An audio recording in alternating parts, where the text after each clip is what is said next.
Welcome to another in our series of old-time radio shows for sleeping. The only thing better than a good night's sleep with sweet dreams is a great night's sleep with even sweeter dreams. Hopefully, that's what lies ahead for you. We begin this collection with the Ford Theatre's adaptation of Wuthering Heights by Emily Bronte, broadcast originally on April 1st, 1949. It starred Montgomery Clift as Heathcliff and Joan Loring as Cathy. And then it's on to two back-to-back broadcasts from Theatre Guild on the Air, that extremely successful drama anthology show that ran from 1945 to 1953 and starred some of the greatest names in Hollywood in its productions. Here is All About Eve, adapted from the 1950 drama film and starring Tallulah Bankhead as Margot. It aired on November 16, 1952. Then it's their adaptation of At Mrs. Beam's from October 28, 1945, based on the 1926 comedy Broadway play. This one stars the great Burgess Meredith. Now remember, the screen will fade to black at 30 minutes, and there are no mid-roll ads. So settle back, close your eyes, and relax. Herewith, a haunting story of violence and passion, of a man and woman whose love was torment and whose very lives were doomed. Ladies and gentlemen, tonight we bring you Mr. Montgomery Clift, starring in Wuthering Heights. This is the Ford Theatre. The Ford Theatre, a full hour of the finest dramatic entertainment with celebrated stars of Broadway and Hollywood, is presented by the Ford Motor Company, builders of Lincoln and Mercury cars, Ford trucks and farm tractors, and the 1949 Ford car, the fashion car of the year, the car with the new look and style and the new feel in driving. When you drive a Ford, you'll feel the difference.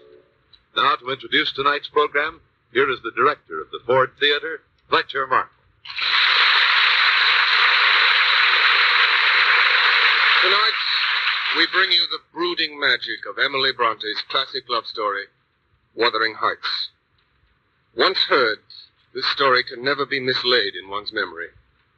You cannot forget Heathcliff, handsomely sinister with his dark heart and gypsy eye. Nor can you forget Cathy, ardent and beautiful and wild. As for the setting, the fearful immensity of the moorlands in the north of England as the 18th century died, it remains in the mind like a returning nightmare. In fact, it is difficult to forget any part or person in this story of a tormented love. And tonight we're pleased to have with us a new young star of Hollywood and Broadway, Mr. Montgomery Clift in the role of Heathcliff.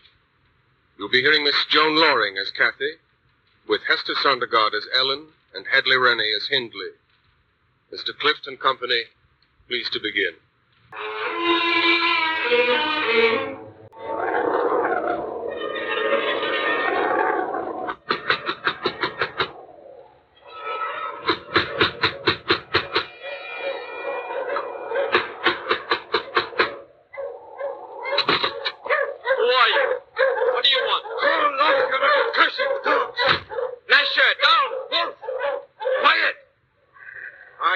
Mr. Heathcliff?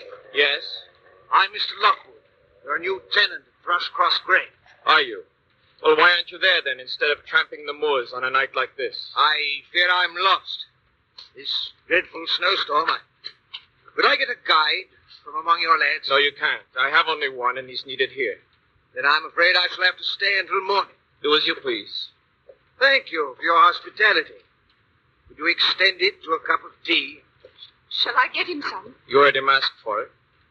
I presume this amiable lady is Mrs. Heathcliff? Yes, this amiable lady is my wife.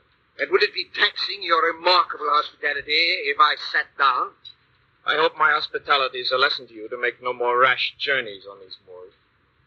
As for staying here tonight, I don't keep accommodations for visitors. You'll have to share a bed with one of the servants. I shall sleep in a chair, sir. No. A stranger is a stranger. Guests are so rare in this house, I hardly know how to receive them, I and my tongs. Joseph. Yes, Master Heathcliff. Open up one of the upstairs rooms. Of course. Good night, sir. Good night.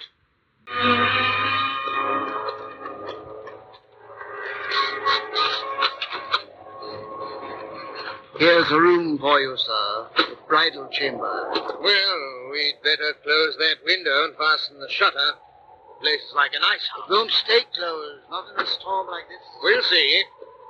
Ah, thank you. Oh. Good night. Good night. That's Miss Cathy's diary you have there, sir. I said good night.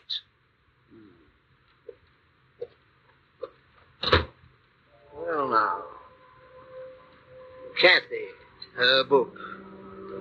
Catherine Earnshaw, Catherine Heathcliff, Catherine Linton, 1781. Huh. That's 20 years ago. How little did I dream that Hindley would ever make me cry, sir. Ah, that accursed shutter's blown open again. Let me in.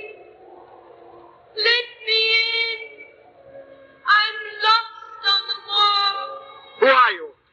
What do you want? Let me in. I am Cathy. I'm lost. Help! Let Help! me Someone's here! Heathcliff! Heathcliff, hurry! Help! Heathcliff, someone's out there in the storm. A woman. I heard her calling. I saw her. Cathy, she said her name was. Cathy. Cathy. The diary. I must have been dreaming. Forgive me, Mr. Heathcliff. Get out. Get out of this room. Get out of the house. Get out! Cassie. Oh, Cassie! Cassie, my darling, where are you? Oh, come back to me once more. Oh, my heart's darling. Hear me this time. Cassie, my own. My Cassie. Drink up your gruel, Mr. Lockwood. It's another bitter night. You'd be better off in bed. Thank you, Ellen. I'm all right here, in front of the fire. What caused the upset at Wuthering Heights last night, sir? I had a dream. I thought I heard a voice calling. Then I saw her. My senses were disordered. It was nothing. It was Cathy, Who is Cathy? a girl who died. I don't believe in ghosts. I don't believe that life comes back after it's died and calls again to the living. Maybe if I told you her story, you'd change your mind about the dead coming back. Maybe you'd know, as I do, that there is a force that brings them back if their hearts were wild enough in life. Tell me about her, Ellen. Well, it began 50 years ago when I was a young girl in the service of Mr. Earnshaw, Cathy's father. Wuthering Heights was a lovely place in those days, full of sunshine and youth and happy voices. Then one day Mr. Earnshaw found a boy starving in the streets of Liverpool, kicked and bruised and almost dead. He took him home to be brought up with his own 2 children, Cathy and Hindley. He was christened Heathcliff. It was the name of a son who had died in childhood. From the very first, he and Cathy were always together. But Hindley hated him. As an instance, I remember Mr. Earnshaw once bought a couple of coats at the parish fair, and Hindley soon fell lame.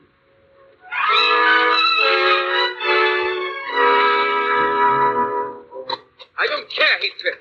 Mine's lame and I'm going to ride yours. No, you're not. Give him to me, or I'll go and tell my father how you said you'd turn me out of doors when he died. That's a lie. I never said that. Of course he didn't, Hindley. Oh, it's like you, Cathy, to take his part. You won't be happy until he's cheated us out of everything that belongs to us. You never had a home, you gypsy beggar. Look out, Heathcliff, he's got a rock. Don't come near me. Oh, Hindley, you've killed him. He shan't have what belongs to me. The colt is mine, and I'm going to take him. You gypsy scum. The lame horse is good enough for you. Get up. Oh, Heathcliff, are you badly hurt? Heathcliff. Oh, Heathcliff, don't look like that. I'll pay him back. I don't care how long I wait, if you'll only live long enough for me to pay him back. Shame, Heathcliff. It's for God to punish wicked people. We should forgive them. Yeah. Oh, you should smile all the time. You're so handsome when you smile. Do you remember what I've always told you? That you're a prince in disguise. Tell it to me again. It's true. Your father was Emperor of China, and your mother an Indian queen. And you were kidnapped and brought to England by wicked sailors. All the princes I've ever read about had castles.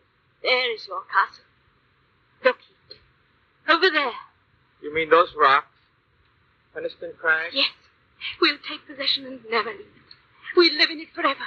We two against the world. Oh, Kathy. No one but you can make me happy. No one in the whole world. Not so very long after that, one October evening, old Mr. Earnshaw died quietly in his great armchair, and Hindley became indeed master of Wuthering Heights. Heathcliff, look at this stable. Filthy as a pigsty. Is that the way you do your work? Clean it up. Don't stand there showing your teeth. Give me a hand up. There. I want your work done when I come back at dawn. You're hoping I won't come back, aren't you? Aren't you? You're hoping I'll fall and break my neck, muttering gypsy curses under your breath. Well, in case I do come back, in case I don't break my neck, Joseph will see you do your work. Yes, I'll see you does it, Master Hindley. I'll see you does it. Here, come back here. The master said he will clean the stables. Master will be angry. Kathy, look how the clouds are lowering over Peniston Crag. It would be dreadful if Hindley ever found out. Found out what? Did you talk to me once in a while? I shouldn't talk to you at all. Look at you, dirty and unkempt and in rags. Why aren't you a man? Why don't you run away? Run away, don't you? Why aren't you my prince, as we said long ago? Why can't you rescue me, Heathcliff? You could come back to me when you're rich and take me away. Kathy, come with me now. Where? Anywhere. Oh, and live in haystacks? And go barefoot in the snow and steal out food from the marketplaces? Oh, no, thank you, Heathcliff. That's not what I want. Oh, you just want to send me off. That won't do. I've stayed here and been beaten like a dog, abused and cursed and driven mad. But I stayed just to be near you, even as a tot. And I'll stay till the end. I'll live and die under this rock. Oh, Heathcliff, please. Look. Look at the heather. Oh, smell it. The moors and I will never change, don't you, Kathy? You hear that? Hear what? Music at Thrushcross Grange. The Lintons are giving a party. That's what I want, Heathcliff. Dancing and singing in a pretty world. And I'm going to have it. As time went by, Kathy was torn between her uncontrollable passion for Heathcliff and a new life that she found at Thrushcross Grange. A new life which included Edgar Linton. I'm ashamed to confess, Edgar, I haven't been homesick one tiny moment. And I never spent a single night away from Wuthering Heights before. It's my vain, foolish hope, Kathy, that you'll be a little homesick for Thrushcross Grange. Just a little. Kathy, welcome home. Oh, Ellen. Oh, I've had such a wonderful time. I've been dancing night after night. Look at you, Kathy, like a princess doll. Wherever did you get that beautiful dress Mr. Linton's sister Isabella loaned it to me? It's so lovely. Oh, Edgar, do come in and have a cup of tea. Thank you, my dear. As soon as the horses have been seen to. Come along into the house, Kathy. Oh, it's so good to see you again, Ellen. Kathy, Heathcliff, what are you doing here? why did you stay away so long? Why? Because I was having a wonderful time. A fascinating, delightful, wonderful time. What are you doing in the front of the house, Heathcliff? Go and look after Mr. Linton's horses at once. Let him look after his own horse. I've already done so. Apologize to Mr. Linton at once. Well, I will. And bring in some tea, please. Oh, Kathy, Yes, Edgar? I simply can't understand why your brother allows that beast of a gypsy to have the run of the house. Indeed. Really, how can you, a gentlewoman, tolerate him under your roof? A roadside beggar giving himself airs of equality. How can you? Heathcliff belongs under this roof, and you speak well of him. Or get out. Have you lost your senses? Get out, I said. Or stop calling those I love names. Don't you love that stable boy? Yes, yes. Kathy, what possesses you? Do you realize the things you're saying? I'm saying that I hate you. I hate the look of your milk-white face. I hate the touch of your soft, foolish hands. Some of that gypsy's evil soul has got into you, I think. Yes, it's true. Now get out. Kathy. Oh, do leave me alone. Now stand still while I finish He's buttoning up your dress. Oh, Ellen, aren't you through yet? Well, what's the matter? Suppose you're not ready when Edgar Linton gets here. Any young man that'll come sniveling back after the way you treated him, you can keep waiting forever. Heathcliff, since when are you in the habit of entering my room? I want to talk to you. Go outside, Ellen. I will not. I take orders from Mistress Catherine, not from stable boys. Go outside. Very well. And now, Heathcliff, may I know to what I owe this great honor? He's coming here again. Why do you allow him to come back here? Who? You know who, that stupid fop Edgar Linton. You're really unbearable, Heathcliff. Utterly unbearable. Why are you all dressed up in silk for him? I'm not a child anymore. You can't talk to me that way. I'm not talking to a child. I'm talking to Kathy. My Kathy.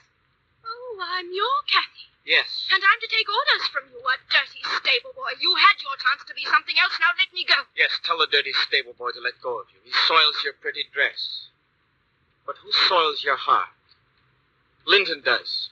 Who turns you into a vile, cheap, worldly fool? Linton.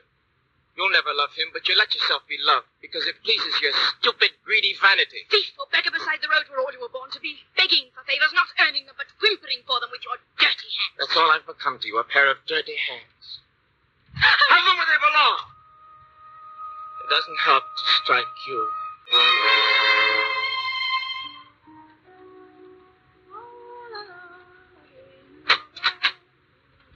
Linton has... Ellen, tell me, has Linton gone? Heathcliff, what's the matter with you? Nothing. Are you ill? No, Has he gone? Heathcliff, what is it? What have you done? God, I don't know. I struck her. Oh, Heathcliff. I want to crawl to her feet and whimper to be forgiven. For loving her, for needing her more than my own life. For belonging to her more than my soul. Oh, Heathcliff. Don't tell you. I was here. Go out by the back door. All right. Yes, Kathy. I'm here. I'm coming. Ellen. Kathy, what are you doing here? The kitchen's no place for that dress. Come into the parlor. Oh, no, Ellen. Please come sit down and listen. I have something to tell you. Well? Ellen, Edgar has asked me to marry him. Oh. And what did you say? I said I'd give him my answer tomorrow. Do you love him? Of course. Why? Oh, because he's handsome and pleasant to be with. That's not enough. And because he's rich. And I shall be the finest lady in the county. Now tell me how you love him.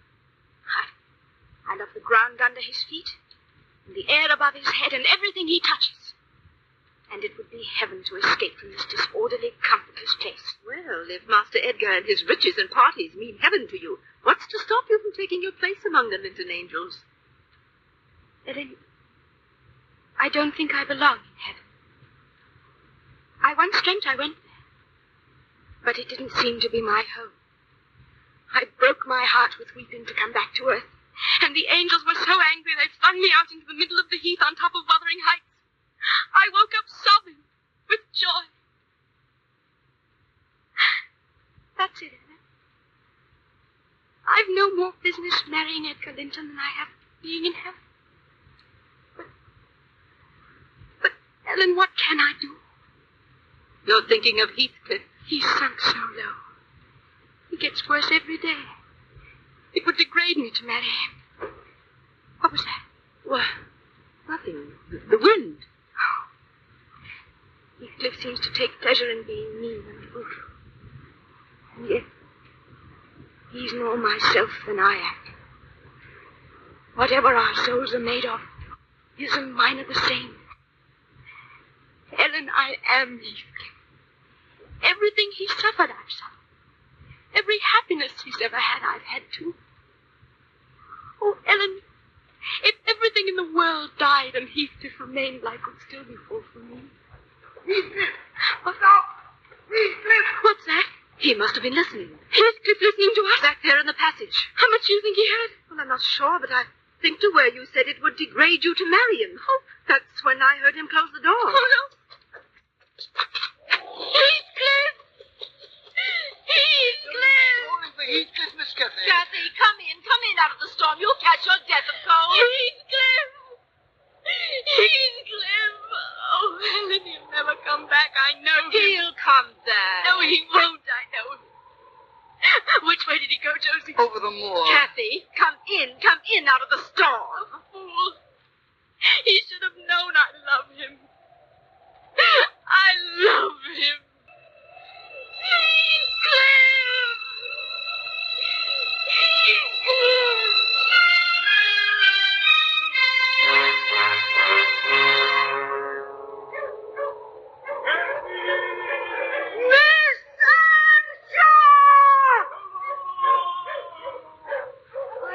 Where to look next, sir? We'll find her. We've got to.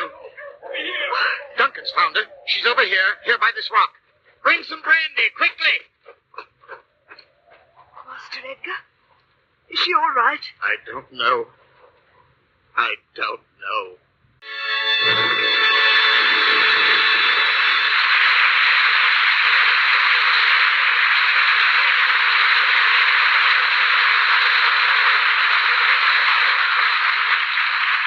This is the season when the world seems to be dressing up, when the universal fashion is something bright and new. Trees are turning green, bright flowers are blooming in gardens and on ladies' hats. Even men's neckties are more brightly colored. And in the vanguard of this spring fashion parade is the 1949 Ford. Bright and new, with styling as fresh as spring itself. The sleek, trim lines and advanced design of the 49 Ford have won it not only the admiration of millions, but also official recognition as the fashion leader in the world of automobiles. Members of the famous Fashion Academy of New York considered all cars in all price ranges, and then awarded the gold medal to the 49 Ford as the fashion car of the year. Your own eyes will tell you that Ford is the leader in the fashion parade. When you look at the 49 Ford, and then look at the other new cars of older style, you'll see the difference. You'll see for yourself that this is the only completely redesigned car in its field, that it's the most advanced car in its field, that the new Ford is truly the fashion car of the year. And then when you drive the 49 Ford, you'll feel the difference. You'll feel the change from the harder driving, harder riding, less responsive cars you've been used to. You'll feel the pleasure of driving a car that responds instantly to your touch. You'll feel the comfort of riding in a car that fairly floats over the roughest roads.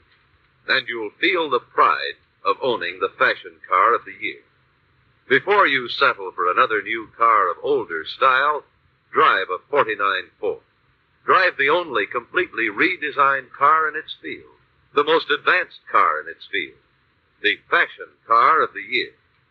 When you drive a Ford, you'll feel the difference. The Ford Theater presentation of Wuthering Heights will be resumed after a brief pause for station identification. This is CBS, the Columbia Broadcasting System. Fletcher Markle again, continuing tonight's Ford Theater production of Wuthering Heights, starring Montgomery Clift as Heathcliff, with Joan Loring as Kathy. Now, what was it Dr. Kenneth said? 20 lumps of sugar in a claret glass and 1 drop of medicine. Is that right, Edgar? Oh, Isabella, of course it isn't. Why don't you pay attention? Well, never mind. I'll go and ask Ellen. Yes, do go ask Ellen by all means. Isabella is such a darling. But then you've all been so kind. Everyone is so good to me here at the Grange. Well, Still, I can't remain forever. it seems that Heathcliff has disappeared entirely. Dear Kathy, let me guard you and love you always. Would you love me always? Always. It's so very easy to love you. Because I'm no longer wild and black-hearted and full of gypsy ways. No, Of course you were right, Edgar. What you said was true. There was a strange curse on me. Something that kept me from being myself. How very dear you are. You know, Kathy, I've never kissed you. Edgar. No one will ever kiss me again but you. No one. I'll be your wife and proud of it. My darling. Oh, Kathy, what is it? What's wrong? a cold wind went across my heart just then. A feeling of doom. It's nothing, darling, I'm sure. Oh, Edgar, I love you. I do.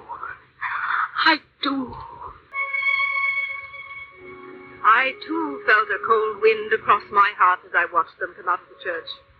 But as the years went on, they were really in possession of a deep and growing happiness. Nothing was heard of Heathcliff. Miss Cathy became quite the lady of the manor. For Isabella, she showed great affection, and seemed almost over-fond of her husband, Edgar Linton. Looks as though you've fallen into a trap, Cathy. Yes, it does, doesn't it? There you are. Checkmate.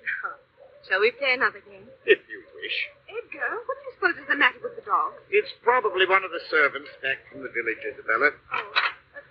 Beg pardon? Yes, Ellen? Miss Cathy, Well, what is it? someone wishes to see you. Ellen, you look as if it were a ghost. It is. Miss Cathy, Heathcliff's come back. Heathcliff. What does he want? He wants to see you. Tell him. Tell him I'm not at home. Cathy, we can't be as cruel as that. Where has he come from, Ellen? America, he said. He's so changed I didn't recognize him. He's a fine figure of a gentleman Don't now. stand there prattling, Ellen. Tell him I do not wish to see him. Nonsense, Cathy. He's come a long way. Let's find out if America really has managed to make a silk purse out of our gypsy. Show him in, Ellen. Oh, yes.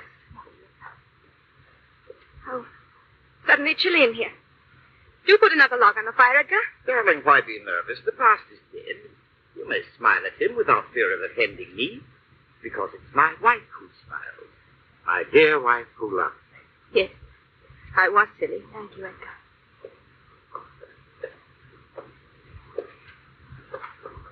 Mr. Linton. Heathcliff. How are you, sir? Hello, Cathy. Heathcliff. Well, never seen such a change in a man. I'd not have known you, Heathcliff. You seem to have prospered since our last meeting. Somewhat. Ellen said you'd been to America. Yes. We all wondered where you were. Oh. Have you met my sister? Heathcliff, Miss Linton. How do you do, Miss Linton? Well, Heathcliff, what's brought about this amazing transformation?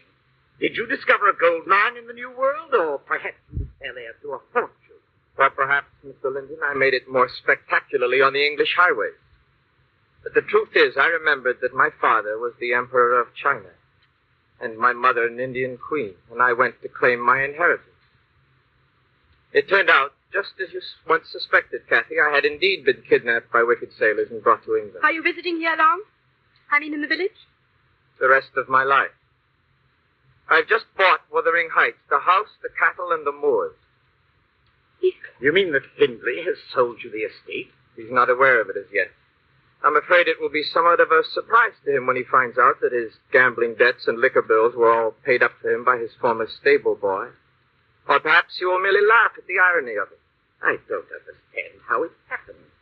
How could it have happened without Hindley hearing of it? Modesty compelled me to play the Good Samaritan in secret, Mr. Linton.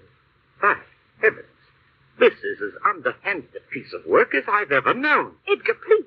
I suspected that Hindley was in financial difficulties, but not that his holdings were being stolen from him by a stranger. I am neither thief nor stranger. Merely your neighbor, sir. Now I'll say good night. Wait, Heathcliff. Edgar and I have many neighbors whom we receive with friendship and hospitality. If you are to be one of them, you are welcome to visit our home. But not with a scowl on your face or an old bitterness in your heart. Thank you. It occurs to me that I've not yet congratulated you on your marriage. I've often thought of it. Allow me to express my delight over your happiness now. Good night. Good night, Heathcliff. Edgar, I think you behaved abominably. I did? And you too, Kathy.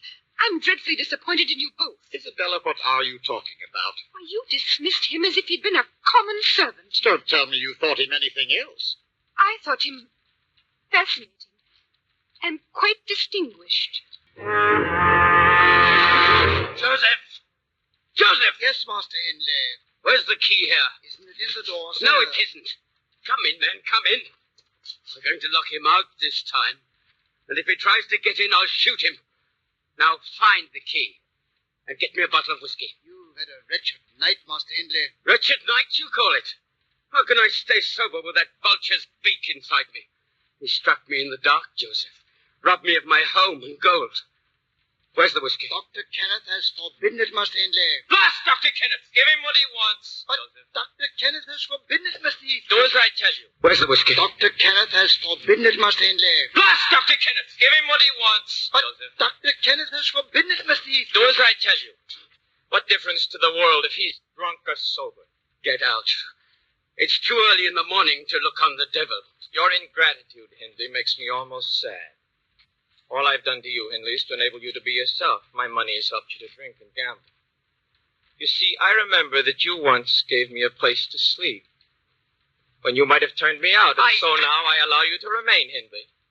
I even provide you with solace against the doctor's orders. I'll have Wuthering Heights back, you hear? I'll be its master again, and turn you out, as I should have done years ago. Give him the whiskey, Joseph. Yes, Mr. Heathcliff. Mr. Hindley is beginning to whine and stutter. He needs fire in his veins, courage with which to face his unhappy life. Heathcliff, I'll have your blood, and the devil take your soul. Because now you're going to die. Well, now, you have your pistol.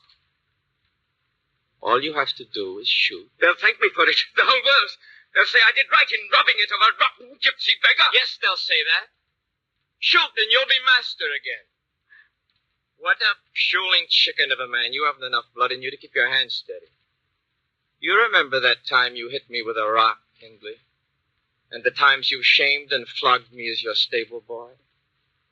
You were a coward then, and you're a coward now.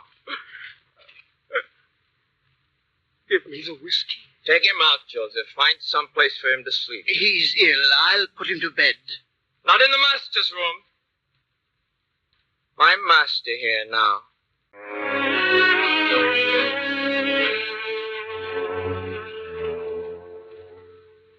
Master Heathcliff. Master Heathcliff. What is it?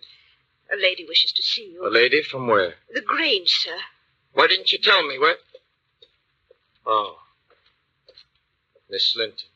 I hope I'm not disturbing you. Not at all. Excuse me, ma'am. I was riding on the moor when my horse went lame And you brought him here? Yes. That was very wise. One should never ride a lame horse.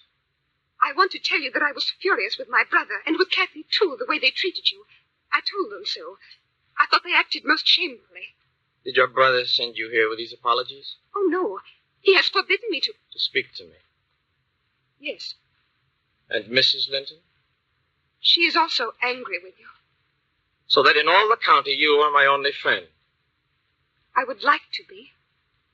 Well, it's too fine a day to be indoors. Let's celebrate our friendship by a gallop on the moors, shall we? But my horse is lame and... My dear, your horse is not lame and never was.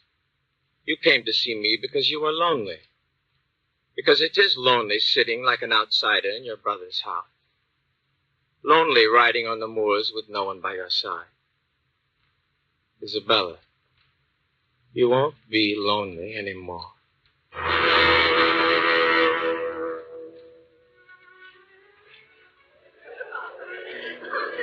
Your health, Dr. Kenneth. Ah, thank you, Edgar. Your Kathy's quite the belle tonight. She hasn't missed a single dance. Not one.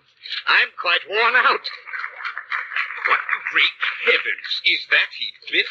I'd swear that was Heathcliff, the one in the red velvet coat. Yes, it is. I can't believe it, Kathy having him here. It's impossible. It wasn't Kathy. My sister invited him. A young girl's fancy. One must be careful about it. Allow it to spend its irresponsible self harmlessly. In a few dinners, a few dances. I was so afraid you wouldn't come, Heathcliff. Tonight would have been ruined if you hadn't. This is a waltz. Will you? We can hold each other and no one will object because that's the way it's danced. Is it indeed? Would you honor me, Isabella? Oh, thank you, Giles. But I don't think I can, and besides... Nonsense, Isabella. Let me see you waltz. Will you watch me? I will indeed. Very well, Giles. I'm ready. You're not dancing, Kathy. No, I'm nearly exhausted. Would the moonlight and a breath of air refresh you? Always. Come. Through there. Are you enjoying yourself, Heathcliff? I've had the pleasure of watching you. You're ever so grand, Heathcliff. So strong and handsome. Looking at you tonight, I couldn't help but remember how things used to be. They used to be better. Oh, don't pretend that life hasn't improved for you. Life has ended for me. How can you stand here beside me and not remember? How can you not know that my heart is breaking for you, Kathy? That your face is the one little light burning in all this darkness? Oh, Kathy. Heathcliff, no, I forbid it. Do you forbid what your heart is saying to me now? It's saying nothing. It is. I can hear it louder than the music. I'm not the Kathy that was. Can you understand that? I'm somebody else. I'm another man's wife, and he loves me. And I love him. Not he, not the world, not even you can stand between us, Kathy. Kathy, have you seen Heathcliff? Oh, there you are. Isabella. Come, darling, it's another minuet. Quite suitable to your high moral character. I must go and find Edgar. Our guests are leaving. Heathcliff, what's the matter, darling? Why are you frowning? Was Kathy behaving horribly again? If she were not my sister-in-law, I'd say she's jealous. Lovely out here, darling. The night air feels like velvet. And how romantic the music sounds. Yes. Isabella, I want to talk to you. Yes, Kathy, come in. What is it, Kathy? I want to speak to you about Heathcliff. It's very late, and I have no desire to discuss Heathcliff with you anyway. Isabella, you behaved disgracefully tonight. In what way, may I ask? It was bad enough your asking me, but to make a spectacle of yourself, to throw yourself at him. Captain, be careful what you say. I won't be silent any longer. I'm going to tell the truth. He's been using you. Don't you see what he's been doing? Using you to be near me. To smile at me behind your back. To try and rouse something in my heart that's dead. It's dead. I'll not have it any longer. And I'll not allow you to help him any longer. No, Kathy.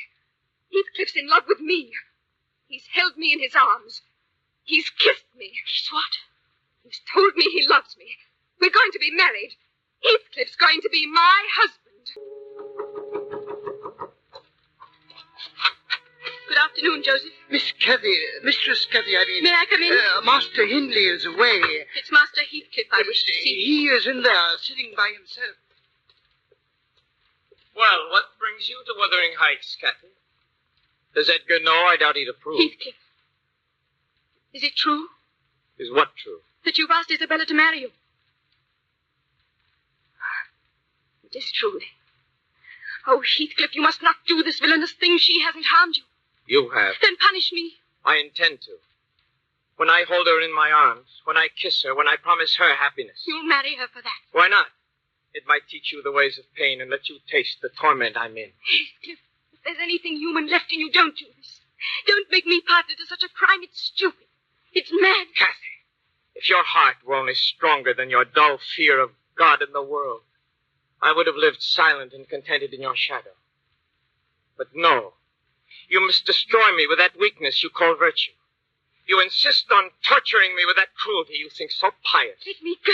Well, after this, you can think of me as something else than Kathy's foolish and despairing lover. You can think of me as Isabella's husband. And be glad for my happiness as I was for yours.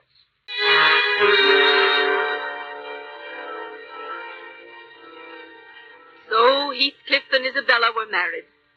And many months later at Wuthering Heights, during one of Dr. Kenneth's increasingly rare visits... Hindley, why don't you hit yourself over the head with a hammer the minute you get up in the morning? Why? Well, if you hit yourself hard enough, you'll remain unconscious all day and achieve virtually the same results you now get with your drinking. Don't you agree with me, Mrs. Heathcliff? What does it matter, Dr. Kenneth? Yes. What does it matter? I had hoped, Mrs. Heathcliff, that it did matter, that when you came here, things would change. No, only I changed. Anyone would change in this house. Isabella, I brought you into the world, and it's a world you're not going to grace very long if you remain in this house. Dear child, I must say this to you. Go back where you belong.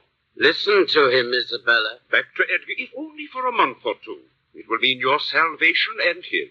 Edgar has disowned me. Oh, nonsense. That was necessary under the circumstances. But he needs you now. He does? Why? Kathy is gravely ill. I'm afraid it's only a matter of hours. What is it, Doctor? Fever and inflammation of the lungs, and there's something beyond that. I don't know.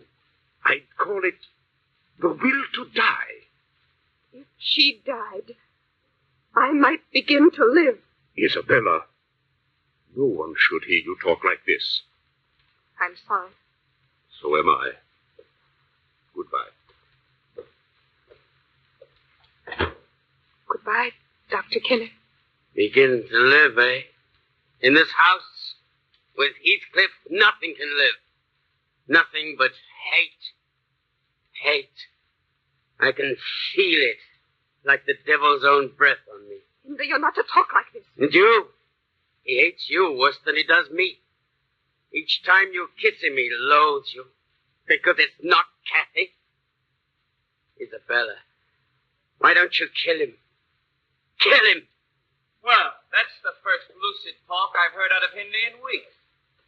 Not very Christian talk, but at least it's coherent. Seems to make some point. I'm delighted with your improvement, Hindley, delighted. I tried to stop him, Heathcliff. Thank you, my dear wife. Your loyalty is quite touching. Heathcliff, your curses will come home to feed on your own heart. Every agony you've given will return. Laugh now, Heathcliff. There's no laughter in hell. Heathcliff, why do you have him here?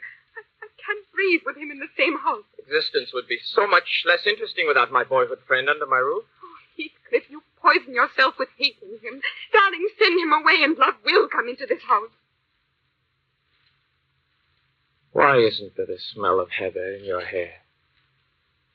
Why are your eyes always empty like Linton's eyes? They aren't. Look, I'm pretty. I'm a woman. I love you. Let your heart look at me once. Oh, why did God give me life? What is it but hunger and pain? Miss Isabella, What do you want, Ellen? What are you doing here? I want to speak to Isabella. Well, then do so in front of me. Her brother has asked me to bring her home for a visit. He needs you with him, Isabella. Why? Why? Tell me, Ellen, why does he need her? Let go of me. It's Kathy. She's ill. Yes. She's dying. Miss Isabella, Master Edgar wants you to come at once. Tell me the truth. You're not going, Heathcliff. Let go of She me. belongs to Edgar. If she's dying, let her die in his arms where she belongs. Let her die. Let her die.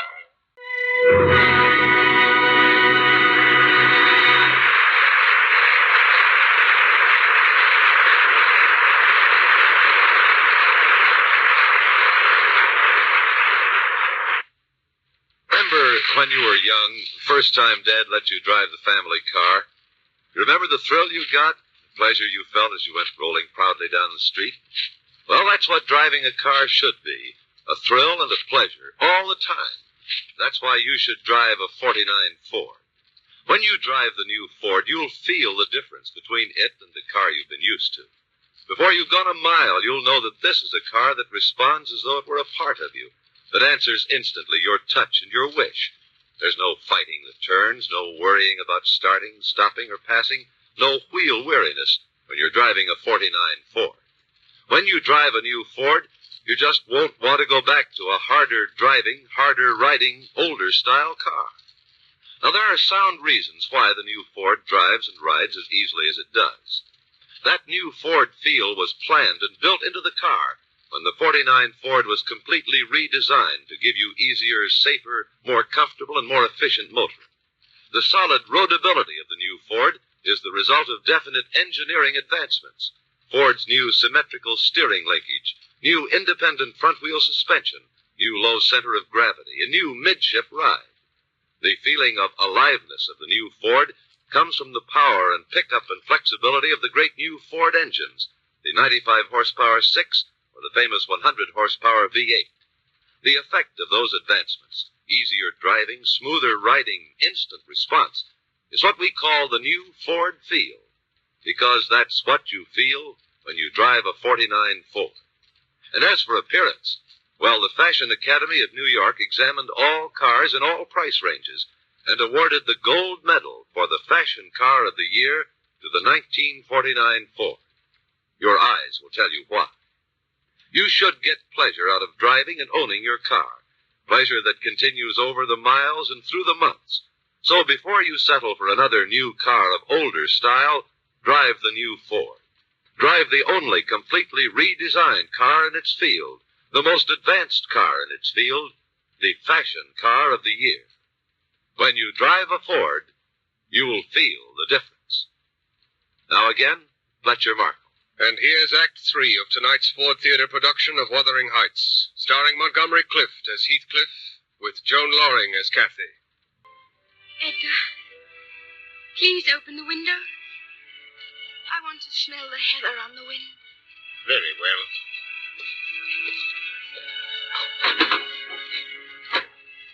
Is that better? Oh, yes. I can smell the heather.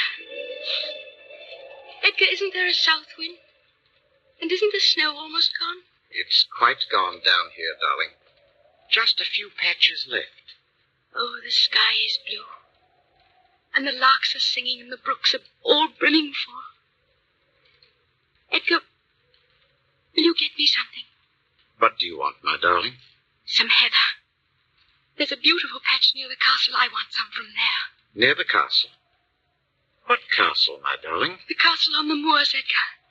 Get me some, please. There's no castle on the moors. There is. It's on the little hill beyond Wuthering Heights. You mean Penistone Crag? Yes, that's it. Please go. Why do you call it the castle? Because once, long ago, I was going to be a queen there. Will you go up there, Edgar, and get me some heather? If you promise to sleep while I'm gone. Please rest so you'll be better tomorrow. Edgar, you've been so dear to me. So very dear. Now sleep, Kathy. Sleep.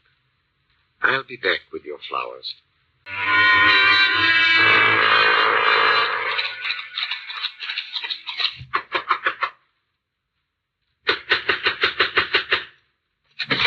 Mr. Heathcliff. Where is she? Where's your mistress? Well, she's not to be disturbed, sir.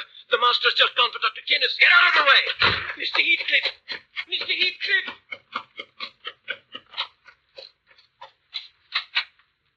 Heathcliff.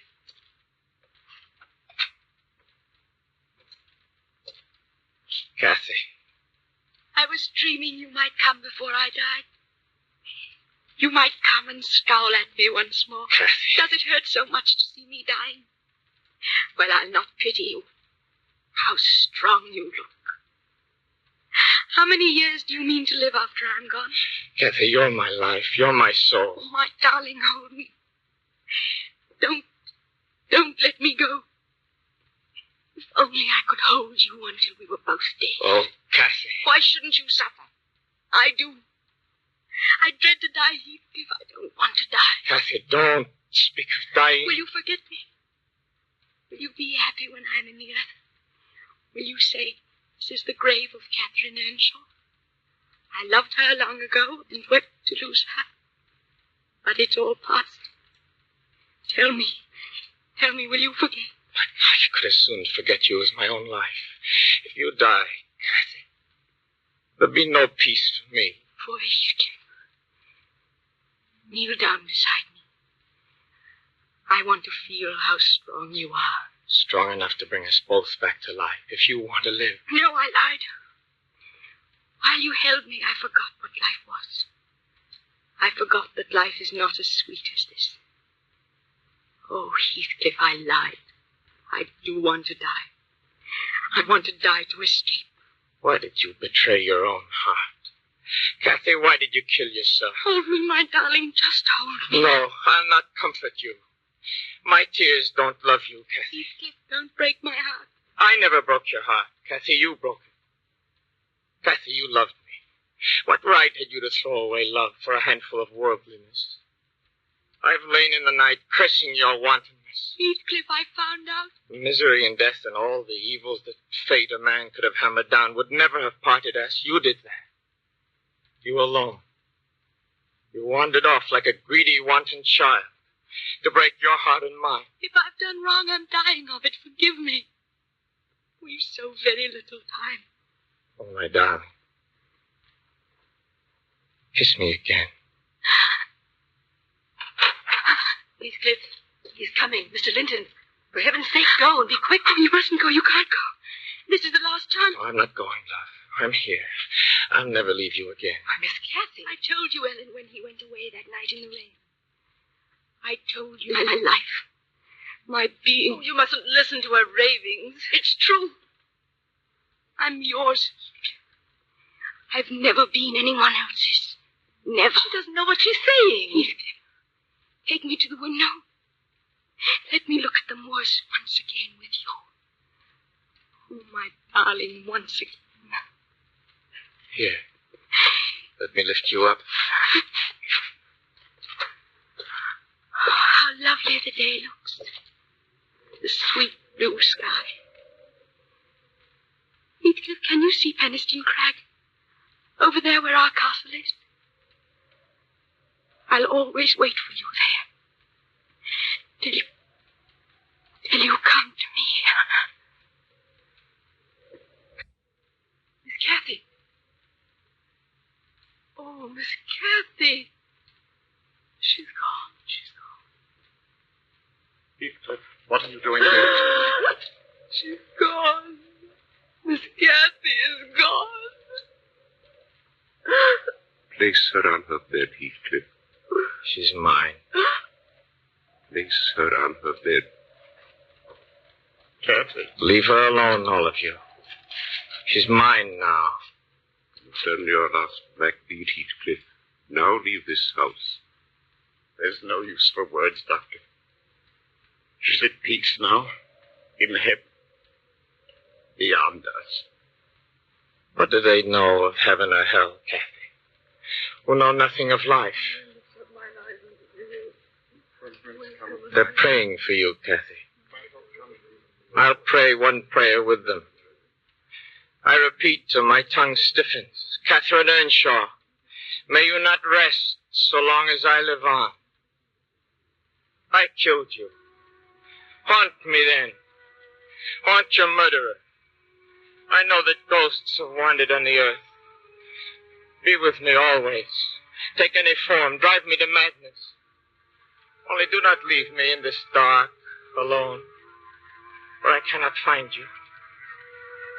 I cannot live without my life. I cannot live without my soul.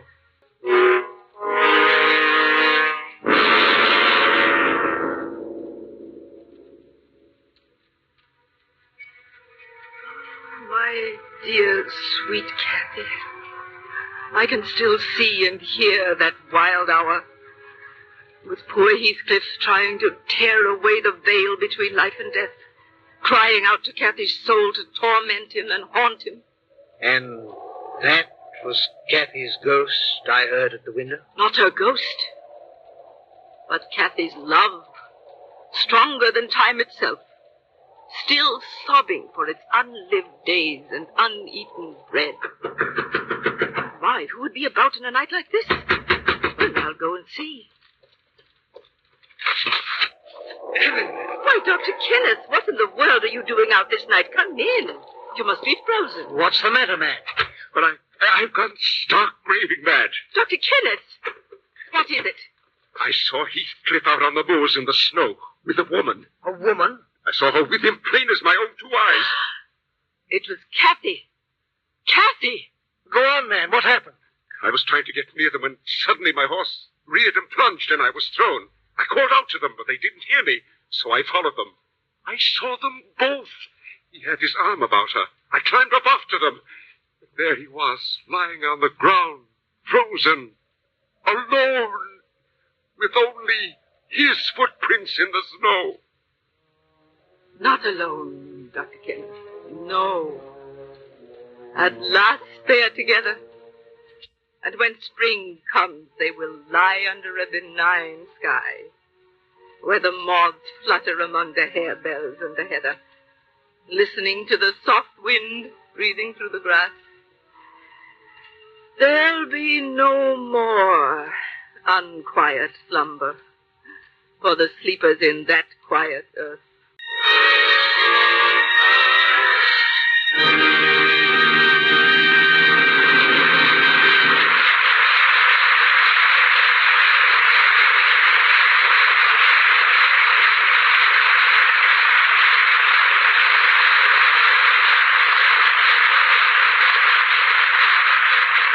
From the Ford Theater on Broadway, you've just heard Mr. Montgomery Clift starring in Wuthering Heights. Tonight's version for listening, based on the Ben Hecht and Charles MacArthur screenplay, was prepared by Rene Rubin. The original musical score was composed by Lan Adomian and conducted by Cy Feuer. The Ford Theater, a full hour of dramatic entertainment, is brought to you each Friday evening by the Ford Motor Company, builders of Lincoln and Mercury cars, Ford trucks and farm tractors, and the 1949 Ford car, the fashion car of the year, the only completely redesigned car in its field, the most advanced car in its field. When you drive a new Ford, you'll feel the difference. Now again, Fletcher Markle. May a director identify the principals in our cast tonight. In the foreground, Heathcliff was played, of course, by Mr. Montgomery Clift, who will soon be seen in the Paramount picture The Heiress, co-starring with Olivia de Havilland. Kathy? Was played by Joan Loring. Isabella? Was Patricia Wheel. Edgar was played by Carl Emery. Ellen? Was Hester Sondergaard. Hindley? Was played by Hedley Rennie. Actively assisting were Gregory Morton, Robert Dryden, Alan Devitt, Miriam Wolfe, and John Merlin. Now as to next week. Next week, our play is a comedy. A comedy which holds a record for one of the longest runs in the history of Broadway. It's an American play about a man who enjoyed life. A man who never worked if he could help it, and he usually could help it. Our play is Lightning, and our star, returning from Hollywood where last week he received a richly deserved Academy Award, Mr. Walter Houston. And now until next week, until Walter Houston stars in Lightning, this is Fletcher Markle with a good night, and thank you from all of us in the Ford Theater. Wuthering Heights, heard tonight in a radio version, was produced as a photoplay by Samuel Goldwyn, whose latest production is Enchantment. The Ford Motor Company cordially invites you to join us again next Friday evening to hear Walter Houston in Lightning. Nelson Case speaking.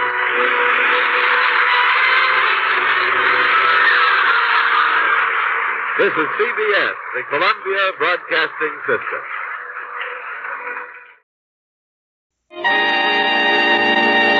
The United States Steel Hour presents the Theater Guild on the Air.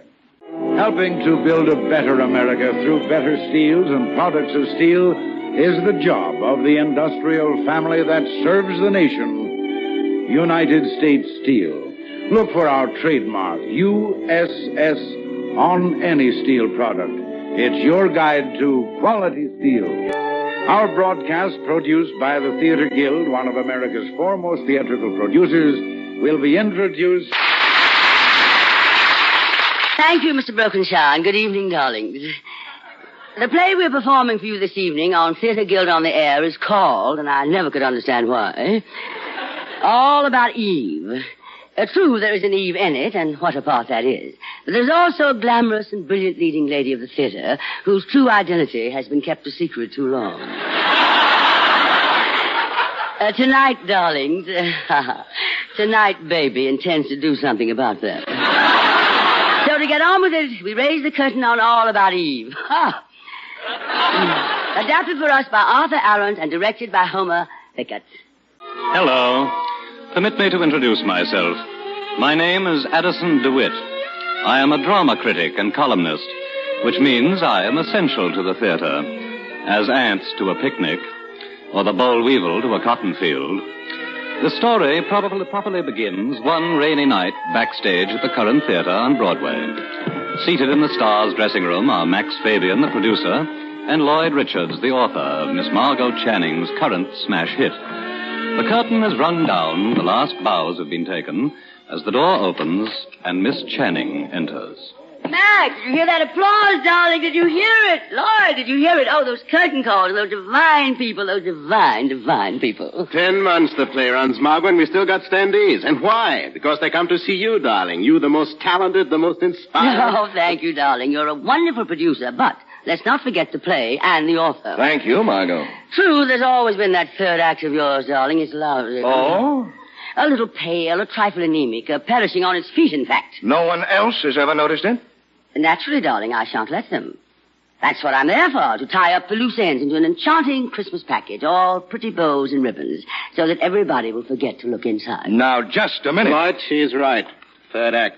You slipped. Oh, my angel. You've seen that ever since we opened, haven't you, Max? And that reminds me, Max. This publication, this so-called national magazine, whose advance copy for this month I have here. Look at it. Margot, respect. 14 million circulation they got, and your picture's on the cover. Max, you vowed, you swore, you gave me your solemn oath that you'd let me see the proof of that cover before it was printed. Where are your eyes, Mr. Fabian? Are these my features? I look as like I have an X-ray. Besides which, the way they misquoted me. Why am I always misquoted, Max? Answer me, little man. Stop. Where are you going? Business, Margot, darling. I must go right away and telephone on business. Excuse me. Yes, he'll telephone all right to his bookmaker. Well, Lloyd, how's the new play coming? All right, I guess. The lead, Cora, she's still a girl of 20? 20 years. It isn't important. Well, don't you think it's about time it became important? How do you mean? Don't be evasive, darling. Lloyd, I'm not 20-ish. I'm not even exactly 30-ish. Margot, week after week to thousands of people, you're as young as you want. As young as they want, you mean. And I'm not interested in what thousands of people think. No, just one person. The boyfriend, Bill. Lloyd, Bill is 32. He looked at 5 years ago. He'll look at 20 years from now. Oh, I hate men. But don't worry, my friend. I'll play that part. I'll wear rompers and come in rolling a hoop if you like. Whatever happens, I will play that part. Hi, Margot. Oh, hello, Karen. I believe that's your husband sitting on my sofa. Take him home, will you, darling? Lloyd, darling, I'm sorry to be late. Well, think nothing of it. Bertie, come out of that bathroom. Tell me where you hid my hat. It's on the floor under that junk just come from the cleaners. Say, you folks going to stay a while or can Miss Channing get dressed? That never stopped her before. Margot. Yes, darling? I brought someone back to see you. One of your admirers. If he's young enough to walk, send him in. This is a girl. She's waiting outside. Oh, dear. Margot, she worships you. She's seen every performance. It's like something out of a book. That book is out of print, darling. Those days are gone. Fans no longer pull your carriage through the streets. They tear your clothes off instead. If you'd only see her, you're her whole life. You must have spotted her by now. She's always outside. You mean kind of a mousy trench coat and funny hat? Yes. Well, how could I miss her every night, every matinee? Oh, all right, Karen. Thanks, dear. I'll bring her in. Come in, Eve. Oh, I thought you'd forgotten all about me, Mrs. Richards. Not at all. Margot, this is Eve Harrington. How do you do, my dear? How are you? Hello, Miss Channing. And my husband. Hello. Mr. Richards. And this is my good friend and companion, Miss Bertie Coonan. Hi. Won't you sit down, Miss Harrington? Eve, I was just telling Margot and Lloyd about how often you've seen the play, yes, and I... Miss Channing, I've seen every performance. Really? Every Yes. performance? Then we can safely assume you like the play. Oh, I'd like anything that Miss Channing played in. Well, how very sweet. I doubt you'd like her in the Hairy Ape. Well, Mr. Richards, I believe it's part of Miss Channing's greatness, her ability to choose the best plays. And there's so little to choose from these days. Yes? Well, what about the author's problem? Whom can we get to play what we write? Well, I understand that Hopalong Cassidy is looking for something. Margot. No, but I'm curious, Miss Harrington. Why have you come to see the play so often? Well, if I didn't see the play, I wouldn't have anywhere else to go. Oh, well, there are other plays. Oh, no, not with you in them, Miss Channing. Well, you must have some friends, a family, a home. No, I haven't. You haven't? No. You haven't? Well, then tell us all about it. Miss Channing, Yes, Bertie. you're taking the boyfriend to the airport tonight, don't forget. Thank you, Bertie. Miss Harrington, you were saying? Well, it all started with your last play, Miss Channing. Remembrance? Oh, did you see it here in New York? No, I didn't. I saw it in San Francisco. Oh. I went one night, the most important night of my life. Well, anyway, I found myself going the next night, and then the next, and every performance. And then when the show went east, well, I went east, and... Oh, gosh, this couldn't possibly interest you. Oh, but it does, really. Suppose you start at the beginning, Eve. Well, you see, Miss Channing, my father was a farmer in Wisconsin, and farmers were poor in those days, so I quit school and went off to Milwaukee. I got a job as a secretary in a brewery. But there was a little theater group in town, and... Oh, I can imagine just what that meant to you, like a drop of rain on a desert. Oh, yes. And you see, that's where I met Eddie. He was a radio technician. Just before the war came, we got married. Eddie went into the Air Force, and they sent him to the South Pacific. Oh, you poor child. Well, one week he wrote me that he had a furlough coming up, and I'd saved my money and all my vacation time, so I just went to San Francisco to meet him. Uh-huh. Well, go on. Eddie wasn't there. Only a telegram said that Eddie wasn't coming at all. That Eddie was dead. Oh, I'm sorry. I'm sorry. I just figured I'd stay in San Francisco, so I found a job, and his insurance helped me along. And then there were theaters in San Francisco, and one night Margot Channing came to play in Remembrance, and I went to see it, and, well, you see, here I am. Hi, friends and lovers. Bill. Well, if it isn't Stanislavski. Bill, were you out front tonight? Listen, Margot, listen. In 47 minutes, my plane takes off. And how do I find you? Not ready, looking like a junkyard? Thank you very much. Listen, is this sabotage? Does my career in the cinema mean nothing to you? A junkyard, am I? My wonderful junkyard, baby. Think of the mystery and dreams you find in a junkyard. Kiss me. I love a psychotic. Now, look. Airlines have clocks even if... Why, hello. Who are you? My name's Eve. Hi, Eve Eve. Harrington. Hi. Well, I tried to introduce you, darling, but you were so impulsive. Miss Harrington, too, is a great admirer of yours. Imagine all this admiration in just one room. What? Miss Channing, I guess I'd better be going. Miss Channing, Miss Richards, I'll never forget this life as long as I live. Oh, now don't go, Eve. I'll tell you what. We'll put Stanislavski on his plane, huh? Then go somewhere and talk. Oh, well, if I'm not in the way. Of course not. Oh, come along, Bertie, darling. Press on. I've got to get dressed. Oh, Bill, what time do you get to Hollywood, huh? 10 a.m. Got any messages? Or what do you want me to tell Tyrone Power? Just give me my phone number. I'll tell him myself. For the next few weeks, Eve followed Margot around like a little puppy, one with a strong police dog strain. She became her sister, lawyer, seamstress, companion, psychiatrist, and cop. Soon she had moved into a little spare room in Margot's house, and she was always backstage. Oh, Miss Channing, you haven't noticed my latest bit of interior decorating. Well, you've done so much, Eve, I hardly recognize this poor little old dressing room. Oh, what's new this time? Well, the curtains. I made them myself. Oh, they're lovely, darling. Aren't they lovely, Bertie? Adorable. We now got everything a dressing room needs except a basketball hoop. Be quiet. Oh, Eve, it was very thoughtful of you, and I do appreciate it. I don't pay any attention to Bertie. No one does. But there were times when her appreciation was, shall we say, somewhat tempered, as when at 3 o'clock one morning her telephone rang. We are ready with your call to Beverly Hills. Call. Is this Miss Margot Channing? That's right. We are ready with the call you placed for 12 midnight California time to Mr. Bill Sampson in Beverly Hills. I placed? Go ahead, please. Hello? Margot, what a wonderful surprise. Bill, have I gone crazy? You're my girl, aren't you? That I am. Then you're crazy. When are you coming back? I leave in a week. Pictures all wrapped up in a tin can. And a tin can wrapped up in a Navajo blanket. I want you home. Quickly. So good night, darling, and sleep tight. Hey, wait a minute. You can't hang up. You haven't even said it. Oh, darling, you know how much I do. But over the phone, baby, really, that's kid stuff. Kid stuff or not, it doesn't happen every day. I want to hear it. And if you won't say it, sing it. Sing it? Sure, like the Western Union boys used to do. Bill, oh, Bill, it's your birthday. And who remembered it? Who was there on the dot at 12 midnight? Oh, happy birthday, darling. Atta girl. I get a party when I get back, don't I? Of course, birthday party and welcome home. Who'll ask? Cut it out, baby. I know all about the party. Eve wrote me. Eve wrote you? Well, sure. She hasn't missed a week since I left. But you know all about that. So you probably tell her just what to write. Good night, baby. I love you. Thanks very much. I'll check with Eve. What? I mean about the party. I love you too, darling. Good night, baby. You awake, Margot? Come in, Bertie, and turn on the light. Thought I heard voices. Sit down, Bertie. Give me a cigarette, darling. Okay, I don't mind if I have one myself. Bertie, you don't like Eve, do you? You want an argument or an answer? An answer. No. Why not? Now you want an argument. She works hard. Night and day. She's loyal and efficient. Like an agent with one client. She thinks only of me, doesn't she? Well, let's say she thinks only about you, anyway. How do you mean? Well, I'll tell you how. Like she was studying you. Like you were a play or a book or a set of blueprints.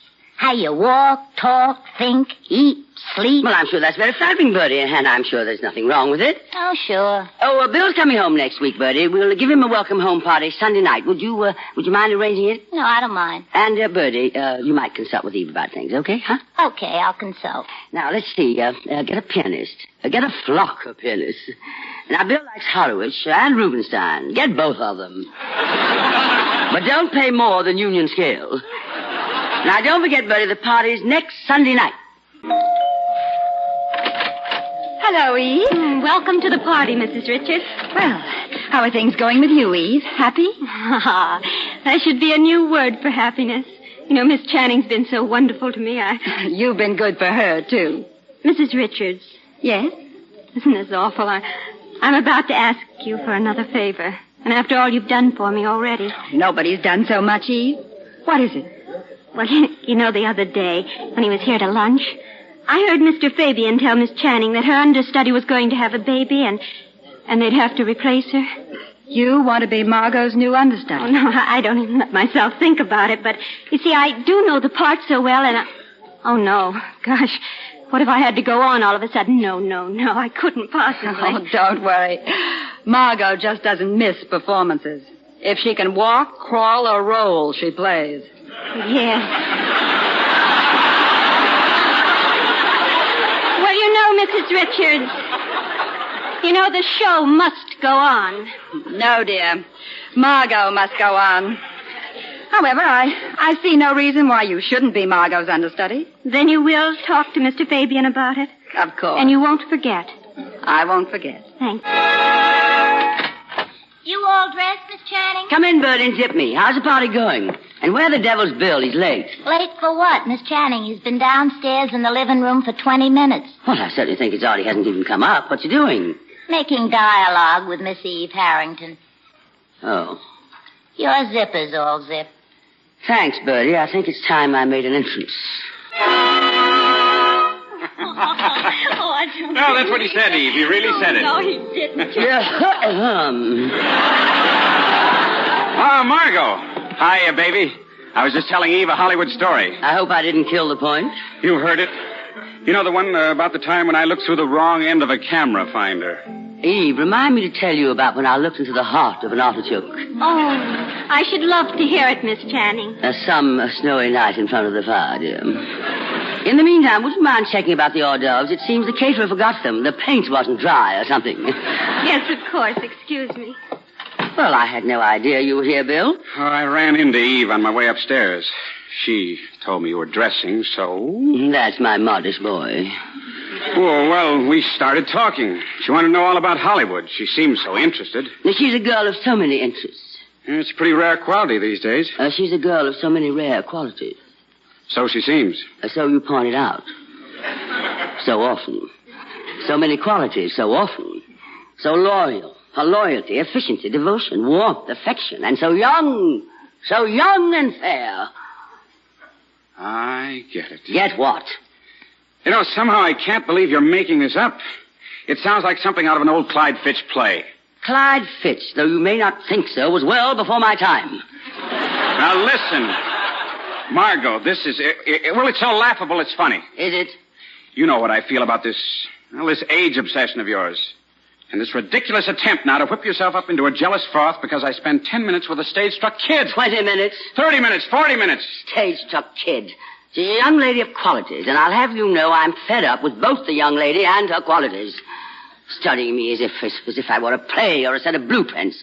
How I walk, talk, think, eat, sleep. Now, how can you take offense at a kid trying in every way to be as much like her ideal as possible? Stop calling her a kid. It so happens there are particular aspects of my life to which I would maintain sole and exclusive rights and privileges. For instance, what? For instance, you. This is my cue to take you in my arms and reassure you, but I'm not going to. I'm too darn mad and... Guilty? No. Look, darling, there are certain characteristics for which you're famous on stage and off. These things are part of your equipment for getting along. You've got to keep your teeth sharp. All right. But don't sharpen them on me or on a kid like Eve. What about her teeth? She hasn't even cut them yet, and you know it. So when you start judging an idealistic, dreamy-eyed kid by the barroom Benzedrine standards of this megalomaniac society, I won't have it. Go on. Why stop now? Tell me that Eve Harrington has never by word, look, thought, or suggestion indicated anything to you but her adoration for me and her ecstatic happiness at our being in love. Right. And to intimate anything else just spells a paranoid insecurity of which you should be ashamed. Cut. Press it. What happens in the next reel? Do I get dragged off screaming to the snake? Oh, Margot, for the love of Mike. I've seen you like this before. Are you all through or just beginning? Through? Why, I haven't even begun. Fasten your seatbelt, lover. It's going to be a bumpy night.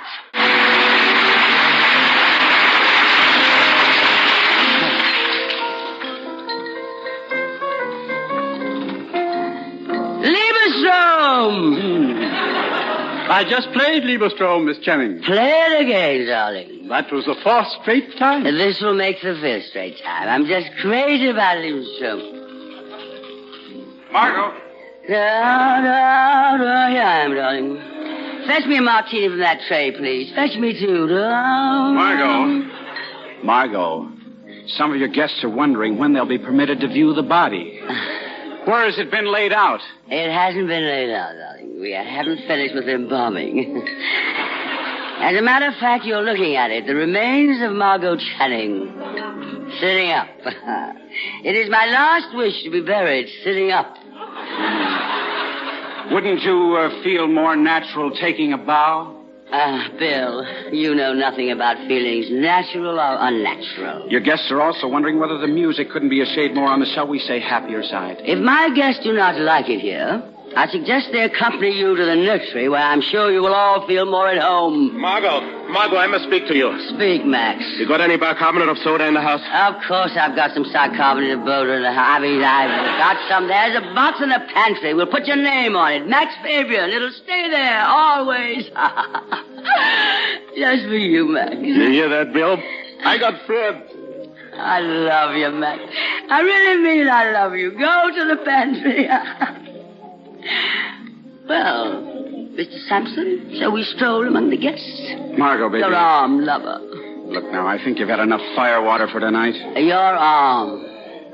Tell me, lover, is that a vulture over there dipping his beak in the lobster salad? Oh, that ain't no vulture, lady. That's Addison DeWitt. Ah, how enchanting. I hope he's got a fish allergy. Well, if that isn't Karen. Hello, Margot. And dearest Lloyd and little Eve. Oh, is there anything I can get for you, Miss Channing? A drink, perhaps? No, thank you. And don't get up. And please stop acting as if I were the Queen Mother. I'm terribly sorry. I didn't mean... Margot, outside of a beehive, your behavior would hardly be considered either queenly or motherly. You're in a beehive, pal. Didn't you know? We're all busy little bees, full of stings, making honey day and night, aren't we, Eve? Honey. Margot, now really. Please don't play governess, Karen. I haven't your unyielding good taste. I wish I'd gone to Radcliffe, too. But my father wouldn't hear of it. He needed help at the notions counter. Come on. Cut it out, Margot. Listen to me, Bill. This is my house, not a theater. In my house, you're a guest, not a director. As for me, I'm going to bed. Bill, you be the host. It's your party. Happy birthday. Happy birthday. Welcome home. And we who are about to die salute you. Hey, wait a minute, baby. You need any help? To put me to bed? To tuck me in, turn out the lights, and tiptoe quietly out? Eve would, wouldn't you, Eve? Why, yes, certainly, if you'd like me to, Miss Channing. I wouldn't like. Good night, everybody. But, Margot, your guests. What do they need me for? The drinks are still holding out. If not, Eve will fix everything. She fixed Bill's welcome home birthday party. Ah, a night to go down in history. Like Custer's last stand. Like the Johnston flood. Like the assassination of Julius Caesar.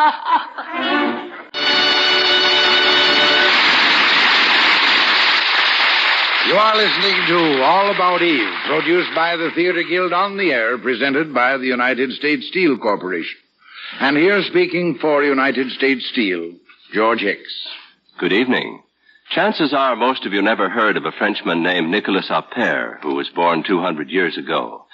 Yet he invented something that plays a vital part in the everyday lives of every one of us. Yes, this Nicolas Appert was the father of our modern canning industry. His discovery of a new method for preserving food occurred in 1804 when France was fighting most of Europe.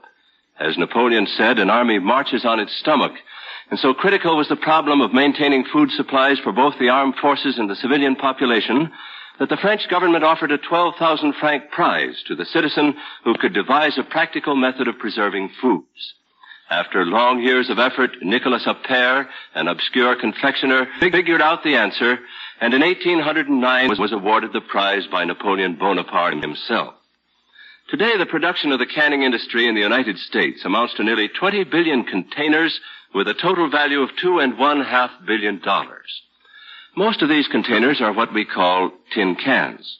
But a tin can is really a steel can with a microscopically thin coating of tin. In fact, modern electrolytic tin plating on a can is only about 1/100th as thick as a human hair.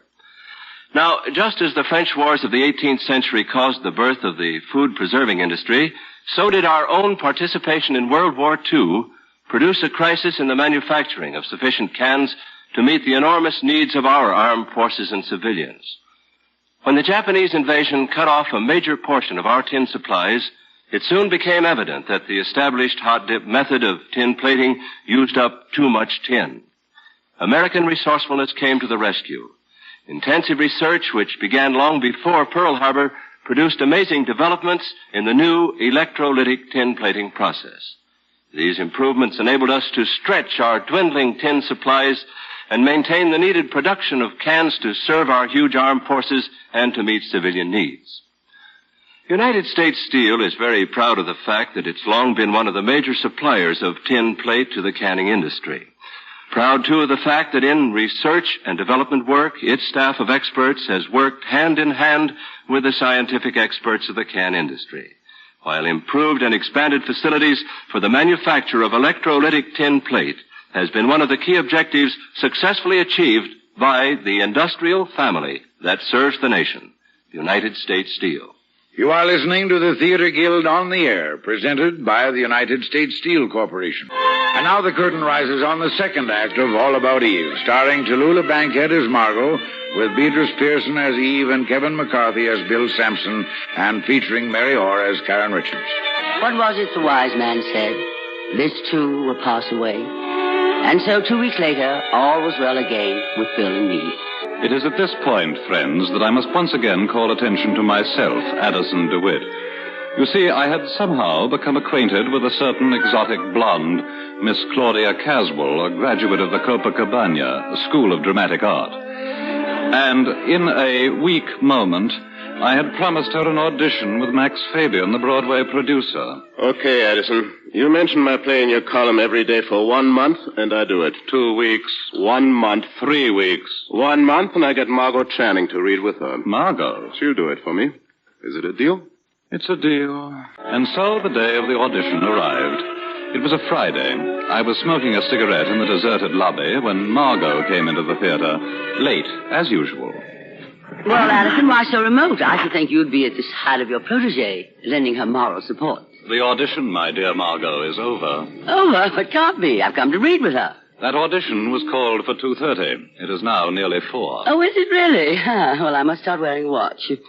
Who read with Miss Caswell? Naturally enough, your understudy, Miss Eve Harrington. Eve? My understudy? You mean you didn't know she was? Oh, that's because I knew she was. It just slipped your mind. How was Miss Caswell? Frankly, I don't remember. Margot, as you know, I have lived in the theater as a Trappist monk lives in his fate, I know. I have no other world, no other life. And once in a great while, I experienced that moment of revelation for which all true believers wait and pray. You were one such. Jean Eagles, another. Hayes, Cornell. And now Eve Harrington. Brilliant, vivid, something made of music and fire. I see. How nice, Addison. In time, she'll be what you are, Margot. A mass of music and fire, that's me.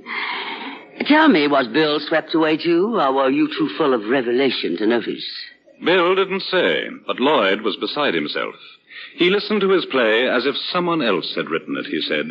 It sounded so fresh, so new, so full of meaning. Oh, how nice for Lloyd. And Eve, and everybody. Excuse me, Addison, dear, but I'm going backstage and have a word with all those happy people. Oh, there you all are. Well, shall we start the audition? Oh, hello, Eve. Oh, good afternoon, Miss Channing. The audition's all over, Margot. What's all over? Eve read with Miss Caswell. Eve? Well, how enchanting. Wherever did you get the idea of having Eve? She's your understudy, isn't she? Eve? Eve, my understudy? Miss Channing, I can't tell you how glad I am that you arrived so late. Really, Eve? Why? Well, if you'd come in the middle, I wouldn't have dared to go on reading. I simply wouldn't have dared. What a pity, all that fire and music being turned off.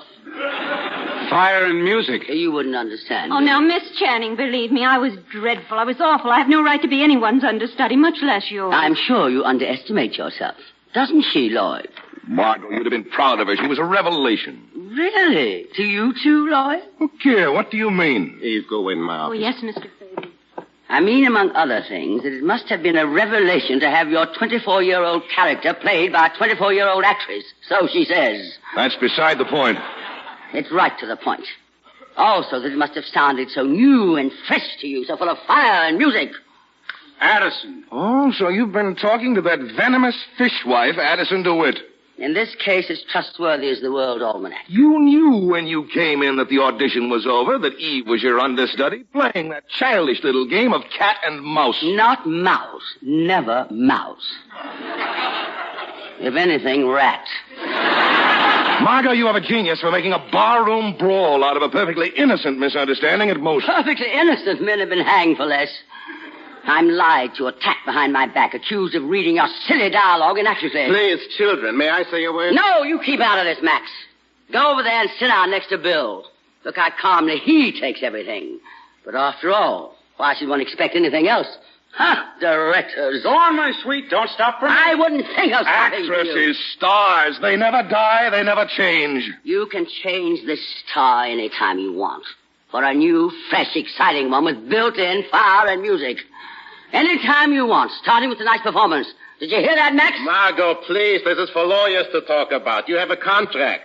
Are you threatening me with legal action, Mr. Fabian? Are you breaking the contract, Miss Channing? Answer my question. Are you threatening me? Who am I to threaten? I'm a dying man. What? Speak up! I can't hear you! I am a dying man! Not until the last drugstore sold its last pill. Do you have any other little thing on your little mind, Mr. Richards? Only this, Miss Channing. It's about time the piano realized that it has not written the concerto. Tell me, just when exactly does an actress decide that they're her words she's saying and her thoughts she's expressing? Usually at the point when she's got to rewrite and rethink them to keep the audience from leaving the theater. Oh, I'm going out and get drunk. Coming, Max? I come. Well, indeed. And you, Herr Director, you, I take it, are the Paderewski who plays his concerto on me, the piano. You got a match, baby? I seem to be fresh out. No, I have not got a match, and if I did have a match... And by the way, where is Princess Fire and Music? Who? The kid. Junior. I guess she snuck out when you launched the typhoon. Ah. I must have frightened her away. I wouldn't be surprised. Sometimes you frighten me. Poor little flower just dropped her petals and folded her tent. Look, baby. The gong rang. The fight's over. Calm down. I will not calm down. Exactly what do you all take me for? Little Nell from the country? Imagine my understudy for a week and I don't know anything about it. Now don't get carried away. She shows up for an audition when everyone knew I'd be here and gives a performance. Out of nowhere, she gives a performance full of fire and music and whatnot. It was carefully rehearsed, I have no doubt, over and over and over, full of those Bill Sampson touches. Now listen, Margot. I'm sick and tired of these paranoid outbursts. Paranoid? I said listen. Now you've got to stop hurting yourself and me by these paranoid tantrums. That word again. I don't even know what it means. Well, it's about time you found out. Now look, baby, I love you. You're a beautiful and intelligent woman. A great actress with every reason for happiness. Every night, hundreds of people love you. They want you. You belong. And yet you permit the slightest action of a kid. Kid? A kid. A kid like Eve to turn you into a hysterical, screaming harpy. Now, once and for all, stop. Bill, it's quite obvious you're not a woman. I've been aware of that for some time. Now, come on, forget it, will you? And buy me... Come on out, I'll buy you a drink. Mr. Sampson, I admit I may have seen better days. But I'm still not to be had for the price of a cocktail like a salted peanut. Margot, what can we do to make peace between us? Would it do if we got married? I certainly wouldn't marry you just to prove something. Well, you've had so many reasons for not wanting to marry me. Tell me, what's behind all this? I want you to love me, Bill, not Margot Channing. Me. Do you understand me? If you can't tell them apart, how can I? Now, Margot, I've got a feeling that this was my last try. I mean it. I can't think of anything else to do. I wish I could. Goodbye, Margot. Bill? Yes? Where are you going? To find Eve? That does it. So long. Every reason for happiness. Every night, hundreds of people love you. They want you. You belong. You are listening to All About Eve, produced by the Theater Guild on the Air and presented by the United States Steel Corporation. And here again, speaking for United States Steel, George Hicks. Earlier on tonight's program, I spoke to you about the importance of the canning industry to the welfare of our nation and the world. Right now, I'd like to tell you a few facts about U.S. Steel's contributions to the canning industry. 3 members of the United States Steel family play the largest part in helping to supply the canning industry with high-quality tin plate. These 3 are the United States Steel Company from its plants in Pennsylvania and Indiana, the Tennessee Coal and Iron Division, better known throughout the South as TCI, from its main plant near Birmingham, Alabama, and the Columbia-Geneva Steel Division in the West. In addition, the new Fairless Works near Morrisville, Pennsylvania, will also provide tin plate production from what is the most modern mill in the world. Before and during the war, United States Steel carried on continuous research in the development of electrolytic tin plating methods. Today, this important research, stimulated by necessity of war, offers important peacetime benefits. In fact, it's now used for almost 2/3 of the total tin plate manufactured by U.S. Steel. From the manufacturing standpoint, the 2 great advantages of the electrolytic tin plate method over the hot dip method are, first, in the electrolytic process, the steel coils to be tin plated move through the electrolytic baths in a continuous line at very high speed, thus ensuring a very rapid rate of production. Second, in the electrolytic process, a much thinner coating of tin can be uniformly distributed on the steel plate, thus achieving important savings in this very precious basic metal. Since canned foods, beverages, and hundreds of other products sold in cans are essential to America's modern high standard of living and doubly essential to the supply of our armed forces at home and abroad, I think you'll agree that all these developments in electrolytic tin plating represent a significant contribution by the industrial family that serves the nation, United States Steel. You are listening to the Theater Guild on the Air, presented by the United States Steel Corporation. And now the curtain rises on the 3rd act of All About Eve, starring Tallulah Bankhead with Beatrice Pearson and Kevin McCarthy, and featuring Mary Orr. That evening, after Lloyd came home and told Karen about his brawl with Margot, things began to happen. Karen was hopping mad, at Margot, of course. And thinking about it, Karen got an idea. She went to the phone. Now listen to me, Eve. Yes. You'll get your chance on Monday night, Eve. As the understudy, you'll go on in Margot's place. Monday, but why? Because Margot won't be able to. She won't even be at the theater. She'll be at my place in the country. Yes, I know she's going there on Sunday, but what? How? What? I tell you, I'll see to it.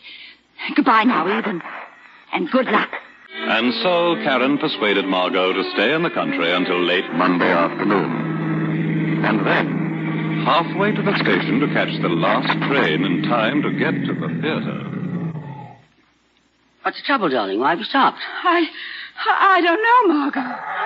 Karen, look at your thingamabob there. Your gauge, you're out of gas. Oh, no. Margot, I'm simply desolated. Train, Karen. How to make a nice performance.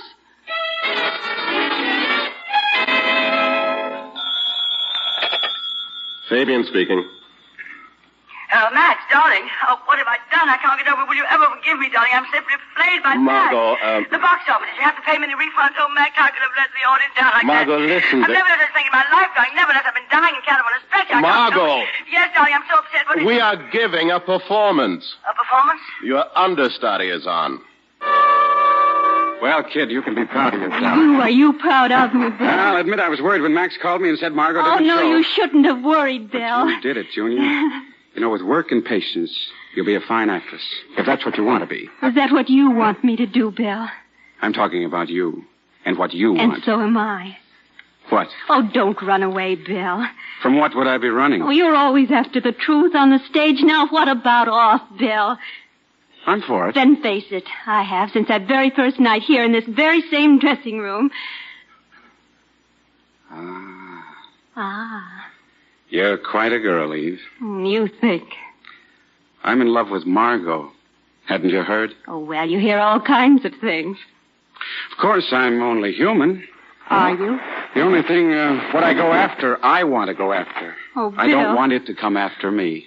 Oh, no, Bill. Oh, don't cry, kid. Don't cry. Just score it as an incomplete forward pass. Now, don't talk to me like that, making me out some kind of a cheap tart. I don't want to make you out anything. And you said that word. I didn't. May I come in? Oh, come in, Madison. I was just reading. Go on, kid. I take it Mr. Sampson was felicitating you on your magnificent performance. Oh, well, it's just a carbon copy of Miss Channing's. Miss Harrington, I think the time has come for you to shed some of your humility. Me? Gracious, I'm less than nobody. I am somebody. What do you mean? I'll tell you all about it, my dear, and what it means to you over a bite of supper. You just go in and change. Mm-hmm. And I'll take care of the rest. Well, Miss Harrington and I had supper that night, and the next day my column telling all about Eve appeared, and within the hour, Karen was at Margot's apartment. But did you read it all? I couldn't. I thought I'd be sick. Permit me to go over some of my favorite bits. Écoutez. That means listen. I quote, Miss Eve Harrington had much to tell, and these columns shall report her faithfully about the lamentable practice in our theater of permitting, shall we say, mature actresses to continue playing roles requiring a youth and a vigor of which they retain but a dim memory. That's me she was talking about. I just can't believe Eve said that. Karen, in this rat race, everybody's guilty till they're proved innocent. One of the differences between the theater and civilization. Well, she won't get away with it. Nor will Addison DeWitt and his poison. Margot. Oh, Bill, hi. I came as soon as I read that piece of filth. Ran all the way. Oh, that piece of the paper. Why, Bill, did you think I minded? I am unruffled, unmoved, and inviolate, shall we say. Margot, you're a great kid.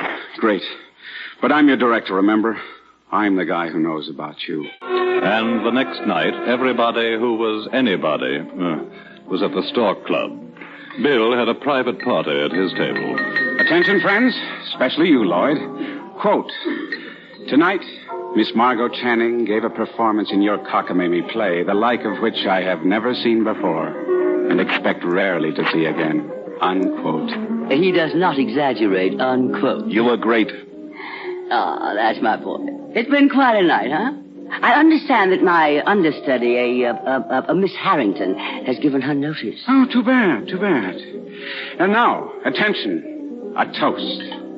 To Margot, to my bride-to-be. Glory, hallelujah. Poor things. When's it to be, Margot? 10 a.m. at City Hall tomorrow. At City Hall? Why City? Oh, it's only for the license. There's a 3-day wait. Blood test, you know. Darling, I'll marry you if it turns out you haven't got any blood at all. What are you going to wear, dear? Oh, something simple. A string of pearls, fur coat over a nightgown.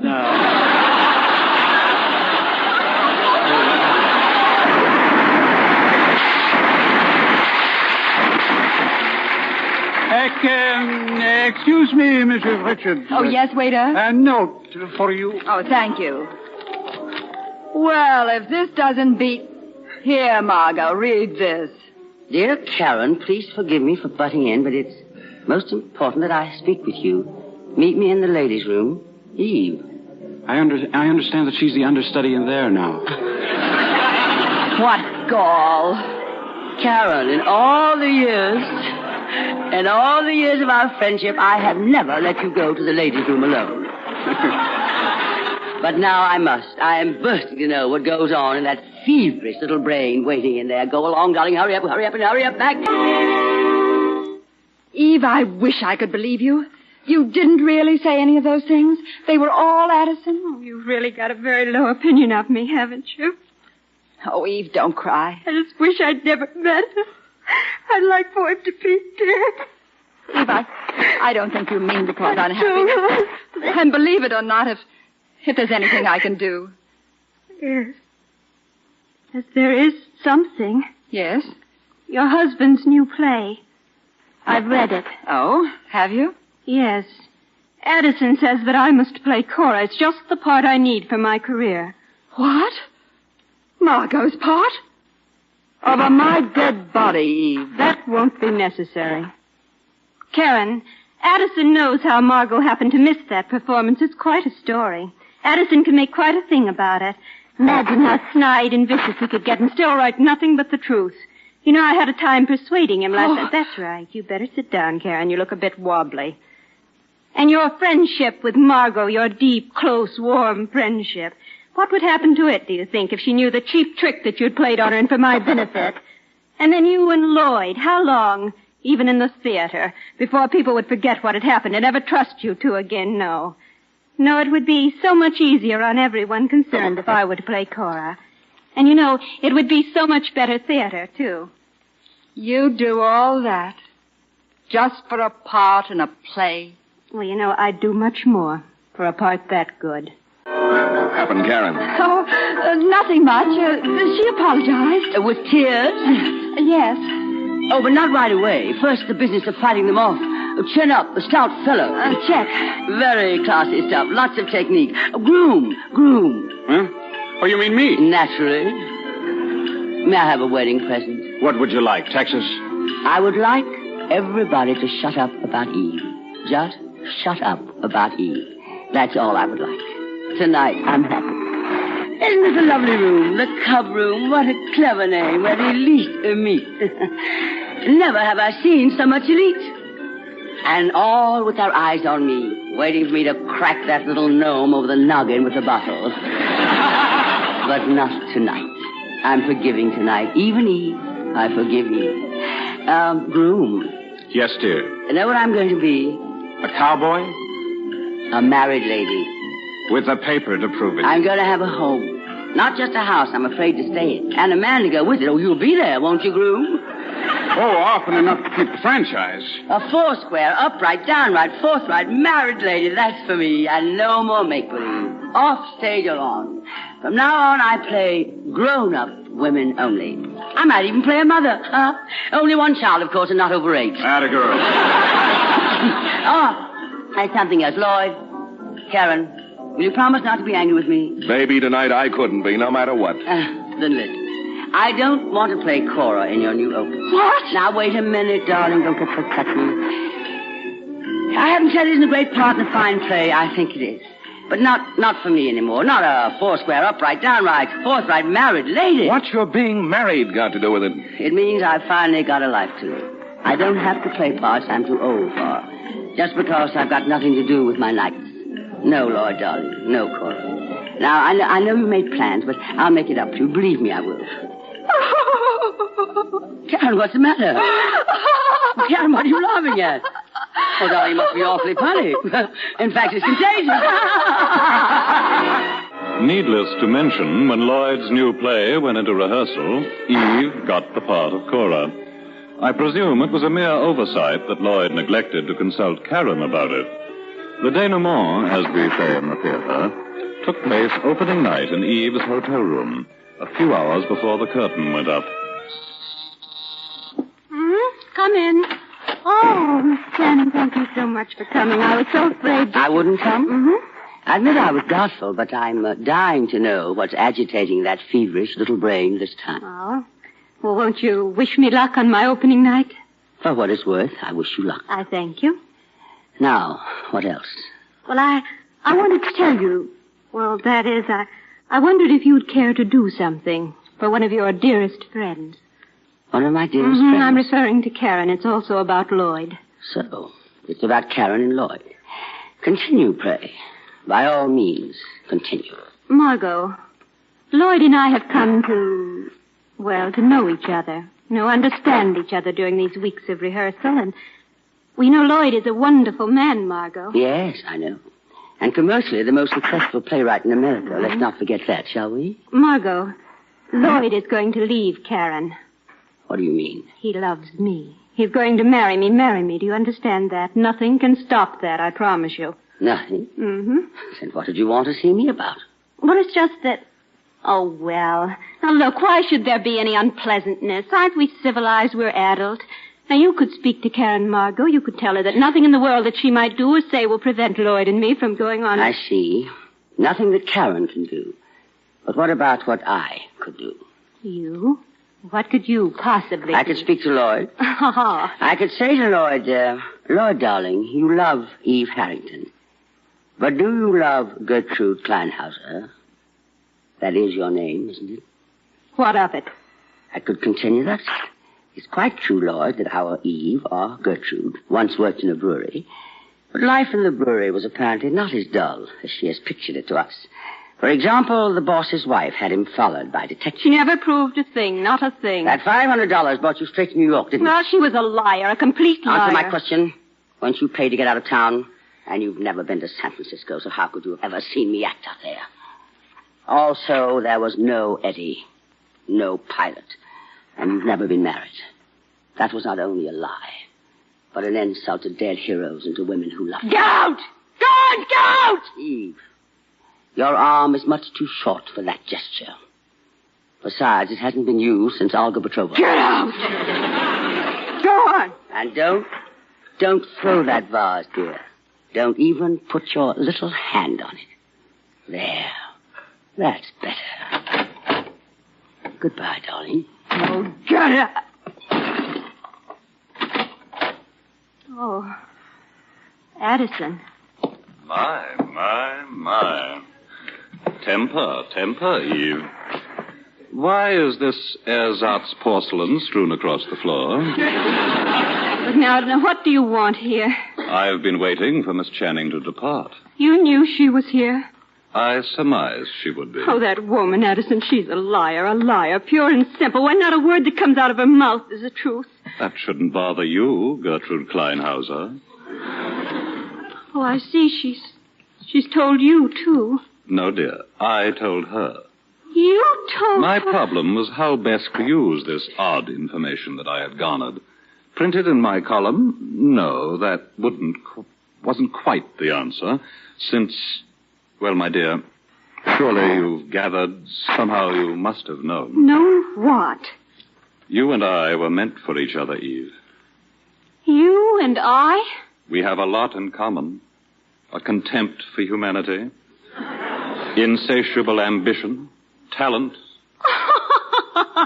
You and I? Oh, no, you don't. You're very... Remember, as long as you live, my dear, never to laugh at me. At anything or anyone else, but never at me. Do you understand? Answer me. Yes, Addison. Good. Now go take your nap, and good luck for tonight. I won't play tonight, not possibly. I couldn't go on. Couldn't go on? Oh, my dear, you'll give the performance of your life. And as you know, she did. And months later, when the Sarah Siddon Society gave its annual award for the best acting performance of the season, the winner was introduced by Margot Channing. Ladies and gentlemen, you know it is the custom of the Sarah Siddon Society that the winner of the previous season's award shall introduce the actress who is to be honored this season. You see before me the cherished plaque that it was my good fortune to win last year. And beside me, the supremely gifted young lady, true a newcomer among us, but one so talented that in a single year she has risen so high as to be your new award winner. I have no doubt we shall never forget her. Miss Eve Harrington. And so, in conclusion, ladies and gentlemen, although I am going to Hollywood next week, I don't want you to think that I'm leaving you. Now, how could I? For my heart is here in the theater, and 3,000 miles are too far away to be away from my heart.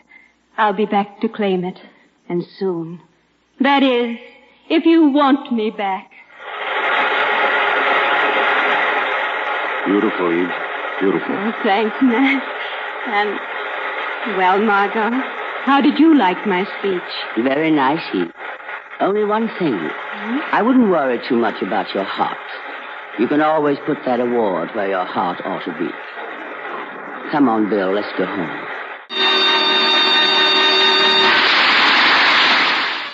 The curtain has fallen on the Theater Guild on the Air production of All About Eve, sponsored by the United States Steel Corporation. We express our thanks to our star, Tallulah Bankhead as Margot, and to Beatrice Pearson as Eve and Kevin McCarthy as Bill Sampson. Our thanks also to the other members of our cast, as Lloyd Richard, Don Briggs, as Addison DeWitt, Alan Hewitt, as Bertie Coonan, Florence Robinson, as Max Fabian, Stefan Schnabel, as the pianist, Reginald Mason, and as the telephone operator, Prudence Truesdell. Joseph L. Mankiewicz wrote the screenplay All About Eve, which was based on a short story by Mary Orr, who was featured tonight as Karen Richards. And now let's hear from Basil Rathbone. Just a word about next week's play. Good evening, ladies and gentlemen. Next week on Theatre Guild on the Air, it is my privilege to join Alan Webb and Margaret Phillips in a performance of The Winslow Boy, Terence Rattigan's heart-tugging comedy drama of an English boy accused of petty theft and the repercussions that aroused the world. We sincerely feel that you will be richly rewarded if you listen. Thank you. All over America, state and local medical authorities are devoting their time this week to examining people for diabetes. Why don't you take advantage of this service if you are not sure? Remember, next week on the United States Steel Hour, The Winslow Boy, starring Basil Rathbone, Alan Webb, and Margaret Phillips. And remember, too, that the trademark of United States Steel, USS, on any steel product is your guide to quality steel. Tonight's presentation of All About Eve was through the courtesy of 20th Century Fox, producer of the Technicolor motion picture The Snows of Kilimanjaro, starring Gregory Peck, Susan Hayward, and Ava Gardner. The Theatre Guild on the Air is under the supervision of Lawrence Langner and Teresa Helburn, with our Minor Marshall executive producer. S. Mark Smith is editor. Music was composed and conducted by Hara Levy. Your announcer has been Norman Brokenshire. The United States Steel Corporation hopes that you'll be with us next Sunday at the same time. Presenting Paulette Goddard and Burgess Meredith in At Mrs. Beam. The United States Steel Corporation, 500,000 employees and stockholders present the Theatre Guild on the Air. The United States Steel Corporation is happy to bring you the Theatre Guild, one of America's foremost producers of stage plays. The Theatre Guild, which presented over 150 plays in the American theater, comes to you now over the air. Tonight we bring you C.K. Munro's comedy of hijinks in a London boarding house, At Mrs. Beam, starring Paulette Goddard and Burgess Meredith, and featuring Brenda Forbes. And here is Lawrence Langner, co-administrator with Teresa Helburn of the Theatre Guild, to tell you something about the play and its players. Mr. Langner. Ladies and gentlemen, our play tonight is At Mrs. Beam, based on the comedy of that title by C.K. Munro. It's a comedy about two romantic crooks and the turmoil which they create in a respectable London boarding house. Crooks have often fascinated our dramatists, and they tend to look upon larceny with a more kindly eye than do the police. Many of you remember the amusing crooks in Raffles, alias Jimmy Valentine, and Grand Hotel. At Mrs. Beam's was written for entertainment only. It was the playwright's desire to have some fun at the expense of a group of gossipy ladies in a boarding house, and really give them something to gossip about. Our play tonight must therefore be regarded as a light-hearted excursion into a somewhat wacky world. The two crooks in our play have a rough-and-tumble fight near the end of the first act, in which the jealous wife throws plates, ashtrays, and everything else in sight at her light-fingered husband. These gay characters are played by Burgess Meredith and Paulette Goddard, who in private life are Mr. and Mrs. Meredith. Miss Goddard should know something about heaving plates and crockery since, with Burgess, she has just finished the screenplay Diary of a Chambermaid. Burgess's fighting experience is more real. Instead of throwing plates and dishes, he was engaged in actual warfare. It was foreign rather than domestic. And now the curtain rises on the Theatre Guild production, At Mrs. Beam's, starring Paulette Goddard and Burgess Meredith and featuring Brenda Forbes, presented by the United States Steel Corporation. Tonight we take you to London, England, in the days before World War II. There in respectable Regent's Terrace overlooking Regent's Park, we pause for a moment at number 22. It's a brownstone house. The haze of an occasional electric light, but recently converted from gas, shines through the long, respectable window. Over the doorbell is a neat white card. It says, Mrs. Beam's, Rooms for Rest. It is in this house, with its strange assortment of rather odd characters, that our story opens with the ringing of a doorbell. I'm coming just a minute. I'm coming, I said. Can't you wait a minute? Oh, Good evening. good evening. This is a hotel, isn't it? Well, not exactly. It's a boarding house. That's what I thought. We'd like a room, my wife and I. Oh, come in, won't you? I'm Mrs. Bean. How do you do? This is my wife. Say, how do you do to Mrs. Bean, dear? How do you do, Mrs. Bean? I'm very well, thank you. Now, about the room. I have only one vacant. It's on the first floor, twin beds, and you'll have a wonderful view of the park. May we see it, please? Of course, it is a little expensive. You see, we're rather exclusive here. I have very few guests, and they've all been with the ages. Why, the oldest, that's Miss Shoup. You'll meet her later. That is, if we like each other and you decide to stay and I decide to let you. So you see, we're really more like a private family than a... Well, as I was saying, it's a lovely room. We'll take it. Will you sign the register, please? Certainly. Madame, Mr. and Mrs. Joseph Dermott. Thank you. There you are. And where are you from? Paris. We just arrived by plane. Goodness, you must have been in a hurry. Do you plan to stay long? I regret I'm unable to satisfy your curiosity, madam. Our plans are elastic, aren't they, darling? Oh, yes, they are very elastic. Oh, alors, mon cher, I have spoken all by myself. Wonderful, darling, wonderful. She said elastic. Isn't she wonderful, Mrs. B? Her English, I mean. Oh, I have a wonderful, how you say, teacher, n'est-ce pas?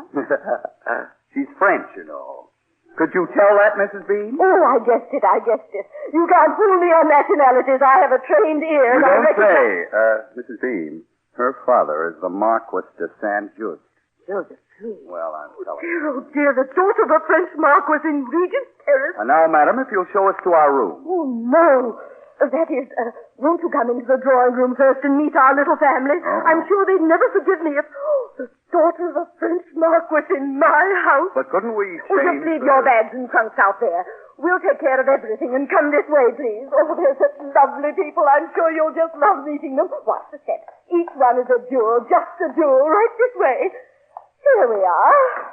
Isn't it dreadful, isn't it? Absolutely dreadful. You know, it's remarkable you should mention that because the paper says he killed you instead of with a knife. Oh, come now. I can't believe anything. But I assure you... Attention, please. Attention, I said, everybody. Thank you. I wish to present you our newest guest, Mr. and Mrs. Dermott. Oh, yes. Miss Newman. Mr. Carmichael. Hey, please. Master Oliver Bebb, Jr. Hello. And beautiful Mrs. Dermott, isn't she a beauty, Mr. Dermott? Nice weather we're having, isn't it? Mr. Langford. Good evening. And last but not least, our oldest guest, the guest of honor, so to speak, Miss Evangeline Shue. Delighted, I'm sure. How do you do? Enchanté. What's that you say? You speak French? My dear Miss Shue, Mrs. Dermott is French. Really French? Are you sure?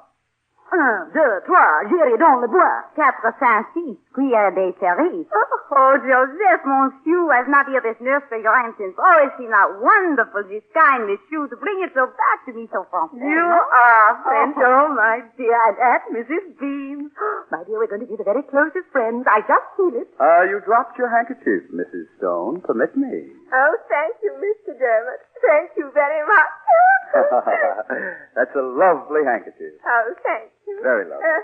Are you also French, Mr. Dermot? Oh, no, I'm just an ordinary American, nothing glamorous. Oh. By the way, Mrs. Stone, has anybody ever told you that your eyes are most extraordinary blue? Oh, no. Well, they are. That is, are they? Yes. Now then, Mrs. Stone, no monopolizing, no monopolizing. The rest of us would like to get acquainted, too. Not just now, Mr. Carmichael, not just now. Listen, everybody, I have an announcement to make. They just flew in from Paris. Oh, Paris? You mean they were there? Tell us all about it. Now, ladies and gentlemen, as the oldest guest, the one who was here a full 3 years before Mr. Carmichael, my closest competitor, I consider it no more than my privilege and prerogative to ask the question. Am I correct in my assumption, Mrs. Dean? Monsieur will ask the question. Thank you. Mr. and Mrs. Dermot, I understand you've just arrived from Paris. Is that correct? It is? Then tell us, did you see the murderer? The murderer? Bluebeard. Oh, Bluebeard. No, we never had the pleasure. I saw him. You did? You never told me, darling. It was very early in the morning. At Les Halles, I am buying vegetables, and suddenly it appears, a shadow in front of me, and I look up, and he is gone. But the way my arms is found, I know it can be no one else but him, Bluebeard. 100 was. He killed him with a knife. 39, Oliver, dear. We must be accurate. I believe the number is 38, Miss. My dear Miss Newman, the morning paper distinctly The mentioned... Radical press, perhaps. The London Times stated explicitly... He killed him with a knife. The bobbies are looking... Now, Oliver. They are, too. They're looking for the trunk he keeps the corpses in. It's a big black one about this big, and it's black, and he keeps the corpses in it. Oh, quiet, Oliver. I'm sure Mrs. Dermot knows all the gruesome details. Oh, thank you, Monsieur. Langford. Call me Colin. Oh, thank you, Colin. Someone has told you perhaps your shoulders, they are very, very big, no? Oh, no. Are they? Oh, and your hair so blonde. Really? Excuse me for interrupting you, dear. And I'm sure Mrs. Beam would like to take us up to our room now. Certainly, certainly. You may resume, everybody. Go right on enjoying yourselves. See you all at breakfast tomorrow. Good night. Good night, Mrs. Beam. This way, please. Dear Mr. and Mrs. Dermot. Don't you think they're darling people? Don't you think they're just... Here we are. There. Isn't it a darling room? Not bad. Not bad. It is magnifique. I'll leave you to yourselves now. Good night. Sleep well. Oh, I almost forgot. Welcome to England, Your Royal Highness. Your Royal Highness. What is it you are doing, mon cher? I'm looking to see if she's gone. You see. She is. Jeepers creepers, it's about time. My phony French accent was getting me down. You know, you did it rather well, I thought. Well, thank you. Not as well as my Russian accent, but not bad. Russian is easy to get away with. Nobody understands it. I would call it cowardly to imitate a Russian. You know, I was a little worried, though, when that fantastic old maid, what's her name, Miss Shue? When Miss Shue lets go at you with that nursery rhyme. Where'd you learn that? Oh, elementary French one. They teach it in high school. Who told you about it? What do you mean, who told me? I went to high school. That seems highly improbable. Oh, shut up. Oh, my, what a lovely view. Darling, I think I'm going to like it here. Not too much, I hope. Why not? I like being the daughter of a French marquis. I don't want to worry your romantic spirit with sordid details, but it happens that the police of 3 countries, including this one, are looking for it. For us and for certain articles of jewelry in our trunk downstairs. What time is it, dear? I forgot to wind my watch. Oh, now, Laura, listen to me. Listen. That's better. Now, we've chosen this out-of-the-way boarding house as a temporary hideout, and the word that I would call to your attention is temporary. Any minute now, we may be forced to flee from the minions of the law. I know all that, dear. Oh, look, sweetheart, through this window. Isn't that the sweetest little pond over there in the park? And look, there are ducks on it. Look. Laura. Yes, dear. I have a compliment for you. You're rather handsome, in a common sort of way, of course. Oh, really? Well, what else am I, darling? Well, let's see now. You're a dreg, a weed, a parasite, a crook, an international crook. You too. I'm a man. That's different. Well, then, come on and kiss me. No, I can't kiss you, Laura. This is serious. We've got to make plans. Not me. You make the plans. I only No, Laura, attention. Why are we here? To get away from the police, you said. Quite right. But while we're here, I see no reason why we shouldn't make it interesting, as we did in Brussels and Vienna, you remember?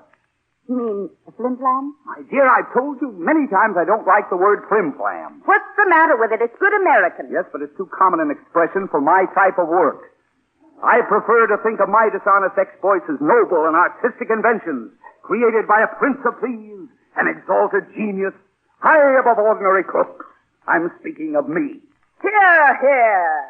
What about the flim-flam? Well, we may be able to work it here, darling, right in this ignoble boarding house. But first, I must investigate some of these people. Well, be careful how you investigate that Mrs. Stone. Mrs. who? Mrs. Stone. Don't think I didn't notice you looking at her downstairs. You dropped your handkerchief, Mrs. Stone. Permit me. By the way, Mrs. Stone, has anyone ever told you your eyes are a most extraordinary blue? Well, I was just being polite. Oh. Speaking of looking at people, what about that young man downstairs? Now, what's his name? Langford, Colin Langford. Aha, I thought you'd remember it. What was he saying to you off in that corner where he maneuvered you? He did not maneuver me. I maneuvered myself. The question of maneuvering is beside the point. You brought it up. I withdraw it. What did he say to you? He admired my eyes. Did he? Anything else? He thought I was the most beautiful woman he'd ever seen. The fool? What? He has no right to talk to you like that. Oh, dearest, don't you agree with him? Yes, I agree with him. I don't know why I do. Maybe it's the way you look framed in that window with the moonlight. Am I getting soft, Laura? Am I becoming... Of course you are, darling. Kiss me. No, Oh, don't talk. Kiss me. Kiss me again. Come on.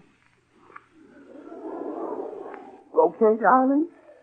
I've stopped talking for tonight. Lovely people. Yes, that's what they are, and so democratic. Yes, the daughter of a French marquis. Good morning, everybody. Good morning, monsieur. Good morning. The papers, have you seen them? No. The Paris Bluebeard has escaped. Yes. This human, Mrs. Beeman, dear Mr. Carmichael, he escaped just when they thought they had him in the hollow of their hand. Well, now, monsieur, what is... They think he's in London. Mr. Carmichael, what do you imagine a man like this person would do, supposing he did come to London? I mean, where would he stay and that sort of thing? Well, in a fashionable hotel, most likely. They always do. Wrong, dear Mr. Carmichael, very wrong. That would be the obvious place. I think he'd select a quiet residential hotel, even a boarding house, perhaps. Dear me, not a pleasant thought, is it? The papers say this Bluebeard has a mole just under his left eye. Did you see that? No. Just under his left eye. Well, my dear, have you noticed Mr. Dermot? He has a mole just under his left eye.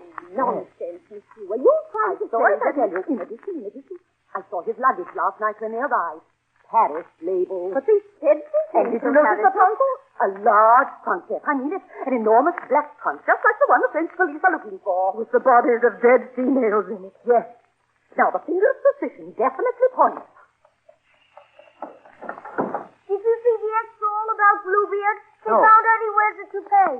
Really? A toupee? Well, thank you, Oliver. Now, run away, dear boy. But what about her? His wife.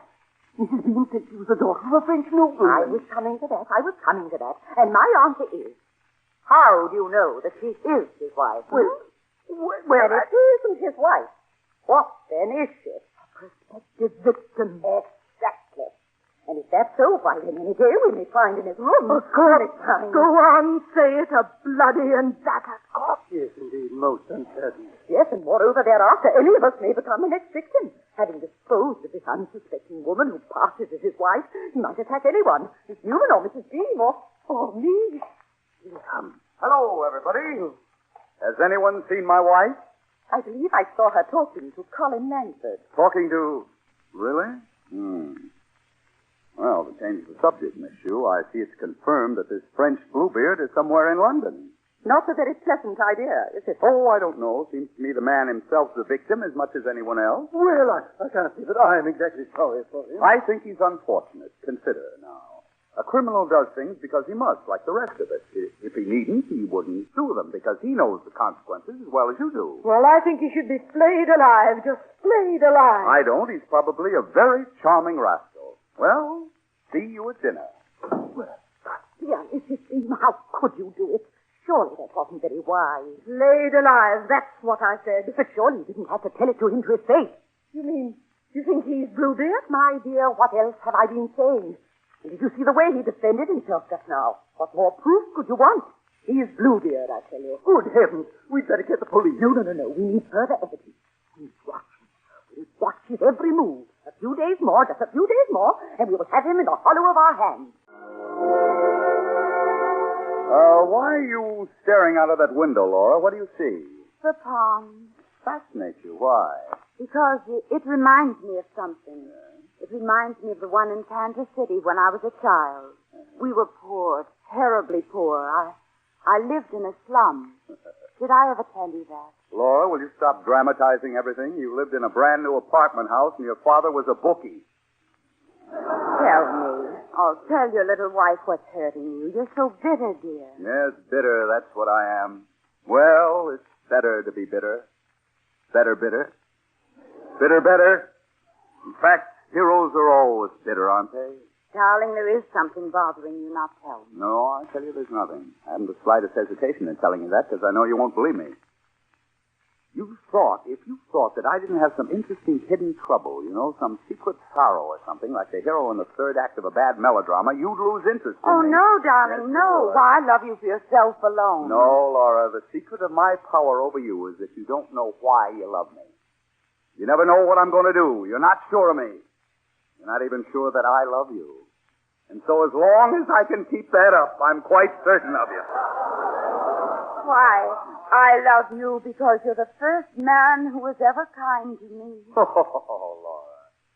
You're such a complete actress, you don't know when you're acting and when you're not. Nothing will satisfy you, but I must act too. And the role that you've assigned to me is that of a man with a hidden sorrow. Oh, stop that frowning, darling. You look unhealthy. That's my hidden sorrow, isn't it awful? Oh, you poor boy. You do love me terribly, don't you? And all those nice speeches, they make you feel better, don't they? Well, Laura, we've got to make this Mrs. Bean throw us out. Evict us. Why? I'll come to that later. Now, my plan, my magnificent piece of strategy consists of 2 points. The first... Are you listening? Yes, dear. Now, these people must be convinced. I wish to put this delicately, dearest, that we are not married. That we are, in fact, living in sin, I believe the word is. Suppose I object to your telling them that. How can you? You're French. You know what the French is supposed to be. I am not. I'm an American. And I'll show them our marriage certificate. It's in Romanian. Nobody can read it. Bulgarian. We were married in Sofia. It's just like you to forget where. Point anyway, number 2. Do you remember that beautiful Mrs. Stone? Yes, Stone that we met downstairs last night? With the blue eyes? Yes. Yes, I remember her. Mrs. Stone is out. No, Laura, this is business. I've decided to become infatuated with Mrs. Stone. Now, this is for business reasons. Yes. I shall attempt to lure her to America as my secretary. That's wonderful. This is a new one. Go on, dear. Tell me why. So they'll throw us out, don't you see? Now, those respectable people downstairs, when they hear about my immoral advances to this sweet, innocent pride of British womanhood, they'll remove us as one removes the worms from Mrs. Beam's salad. And they'll remove some other things they don't expect along with it in our trunk, jewelry and other odds and ends, including some new acquisitions. Is it all right to ask a question? Certainly. Why can't we just walk out? Why do we need all the hanky-panky? Now we come to the heart of the matter. Because, dear heart, that wouldn't be melodramatic. It wouldn't be right. That would be simple and you wouldn't like it. You'd begin to wonder if I was losing my grip. Oh, no. Everybody else in the world would do it the easy way, but not me. No, to keep you, Laura, my darling, I have to be different. I know. Well, I don't believe a word of it. And I'll tell you something else. All this talk of yours is just pretense. What's at the bottom of it all is that you're jealous. Jealous. Don't be an idiot. Why, I know you well enough now. You love me. You're crazy about me, and you're jealous. You're jealous of Colin Lansford because I spoke to him again today. You're jealous. Yes, you are. Laura, this interests me. Before I go into it, I'm going to ask you one favor. Don't start throwing things until I'm finished. You promise? I promise nothing. Well, I'll tell you anyway.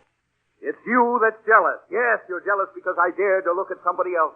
Fancy if I were touchy like you. Yes, but as it happens, it suits me to be infatuated, as I undoubtedly am with this Mrs. Stone. Laura, don't look at me that way. Put down that book. You think I'm an idiot, don't you? No, dearest. You're brilliant, intelligent, and don't throw that. Don't. You think I'm only a child you can play with and do what you like with. What did I say, Laura? Put down that ashtray. I'll put it down. Oh, darling, I only suggested you got Mr. Langford. You're jealous. I knew it, you swine. Where's that water pitcher? No water Where's that pitcher, water please. pitcher? Oh, yes. No, please. Here it is, the water pitcher. Look, please, dear. You I put don't her want on as your secretary. No. Your secretary. Don't make me laugh. I saw you looking at her downstairs. I saw the way that you ogled her, and I know what's in your mind, too. Dear. I've just been sitting here Darling. waiting for you to get your head down, darling. Here it comes. Mrs. Stone. Why, nobody seems to. Oh, I beg your pardon. Will you come in and save me? As I was saying, my room is just next door. Will you stop her? She's killing me. Oh, you'd like to add one more to your list, eh? You, Casanova, you, Henry VIII, you, Bluebeard. That's what you are. A Bluebeard. Bluebeard. Let me out of here.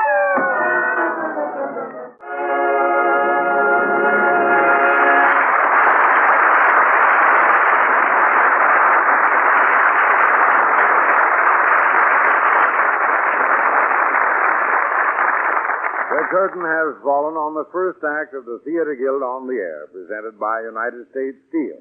Tonight we are bringing you C.K. Munro's comedy At Mrs. Beale's, starring Paulette Goddard and Burgess Meredith and featuring Brenda Ford. Now, before our second act begins, here, speaking for United States Steel, is the well-known reporter of the American Broadcasting Company, George Hicks. Good evening. Your paper today was full of news and pictures about America's greatest Navy days. And during the past week, thousands of you who live in seaport cities were among the millions of Americans who actually went on board ships of our mighty fleet. You saw at close range many of the weapons that made our Navy so powerful.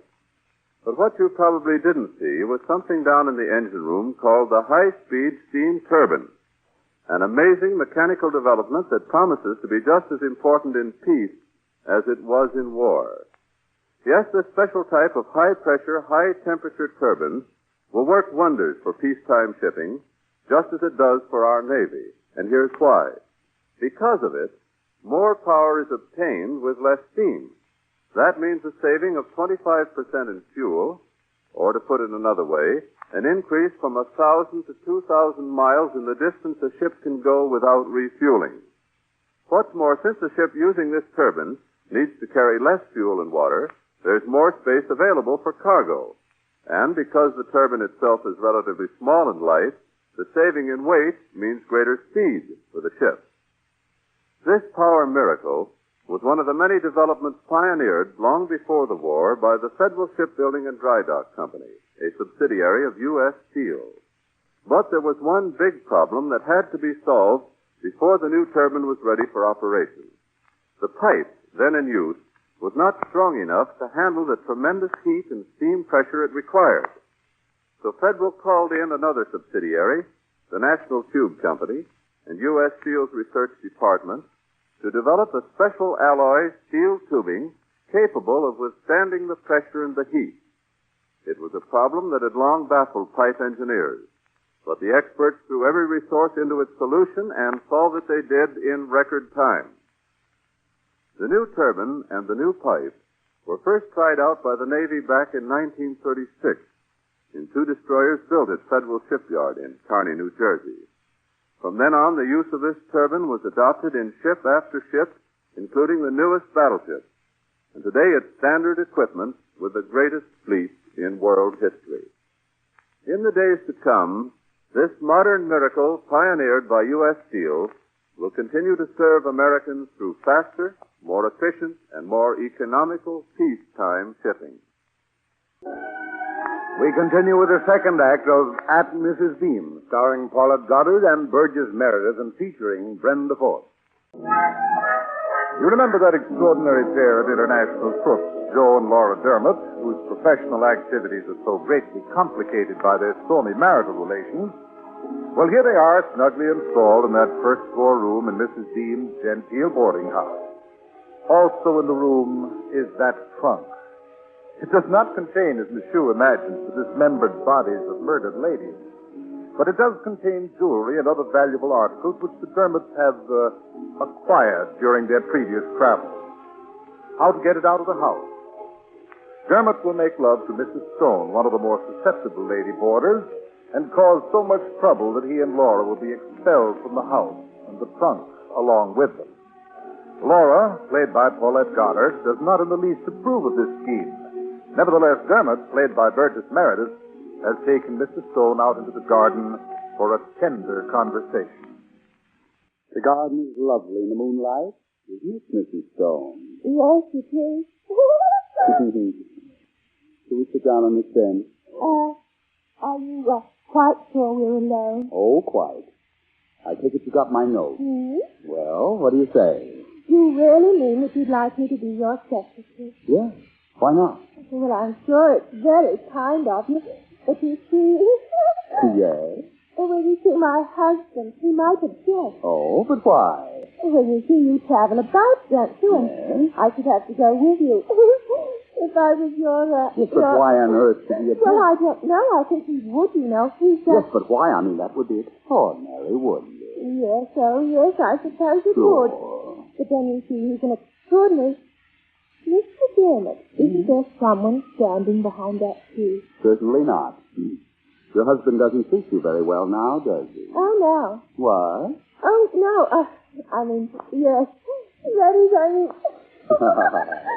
I think perhaps all men are the same, don't you? No. You think that I'd be the same? I don't know, I dare say, but then you're not my husband, you see. No, but if I was... I don't know. After all, how could I? Oh, here's Miss Sue.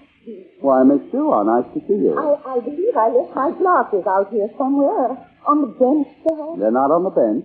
Oh, have you looked? They happen to be hanging on a cord around your neck. Oh, silly of me. Thank you, dear Mr. Dermot. Not at all. Goodbye, Miss Sue. Now, where were we? Oh, yes. Mrs. Stone, when you take a thing up, you put your whole heart into it, don't you? Yes, I expect so. Yes. Well, you see, that's what I want. I want someone resourceful that I can trust to leave things to. See what I mean? Oh, yes.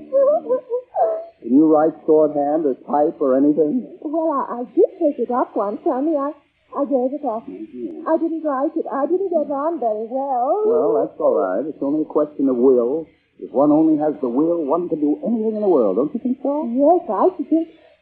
Isn't that a woman's head peeking out from behind that tree? A woman's head? Certainly not. And then you want to see the world, don't you? Mm-hmm. You want to do something, to be at something, using your energy and character on it. Well, here's your chance, don't you? Yes, I... Of course, I haven't said anything yet. No, nothing definite. All this is very indefinite. If only you got an offer of the secretarial work. Would you take it? Yes, I take it you would. Yes, You would? Yes, I would. What about your husband? I don't know. Do you think you'd be good at it? I don't know. I think you would. That's why I want you. I want someone dynamic with drive. Mm-hmm. Do you think you'd have any interest in it? Yes. I say, let's walk down to the pond where we can't be seen. I think... See? Who's there to see you? Yes, come on. Yes, dear. Go on. I've heard all I want to hear. Hello, Laura, darling. How long have you been standing behind that tree? Long enough, dearest. Where are you going? I believe that I'm just in time for an appointment with Monsieur Langford. See you later, my little cabal.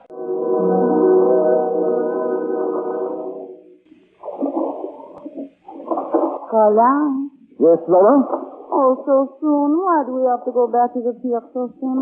You know well enough why. Oh, mon pauvre petit Colin, I've made him very angry. When a woman criticizes the way I row a boat. Oh, but I am not criticized. Only mentioned that the men in Bulgaria where I was born came not. Bulgaria?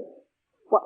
I thought you were born in France. Oui, the men in France where I was born came Laura, is your father a French nobleman? You are calling me a liar?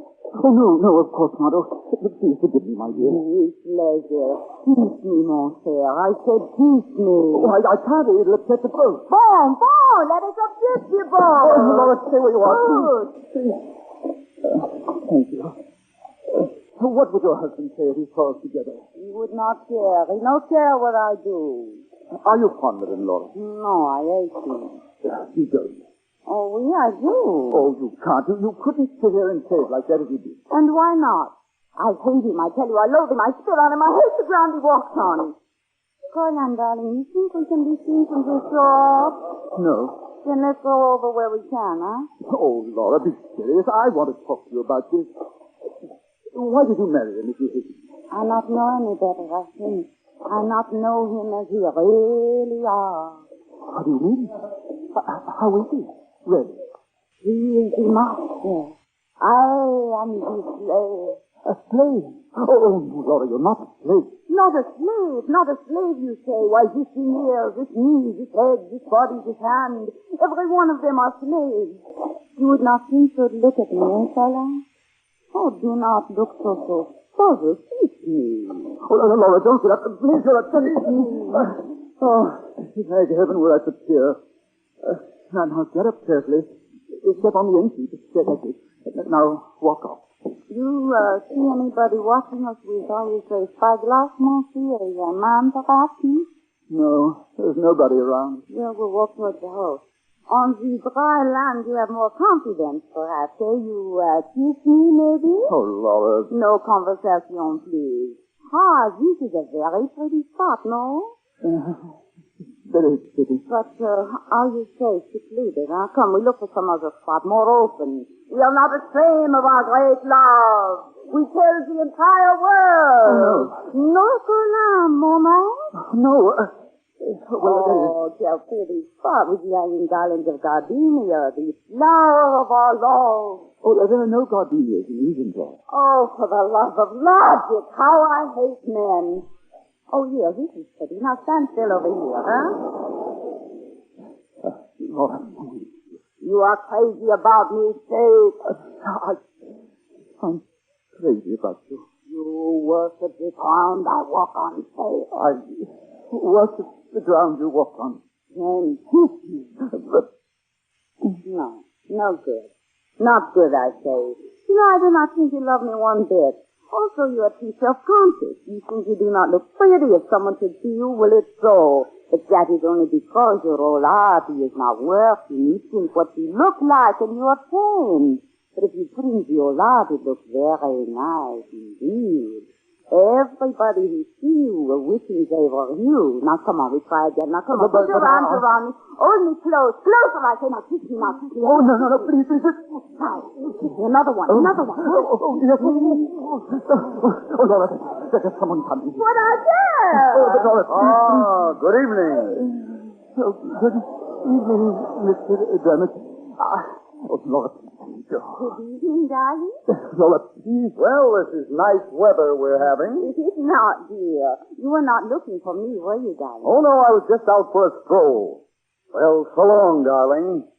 See you at dinner. Oh, wait, Mr. Dermot. Mr. Dermot, I can explain. I can explain everything.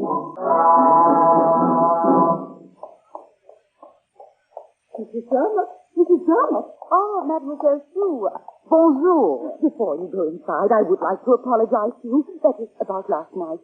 Last night? I mean to say to enter your bedroom unannounced. Although I did knock, I assure you I did knock. At an intimate moment when... That is all right. My husband and I, we fight all the time. You do? Oh, night and day and night, always we fight. Sometimes one wins, sometimes the other. He is a very bad man. Oh, my poor child. You must tell me all about yourself. Where were you educated? Me? Yes, you dear. Harvard, Princeton, Yale. No, a convent in Paraguay. Paraguay? Really? Dear me, that must have been immensely interesting. Immensely interesting. Let me see. Paraguay is the brown piece between the two pink ones down near the toe. On the map, I mean. You're not very old, are you, dear? No, but very experienced. With my husband, experience from very cheap. Your husband is a quick-tempered man. Quick-tempered? He would kill me just like that. If you know I am unsafe, well then, that's what I was going to say. Do you think your action as regards Mr. Colin Langford is quite wise? Huh? I refer, of course, to what went on when you got out of the bed. Oh, you have seen us also. Well, I was in the tulip bed looking for my glasses. Now tell me, dear, What would the Marquis, your father, say? What would he say? I'm sure he would not approve of that sort of thing. And your husband, what would he? I told you, he would kill me. But what I care, he do the same to me, only worse. The same? You mean he is on intimate terms with other women? Others? Andre! Oh, my poor child. Further, now that you've told me, you must treat me as a friend in the matter, as say, an elder sister.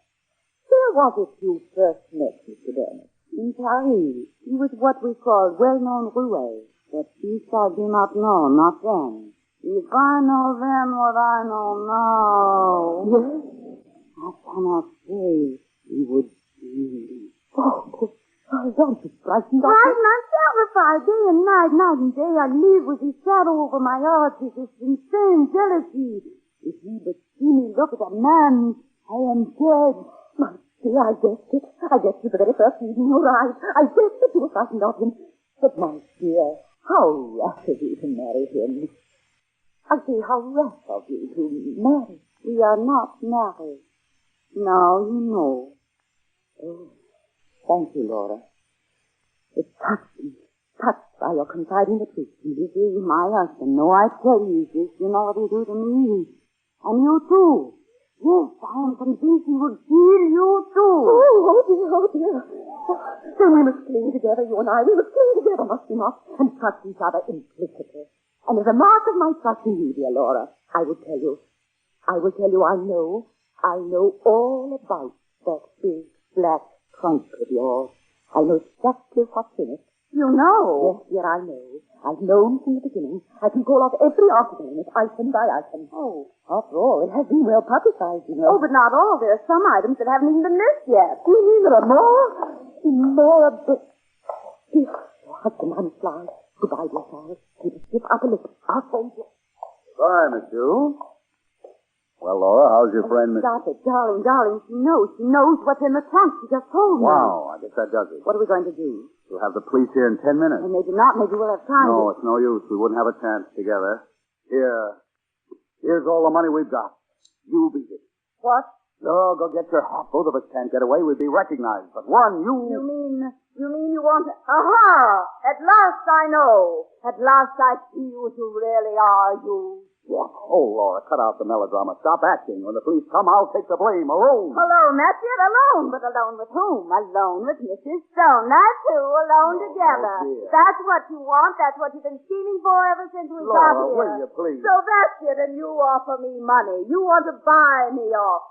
And then the minute I'm gone, you sneak out the back way with Mrs. Stone. Well, it won't work. It won't work for you here. You pulled some dirty tricks on me in your time. Joe Dermot thought this is the dirty. Oh, darling, it's no trick. I want to save you. Shut up. You're my husband and I'm your wife. Oh, Laura. Here I am and here Laura, I put stay. down that thing. And you can go right downstairs Laura, and put tell down Mrs. that Stone. inkwell. It's full.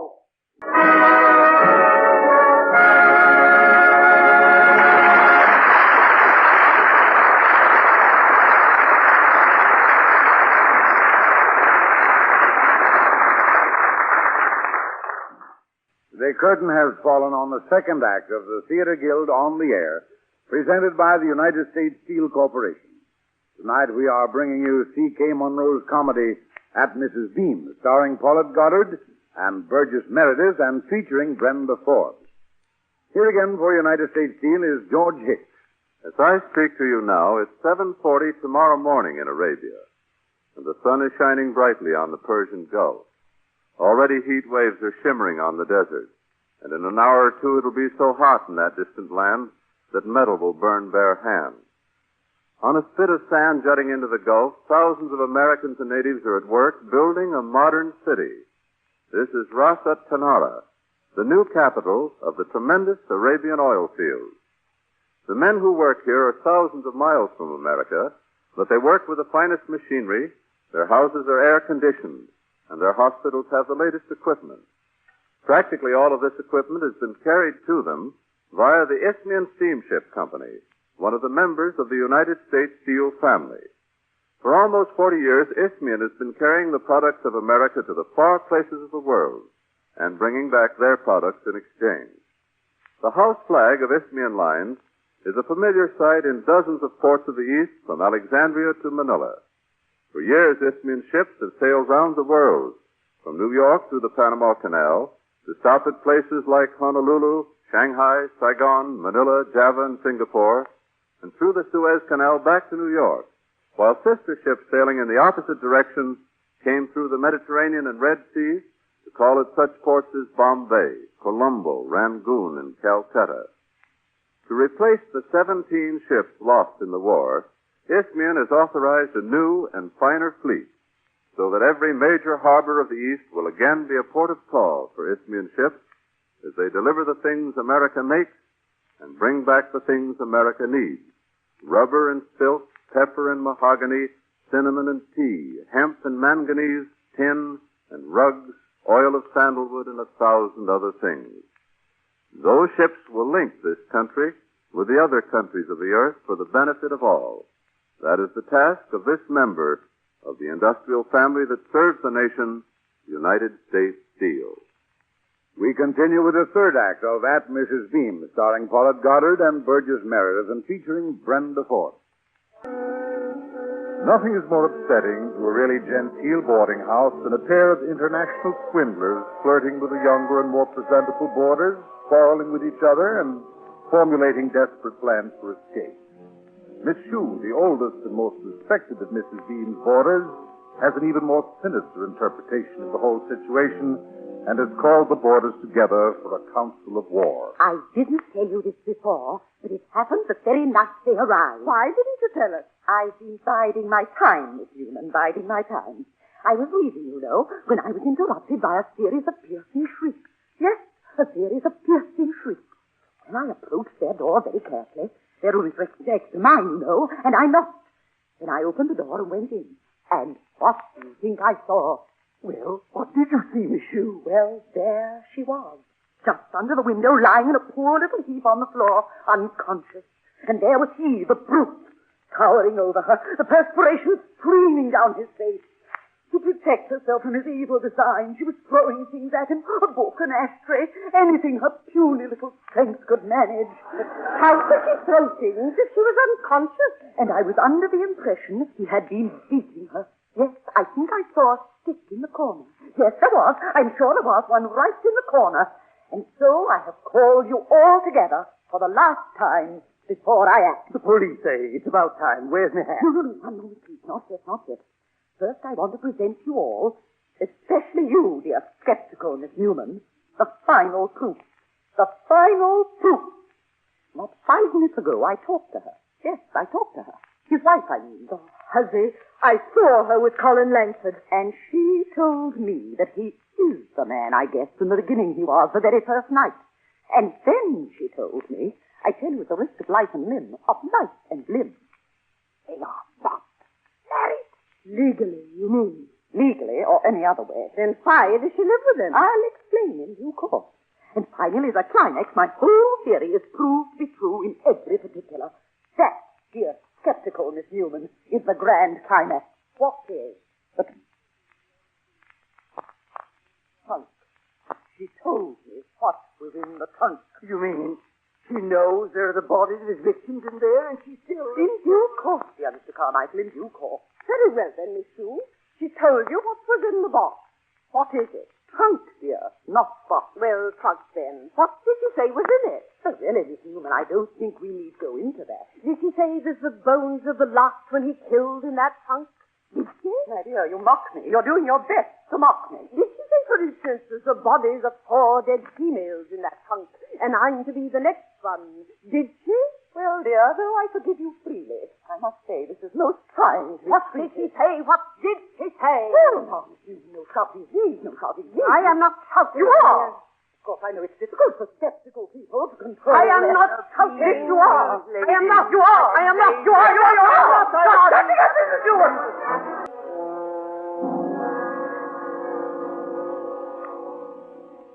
Well, a nice mess you made of this one, didn't you, darling? You and Mrs. Stone. No, Mrs. Stone had nothing to do with this. That incredible Miss Shue. My goodness. How did she find out what was in that trunk when it was locked? Have you talked in your sleep, dear? Are you insinuating? She's old enough to be my mother. Well, Mrs. Stone isn't exactly adolescent. What's a few years more? Mrs. Stone Well, is that's exactly... how it is. You start with the young ones like me, and then when you feel you're losing out, you just move along to the next. You mean that I'm losing out with you? Ha, ha, ha. Don't make me laugh. My only difficulty has been prying myself loose from your attention. Really? Yes, you do cling, Laura. You always have. I cling to you. Well, there's one consolation about prison. At least I'll be free for... Go on, say it. Laura, now put down that ashtray. You've broken everything else in this room with your fits of jealous rage. Well, that's better. Well, at least I'll know where you are every night for the next 99 years. We can write to each other in prison. Oh, not me. I don't expect to be there very long, if at all. Why not? You know how it is with pretty girls. They sit up in the witness box, cry a little, cross their legs, and the jury comes in with a verdict. Innocent. I see. And of course you'll marry again? Certainly, certainly. But this time I'll pick up. I'll pick. A bookkeeper, no doubt? Oh, no, not at all. An insurance agent? No. No? Grocery clerk? No. Proprietor of a chain store delicatessen? No. The next man I marry will be a cook, but a good one. Are you insinuating that I'm not a good... You're not very good, you know. Who thought we'd be safe in London? Who wanted to hide away in a quiet, respectable boarding house? Who got us into this mess? I did. By the great Jehoshaphat. I'll get us out. How? Laura, let me think. Now, our fellow boarders are still downstairs in the drawing room. I can hear their voices. I see. You're going to talk them out of it. Tell Miss Shue not to believe what her eyes saw. Exactly. Not only that. Now, here comes the climax. While I'm gone, while I am fascinating those dear people with my conversation, you, Laura, will be preparing the flim-flam. What? I dare you. I dare you to get away with it. I accept the challenge. Now I'm in command here. Do what you're told, woman. Have everything ready. Don't forget now, like you did in Barcelona, where you forgot there was a third floor to the hotel. Goodbye. Wish me luck. I'll meet you in the car in 10 minutes. I repeat, I wish to repeat, I am not counting. Yes, you are. I said I am not. Ladies, please. Pardon the intrusion, dear Miss Shue, Miss Newman. How do you do, Mr. Carmichael? It's Mr. Dermot. Indeed it is. Miss Shue, there's something urgent I wish to ask you. Yes? Miss Shue, my wife tells me you know something about me. May I ask what it is? Why, nothing, I'm sure. Mr. Dermot, she says you've got a mole on your body. She says she's seen it. Miss Newman.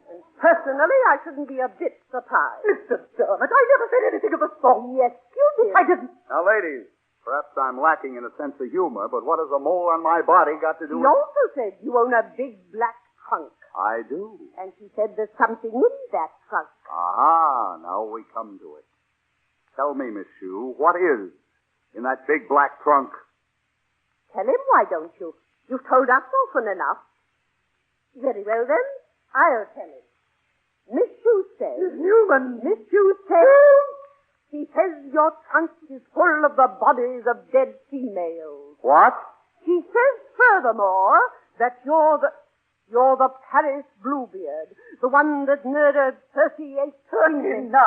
You mean that I'm the Paris... I don't believe it. I don't believe it. What don't you believe, Mr. Dermot? Now, wait a minute. You think I'm a murderer, Miss Shue? Answer me.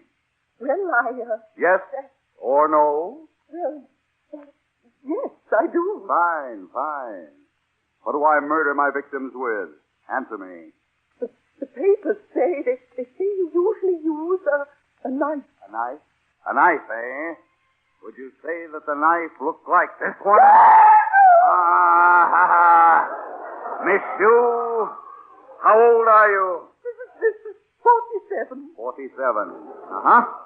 Miss Shue, it has come to my attention that different people scream differently when they are being cut up. It depends on the physique, the temperament, and the age. Yes. I've never yet murdered an unmarried woman of 47. I wonder what her screams would be like. Stand where you are. Don't move. Last one stroke of this knife, your head will be severed from your torso. That is, it would be if the knife was sharp.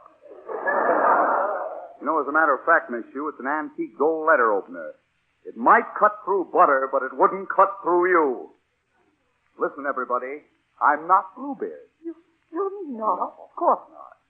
Bluebeard wears its toupee. Haven't you read that? My hair is real. Pull it, Miss Hugh. Go on, I insist. Out.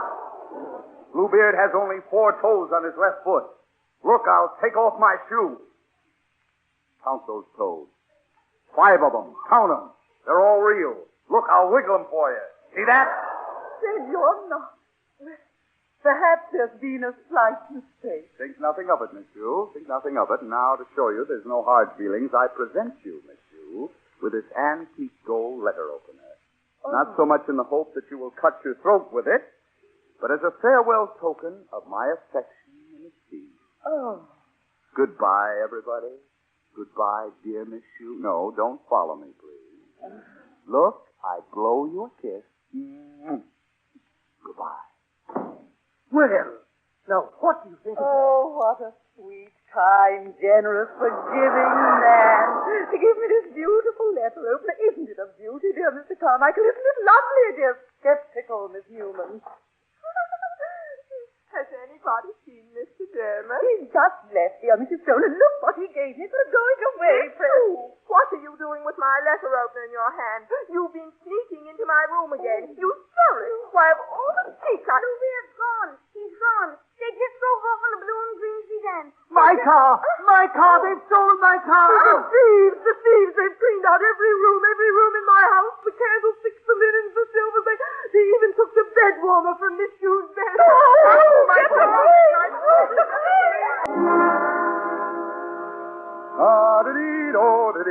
Not a bad car, Laura. Hope the tank's full. Oh, darling, you're wonderful. Yes, I think you're right. Did you take everything that wasn't nailed down, dear? No omissions this time? Not a one. Darling, you are magnificent. I don't see how you do it. Oh, I just talked them out of it. They were spellbound. Nothing to it, really. Hand me a cigarette, Laura. Yes, dear. Light, darling? Light it for me. Thank you. You're welcome, sweetheart. Darling, you're the greatest crook that ever lived. Yep. Better than Jesse James or Raffles or Yes, I think you're right. Thank you, dear. It's really quite simple when you know how. Of course, it's a pity I didn't, yes, it is. Didn't get to say goodbye to Mrs. Stone. There, Laura was a woman. What, you mean that little? Yes, she had wonderful blue eyes and the most fascinating. Laura, what are you doing? Laura, put down that monkey wrench.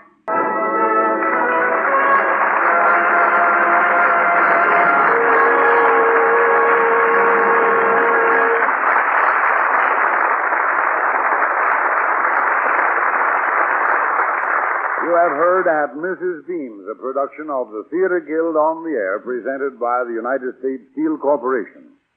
And here again for the Theater Guild is Lawrence Langner. Thank you, Paulette Goddard, Burgess Meredith, Brenda Forbes, and the other members of the cast of At Mrs. Beam's. Buzz, as you promised, will you now tell our audience something about what you've been doing since you left the Army? Well, Lawrence, I've taken up a lot of different jobs. I'm doing them all together. On this last picture, Diary of a Chambermaid, I wrote the screen version of the Octave Mirbeau novel, and I co-produced the picture. And Paulette and I and Paulette Wait a acted minute. in it. Remember, dear, top billing for me always. Yes, I'm sorry, dear. I'm sorry. Buzz, how does it feel producing a picture with your wife playing the leading part? It's very simple, Lawrence. We compromise. I just let Paulette have her own way about everything. We get along fine.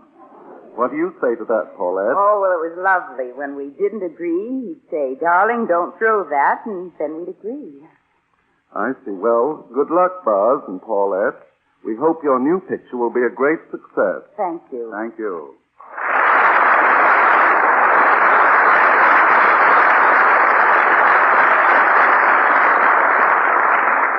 Our play next week is Storm Over Patsy.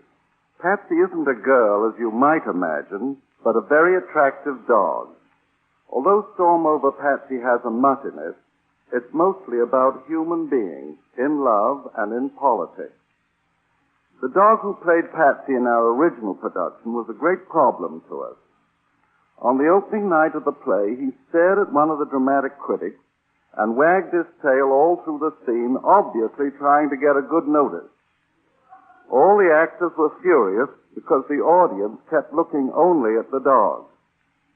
Since television is still ahead of us, you won't see Patsy next Sunday night. This will be a break for the actors, among them being Martha Scott, Aline McMahon, Richard Widmark, and Philip Tongue. The United States Steel Corporation hopes that you'll be with us next week at the same time when we will bring you Storm Over Patsy with Martha Scott, Aline McMahon, Richard Widmark, and Philip Tongue. If you'd like tonight's program of the Theater Guild on the Air, prepared for each broadcast with complete information about the play and the players, simply address United States Steel Corporation, Radio Department, 71 Broadway, New York, 6, New York. The staff for the Theater Guild on the Air includes Homer Thicket Director, George Condolf Producer, and Armina Marshall, Executive Director of the Radio Department. The music was composed and conducted by Harold Levy, and tonight's play was adapted for radio by Arthur Aaron. U.S. Steel is pleased to remind its listeners that Miss Goddard is soon to be seen in the forthcoming Paramount picture, Kitty. Your announcer, Norman Brokenshire. I want to tell you about some of the forthcoming plays in this series. Alfred London Lynn Fontaine, whom you heard some weeks ago in The Guardsman, will appear in Maxwell Anderson's Elizabeth the Queen, one of the great successes which they played for the Theater Guild in New York and on tour. Later in the series, Mr. Lunt will appear in Sidney Howard's comedy drama, Ned McCobb's Daughter. 2 weeks from tonight, we shall present Eugene O'Neill's dramatic masterpiece, Emperor Jones, and also Where the Cross is Made. Other plays scheduled are dramas by Sidney Howard, S.N. Behrman, and George Bernard Shaw. Other Guild musicals will include The Garrick Gaieties and Porgy and Bess. Among the actors who will appear in this series are Frederick Marsh, Torrance Eldridge, Joan Fontaine, Walter Houston, Ethel Barrymore, and Katharine Hepburn.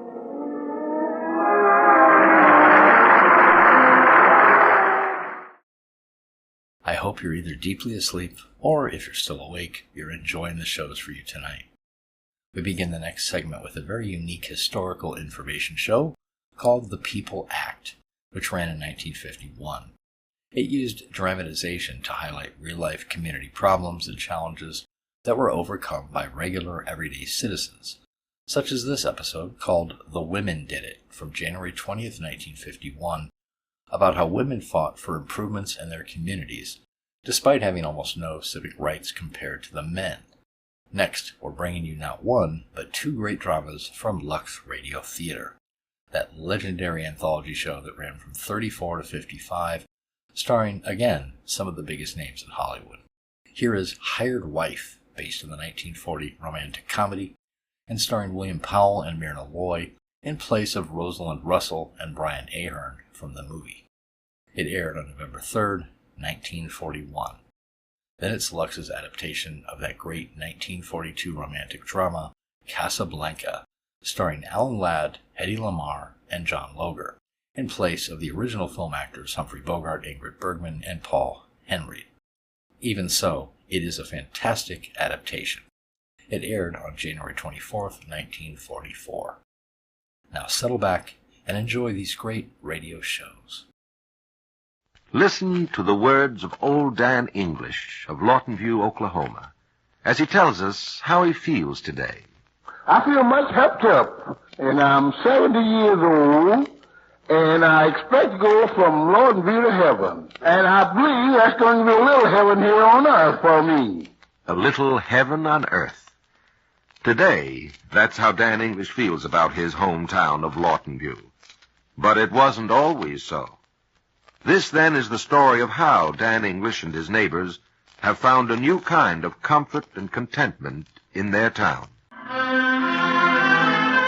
Living 1951, in cooperation with the 20th Century Fund, presents the seventh in a series of transcribed programs entitled The People Act, designed to show how your fellow Americans are uniting in democratic ways to solve for themselves the problems of living. This program we call The Women Did It.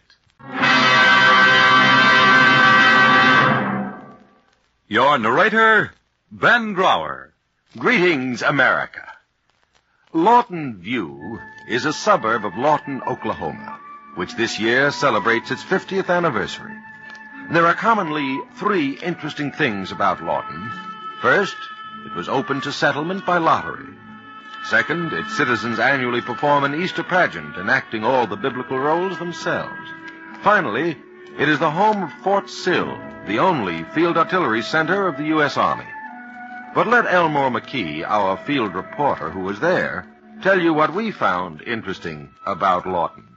The women of Lawton. Here, in a state where women are not called for jury duty, a group of women judged a situation for themselves, decided what needed to be done, and within the democratic framework of a free country went ahead and did it. For the whole inspiring story, as we heard and recorded it from the lips of the people of Lawton, I return you to Ben Grauer. Where Lawton, Oklahoma stands today, there was only prairie in 1901. There wasn't a single house. By 1948, 28,000 people. And the city they called Lawton, there in Comanche County, had grown up into two Lawtons.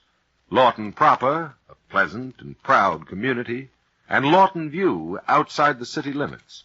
1 square mile of no man's land, formed of shacks of tar paper, scrap lumber, cardboard, and chicken wire.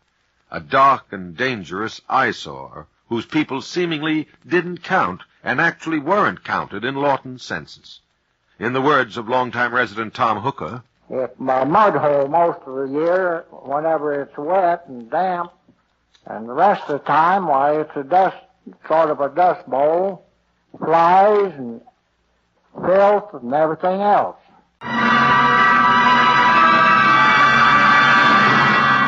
But the two communities, one unkempt, the other clean, oddly enough had one thing in common: lack of adequate police protection. Concerned for their children, the women of Lawton proper, the women in whose homes the Lawton viewers often worked as household helpers, called a meeting of the women's clubs. Mrs. Gibb was there. We decided we could do something that was effective if we all banded together in one organization. This we did and called it the Women's Forum. Thus, for their own welfare did the women of Lawton come together. And not one suspected that the story we bring you today was to spring from that meeting. But soon the forum organized into groups to explore the total needs of the community. One such group, the Welfare Department, sponsored by the local McMahon Foundation, engaged professionals to survey the town's confused welfare problem. Reporter Lindsay Whitten, who wrote the ladies up for the Constitution, remembers that now historic survey very well. One thing the survey made us realize was the health of the city as a whole could be no better than the health of Lawton View. Faced with this fact, that the health safety of one depends upon the health of the other, at the annual breakfast of the Women's Forum rose small but dynamic Mrs. Roy Emery, welfare chairman. As she recalls it for us, I could hardly believe my ears when I heard myself saying, the next project of the Welfare Department is Lawton View. Keep your ear on Mrs. Emery, America. Listen to her as we did as she describes how the idea scarcely began to percolate when one day I got a telephone call. I was the woman who called Mrs. Emery. My name is Lula Moore, and I do social work in Lawton View. Yes, the voice of Lula Moore herself. I told Mrs. Emery that on the last night there had been a terrible fire, and there seemed that everything those people had were lost. I told her that I thought it was about time that the city would get in and do something to save those people from losing everything they had in so many fires. I told her that I didn't have any influence, but she would have, or she knew ladies that would have. Moved by this appeal, Mrs. Emery asked, "Are you going to be home tomorrow afternoon?" "Yes, ma'am," answered Lulu Moore. "Good. We'll look the place over together. I'll be down to pick you up with my vice chairman, Mrs. Weller." Turn your attention now to music teacher Mrs. Weller, Mrs. Emery's active partner and companion on that first inspection of Lawton View. Listen to her description of how what they saw with Lulu Moore affected her. I'll never forget the first trip I made to Lawton View, really to look at the situation. We'd had people from there working in our homes, but I had never actually looked over the places where they lived very carefully before. There were shacks built of straightened tin cans and cardboard and rolls of barbed wire and garbage and refuse of every sort piled in the streets, which were full of holes, and altogether it was just an unspeakable situation. In the midst of the debris, they talked to the forgotten people in this forgotten borderland, as we did later, and recorded what they heard for you. Old, gnarled Dan English, who once hauled water to the waterless residents. We go to get water at Mr. Cannon's feed store. I gave a nickel for a barrel of water, and I first started in at 20 cents a barrel. And you never get paid for that barrel sometimes. Therefore, you're just accommodating the people, taking money out of your pocket, hauling water, your time, and you're feeding your horse. So I cut out hauling water for custom. Only haul water for myself and family now. They heard Sophia Edwards tell of the hardships of a housewife in a waterless community. You can't have sufficient water to use in your kitchen for your cooking purposes and cleaning purposes. You can't have it to wash and keep your clothes and your house clean. And you don't have any water around to raise anything. But what especially hit home were not these stories, nor the dangers lurking at night in unlighted streets, but, just as Mrs. Moore warned them, the awful tales of burnouts. Yes, fire after fire, with no water to put them out, and Lawton's fire department unable to reach them in time to do much with a 200-gallon truck. Our school building burned, and there was nothing that we could do but just to stand and watch it go down. I had a burnout in 48. My wife and I and children was all in bed. And we had to get up and get all the children together, and we ran for the front door. We just had to feel our way out, and we didn't save anything. Everything that I had was burned up at one time. My husband was feeling around in the rubbish and found the zip off his Sunday pants. No Sunday pants for my husband was left.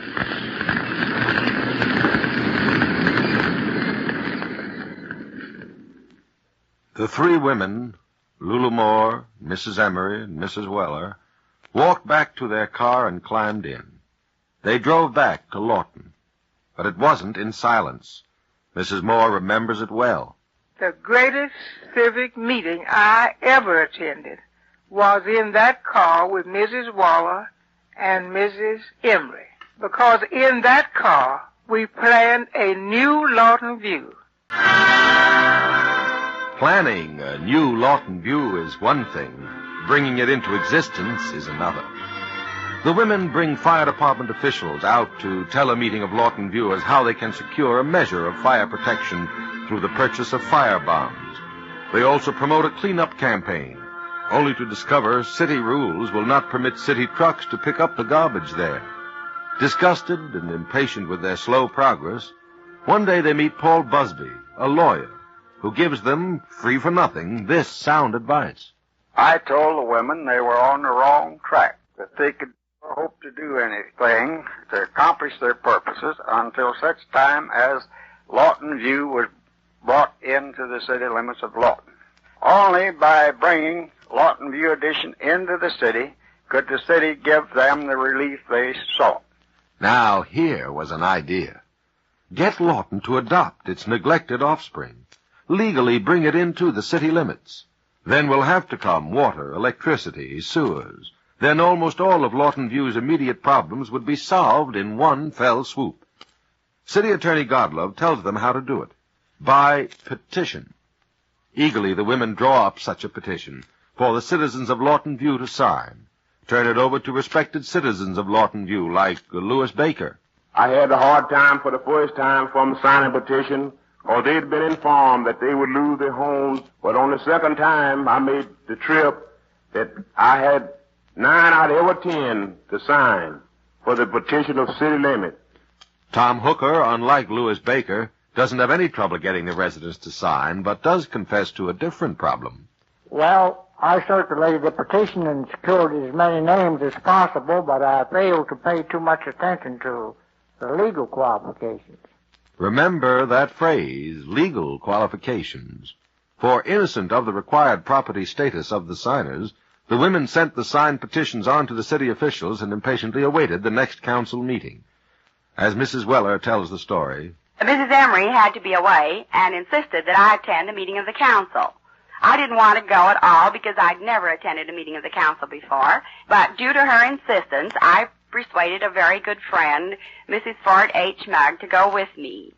We sort of sneaked in the back and sat in the back seat, and very quietly and inconspicuously. But our presence was noticed by the mayor, and he inquired if we had something that we'd like to present to the council. We said no. We were simply there in interest of the Lawton View petition.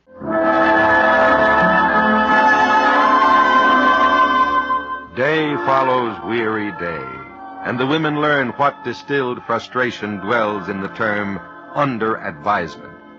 Not only was the property status of certain signers held in question, but another, even more serious difficulty arose just as the committee was pressing for council action. No sooner had we got well underway till an opposition petition was circulating, and a good many of them that signed our petition was persuaded to sign the opposition. Of course, that nullified their names on both petitions. Many of the signatures no good, invalid because of legal qualifications, not from any lack of interest, but rather from a sheer excess of zeal for the cause. To other, less determined women, this perhaps might have spelled the end, but not to the women of Lawton. They pick up and start all over again, this time with women like Mrs. Ethel Hopp searching records in the courthouse, and others contacting absentee owners of Lawton View property. Tom Hooker again makes his appointed rounds. Every time I'd get 1 or 2 prominent names on there, I'd use that as a lever to get someone else. I'd go to another man, a prominent man in town that owned property out here, and I'd casually let him know that so-and-so had signed it, and almost invariably he'd sign it. Thus do the women place a new petition in the hands of the council. And I'm sure we don't have to tell you that when the council meets again, the women are there. Mrs. Emery is speaking. We nervously sat through their whole meeting as they went through all the other business. Finally, it came our turn, and they called us forward as little children to tell us all the objections that they had. Yes, the financial burden will be too heavy, or there's too little tax from the area, or people forced to leave their homes for falling down on payments. Many would be unable to pay their water bill, even if water were brought out there. Finally, Mrs. Weller, standing at Mrs. Emery's side, can stand it no longer. Pulling herself up to her full 5 feet, she exclaims, as we recorded it for you. Listen, you've given us all the reasons why this thing cannot be done. Isn't there at least one good reason why it can and should be done? It is Mayor Glenn who brings the arguments to an end. I told Mrs. Weller it was about time that we call a mass meeting in Lawton View to go over this whole program. I asked them if we would call such a meeting, would they attend? And they said they would be glad to.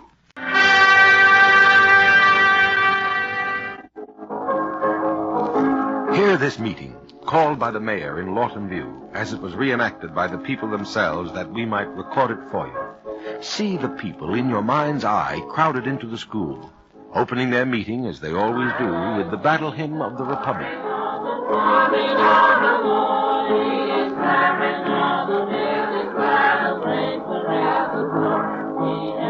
See the mayor and official guests.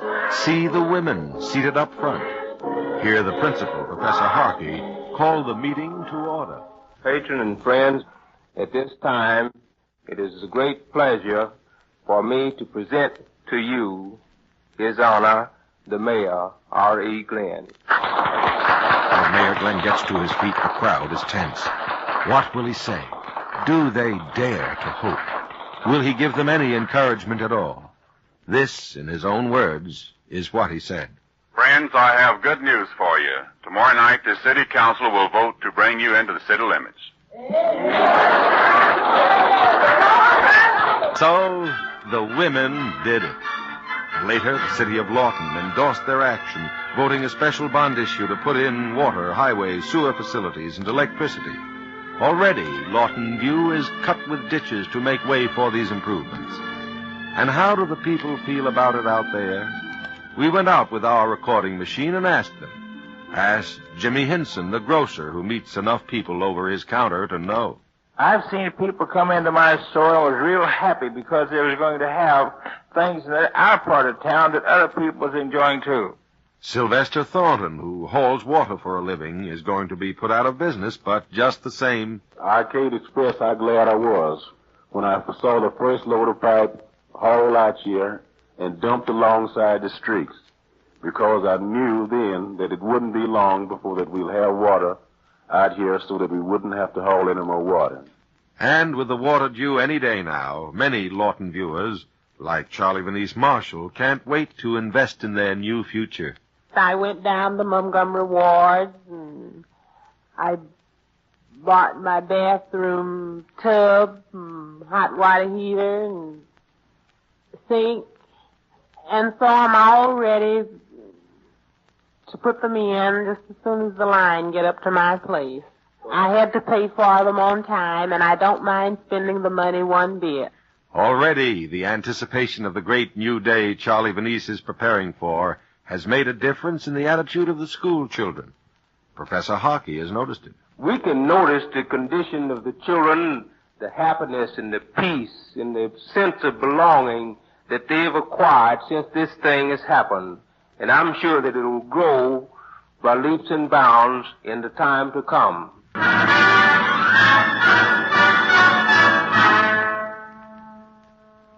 And as these evidences of the magic they work together greet the women of Lawton and the people of Lawton View, far from concluding their cooperation, they plan to go on together to other things. They've plotted a park for the children, which they'll help equip. They plan to move a wooden structure close by to serve as a community center and nursery for working mothers. However, it remains for old Dan English, who earlier told us of his water-hauling days, remember, to put the fitting final touch on this portion of our program. Said old Dan to us when we confronted him with our microphone, I feel much helped up, and I'm 70 years old, and I expect to go from Lawton View to heaven. And I believe that's going to be a little heaven here on earth for me. A little heaven on earth. Today, that's how Dan English feels about his hometown of Lawton View.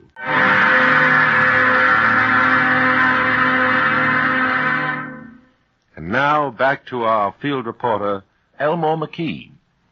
Friends, this was one of the Lawton projects honored recently by a prize from the General Federation of Women's Clubs in a Build a Better Community contest. Prizes in each state were made possible by the generosity of the Kroger stores of Cincinnati. But the women of Lawton did more than simply build a better place to live. By accepting responsibility and giving the needed leadership, they not only strengthened the democratic processes in their own hometown, but also helped strengthen freedom in our country as a whole. To me, what two people told me before I left best sums up what I mean.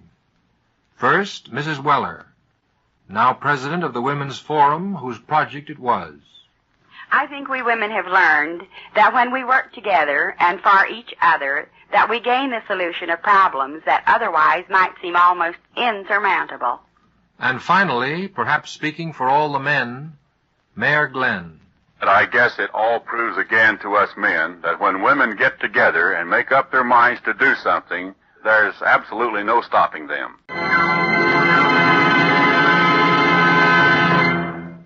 Such is the story of the women of Lawton, Oklahoma, and what they did to improve one of the sore spots of their city. For some light on the national significance of this story, let's turn to the 20th Century Fund, the research foundation that is collaborating with NBC in producing these programs. And let's have a word from Mr. Charles P. Taft, distinguished lawyer, member of the City Council of his native city of Cincinnati, Ohio, former head of the Federal Council of the Churches of Christ in America, and a member of the Board of Trustees of the 20th Century Fund. Mr. Taft, how does this Lawton story strike you? Well, this is a fine, straightforward sample of what aroused citizens can accomplish under our democratic system of government. This kind of action and this kind of spirit serve to keep our democracy alive and real and form the best possible foundation for an offensive on totalitarians that would destroy it. Does it seem at all strange to you, Mr. Taft, that in this case the prime movers were not the men of the community, but the women? Not for a minute. They did the same kind of a job in Cincinnati. Good citizenship means more to them than any party line. They have ideals, they have energy, and they're really more practical than the men. The men think they're being practical when they let themselves be stopped by cliches and bogeymen and go right on accepting outrageous situations as inevitable, not the women. Something of the little lady from Philadelphia in the Peterkin papers with her common-sense solutions is good for us men. Well, that's fine for you to say that for the women. One thing interested me, Mr. Taft. I happen to be a city boy myself. I've always thought of slums as something primarily connected with our very large cities. Yet here we have the moderate-sized city of Lawton, Oklahoma, population just around 30,000, and it had what undeniably seemed to be slum conditions in the settlement on its outskirts. Well, Mr. Grauer, I think a lot of Americans share that same mistaken notion of connecting slums necessarily with very large cities and with their centers. Certainly our big cities have them, and they're well publicized. But our 20th Century Fund survey, called America's Needs and Resources, showed that actually our smaller cities may have an even higher percentage of slums. The 1940 census indicated that about 1/4 of metropolitan city dwellings were in slums and blighted areas. But in urban places outside the metropolitan districts, a still higher percentage of dwellings were in these substandard neighborhoods. So, even if some of us Americans live in smaller communities, we may well look around us to see if there aren't some conditions that need cleaning up right in our own backyard, so to speak. We may well indeed. And we shouldn't become too much discouraged if we meet with evasion and indifference and ponderous official reasons why nothing can possibly be done about a particular situation. I certainly could sympathize with Mrs. Weller when she burst out in meeting. Listen, you've given us all the reasons why this thing cannot be done. Isn't there at least one good reason why it can and should be done? There's a truly American call to action.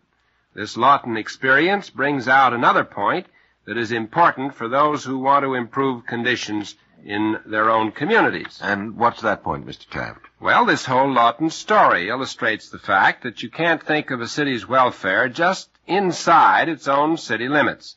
You have to consider its whole setting. One point stressed in the Fund's study of America's needs and resources was that projects for clearing slums, redeveloping rundown neighborhoods, and planning improvements have to be part of an orderly plan for the whole community, including its suburbs. The whole community. That does seem important, Mr. Taft. And I like your earlier reminder that we shouldn't be too much discouraged if we do find obstacles, particularly at the beginning stages, in the path of this sort of progress. They're always in front of you, but teamwork and community spirit, as our story today so cheeringly shows, can overcome them. The General Federation of Women's Clubs, and Kroger's too, which gave the prizes, and that's a Cincinnati outfit, right, is to be congratulated for encouraging projects for all kinds of civic improvement in communities throughout our nation. The projects themselves are important, but perhaps even more vital for the survival and growth of our democracy is the spirit that starts and finishes them. Well, thank you, Mr. Charles P. Taft, trustee of the 20th Century Fund, for those comments that call our attention to the essence of the Lawton, Oklahoma story which we've heard today.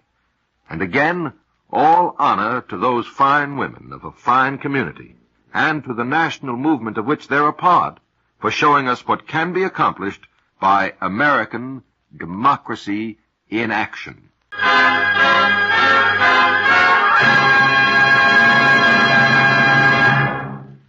Living 1951 in conjunction with the 20th Century Fund has presented another in our special series, The People Act.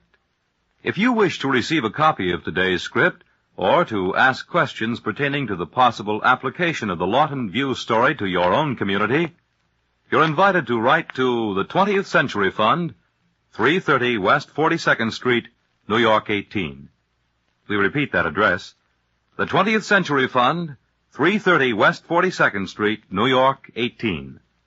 The fund will be glad to send you a script or put you in touch with an agency that may help you in your situation.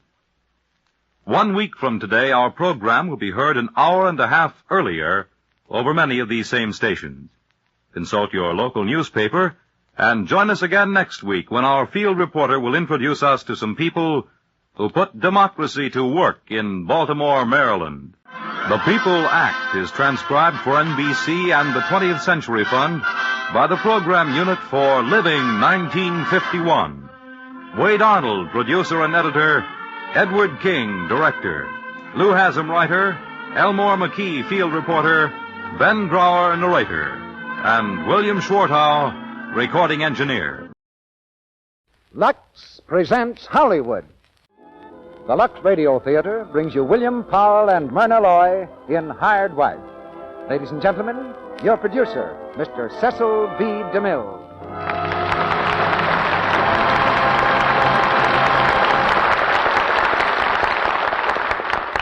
Greetings from Hollywood, ladies and gentlemen. I'm sure a certain telephone conversation must be repeated countless times a year. On one end of the phone is a girl in the ticket booth of a neighborhood picture theater. On the other end is a customer who wants to know what the picture is. When the girl can say it's William Powell and Myrna Loy and, well, she just doesn't get a chance to finish because the customer is already on his way with the whole family to see Bill and Myrna in any picture. Tonight in the Lux Radio Theater, we're in the fortunate position of having this golden team in a comedy that would stand on its own feet even without them. The play is Hired Wife, adapted from the Universal Picture, and it presents a situation that might have been tailored to order for our stars. A businessman, that's Bill, is faced with the interesting dilemma of losing his business or acquiring a wife, any wife. His secretary, that's Myrna, gets the businesslike assignment of finding him a wife, and that places her in an even worse dilemma.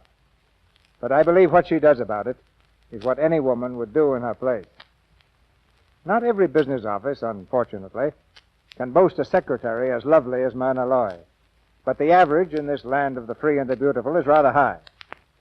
One proof of that is the number of former secretaries who are now acting on the screen. Among the girls who play a symphony on the typewriter keys all day, you'll find that Lux toilet soap is pretty much standard equipment, just as it is in the dressing rooms of the stars right here in Hollywood. Of course, it's part of a secretary's job to look her best from 9 in the morning to 5 or 6 in the afternoon. After that, well, beauty punches no time clock. But if Lux toilet soap is at hand, she doesn't worry. Now it's curtain time for Hired Wife. Act 1 takes the stage with William Powell as Stephen Dexter, Myrna Loy as Kendall Browning, and Edgar Barrier as Ferdy. Spring has come to New York City. We can tell it's spring because the morning sun is beaming brightly and everyone is wearing rubbers. Because there is a faint odor of blossoms mingled with the gasoline fumes, and the scurrying crowds have slowed down to a fast trot. On this lovely spring morning, a girl walks along Fifth Avenue on her way to the office. A long, sleek limousine purrs out of the traffic and pulls up beside her. Kendall! Brownie! Here! Oh, hello, Ferdy. Going to the office? Get in, I'll take you. Emile Dexter Building, 49th Street. Yes, sir. Well, Ferdy, this is a pleasant surprise. Oh, I like your car. It's not bad. Not bad, why, Ferdy, it's positively regal. Well, a car is a car. Kendall, I'm very glad I ran into you. Can you lend me $10? What? I need it. I'm broke. A car like this and you... Oh, I get it.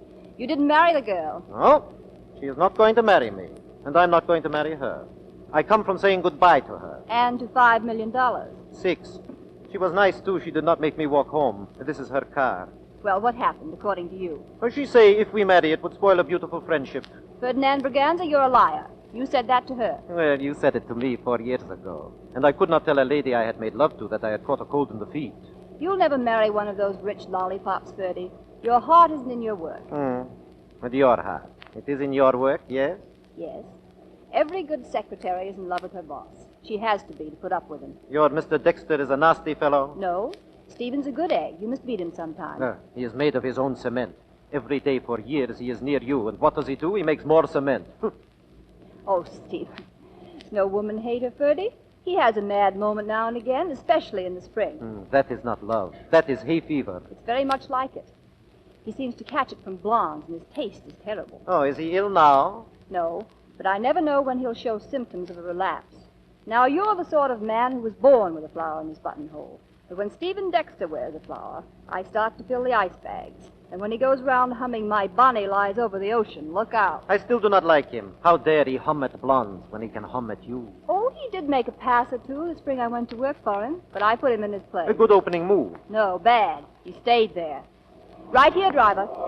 Well, give me a ring, Kendall. I will. Bye, Ferdy. Thanks.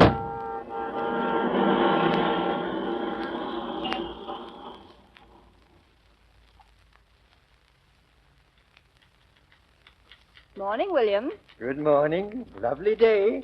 The spring is really here, isn't it? I don't know yet. Has Mr. Dexter come in? Yes, just now. Was he humming? Humming? No, I don't think so. Was he wearing anything? Why, Miss Browning. I mean, was he wearing a flower? Oh, no. Fine. Coming, Mr. Dexter? Coming? Good morning. Oh, hello, Kendall. Come in. There's some checks here you ought to sign. Yeah, just put them down. Kendall, I think we've got that gang of cutthroats licked. The Combine? I'd watch them pretty closely, Stephen. Van Horn says there are a lot of wolves. Yeah, well, here's one lamb that'll find too tough to gobble. Van Horn said yesterday they're trying to get an injunction. If they do, it'll tie up every one of your assets. Yeah, I'd like to see them try it. But just the same, Oh, stop worrying. Kendall, enjoy the spring. I'm going to. What? The spring. Enjoy the spring. Oh. Come in. Excuse me, sir, but the elevator boy said you dropped this. Oh, my flower. Thank you, William. Yes, sir. A flower, Stephen? Yes, for my lapel. A sort of symbol of spring, Yeah, huh? why not? Got a pin? I'll get one for you. My Bonnie lies over the ocean. Yep. You're a little off key, aren't you? Here's your pin. Oh, thank you, Kendall. Oh, what a day. Look out that window. Say, isn't that a robin on the windowsill? Yeah. Hope he falls off and breaks his neck. Nothing? You know, I've been admiring that billboard across the street. That one with the girl on it. Now, that's what I call advertising. Oh, for a man like my car. Strong, responsive, modern. Nice lines. The car or the girl? I was looking at the car, but now that you mention it, the girl isn't so bad either. Blonde, isn't she? Yes, blonde. Mr. Dexter, will you please sign these checks? Oh, yes, of course. Morning, Chief. Oh, come in, Mac. You know those advertising layouts, Chief? Oh, let's see them. For good roads, Dexter's Cement. Say, Mac, don't you think these are a little old school? Well, they sell cement. Yes, perhaps, but we've got to keep up with the times. Mac, can't you give me something with a little more heart in it? Something more modern? Now, that's what I mean. That billboard out there, that's got punch. Why can't we use a girl? She'll be our trademark. A girl? Little Annie Cement. Kendall, please. Hey, Mac, have some new layouts made, will you? Just think the idea over, kind of mother hen it. All right, Chief. But you won't like it. Hey, Kendall, who is that girl on the billboard? The blonde? Yes, the blonde. Who is she?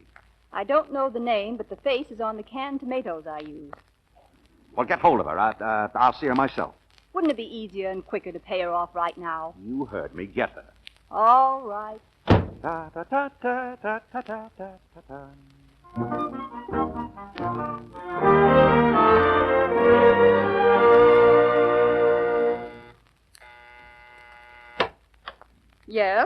Good evening. You're Miss Walden, aren't you? Yes? My name is Browning. The company I'm with... Is this about a posing job? Yes, it is. Well, then see my agents, please. I have seen them. They gave me the address. You'll have to excuse me, Miss, I'm just going out to dinner. Phone me someday next week, but not before 11. Very well. I'll tell Mr. Dexter. Good evening. Oh, wait. What Mr. Dexter is that? Not Dexter Cement? Yes, it is. Oh. Well, tell me, Miss, do you know what Mr. Dexter has in mind? In a general way, yes. Will it be a big campaign, Miss, Yes, I believe it'll be one of his biggest. Oh, well, I'll get in touch with him tomorrow. No, I'll call you and arrange an appointment. Please do. Of course, not before 11. That's right. Good night, Miss, good night. Is the chief in, Kendall? No, he's lunching at the Yale Club. Have you got the new layout? Yeah, I got him. Look, Kendall. Just look at this stuff. Isn't that awful? Dexter, the cement moderne is lasting its true love. Oh, I don't blame you. Has he gone daft or something? Keep your kilts on, Mac. He'll get over it. And fast. Pretty girls on cement bags. Can't you get him to drop it? I'll see what I can do. Well, you'll have to do it pretty soon. We've got a deadline to meet. I'm doing it right now. Hello, Miss Phyllis Walden, please. Oh, well, will you have a page, please? Thank you. Miss Walden is having lunch on the terrace. Who's that? The blonde. Oh. Mac, leave me alone a minute, will you? Sure. Good luck. Hello, Miss Walden? Well, this is Mr. Stephen Dexter's secretary. I'm afraid I've rather disappointing news for you. That job is off. Off. If Mr. Dexter ever does need you, I have your name and address in our tickler system. What? Well, Mr. Dexter changed his mind, that's all. Yes, he decided just before he flew to Chicago. Chicago, yes. Well, I'd rather not tell you exactly what he said. All right, but remember you asked me. He said, call up Miss Goofy Pan and tell her she can't peddle her puss to Steve Dexter. No, he isn't really a brute. He's quite nice, but women are just things to him. Goodbye. Afternoon, Kendall. Hello, you're late, Stephen. Go ahead, dock me. Were you at lunch all this time?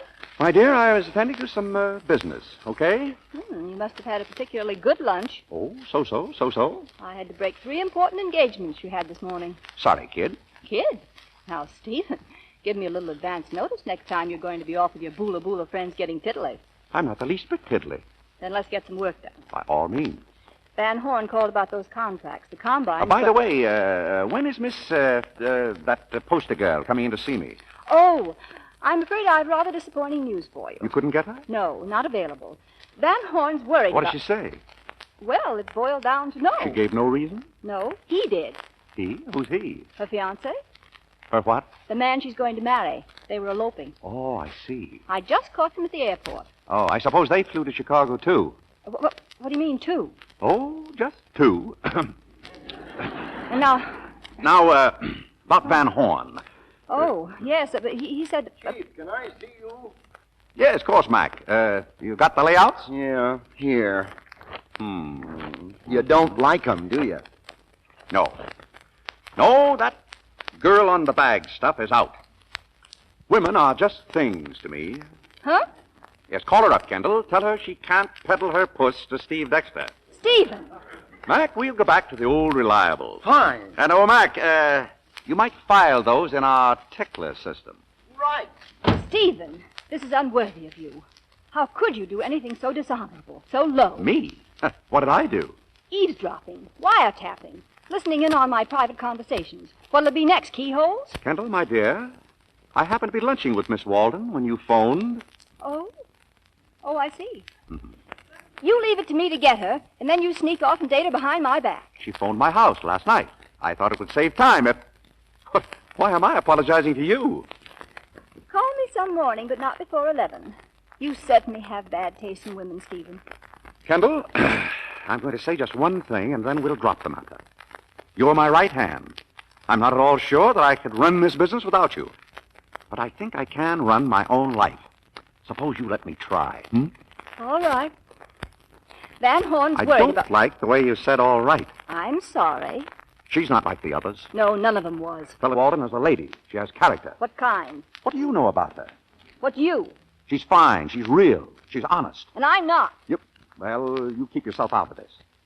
I'm going to see Phyllis tonight, tomorrow night, the night after, and every night and day she'll see me. How do you like that? I don't like it at all. But it doesn't matter whether you do or don't. All right. If you're sure it's the real thing, my blessings, Stephen. I'm through. Now, wait a minute. You're not going to leave me with all this work, this subway deal? Well, maybe that combine is cracking down on me. I'm not through working for you. I'm just through carrying what you do outside of office hours. Oh. Well, all right. Fine. Mr. Van Horn, but Mr. Dexter isn't in the office. He hasn't been in for almost a week. Have you tried calling Phyllis Walden? Hello, is Mr. Dexter there? This is Mr. Van Horn, his attorney. Will you please have him call me? He was in for a minute, but he's out again with that blonde.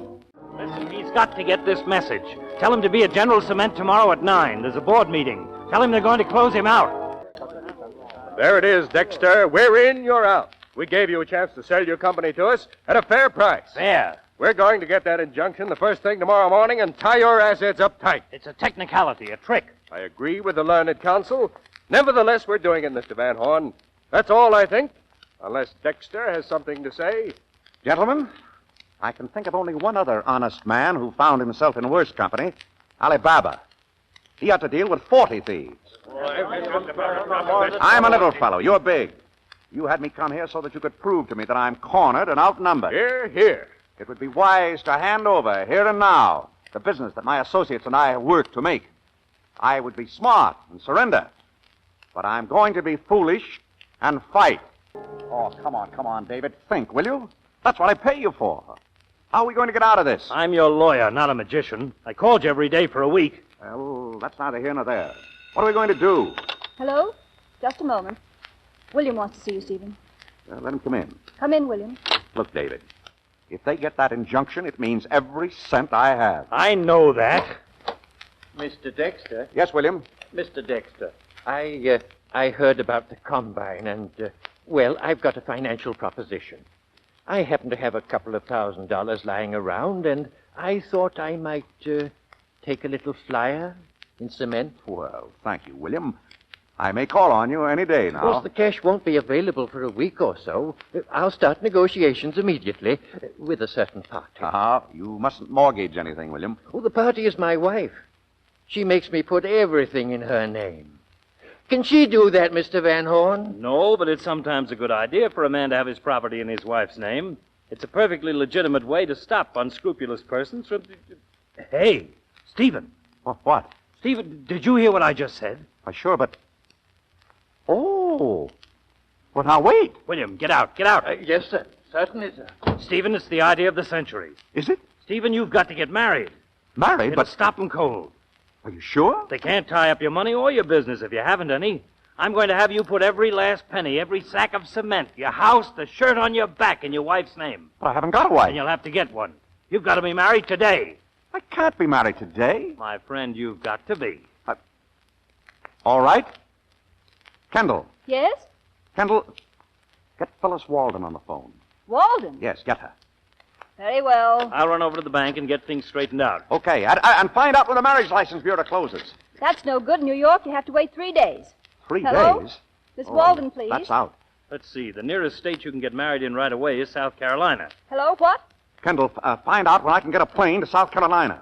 Just a minute. You better come with me to the bank, Steve. Well, yeah, in a minute. I've got to speak to Phyllis. All right, meet me there. There's a lot to do, so hurry. Yeah, right with you. Have you reached her yet? No, she isn't in. Oh, well, look, Kendall, I've got to leave this to you. Get hold of her and explain things, but be nice about it. You told me to keep out of it. This is business. Stephen, are you sure it's good business? Well, yes. Is she ready for this? Well, I don't know.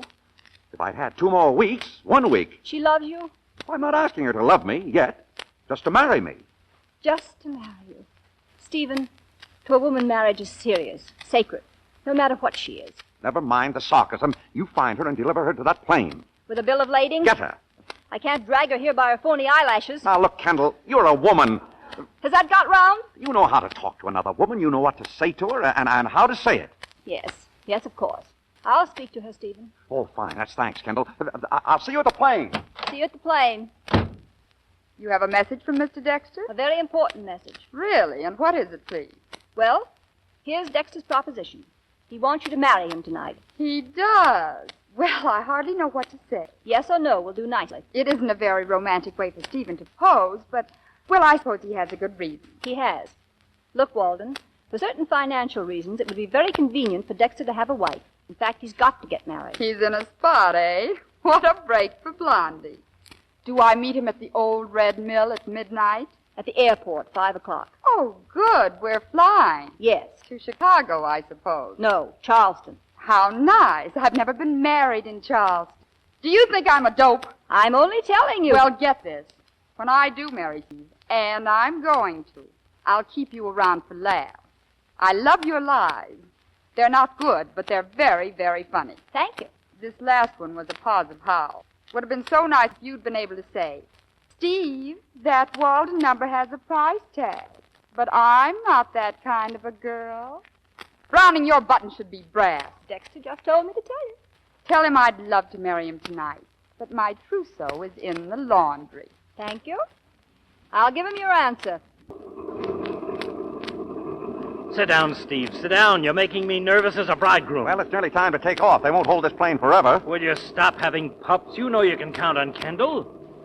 Say, listen, have you known this Phyllis girl a long time? No. Why? Well, she could make it rather gruesome for you, Steve.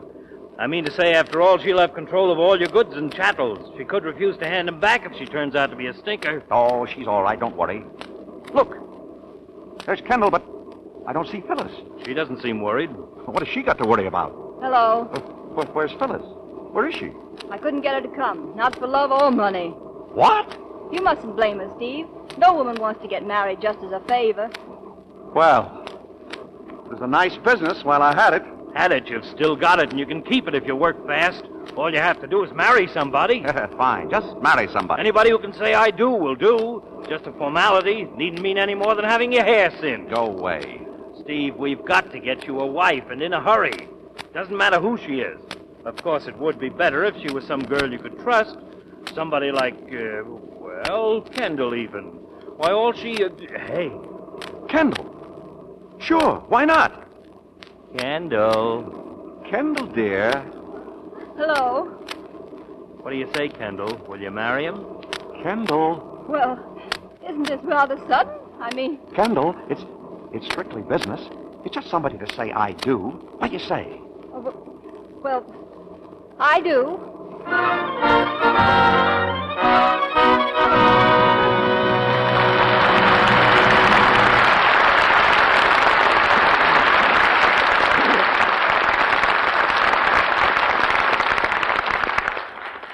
After a brief intermission, Mr. DeMille and our stars William Powell and Myrna Loy will bring us Act Two of Hired Wife. Hello, Mr. Ruick. Here we are again. Oh, bless my soul. Is this a convention?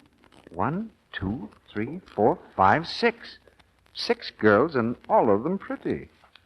Well, if you've come to see me, I don't mind saying I feel flattered. Why, you remember us, Mr. Ruick. We represent Lux Toilet Soap. Each of us is a symbol of one of its special qualities. Symbols, are you? Well, I'm glad to know. Yes, and now you're supposed to ask each of us which quality of Lux Soap we represent. It'll be a pleasure. Now begin by asking you first. Well, Mr. Ruick, I stand for Lux Toilet Soap's mildness. You know, that means it's gentle enough even for delicate skin. I represent Lux Toilet Soap's purity. That means only the finest ingredients are used to make it. You're both right, girls, but not too fast now. We really want to hear you. Let's give that little curly-haired girl there a chance. Lux Soap's whiteness, Mr. Ruick. That's what I stand for. Women love to use a soap that's so white and satiny smooth. Right, you certainly are. And now, who's next on the list, girls? Me, Mr. Ruick. I represent Lux Soap's active lather. Active lather that removes every trace of dust, dirt, and stale cosmetics thoroughly. And this tall young lady on my right? I represent the lovely perfume Lux Toilet Soap has. So nice and delicate. The perfume that makes Lux Soap such a grand bath soap, too.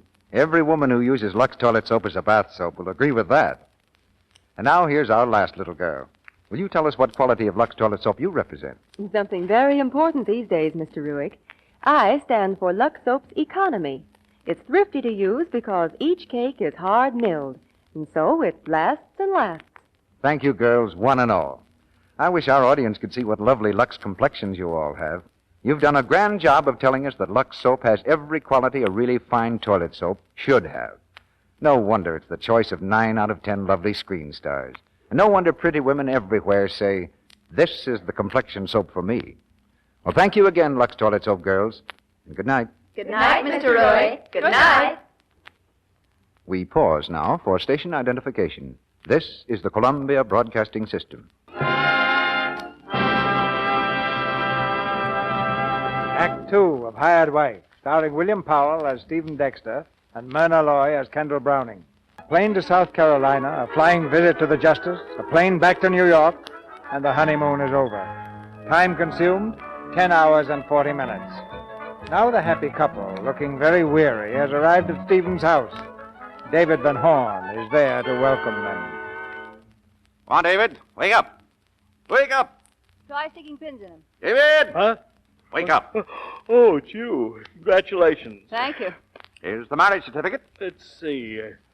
I hope they don't look too hard at the date. They might holler collusion. I left some papers for you to sign. Transfer property to Kendall. Where do I sign? Right there. What does Kendall have to sign? Nothing tonight. Oh, I'm so sorry, Kendall. Keeping you up like this. I thought you'd be needed. It's all right. Well, now, I think we all rate a nightcap. Make mine buttermilk. Buttermilk? Oh. Yeah. There's always some in the icebox. I'll get it. David. Huh? David, you've had a tough day. You'll have a tougher one tomorrow. Better go home and get some sleep. Don't you want me to wait and give you a lift? No, thank you. I can get a taxi at the corner stand. Okay. See you tomorrow. Good night, Kendall. Night.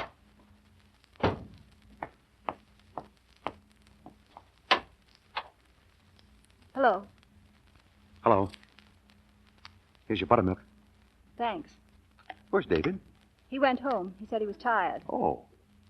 Well, here's mud in your eye. Boo. Healthy drink, buttermilk. Horribly healthy. You made me drink my first glass. Ugh. Yes, I guess I was born bossy. Well, I have slept better since I began drinking it, but I still don't like it. Do you? I loathe it. Well? Well? We have a lot to do tomorrow. Yes, we have.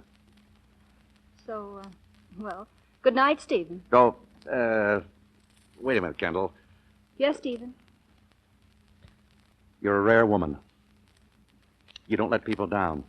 And thanks for marrying me. You're welcome, I'm sure. Oh, Stephen, I don't feel like kidding about this. It's nothing, of course, no more than the sort of thing I do every day. Seeing people for you, signing your letters. But those kids we saw tonight, those 2 kids who got married just before us. Do you remember how she looked at him? Hey, are those tears? Yes. Do you mind? Kendall, look at me. No, Stephen. Please. Please, Stephen. Oh. You're very sweet, Kendall. Let me go. Please. Why? You're my wife. I'm only the woman you married. And I'm a liar. Oh, I've known that for years. Right now, I don't seem to care. I'm not here because you want me. I'm just a substitute for the woman you really want. Phyllis Walden would be here if I hadn't lied to her, and to you. What? Well, now I've run out of lies. Then, Phyllis did say yes? She said no, but I made her. She had to refuse the way I put your bid. Bid? You made Phyllis believe that I thought I could buy her? You treated her in my name as if she were cheap and nasty? Not cheap. Why, You contemptible, unscrupulous, double-crossing... Now, Stephen, remember you're a Yale man. You can't laugh your way out of this. All right, I started something, and I couldn't finish it. But your business is safe for the time being, and, well, when you see your little Goldilocks tomorrow, you can look her straight in the eye. She'll be amazed to learn that you have a conscience. It wasn't conscience. You'd have found me out soon enough. Besides, I don't enjoy being kissed by a man who keeps his eyes closed. They're open now. Oh, Kendall, what am I going to do about you? What do you want to do, Stephen? Stop acting married. We are, you know. Don't take advantage of a technicality. And stop looking at me like that. And go home. But where am I? Will you please get out of my house? Your house. Oh. Are you going to get tough with me, Browning? The name is Dexter, and I am. All right. If it's a fight you want, you got one. To a finish. And no holds barred. Will you please get out of here? Yes, but I'll be back. Never. Good night, Stephen. Wait. Kendall, Yes, Stephen. you're fired. Yes, dear. Good night.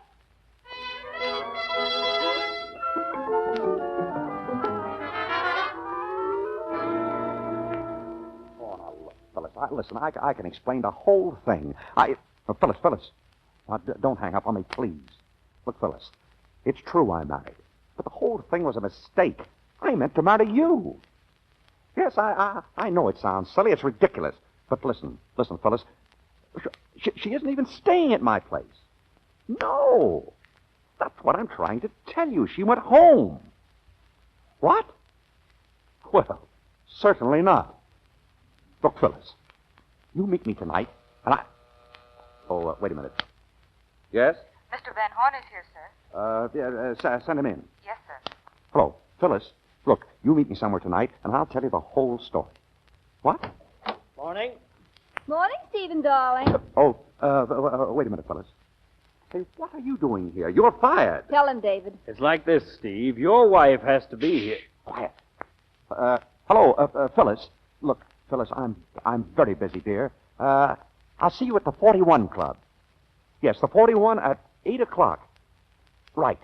Goodbye, dear. Now, what's all this about? Well, Steve, here are the facts.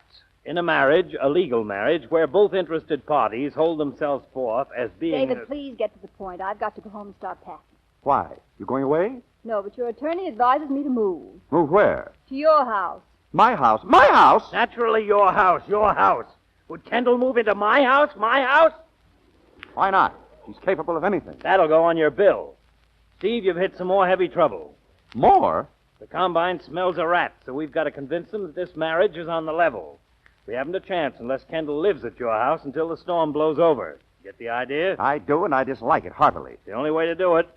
Who thought up this unsavory scheme? What's so revolting about having Kendall as your house guest? You don't have to act married, except when somebody's looking. But think of the position it puts me in. What about me? What'll I tell my husband? Well, not you. The good one I'll marry next. It's up to you, Steve. But I advise you to grit your teeth and go through with it. No, it's ridiculous. Very well, if that's your attitude. See you in the bankruptcy court. Now, wait a minute, David, wait a minute. Is this the only way? Absolutely. All right. I agree, but under protest. Thank you. That's the boy, Steve, and I'll tell you what you can do. If you're both so worried about your reputations, why don't you invite some respectable relative, a cousin or an aunt or something, to stay in the house and sort of, referee, huh? All right. When can you move in? Who, me? Well, you got us into this thing. I'll expect you at the house tonight. Oh, why can't I learn to keep my mouth shut? Kendall, here I am, Kendall. Oh, hello, Ferdy. Thanks for coming. You look beautiful, but where's the bridegroom? Well, he didn't come with me, Ferdy. I couldn't explain it to you on the phone, but, you see, he's here already with another guest. You may know her, Phyllis Walden. Oh, a blonde? Yes, this year anyway. On the second night of your wedding, he comes to a nightclub with a blonde. I will kill him. That wouldn't help, Ferdy. Then I will kill the blonde. Now you're talking. But no thanks. What do you want me to do? Well, I want you to keep her amused. Just for a week or two.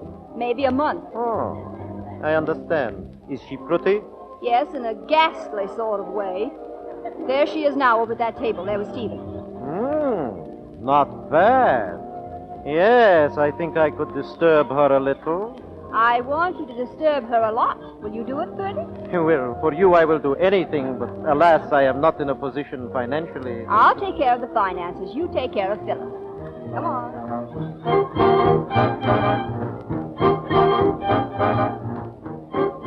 That's the whole story, fellas. It's strictly a business proposition. Kendall Browning means nothing to me. Absolutely nothing. You believe me? Stephen, forgive me for the way I acted. I was very jealous. Phyllis. Hello there. So here's where you're hiding. Hello, Poppy. Say what in the name of... Hello, Phyllis. So nice to see you. Stephen, what does this mean? Oh, Phyllis, this is Ferdinand Braganza. Miss Walden, Ferdy. I am charmed. How do you do? Listen, Kendall. And this is Stephen. So, you are the man who married Kendall. Congratulations. Thank you. Kendall. Well, sit down, Ferdy, sit down. Have you ordered dinner yet, Poppy? No, I haven't. Suppose we dance first, you and I. All right, Poppy. You young folks enjoy yourselves, will you? But certainly, certainly. Come on, Poppy. What are you going to do to me now? What's the matter, Poppy? Ferdy asked me to dance. You knew I'd be here. Now listen, Kendall. Darling, people are looking. We've got to be happily married, you know. Hold me tighter. Tighter, huh? All right. Oh, Steve! You don't have to break my ribs. I'd like to break your neck. Why, Poppy! And stop calling me Poppy. Oh! 1 month, $200. Check. Rent of motor car, $40. Check. 30. What is this item? 1 cockatoo. Yeah, I bought it for Phyllis. A cockatoo. You know, a bird. I know what they are. But what I want to know is how you use them in making love. Phyllis says she liked one for a pet, so I give her the bird. Well, that's all right with me. But, $75 for 1 bird. Oh, it talks. For that money, it should read and write. And she thinks I'm a millionaire. Yes, and so do you. But I've got to pay these bills. What else have you done besides spend money? Oh, I progress. Yesterday she insulted me. Tonight she slapped my face. Tomorrow, who knows? Ferdy, that's Stephen. Get out to the garden. Oh, my hat, my hat. Hurry, Ferdy. Call me. Yes, get out. I don't want Stephen to... Ooh. Good evening. Oh, good night. You leaving? Yes, I have to see somebody about something. Good night, Mr. Dexter and Mrs. Dexter. Good night, Ferdy. Good night. Must you entertain that fellow here? Why? Are you jealous? I like Ferdy. I'm sure you do. Nevertheless, I don't want him hanging around my house. Our house. I don't want him around. Very well, dear. Where are you going? I'm going out for a walk in our garden. Do you mind? Now, wait a minute. I want to talk to you. I'd rather not talk tonight, Stephen. Well, you're going to. Kendall, this thing has gone on long enough. I want a divorce. A divorce? Oh. Then that means you've beaten the combine. Well, yes. Didn't Van Horn tell you? No. Yeah. Tonight, they gave up. Oh, Stephen. I'm very glad. Thank you, Kendall. Thank you. I appreciate your help. And I know this is short notice, but, here. This is a ticket on the westbound plane. It's now 10:22. Really? I've been wondering what time it was all evening. The plane leaves at midnight. There's a check in there, too. I want you to have a nice, long vacation, and, after you're through at Reno... Well, Reno isn't far from Los Angeles, and Los Angeles isn't far from Hawaii. And Hawaii isn't far from Australia. Hey, what are you doing? I'm tearing up the ticket. You see? I like being Mrs. Stephen Dexter. Oh. Well, if you won't give me a divorce, I'll divorce you. On what grounds? My grounds just left. Verdi? Oh, that's comical. Oh, what was he doing here? Helping you with your homework? Excuse me, Stephen. Yoo-hoo! David! Stop that. David! Yoo-hoo! Look out the window! You want to wake up the whole neighborhood? What's the matter? What's wrong down there? Go on, Steve. Ask Grandma. He was in the house all the time. Why don't you go to bed? I haven't had a night's sleep for a month. David, get me a divorce. You mind waiting till morning? How soon can I get one? Is Kendall willing? No, I'm not. If she fights... She will. If she fights, it may take years. Years? 5. Your best bet is to disappear and be given up for dead. Of course, that's just a curbstone opinion. Good night. Trump that one, Stephen. So you like being Mrs. Stephen Dexter, do you? Get away from me. Oh, no. You're my wife. A husband has a right to kiss his wife, hasn't he? It's in the law books. Get away. Come here. Stop. I'll show you. Let go. David! Oh. What do you think of that, huh? I wish you'd make up your mind down there. David, how can I get rid of this woman? Well, not that way, old boy. But there is a way. I just thought of it. An annulment. How soon can you get me one? Oh, in a few weeks. Are you sure? It'll be a cinch. We'll just have to show it's been no marriage to date. You can testify to that. Yeah, I guess so. Well, then start annulment proceedings tomorrow. Right. But might I suggest that you come up here, Steve, fairly soon? Well, trump that. How can I? Good night, Stephen. Oh, you're going now? Of course. Well, but your clothes. I'll get them tomorrow morning. Will you drive me home? Oh, certainly no. No, I think it'd be better if you took a taxi. I'm too tired to drive. I guess you'll be glad to sleep in your own room again. Oh, will I? Did you have a room with David? Oh, I mean, of course you never did, but, well, never do.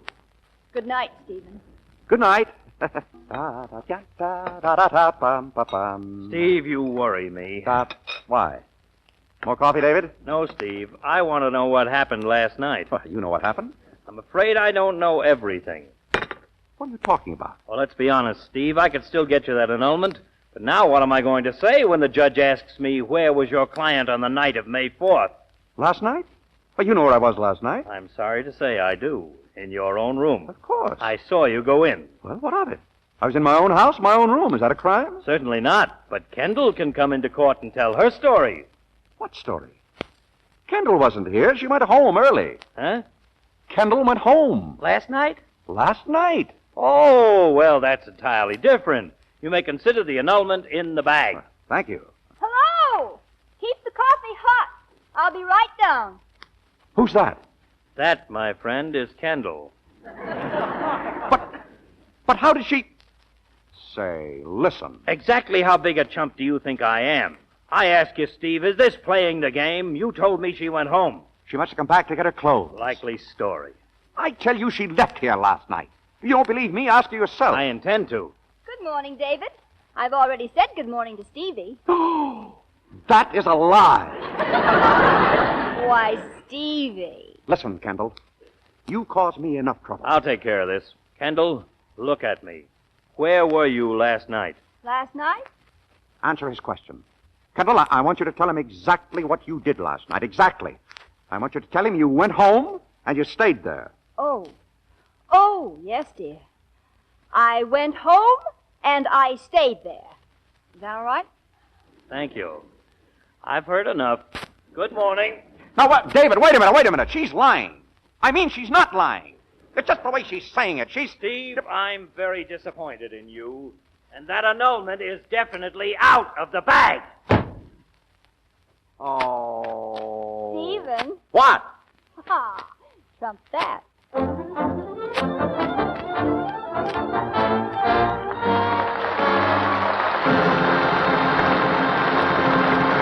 In just a few minutes, Mr. DeMille and our stars, William Powell and Myrna Loy, will bring us Act 3 of Hired Wife.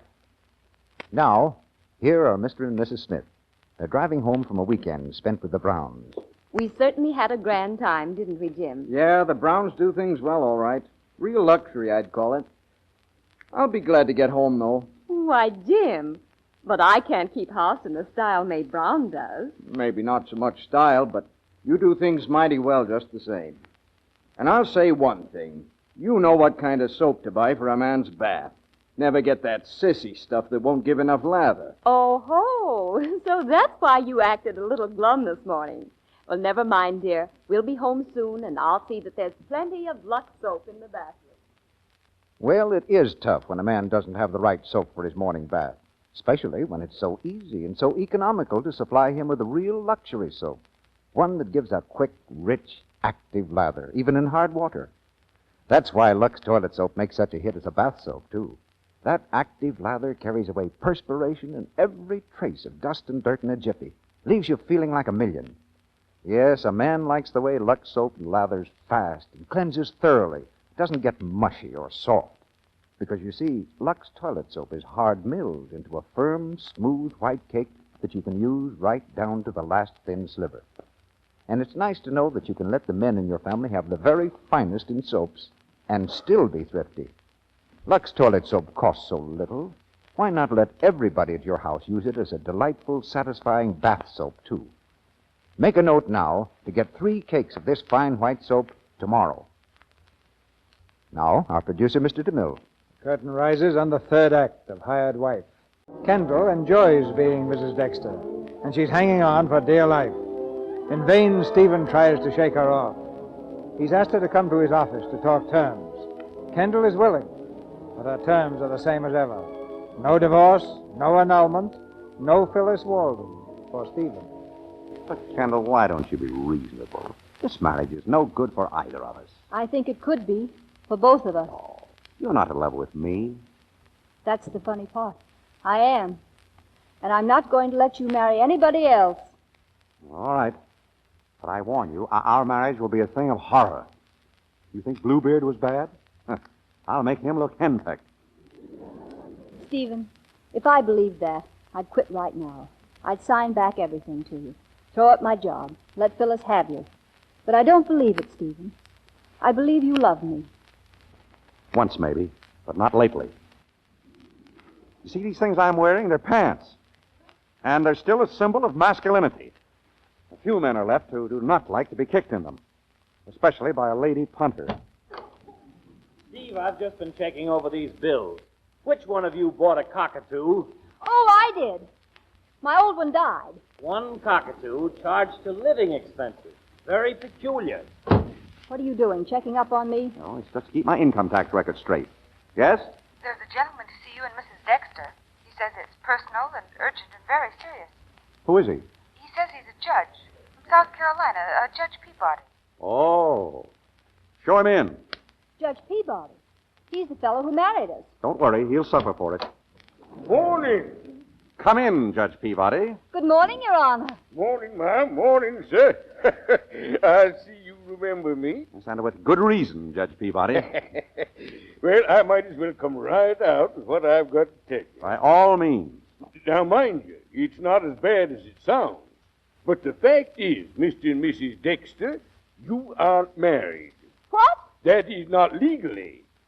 Why, Judge, you interest me strangely. Go on.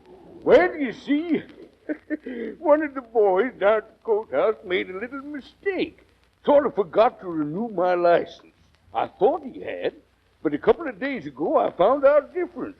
So I've been marrying folks right and left with no more authority than a jaybird. Are you sure we didn't get in under the wire? When did your license expire? 4 years ago, last January. But I got a new license now, so I'm looking up all those folks and marrying them over right. I'm fixing to start with you. Join hands, please. Oh, no. Some other time, thanks. This one's on me, sir. Oh, thank you, Judge, but I feel sure that my wife, Miss Browning, will just jump at the chance to have a church wedding. Oh, yes. Oh. Well, sir, I reckon you're the head of the family, so I'll bid you a very good day. Goodbye.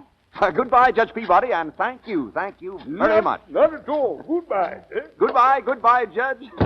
Oh.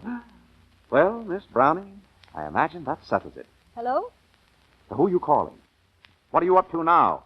I'm being the efficient secretary. Hello? Hotel Mortimer? Give me Miss Phyllis Walden, please. Here's your party, Mr. Dexter. Kendall, I'm glad to find you here. Hello, Ferdy. Kendall, I need money. I'm busted again. Are you? What are you doing there?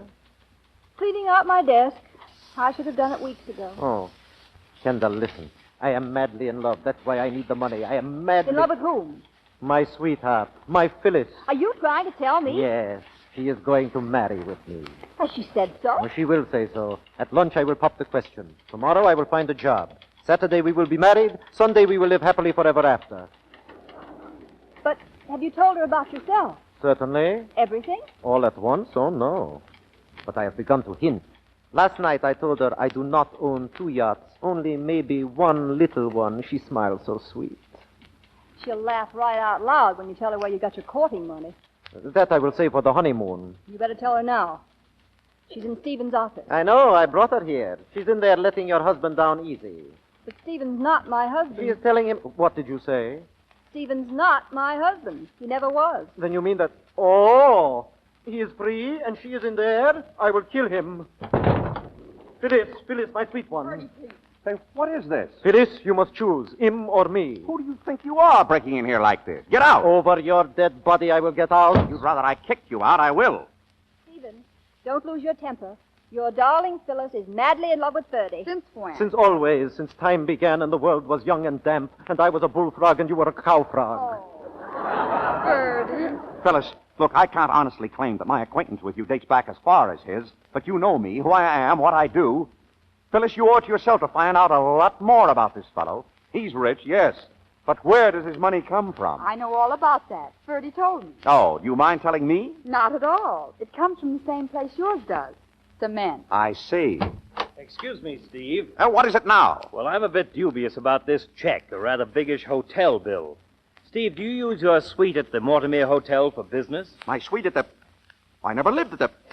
Let me see that. And here's a lot of other checks. $125, $100, $100, $150 to a party named Ferdinand Bragazar. You got a new tailor, Steve? No. I still get my clothes from... Hey, give me those checks. Sorry if I said anything wrong. So, you get your money from cement, do you? My cement. Ferdy, what does this mean? It means just what you think it means. These checks are signed by Kendall. Phyllis, forgive me. Oh, Ferdy, taking money from this... This what? You know what. The very flowers you gave me. Keep them. They're for me in a roundabout way. Mr. Dexter, your seconds will find me in my hotel until tomorrow noon. You, Kendall, you. My right hand with a knife in it. It was Ferdy's birthday. How many times was he born? Most of it was a loan. I will pay back every penny at once. Can you? No. Oh, go away. You're vile. You're cheap. Cheap? Look at those checks. You'll get it back. You'll get everything back. Stephen, darling, well, I won't be much use to you in the office. There are lots of things that she did I simply couldn't do. I'm not clever the way you are, Miss Browning. A smooth liar can make a fool out of me. Go on. Just 2 words more and I'll lam you one. You're pathetic. Oh, I am I? Kendall, no fighting. I'll break her in pieces. Phyllis, my sweet, think of your beautiful face. You take your hands off, Phyllis, you gold digger. I do not take that from you, you wife-beater. That does it. I'll murder him. Steve, don't hit him. Steve! Oh, stop. Please stop. Ferdy. Oh! You knocked him down. Oh, look at him. His poor eye. Look at him. He's unconscious. Get him some water. I'm sorry, but he hit me first. Oh. Steve, wake up, dear. Oh, where is he? Where is he? Here. Oh. Get out of here, Ferdy. I hate you. Phyllis. Get out. Very well. I loved you so, and I was so poor. Goodbye. Stephen. Oh. I'm going to. I'm really going. I didn't land the contract. If my best bid wasn't good enough, well, you can't blame a girl for trying. So long, Steve. Oh, it's horrible. 6 years. What, Steve? 6 years I put up with her. 6 long years. She bossed me, bullied me, butted in here, butted in there, pushed me that way, shoved me the other. I should have known she'd do anything to get her own way. I must be the biggest fool that ever lived. You? No, me. He wasn't the first man I ever saw, the first who ever made love to me. Oh, I should have seen that he was a phony. Honest men just don't make love that well. They haven't had the practice. 6 years. And at least once a day she did something frightful to me. Why, I stood more from Kendall Browning than I'd stand from a woman I loved. Him and his yachts and his parrots and his lines. Oh, I hate him. Show me in all history a more vicious woman. Truth, honor, decency, they mean nothing to her. I knew men could be low, but not that low. She schemes, she lies, she cheats. Oh, but not anymore at my expense. I'd like to strangle him. I consider today the luckiest day in my life. And you should, too. Stephen, when are we going to stop hitting ourselves? I'm glad you said it first. Come on, if we hurry, we can still catch them. Ferdy! Kendall! Ferdy! Kendall! Come back!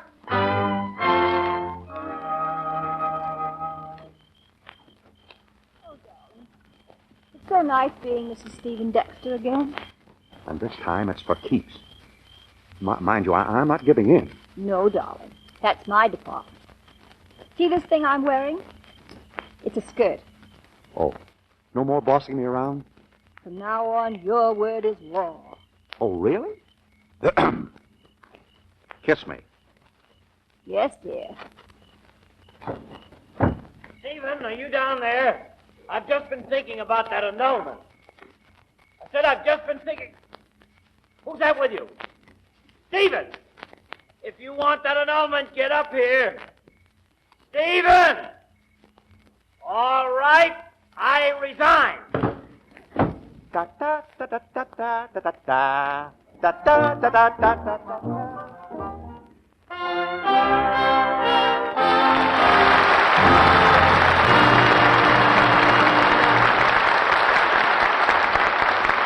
Right now, we add one more to the impressive total of hits that Bill Powell and Myrna Loy have made here in the Lux Radio Theater.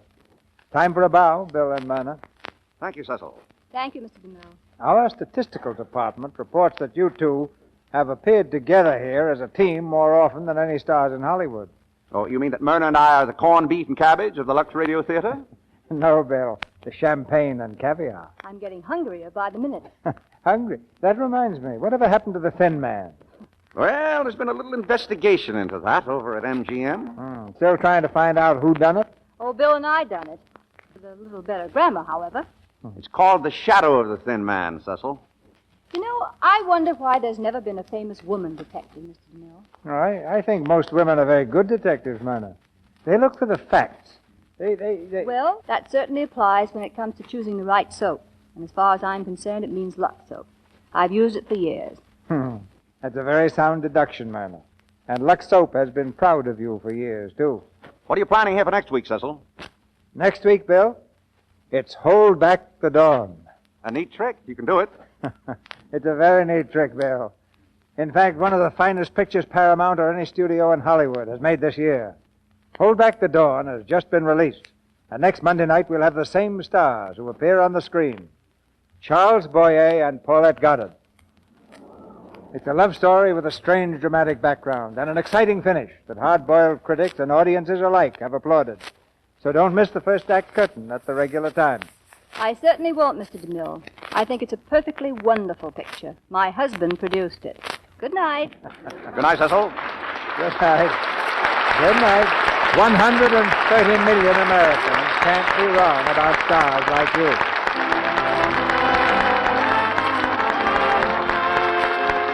Our sponsors, the makers of Lux Toilet Soap, join me in inviting you to be with us again next Monday night when the Lux Radio Theater presents Charles Boyer and Paulette Goddard in Hold Back the Dawn. This is Cecil B. DeMille saying good night to you from Hollywood. William Powell and Myrna Loy appeared tonight through the courtesy of Metro-Goldwyn-Mayer Studios. The picture, Hired Wife, was based on an original story by George Beck and produced by Universal Studios, whose latest release was Appointment for Love. Heard in tonight's play were Arthur Q. Bryan as Van Horn and Torrey Carlton as Phyllis. Our music was directed by Louis Silvers. Tune in next Monday to hear Charles Boyer and Paulette Goddard in Hold Back the Dawn. Your announcer has been Melville Ruick. Lux presents Hollywood. The Lux Radio Theater brings you Hedy Lamarr, Alan Ladd, and John Loder in Casablanca with Edgar Barrier. Ladies and gentlemen, your producer, Mr. Cecil B. DeMille.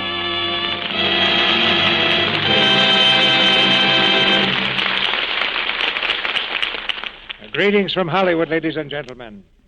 One bright January morning, just a year ago, the city of Casablanca in French Morocco woke up and found itself famous. It had entertained many mysterious visitors from a world at war, but never before the President of the United States and the Prime Minister of Great Britain. Within a few days, Warner Brothers had rushed their screen drama, Casablanca, to the theaters of the nation, and people marveled at a Hollywood miracle. Actually, of course, the picture had been planned and filmed during the months previous, because Casablanca had an exciting story to tell even before the President and Prime Minister arrived. It's a story of love and hate and a background of adventure and sudden death. Tonight we bring you that drama with a cast that producers dream about. Hedy Lamarr and Alan Ladd and John Loder.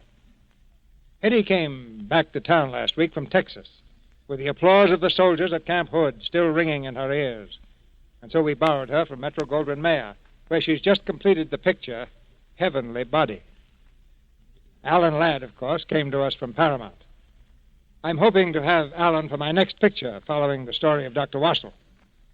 Getting these players together in one drama is a talent scoop of the first magnitude in Hollywood, and it's unlikely that it would ever happen in a picture, because our stars are under contract at different studios and are kept so busy on their home lots that they aren't loaned out, as the phrase goes. We really should thank Lux Toilet Soap for making this occasion possible. Every bit of work and artistry that has gone into our production, from the first word of the script on paper to the final dress rehearsal, has been designed for your enjoyment. We might call it a bonus that you get when you buy Lux Toilet Soap, above and beyond the bonus of beauty that you expect. And we'll pay that bonus right now, as the curtain rises on the first act of Casablanca, starring Alan Ladd as Rick, Hedy Lamarr as Ilsa Lund, and John Loder as Victor Laszlo, with Edgar Barrier as Renault. Everyone knows that name today, Casablanca. Before the war, Casablanca was just another small seaport with its face to the Mediterranean and its back to the North Atlantic. But then, as the Nazi lash descended upon Europe, hordes of refugees, like the boiling waters of a burst dam, flooded into the sanctuary of its white walls. Those with money enough or influence enough obtained exit visas bearing the seal of the Vichy government and fled to Lisbon, and from Lisbon to the Americas. The others just waited and waited. But all who came to Casablanca were not refugees. The German intelligence was always there when anything unusual occurred, as, for example, the murder of 2 Nazi couriers. Major Strasser, may I present Captain Renault, Police Prefect of Casablanca? Unoccupied France welcomes you, Major. Thank you. You may find the climate of Casablanca a trifle warm. We Germans must get used to all climates, Captain, from Russian to the Sahara. But perhaps you were not referring to the weather. Oh, what else, my dear Major? The murder of the couriers.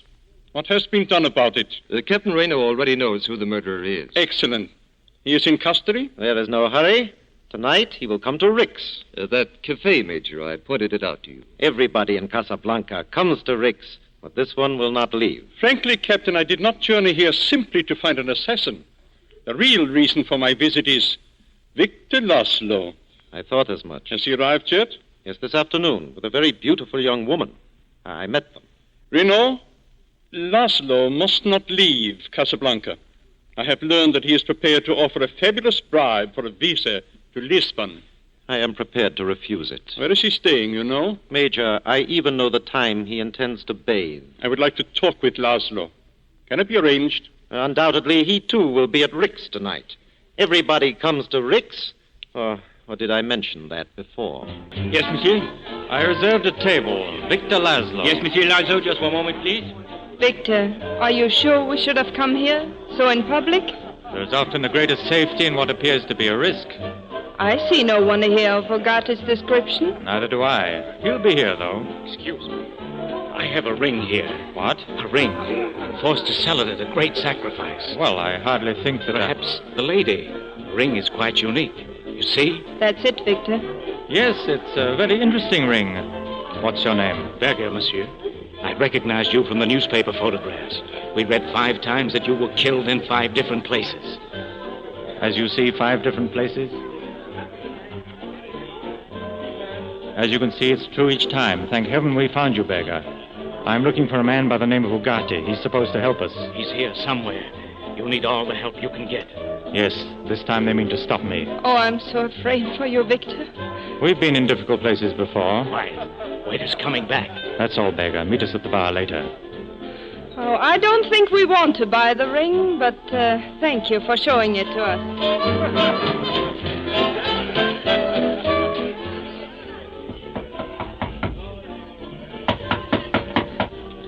Yeah?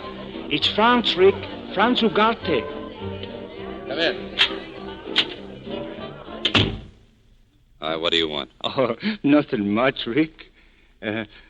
Too bad about those German couriers, eh? Well, they got a break. Yesterday, they were just 2 clerks.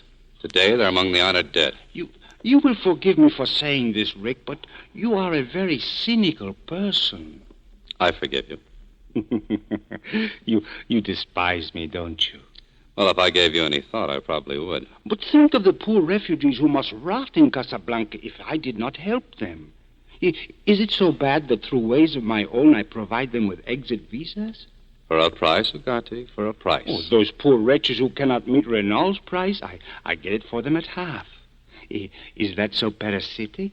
Well, I don't mind a parasite. I just object to a cut-rate one. Well, after tonight, I'm through with the whole business. I'm leaving Casablanca. Rick, look. What? Look, Rick, look. Do you know what these papers are? Letters of transit signed by Marshal Wegon. With his signature, they cannot be rescinded or questioned. Not even by Renault. So? So I'm selling these for more money than I ever dreamed of. And then, goodbye. What are you trying to say, Ugarte? Rick, I have many friends in Casablanca. But because you despise me, you are the only one I trust. Will you keep these letters for me? How long? For an hour, perhaps, till my client arrives. Okay. But I don't want them here overnight. Oh, thank you. No fear of that. Now, Rick, I hope you are more impressed with me. I'll go to share my luck now with your roulette wheel. Hey, wait a minute. Yes? I heard a rumor that those Nazi couriers were carrying letters of transit. No. Yes, poor devils. I heard that rumor, too. You're right, Ugarte. I am a little more impressed with you.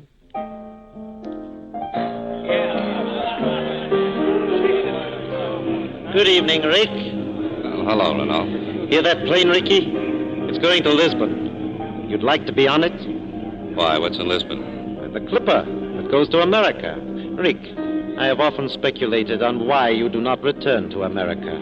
There's a roulette table inside for people who like to speculate. Yes.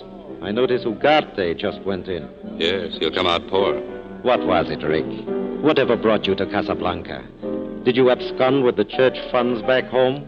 Did you run off with somebody's wife? I should like to think that you killed a man. It's the romantic in me. Well, I'll tell you. It was a combination of all 3. Someday I'll find out. Oh, Rick, before you came, I took the liberty of escorting a visitor to your best table, a German, Major Strasser. I wanted him to be on hand for the excitement, because tonight we're making an arrest here. Again? This time a murderer. Please don't warn him, Rick. Now, look, I stick my neck out for nobody. And I'm staging the arrest here out of my high regard for you. It'll interest the customers. And perhaps Major Strasser. Perhaps. Cassell. Yes, Captain. You will find Franz Ugarte inside at the roulette table. Yes? Arrest him for the murder of the German couriers. Yes, Captain. Or he'll be carrying some letters of transit. Be sure you get them. Yes. Louis, there's more than Ugarte on your mind tonight. Oh, you're very observant, Rick. There are many exit visas sold in this cafe, but we know that you have never sold them. That is why I permit you to remain open. No, I thought it was because I let you win at roulette. Oh, that's another reason. Rick, a man arrived today in Casablanca on his way to America. Right now he's at the bar. He will offer a fortune to anyone who will furnish him with an exit visa. What man? Victor Laszlo. Why, Ricky, this is the first time I've ever seen you so interested. Laszlo has succeeded in interesting half the world. I wonder how he'll manage it. Manage what? His escape. He escaped from a concentration camp, and the Nazis have chased him all over Europe. But this is the end of the chase, Rick. 10,000 francs says it isn't. Make it 5,000. I'm only a poor, corrupt official. No matter how clever he is, he still needs an exit visa. I should say 2. He's traveling with a lady. He'll settle for 1. Oh, I think not. I have seen the lady. Now, where did you get the idea that I might help Laszlo? Because I know all about you, Ricky. Enough at least to know you're more a sentimentalist than a cynic.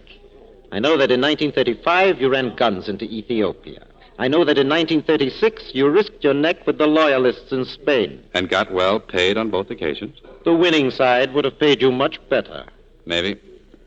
Louis, why do you want to keep Laszlo here? Gestapo spank?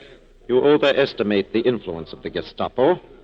In Casablanca, I'm the boss. I do not interfere with them, nor they.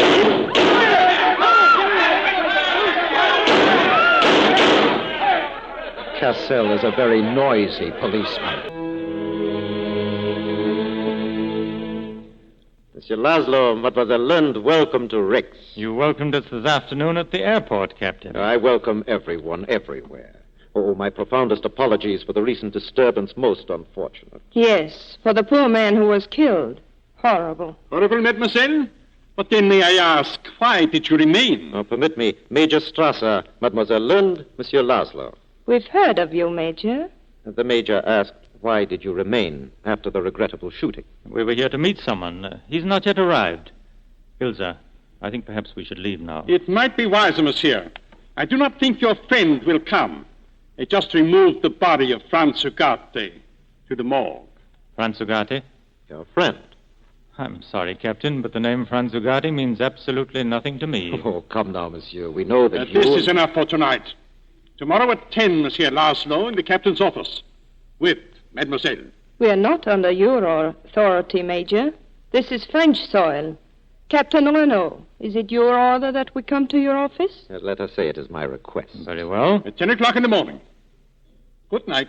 Sleep well, Major?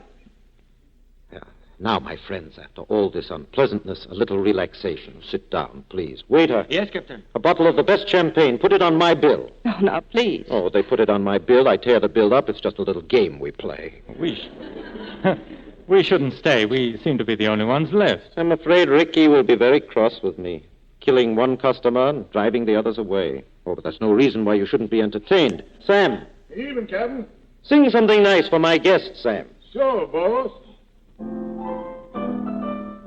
Mademoiselle, I had been informed you were the most beautiful woman ever to visit Casablanca.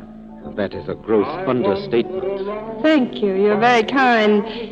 Captain, that man's singing. He's been staring at you for the past 5 minutes, Ilza. I've seen him before somewhere. Oh, Sam? Oh, he came here from Paris with Rick. Rick? Who is he? Mademoiselle, you are in Rick's. And Rick is, well... Is what? Well, he is the kind of a man that... Well, if I were a woman and I were not around, I would be in love with Rick. No offense, monsieur. If you both won't think me terribly rude, will you excuse me a moment? I want to talk to Sam. To Sam? Of course, my dear. Hurry back, mademoiselle. With all your faults, I love you still. Hello, Sam. Hello, Miss Ilsa. Never expected to see you again. It's been a long time. Yes, miss. Where is he, Sam? Why, who, miss? Rick. I don't know. I ain't seen him all night. Will he be back? Not tonight no more. He ain't coming. He went home. Does he always leave so early after a shooting? Oh, Sam, you used to be a much better liar. Leave him alone, Miss Ilsa. You're bad luck to him. Sam, play it once, for old time's sake. Oh, I don't know what you mean. Play it, Sam, as time goes by. I can't remember it, Miss Ilsa. Please. Sing it, Sam. Oh, Miss Ilsa. As time goes by. I thought I told you never to play that. Now you've done it. Oh, Rick, come here. I want you to meet some charming people. Well, hello, Elsa. Hello, Rick. Oh, you two know each other. Well, then you also know Monsieur Victor Laszlo? No. Oh. One hears a great deal about Rick in Casablanca. And about you everywhere. Won't you join us for a drink? This is the most interesting cafe, even without the gunplay. I congratulate you. And I congratulate you. What for? For your work. Thank you. I try. We all try. You succeed. Well, I can't get over you two knowing each other. I wasn't sure you were the same. Let's see. The last time we met, wasn't it in Paris? Well, that shouldn't be too hard to remember. It was the day the Germans marched in. The Germans wore gray. You wore blue. Ilza, I don't wish to be the one to say it, but it is late. Yes, so it is. Carl, the bill. Forget it, Carl.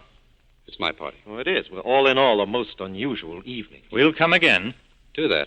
Will you say goodnight to Sam for me? Sure. There's still nobody in the world who can sing As Time Goes By like Sam. He hasn't done it in a long time. Good night. Oh, I'd like just one word with Rick, Monsieur Laszlo, and then if you wish, I'd be delighted to drive you to your hotel. Thank you. We'll wait outside. A very puzzling fellow, this Rick. Just what sort is he? I really can't say. I met him in Paris. We were once acquaintances.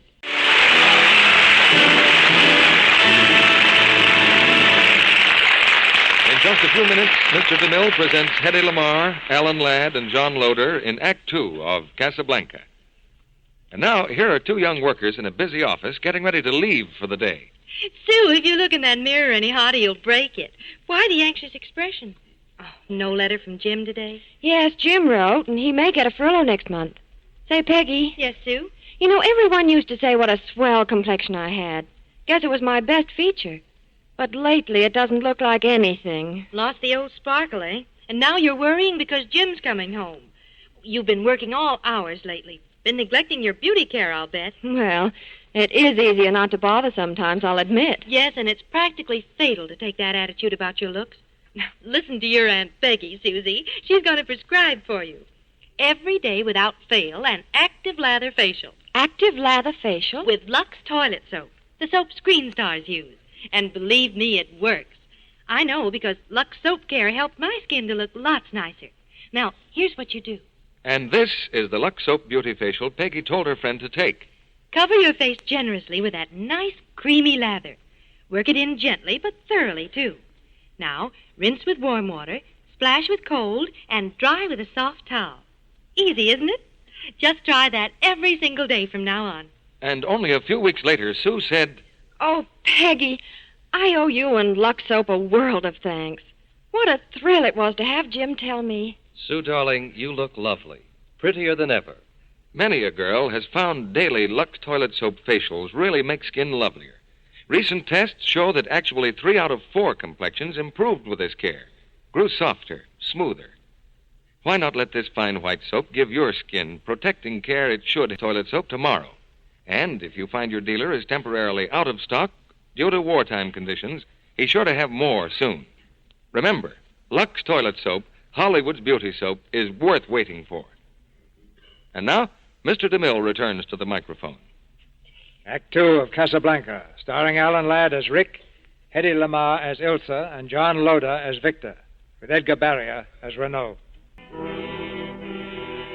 It's hours later, and in Rick's cafe, a solitary lamp still burns. Rick sits at a table staring into an empty highball glass, and in the shadows, Sam fingers the keyboard quietly. Boss, ain't you going to bed? Mm-mm. Not right now. Well, ain't you planning on going to bed in the near future? No.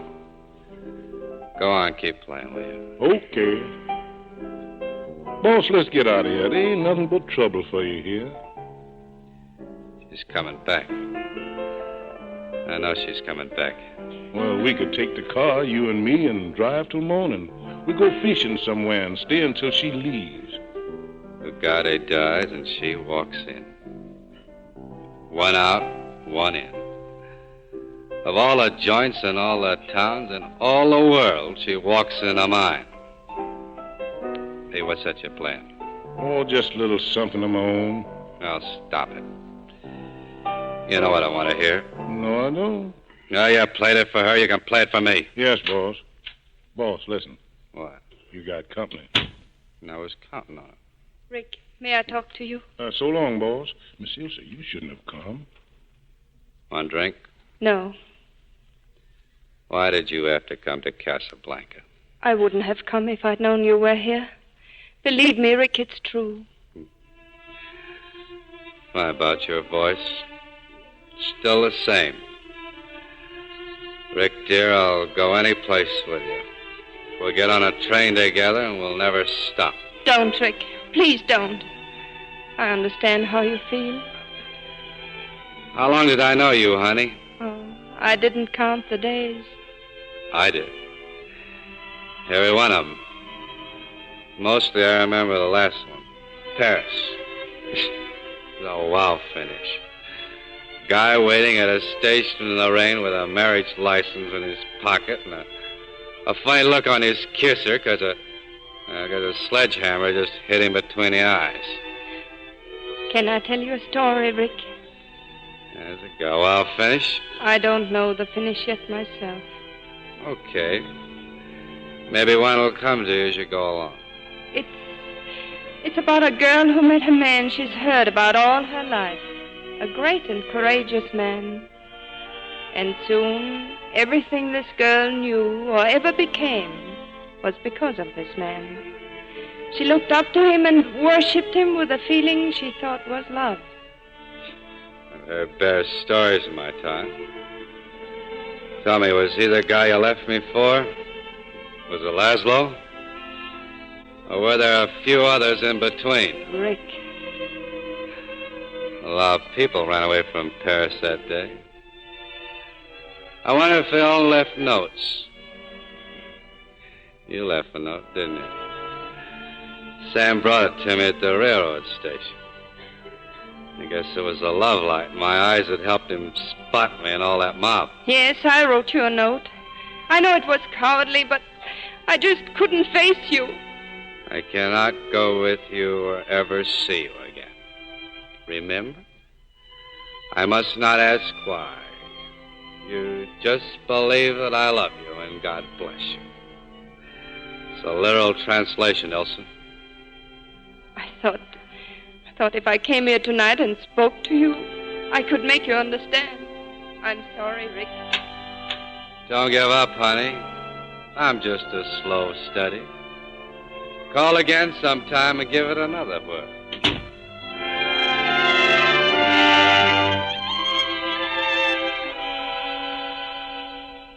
We have searched Ugate's apartment again, Major. No luck. Someone else must have them. And I strongly suspect that someone is Rick. I suggest you continue the search in the cafe. If Rick has the letters of transit, he is much too smart to let you find them there. You give him too much credit. Just another blundering American. We must not underestimate American blundering, Major. I was with them when they blundered into Berlin in 1918. As to Laszlo, we want him watched. 24 hours a day. Yes, it's 10 o'clock, Major, and he and the girl are waiting now for us. Send them in. Send them in, Cassell.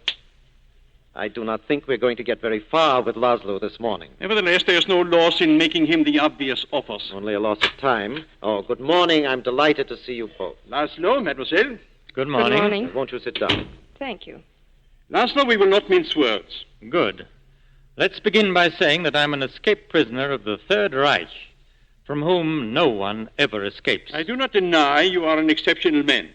Monsieur, you say Third Reich as if you expect there will be others. I take what comes, Major. So far, yes. You have been fortunate enough to elude us.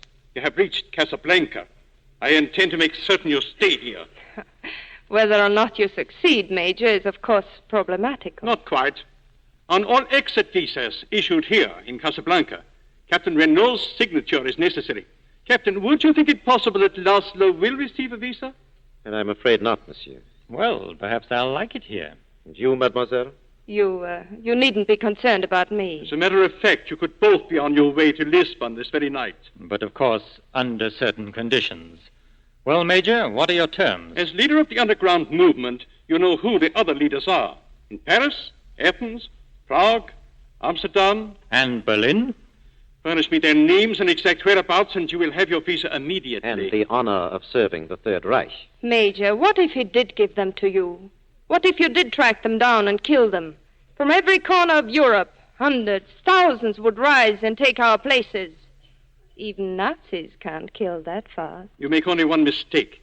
In the event anything unfortunate should occur to Monsieur Laszlo, no one could take his place. Thank you. You wouldn't dare interfere with him here. This is still unoccupied France.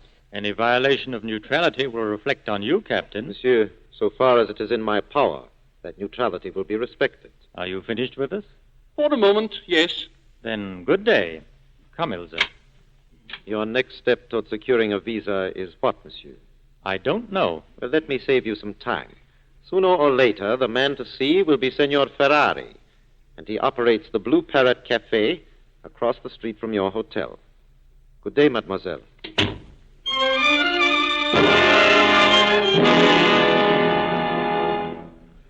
Hello, Ferrari.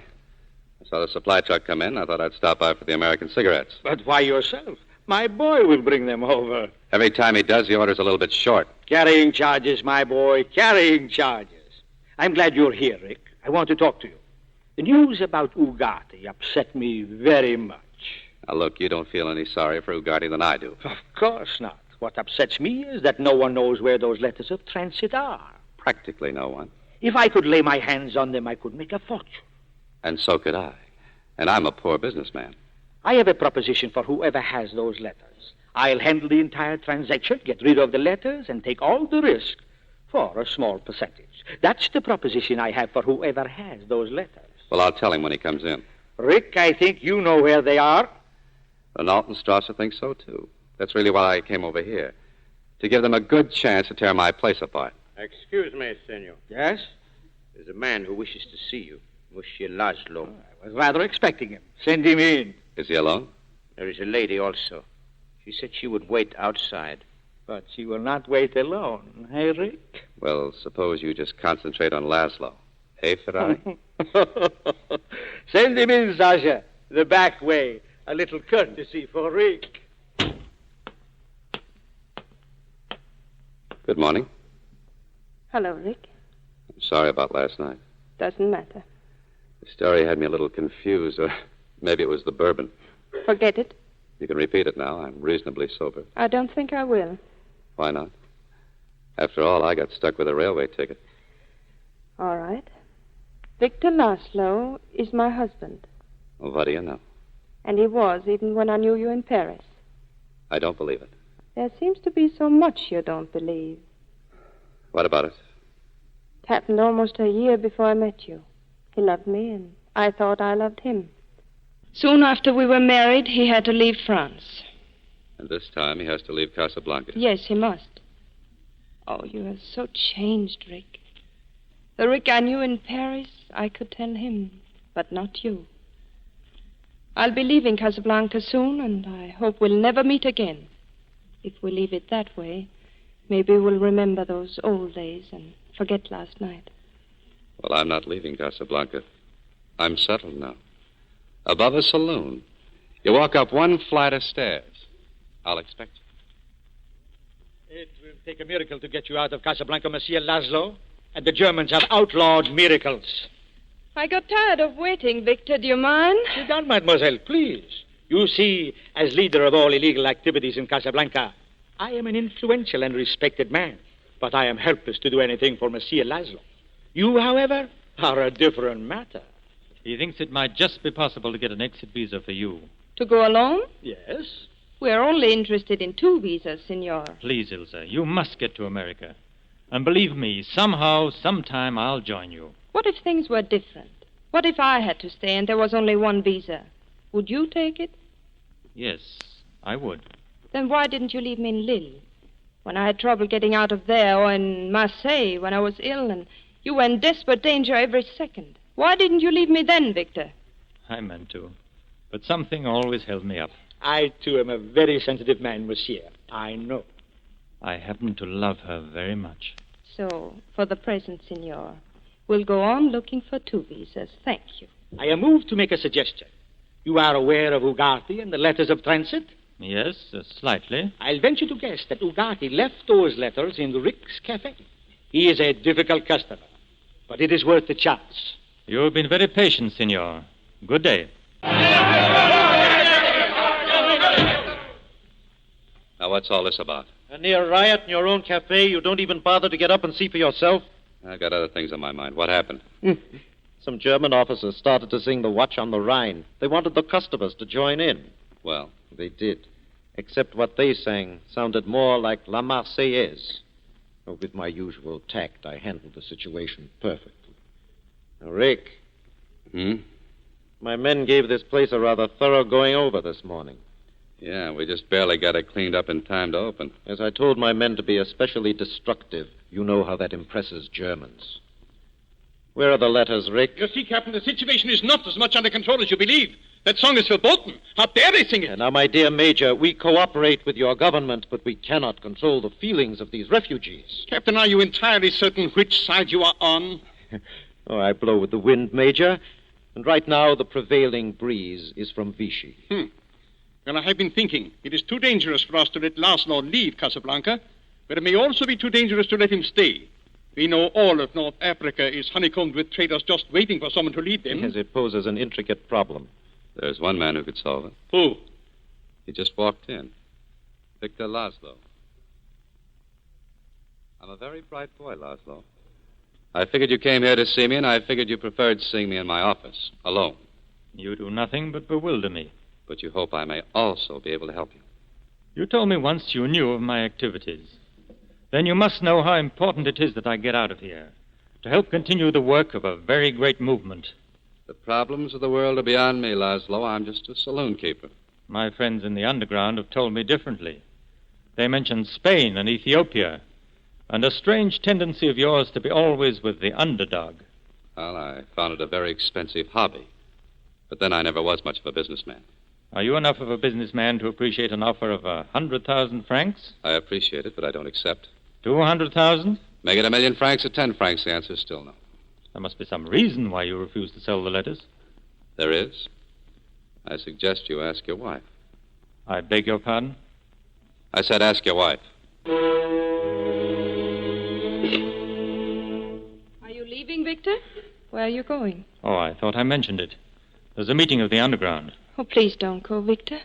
I'm frightened. Look out the window. I don't have to, darling. I'm used to being trailed. What's going to happen, Victor? Who knows, Ilse, dear? Strasser now threatens to find some excuse to put me quietly away in jail. All the more reason why you must stay here tonight. I'm frightened too, Ilse, but what can I do? Hide in a hotel room or carry on the best I can? Whatever I'd say, you'd carry on. Victor, why didn't you tell me about Rick? You saw him, didn't you? Apparently he has the letters. Yes? But no intention of selling them. You'd think that if sentiment wouldn't persuade him, that money would. Did he give you any reason? He suggested that I ask you. Ask me? Ilse, when I was in the concentration camp, were you lonely in Paris? Yes, Victor, I was. I know what it is to be lonely. Is there anything you wish to tell me? No. No, there isn't. My dear, I love you very much. Yes, I know. Victor, whatever I do, will you believe me that I... You don't even have to say it. I'll believe you. Good night, dear. Good night, Victor. Please be careful. We pause now for station identification. This is the Columbia Broadcasting System. In a few minutes, Mr. DeMille and our stars Alan Ladd, Hedy Lamarr, and John Loder will return in Act 3 of Casablanca. And now, here's our Hollywood reporter, Libby Collins. Greetings, Libby. What's new? Well, for one thing, Mr. Kennedy, my hat. What do you think of it? Your hat, Libby? Why, it's nice. Very nice. Yes, I like it. Oh, come on now. Stop hedging. What do you really think of it? To tell the truth, Libby, I hardly noticed the hat. I was looking at you. Well, Mr. Kennedy, that's a compliment. But just let me turn around. Now look. Oh, I see. It's really quite a hat. Libby, that must be very new. It is, but, well, how would you know? Well, it's so sort of simple. Not one of those dizzy numbers that looks as though it might fly off into space any minute. Mr. Kennedy, you're an observant man. This is the newest thing. The profile cloche. It fits snugly on the head, and it's meant to frame the face, not take attention away from it. I think I begin to see why you wore that little hat tonight, Libby. Of course. To show that it's more important than ever for a woman to have nice, smooth skin. Sure. Because with that kind of headgear, the emphasis is less on the hat than it is on the face underneath it. Well, Libby, I guess many a woman is going to be mighty happy about her Lux Soap complexion care then. Yes, this hat seems designed to set off a lovely Lux complexion, and it's going to be a popular style this spring. Then daily Lux Soap complexion care ought to be more popular than ever, too. Because gentle Lux toilet soap really makes skin softer, smoother. Recent tests showed that Lux Soap beauty facials improved actually 3 out of 4 complexions, you know. Well, Mr. Kennedy, nearly every famous star in Hollywood is devoted to this fine white soap. Screen stars say the creamy Lux soap lather is wonderfully kind to delicate skin. And that's why, Libby, I'm going to urge every woman in our audience who hasn't tried Lux toilet soap to get some of Hollywood's beauty soap and use it every day. Here's a thrift tip, too. It's patriotic not to waste soap. And because Lux soap is hard milled, you can use it down to the last thin sliver. It'll last even longer if you always put it in a soap dish that's dry. Moisten the thin leftover piece and press against your new cake of Lux toilet soap. Now, our producer, Mr. DeMille. We'll report on the offstage doings of our stars after the play. But now here's the curtain for Act 3 of Casablanca, starring Hedy Lamarr, Alan Ladd, and John Loder, with Edgar Barrier.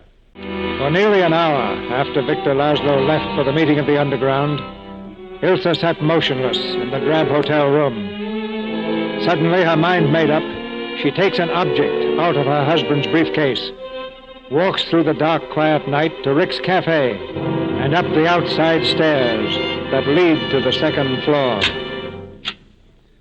I told you this morning you'd come around. But this is a little ahead of schedule. Rick, I had to see you. That's what you said last night. All this has nothing to do with the letters of transit, has it? Seems as long as I have those letters, I'll never be lonely. You can ask any price you want, but you must give them to me. I went through all that with your husband. It's no deal. I know how you feel about me, but I'm asking you to put your feelings aside for something more important. Do I have to hear again what a great man your husband is? What an important cause he's fighting for? It was your cause, too. In your own way, you fought for the same thing. Well, I'm not fighting for anything anymore except myself. Rick, once you loved me. If those days mean anything at all to you... I would bring up Paris if I were you. It's poor salesmanship. Listen to me, Rick. If you only knew the truth. I wouldn't believe you no matter what you told me. You'd say anything now to get what you want. You want to feel sorry for yourself, don't you? One woman has hurt you, and you take your revenge on the rest of the world. Rick, please help us. If you don't, Victor will die in Casablanca. Well, I'm going to die in Casablanca, too. It's a good spot for it. All right. I tried to reason with you, Rick. Now I want those letters. A gun, Ilsa? Is that really a gun in your hand? Where are the letters? Right here in my pocket. Put them on the table. Uh-uh. For the last time, put them on the table. All right, go ahead and shoot, Ilsa. You'll be doing me a favor. I can't. You know I can't. I've done nothing but make a fool of myself. Oh, I don't know what to do, what to say. I thought I would never see you again. The day you left Paris, if you knew what I went through, if you knew how much I loved you, how much I still love you. All right, I'm crazy. I'm crazy, but I believe you. You win. Ilsa, what happened? What was it? I've imagined everything in the world and none of it very pretty. I've tried to tell you. A few months after Victor left France, word came that he was in a concentration camp. And then, not long after, another message that he was dead, shot trying to escape. I had nothing, not even hope. Then I met you. Why weren't you honest with me then? Why didn't you tell me you'd been married, that he was dead or something? Victor wanted it that way. It was his way of protecting me. I knew too much about his work. If the Gestapo found out I was his wife, it would be dangerous for me and for those working with us. When did you find out he was still alive? Just before you and I were going to leave, his friends came. They were hiding him in a freight car on the outskirts of Paris. He was almost dead. Well, that's it, Rick. Still a story without an ending. What about now? Now? I don't know. Except that I'll never have the strength again to run away from you. And Laszlo?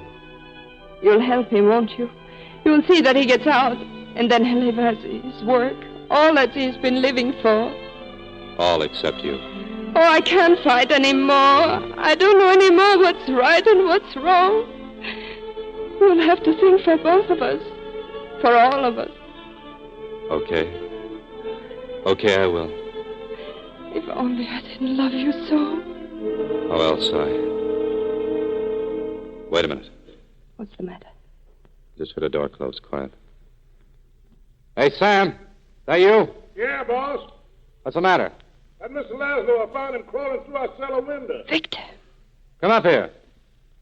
Does he know you're here? No. There was a meeting of the underground tonight. They must have been following him. Ono's men. Strasser's men. So he picks my place to hide. That's fine. He got some iodine, boss. He cut his hand breaking the window. Oh. Hello, Sam. Evening, Miss Ilsa. Sam, I want you to take Miss Lund to her hotel. What about Victor? He cut his hand, didn't he? I don't like blood on my floor. I'll get down and patch him up. And Sam. Yeah, boss. Miss Lund will prefer going out the back stairs. I'm sorry about this, Rick. I've had a little trouble. I'll forget it. Well, I guess that ought to take care of your hand. Thanks. If it's all right with you, I'd like to stay here a few minutes longer. Yeah.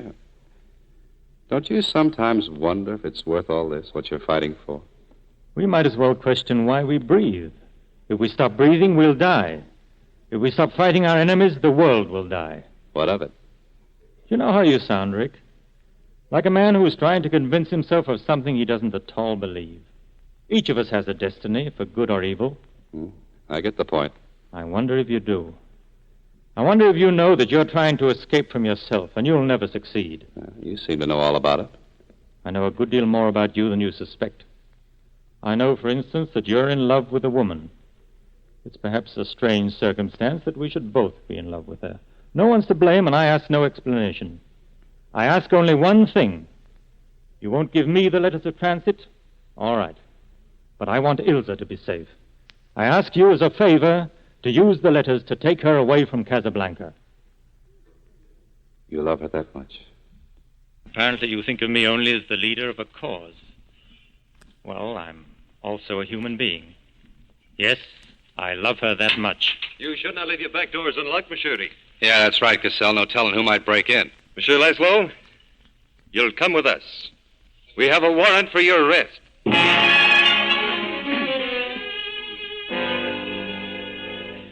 Ricky, I advise you not to be too interested in what happens to Laszlo. Oh, come on. Stop bluffing. All you can do is find him a few thousand francs. You might as well let him go now.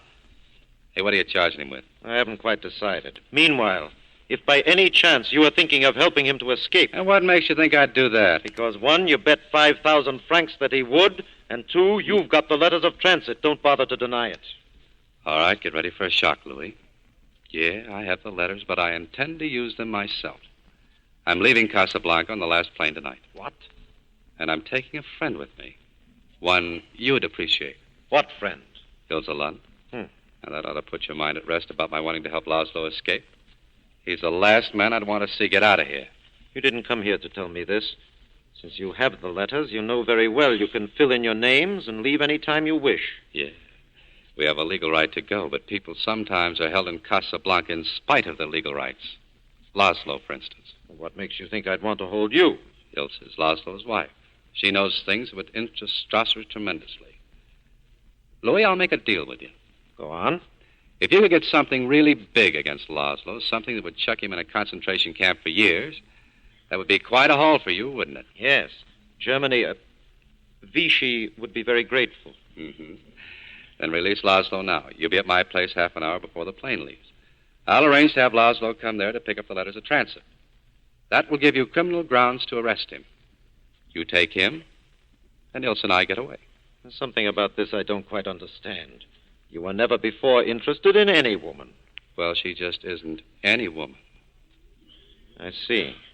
How do you know that I'll keep my end of the bargain, or that you'll keep your end of the bargain? You've got Laszlo inside? Yes. Well, let me see him alone now. We'll make the arrangements. Open up your microphones, and you'll hear every word. You would anyway. Ricky, I'm really going to miss you. Apparently, you're the only one in Casablanca who has even less scruples than I. Well, Rick, 40 minutes, and you'll be on your way to Lisbon. Yep. Rick's Cafe. Oh, this place will never be the same without you. I sold it to Ferrari. Oh, don't worry. He understands you're still the winner at roulette. Oh, thanks. You have the letters, Rick? Yeah, right here. Tell me, when we searched the place, where were they? I dropped them in Sam's piano. Serves me right for not being musical. Oh, here they are. You better wait in my office. Yes, a good idea. Hello, Elsa. Where's Laszlo? Oh, he'll be right in. He's just paying the driver. Rick. What? Haven't you told Victor yet that he's going alone? He thinks I'm leaving with him. I'll tell him later. But it's all right, isn't it? You were able to arrange everything. Oh, sure. Victor. We'll tell him at the airport. The less time to think, the easier for all of us. Just trust me. Yes. I don't know how to thank you, Rick. Save it. There's still lots of things to do. I brought the money. It's in this briefcase. Forget it. You'll need it in America. But we made a deal. Never mind that. Here, I got the letters here. They're made out in blank and signed by General Vagon. All you have to do is fill in the blanks. I'm sorry, Laszlo. You're under arrest again. Accessory to the murder of the couriers from whom those letters were stolen. Oh, you're surprised about my friend Ricky. Well, the explanation is simple. Love, it seems, has triumphed over virtue. Oh, now take it easy, Louis. Nobody's going to be arrested. Not for a while yet. Have you taken leave of your senses? Yeah. Now sit down. Oh, Ricky, put down that gun. Now, look, I wouldn't like to shoot you, Louis, but I will if you don't behave. Well, under the circumstances, then I will sit down. Yeah, and keep your hands on the table. I'm very unhappy, Ricky. There's a telephone right next to you, Louis. Now pick it up and dial the airport. We don't want any trouble out there either. Remember, Louis, this gun is pointed right at your heart. Oh, that's my least vulnerable spot. Hello? Hello? Is this the airport? What are you talking about? This is Major Strasser. Captain Reno, I want to speak to the operations manager. What? Oh, go ahead, Reno. Oh, monsieur. A man and a woman will arrive shortly at the airport. Huh? They will go aboard the Lisbon plane. They carry 2 letters of transit. Ah! There is to be absolutely no trouble made for them. Understand? Right, be there right away. Thank you.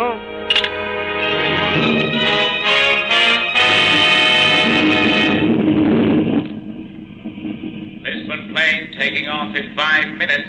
This is the last call for passengers to please board the plane. Lisbon plane, 5 minutes. You gotta hurry now, Laszlo. Take care of your luggage. We'll wait here. Right back. Here's a fountain pen, Louis. I think it might look nicer if you filled in the names on the letters. You think of everything, don't you? Yeah.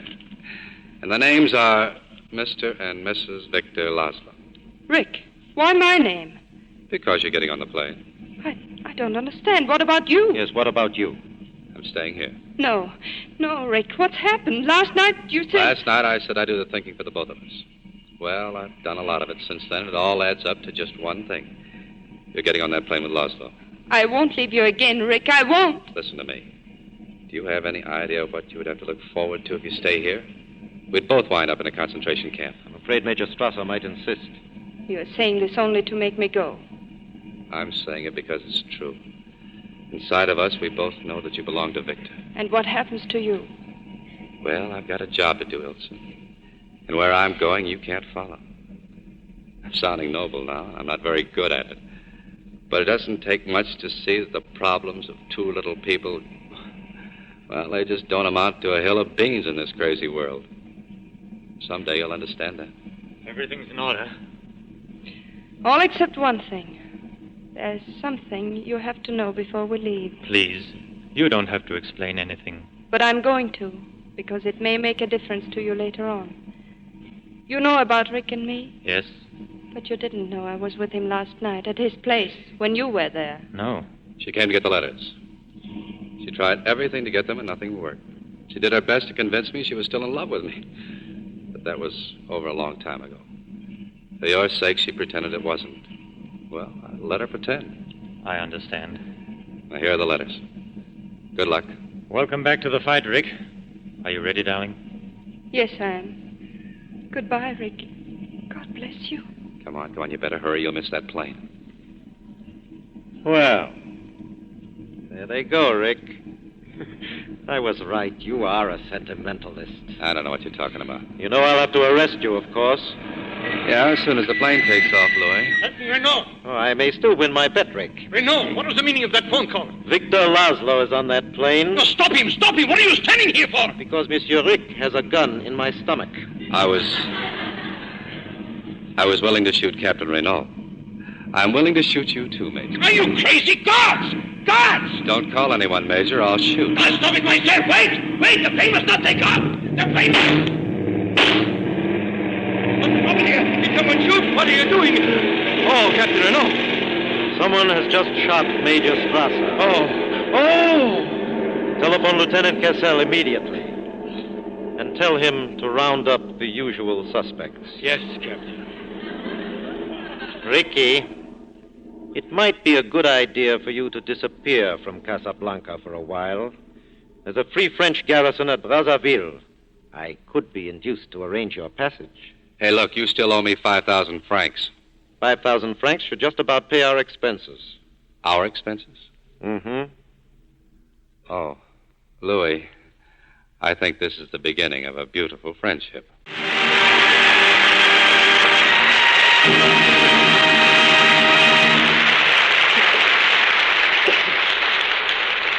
In private life, Hedy Lamarr is Mrs. John Loder.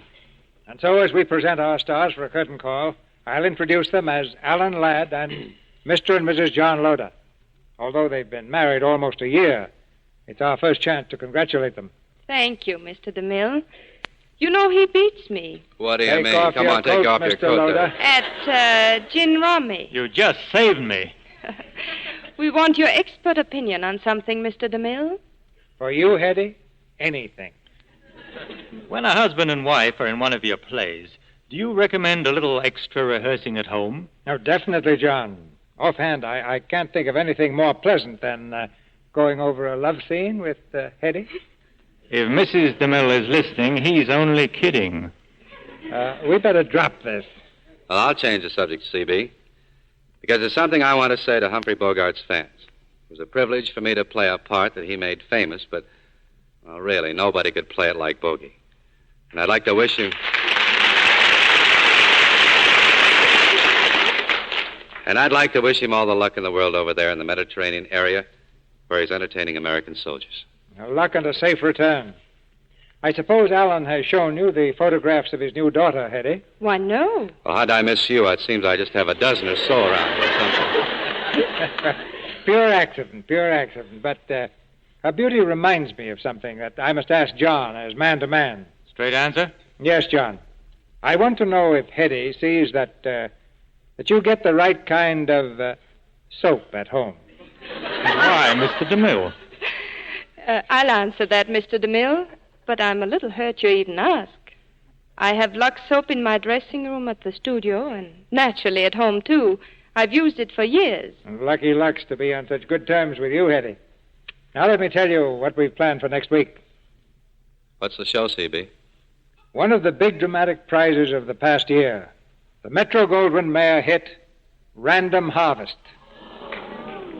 And that isn't all, because our stars will be Ronald Colman and Greer Garson. They're the original stars of the picture. And next Monday night, we present them both in this powerful story of a soldier and the girl who loves him. A great drama made even greater by the artistry of Greer Garson and Ronald Colman. It's a wonderful picture, Mr. DeMille. I'll be listening. Good night. Goodbye. Good night. Good night. Good night. That applause goes from coast to coast. Ladies and gentlemen, there's a tiny island in the mid-Pacific called Tarawa. That pronunciation, incidentally, is from the National Geographic Society. That island will never be important economically. It is no rich source of raw materials. But the name of Tarawa has been written indelibly into American memory in the blood of American sons. Out of the first group of Marines who landed on Tarawa, more than half will never fight again. Is there anyone listening who can truthfully say, I can't afford to buy any more war bonds? That was just a tiny island. The continent of Europe is yet to come. The tempo of invasion is moving ever faster. That's why we have a fourth war loan drive. That's why every American who deserves that name will buy at least one extra war bond now. We must not only back the attack, we must help our boys to lead it. Our sponsors, the makers of Lux Toilet Soap, join me in inviting you to be with us again next Monday night when the Lux Radio Theater presents Ronald Coleman and Greer Garson in Random Harvest. This is Cecil B. DeMille saying good night to you from Hollywood.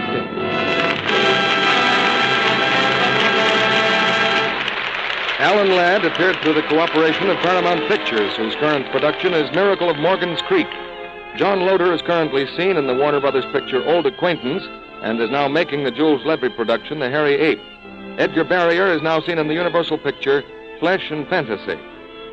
Our music was directed by Louis Silvers. And this is your announcer, John M. Kennedy, reminding you to tune in again next Monday night to hear Ronald Coleman and Greer Garson in Random Harvest.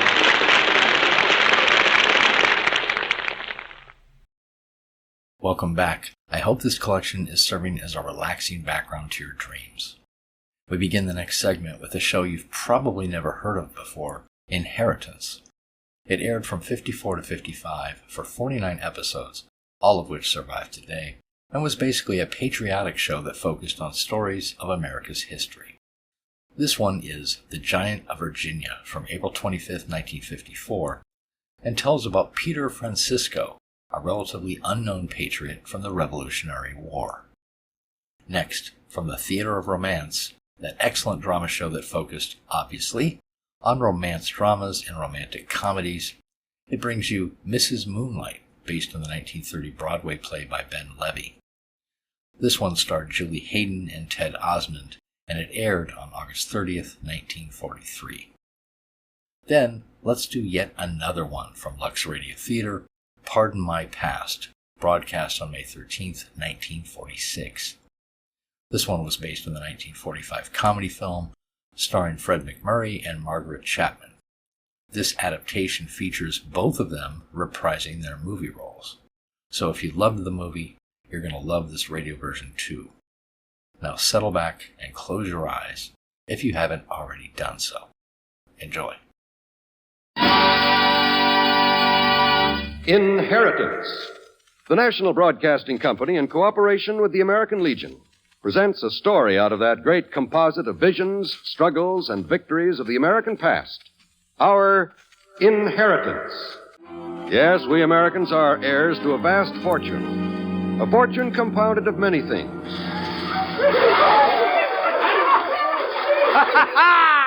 Of a strange tea party in Boston Harbor. The surrender of Cornwallis at Yorktown. And the voice of a great bell proclaiming liberty. It is Andrew Jackson's victory at New Orleans. And the world's first steamboat on the Hudson. Let us now go back to a significant period in America's history, one which we all share in our inheritance. Throughout the military history of America, there have been great men, famous heroes, the so-called one-man armies who have fought for the peace and freedom of our country and who have left us an inheritance of courage and determination. An inheritance which today helps us maintain the peace and the freedom for which those men fought.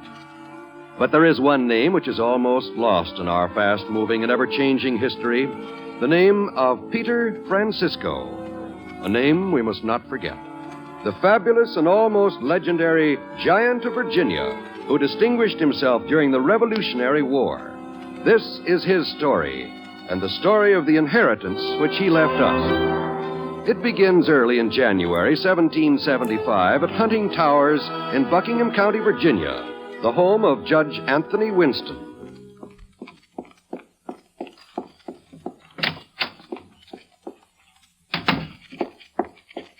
Anthony, I would like to speak with you. Yes, my dear. I would rather not raise my voice over the scratching of your pail. No, of course not.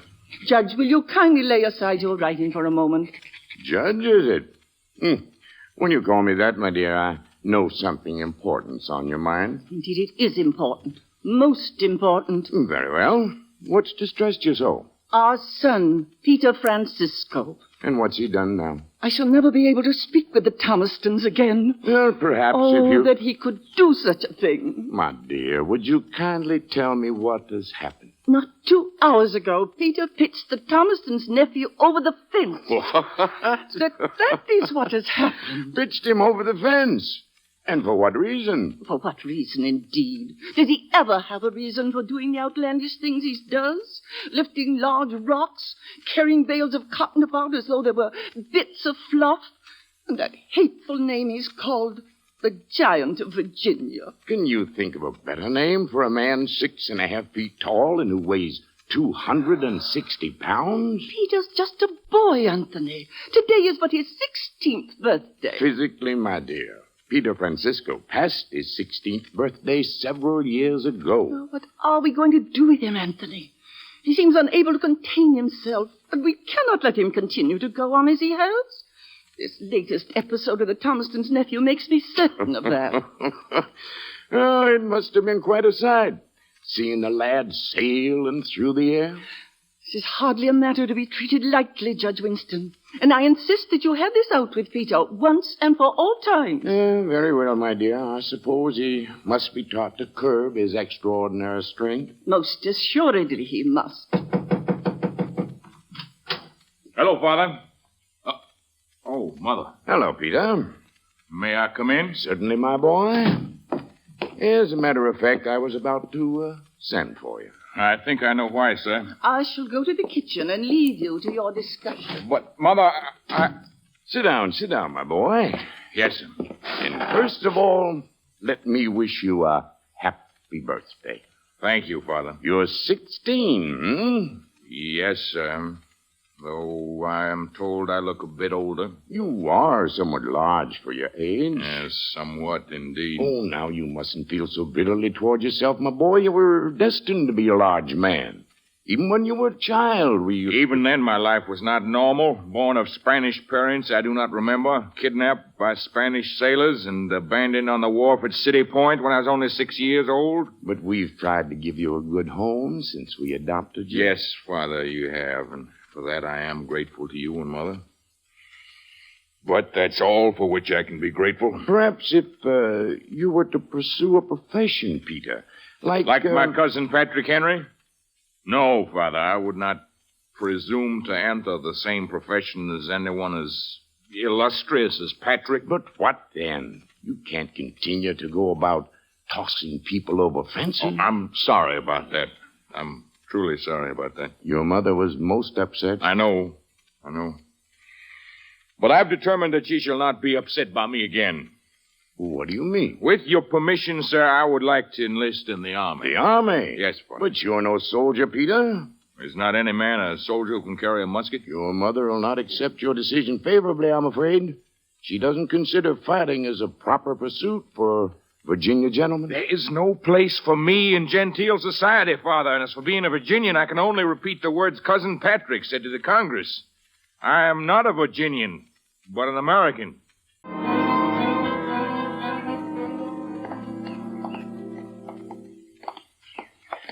I will hear no more of it. Oh, Mother. No, Peter. We must put an end to this discussion. I cannot agree with your desire to enter the army any more than I have with Patrick's attitude. If the others wish to declare a war on Britain, that is their affair.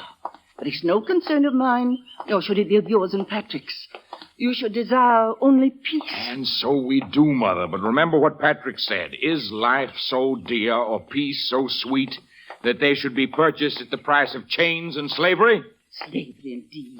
We are not slaves. And if we be forced to declare war on Britain and lose, what then? Please, Winston, I do not wish to discuss it.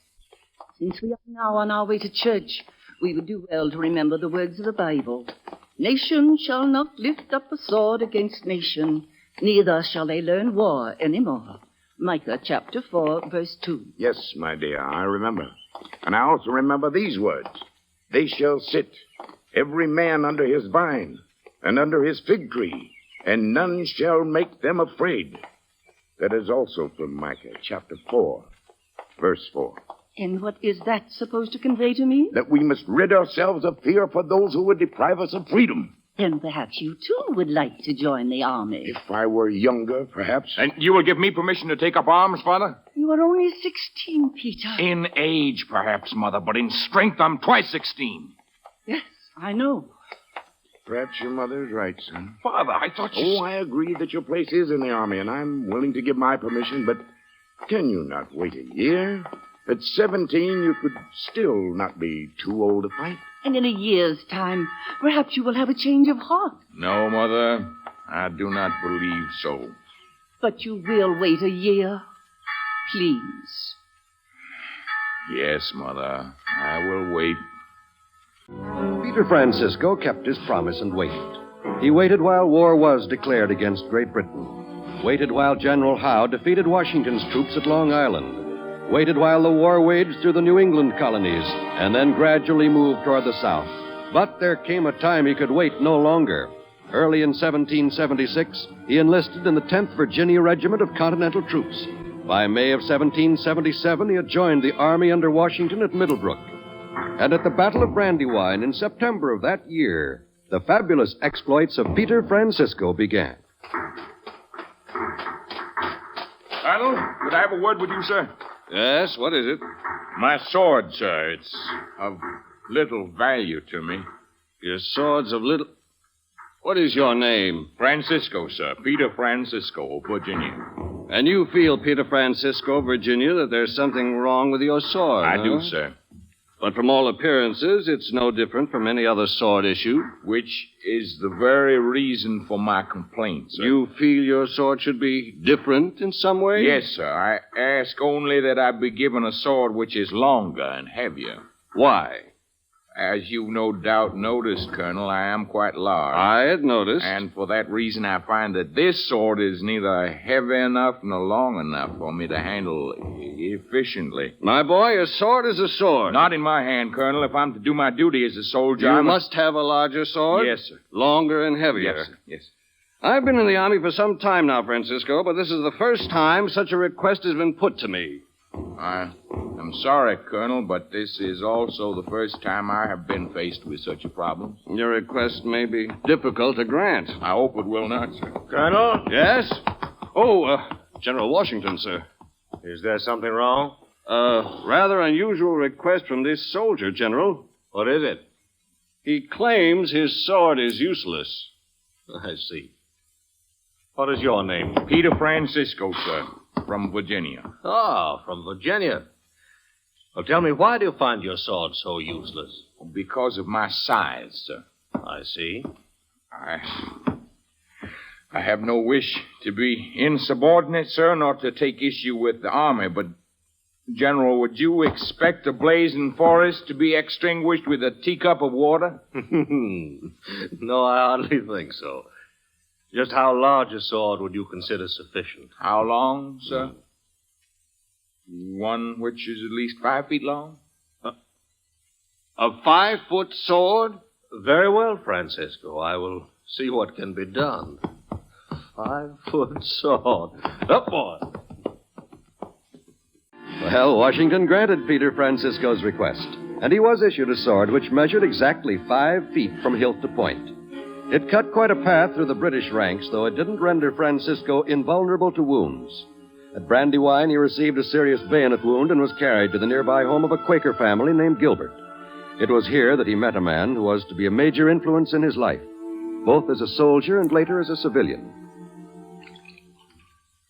Now, it's nothing, Mrs. Gilbert. It's only a scratch. Thee will rest easy, Peter Francisco. The wound is more serious than thee thinks. This will pain thee. How long must I lie here like some helpless child? Until thee has learned to speak quietly and to do as thee is told. Yes, ma'am. Now I wish no more complaining from thee. Pardon, Madame Gilbert. Can I not keep thee still either? But, Madame, I am almost recovered. Almost is not completely. Thee are such baby. We are soldiers. More baby than soldiers. And she would keep us that way, mon ami. Where are my manners? 2 brave lads and I have not introduced thee to one another. Peter Francisco, this is the Marquis de Lafayette. Marquis? Monsieur Francisco? Now I must leave thee. If I do not prepare thee a bowl of broth, thee might never return to the battlefield. And I would be the happier for it. Quelle femme, Madame Gilbert. Yes. You have been with the army a long time, Monsieur Francisco? Only a year. Oh. I, too, have fought 1 year. You come from France to fight for the colonies? Oui, oui.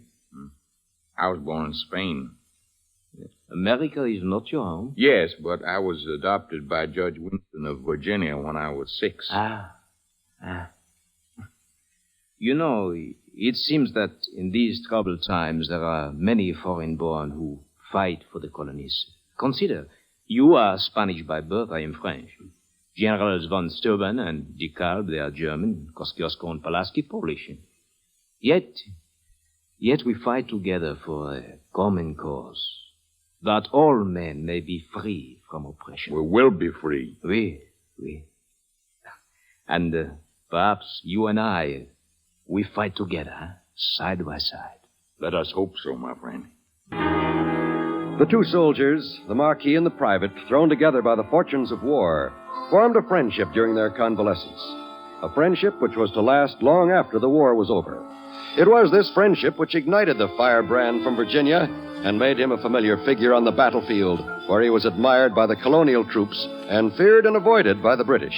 Although Francisco's 3-year enlistment ended in 1779, he re-enlisted almost immediately to serve with General Gates in the Carolinas. In August 1780, the colonial troops fought desperately to hold the city of Camden in South Carolina. Francisco, of course, could be found where the fighting was the fiercest. Corporal! Corporal, more ammunition! Here, Francisco. Thanks. Use it sparingly. Our supply is running low. And we'll fight with our hands, unless Colonel Mayo sends us reinforcements. We can expect no help from him. Why? He cannot spare a man since their artillery was hit. Why did not use one of our artillery pieces? There's no way of getting it to them. The horses which Pill were shot. I'll get the cannon to Colonel Mayo. How? You cannot pull it, Francisco. It is too heavy. I'm not going to pull it. Then how will you get it to Colonel Mayo? I'll carry it. You'll carry it? Why not? My shoulders are broad. You will carry it on your back? I would a wounded comrade. Francisco, it is impossible. Nothing's impossible if you set your mind to it. Or your back. Now, come on, lend me a hand. But do you realize the weight of this cannon? Over 1,000 pounds? A heavy weapon indeed. Now, you guide it so it doesn't slip off my back. Francisco, don't do it. Would you rather feed the birds which circle over us? No. Then close your mouth before you catch a cannonball. Lend me a hand. Incredible though it may sound, Peter Francisco did hoist a 1,200-pound cannon on his back and delivered it to the troops in another part of the field. The British were routed, and the giant of Virginia was given due credit in helping to save Camden. At Guilford, Francisco cut down 11 men, bayoneted a 12th, and wounded several more. Today, marking the Guilford battleground, is a monument with an inscription dedicated to Peter Francisco, a giant of incredible strength, who killed 11 British soldiers with his own broadsword, and although badly wounded by bayonet, made his escape. As the war continued, so did Francisco's feats of bravery. Toward the end of 1781, however, an incident occurred which nearly cost him his life. Lord Tarleton's men had begun a plundering and burning raid through Virginia, and hearing of it, Francisco set out on a one-man reconnaissance looking for trouble. At Ben Ward's Tavern in Amelia County, he found it. Mr. Ward, sir? Oh, yes, Lieutenant. 6 more tankards of your fine Virginia ale. Yes, sir. At this rate, you will run me dry before nightfall. And if we should, you could retire to enjoy this independence you fight for. Oh, not I. I fight for no independence. I am still loyal to the king. Independence. Independence be hanged. If your fellow Virginians should hear you speak such sentiments, I fear it would be you who'd hang. Oh, they care not one innkeeper's political views. Here's your ale, Lieutenant. Thank you, Mr. Ward. We'll toast your loyalty to the king.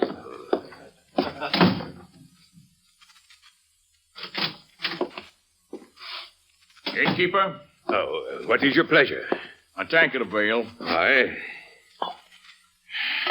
Your cabin is deserted here. Aye, since the fighting began, there seems little time for drinking. Your ale. A word, innkeeper. Well?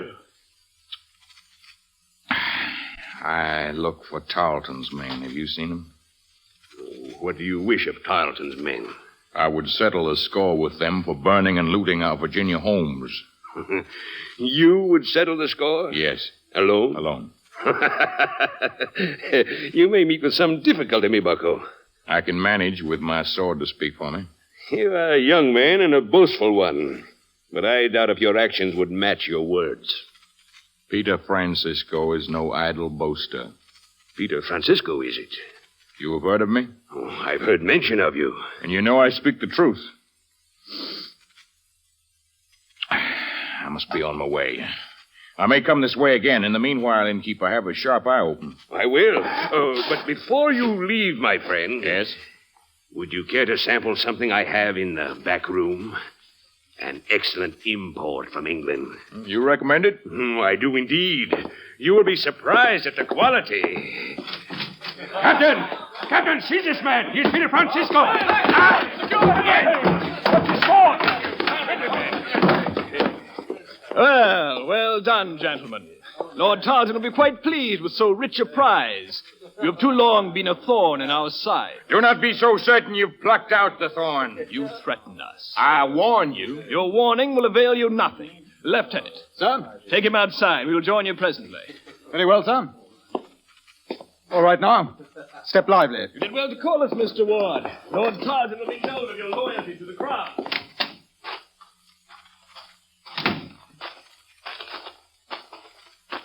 Now, my fine fellow, you'll just stand there with your back against the wall. If I refuse? My sword pressed against your chest might slip. Oh? Did you thus lose so rare a prize? Quiet. You colonials are wretched soldiers.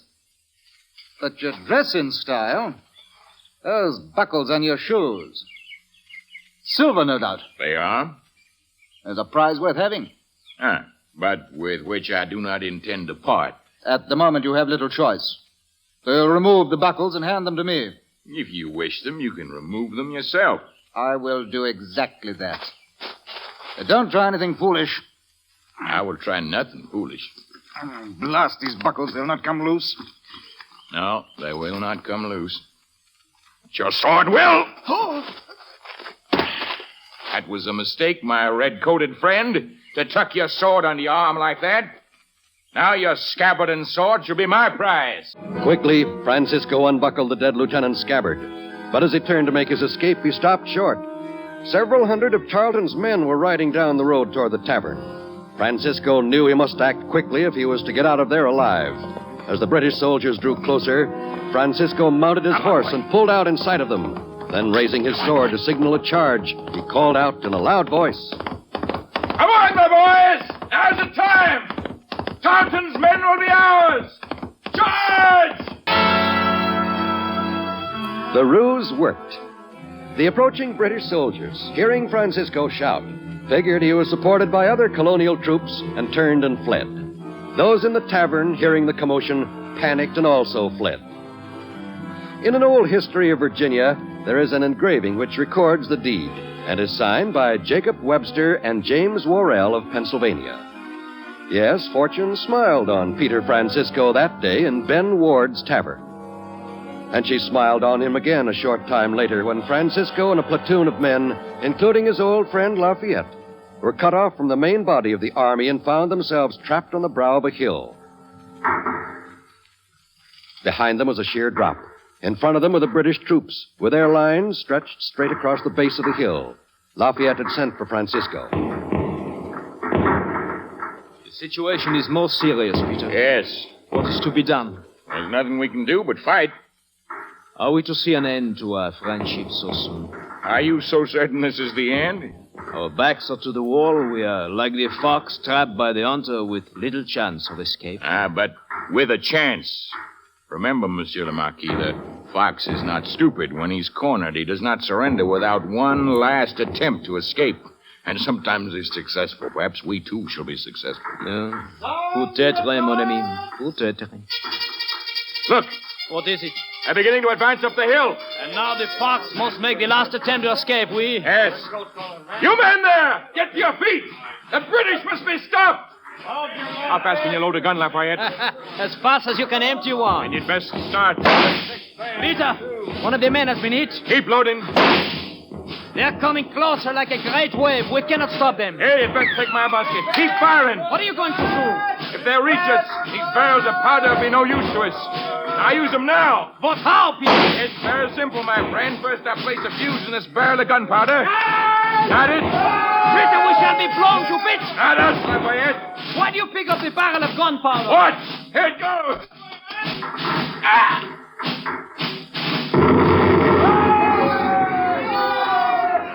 The British, they are scattering. And well, they'd better.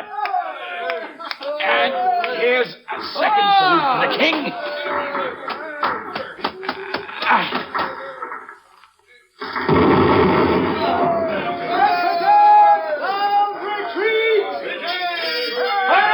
They are in retreat, Peter. You have saved our lives.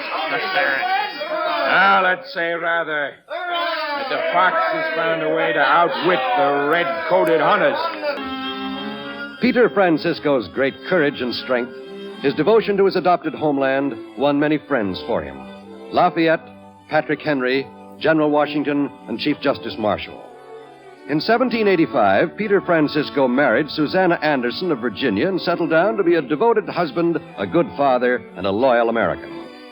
A Richmond newspaper of that time carried a tribute to the courage and valor of this remarkable man. Sometimes there is among the rank and file of the private soldiers an individual whose peculiar powers and soldierly qualities single him out from the multitude and rivet upon him the attention and admiration of his countrymen. Such a man was Peter Francisco, who, in extraordinary strength, lion-like courage, yet gentleness of disposition, was one of the most remarkable of the Revolutionary warriors. The pages of that Richmond newspaper have faded and turned yellow with the passing years. But the words of the tribute to Peter Francisco can still be read. Words which remind us of the inheritance Peter Francisco left, not only to our men in uniform, but to each and every one of us who carries on the fight for the ideals of democracy, freedom, and peace.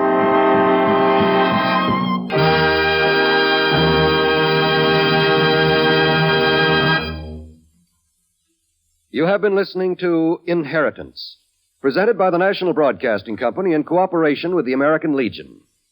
We are privileged this evening to hear from the commander of the American Legion Department of California, Mr. William R. Burke.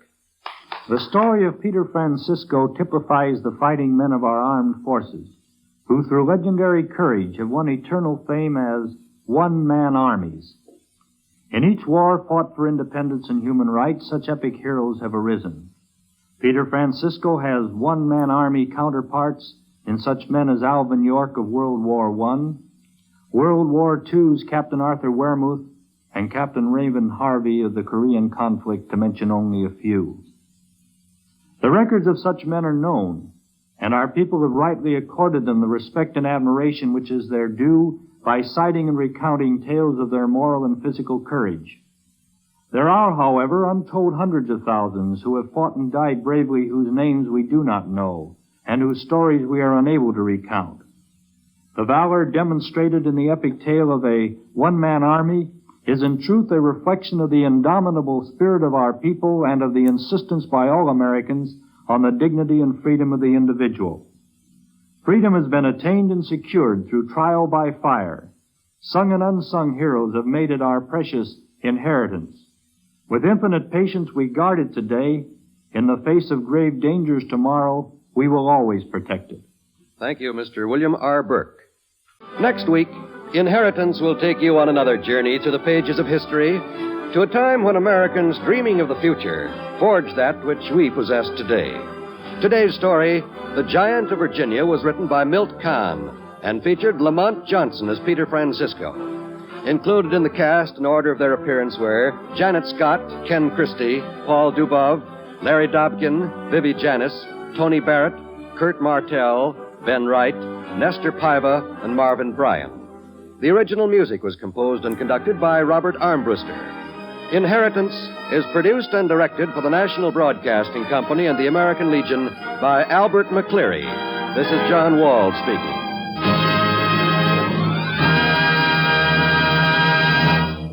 Tonight, hear Meet the Press with Governor G. Menon Williams on the NBC Radio Network. Columbia brings you Romance. My name is Romance. I'm the dream you carry in the heart of your youth. I'm all the stories told down the ages in the name of love.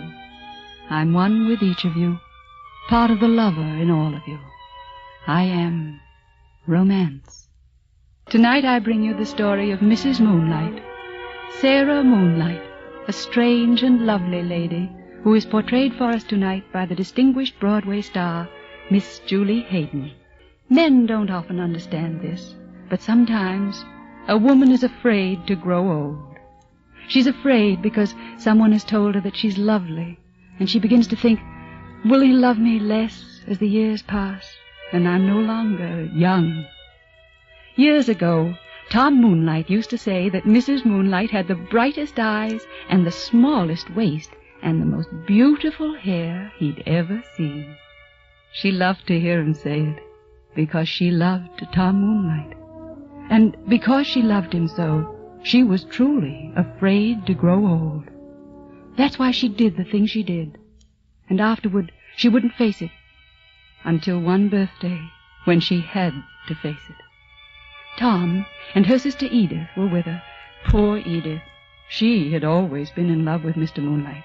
But she'd brought Mrs. Moonlight a shawl for her birthday gift. A shawl. Oh, how lovely. You don't like it, do you? I was afraid you wouldn't. Oh, I do like it, Edith. I think it's beautiful. It is beautiful. I can see a thing when it's plain before my nose. You don't like it, Sarah, because you think shawls are for old people. Oh, Edith, that's not so. Well, middle-aged people.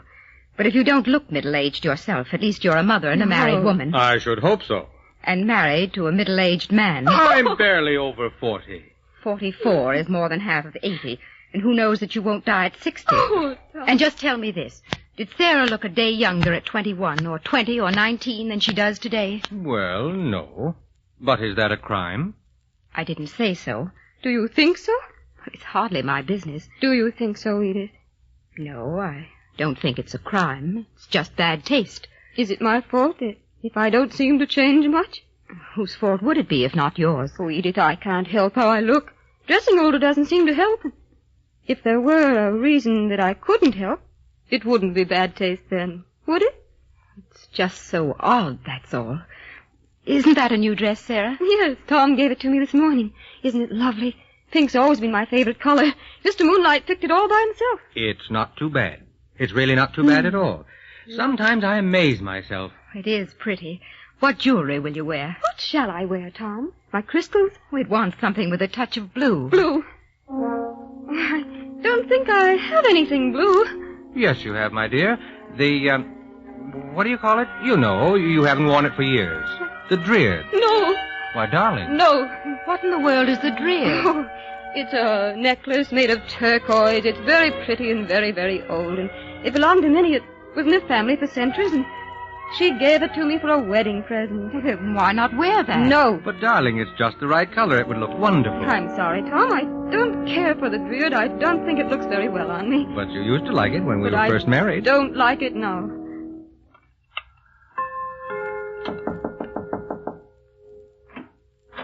Yes? The baby is crying. Isn't anybody going up to see her before church? I'd like to go up and see Baby Jane for a moment. May I, Sarah? Of course. Come along, then. Come along. Tom. You should be very nice to Edith. Well, I am, aren't I? Yes. Why? You see, she's in love with you. Rubbish. It's true. I don't believe it. Then you're very unobservant. Oh, I wouldn't say that. Perhaps she does like me and respect me. But I don't think any more than most women. Then perhaps they're all in love with you, Mr. Moonlight. Except me. You? Why, you adore me. I don't. Mrs. Moonlight, you worship Mr. me. Moonlight, I don't. Then just why did you marry me? Pity, Mr. Moonlight. Self-pity, madam, is a disgusting trait. Is that so? Well, then, I guess I'll just have to confess. It was my name. Any girl with the name of Sarah Jones would make enormous sacrifices to be called Sarah Moonlight. Sarah Moonlight. There's something I've been meaning to tell you. Yes, Mr. Moonlight? You've made me very happy. Funny. I probably told you I loved you far more times when I was 25. And yet I love you much more now. I wouldn't have believed that was possible. Oh, Tom. Tom. Well, don't cry about it. It's only that I love you so much, and I'm afraid. Afraid? That Of what? It might end. Not a chance. You aren't going to get away from baby Jane and me. You're ours legally, you know. We can take it right into court if necessary. Oh, Sarah, the best years are still ahead of us. The years when we'll grow old together. Tom, suppose someone should be born who never did grow any older. I mean, after a certain age. At least who never looked any older. What would happen? She'd probably make a fortune in a freak show. Tom, be serious. What do you think would happen? What would you think of a person like that? Me? I've told you. I'd think she was a freak. Oh, she would be very lonely, wouldn't she? No man would love a freak. No decent, normal man. Mrs. Moonlight, you look older in time. You want me to look older? Why, of course. There's quite enough that's miraculous about my wife without perennial youth.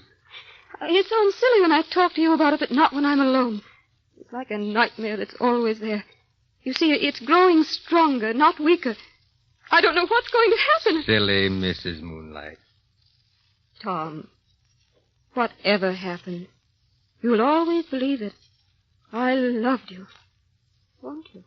Nothing's going to happen. In the morning, you'll look 35 and hate it. Your baby wants to see you before you go to church, Mr. Moonlight. All right. Be back in a moment, dear. Minnie, I don't know what will become of me. I'm never going to look any older. Nonsense. It's true, I know it. I suppose I've really known it for some time. It was your necklace, Minnie. Oh, that old piece of trash. Remember the legend? One wish to every owner. Why will you upset yourself over that fally deedle? I wished, Minnie. It was just before Jane was born, and I used to wear your necklace always. I was afraid that when Jane was born, I might not look so pretty, and Tom might love me less. So I wished and wished that I might never look any older. I wished and wished. Now it's happened. And I'm a kind of freak. Oh, do not torment yourself. It's not true. And if it is, think how lucky you are to be your own pretty self always. Minnie, if ever you should get a letter from me, ever, do you hear? Oh, no. Everything in it you must treat as sacred. Not a soul must see it but you. And what would be in it? I don't know just now. I'd like to feel that I could write to someone. Time to start for church, Sarah. I don't think I'll go this morning, Tom. I have a headache. A headache, did you say? You were up too late last night, Sarah. Maybe I should stay home, too. Keep you company. Oh, no, thank you, Mr. Moonlight. Never let it be said of me that any headache of mine stood between you and your slender chances of salvation. That's a trifle flippant, Sarah. Oh, I'm sorry, Edith. Goodbye. Goodbye, Mr. Moonlight. May I kiss you goodbye? I'm only going to church, my dear. It's only an hour. It seems longer. Goodbye, Mr. Moonlight. Goodbye. It was 17 years. 17 years before Sarah Moonlight, young as ever, saw Tom Moonlight again. When they came back from church that day, she was gone. She left a note that said she was going to kill herself and it would be no use to hunt for her. But she went to Italy and France and Austria and other places. And then, after 17 years, she found a way to come back for a visit. By that time, Tom and Edith were married, and Jane was grown up enough to receive suitors. Mrs. Moonlight pretended she was a cousin of Jane's own age. She stayed 3 weeks, a sad, wonderful, beautiful, heartbreaking 3 weeks. On the last day, she had a chat with Minnie. You packed everything, Minnie? Of course I have. Doesn't your train go at 3:20? Yes, I'm afraid it is. I'm afraid it is. I'm afraid it is. You will come again? After another 20 years. Stuff and nonsense. Long before. Oh, no, Minnie. What's the use? To see us all. To see you all growing old without me. To feel left behind. There is no leaving behind. You are older in yourself, too. Yes, in myself. That's one of my little troubles. And who is this new music master you're off to meet in Paris? A man who's going to arrange some concerts for me. You shouldn't have to work. It keeps me busy. Why ever did you go? Why did you? I told you in my letter. I wanted to hide so that no one would suffer through me. All right, it was madness, hysteria, panic, but look at me. Look at me now. Do I look as old as my own daughter? No. Have you friends? I have cousins. They all know about me, and they're very kind. It was Maud's idea to write to Tom and Edith and say I was her daughter Joy and ask them to let me visit. I've missed you, Minnie. I wish you could come with me. No, my place is here. That Tom Moonlight would be in a pretty way without me. That Tom Moonlight. Oh, here you are, Joy. I've been looking everywhere for you. I haven't been far. I'd like to speak to you a moment privately before you go. Will you leave us, please, Minnie dear? I suppose I will. What is it, Jane? Well, it's about Willie Ragg. I want you to help me, Joy. We want to get married, and Father doesn't think he's the right person for me. So I thought if you were to speak to him, it's obvious that he's mad about you. Oh, Jane. Well, it's true. He talks about you all the time. He says you remind him of my mother. And that's about the nicest compliment my father could pay any woman. I'm sure I thank him very much for it. So would you please tell him before you go what you think of Willie? Are you sure you'd like me to? Oh, very sure. But, Jane, my dear, you see, what I think of Willie is really very much what Uncle Tom thinks of Willie. Joy. I'm so sorry, my dear. You want me to tell the truth, don't you? Yes, but I thought you'd understand. Can't you see what Willie really is? I'm afraid I can, my dear. I've been worried that you wouldn't. Now, Percy Middling. Percy Middling? He's impossible. He's a drip of the first water. Percy has some very solid qualities. He'd make a good husband. Yes, but not for me. I'm sorry I bothered you, Joy. Oh. I thought you'd be on my side. My dear, I am. That's what Edith always says. But middle-aged people have forgotten what it's like to be in love. Not always, Jane. I haven't forgotten. No, you're not old enough to have forgotten yet. One of these days you'll be falling in love, too, though, and then you'll know how I feel. I've disappointed you. I'm sorry. Oh, skip it. It's all right. I just thought you'd understand. May I come in, ladies? Oh, Willie, of course. I'm so glad you're here. My nice little Jane. Good afternoon, Mr. Ragg. You're only just in time to see me. I'm off in half an hour, you know. What a shame. I've come to regard you, Miss Joy, during the last 3 weeks as an essential corner of a very happy triangle. Why, yes. In fact, I don't know what our engagement would have been without you. 3 is not usually regarded as the ideal number for an engagement. But I shall miss you both. I feel very sorry for myself in Paris. I'd love to go to Paris. It's a lonely city. Miss Jane, your father wants you in the library right away. That Percy Middling is with him. All right, Minnie. Excuse me. Well, may I sit beside you? Why not, Mr. Ragg? Until you call me Willie, I'm going to feel very ill at ease with you. Unless you're afraid to. I'm never afraid. Willie? Then, in that case... Oh. Why did you kiss me? You'll never make me say I'm sorry. What a shame that I'm leaving today. You're not going to get away from me now. I'll follow you. To Paris? Paris is a very big place. Where will you be? I don't promise to see you if you come. The address, tell me. 84 Rue d'Alger. 84 Rue d'Alger. Now, I won't be able to come before... Percy's come to say goodbye to Joy. That's right. Shake hands with the lady, Percy. I was going to. It was kind of you to come. Not at all. It's been a great pleasure having you here. I wish you could stay a bit. We're going to have lots of excitement. A ball, a horse show. Well, that reminds me, Jane. I'm terribly sorry and so on, but I'm going out of town for a few days. I won't be able to take you and your mother to the horse show after all. Oh, Willie. I can't get out of it. You see, it's business. But you haven't any business. Isn't it a coincidence that Mr. Ragg has to go to Paris, too? Paris? Willie? For business? Why, yes, dear. After all, people do business in Paris. I see. Now then, what would you like me to bring you back as a surprise? Nothing, Willie. I don't think I like surprises. Well, we'll see. Goodbye, Percy. Goodbye. Goodbye, Jane. Goodbye, everybody. Goodbye. Jane. Jane, come and sit here by me. No.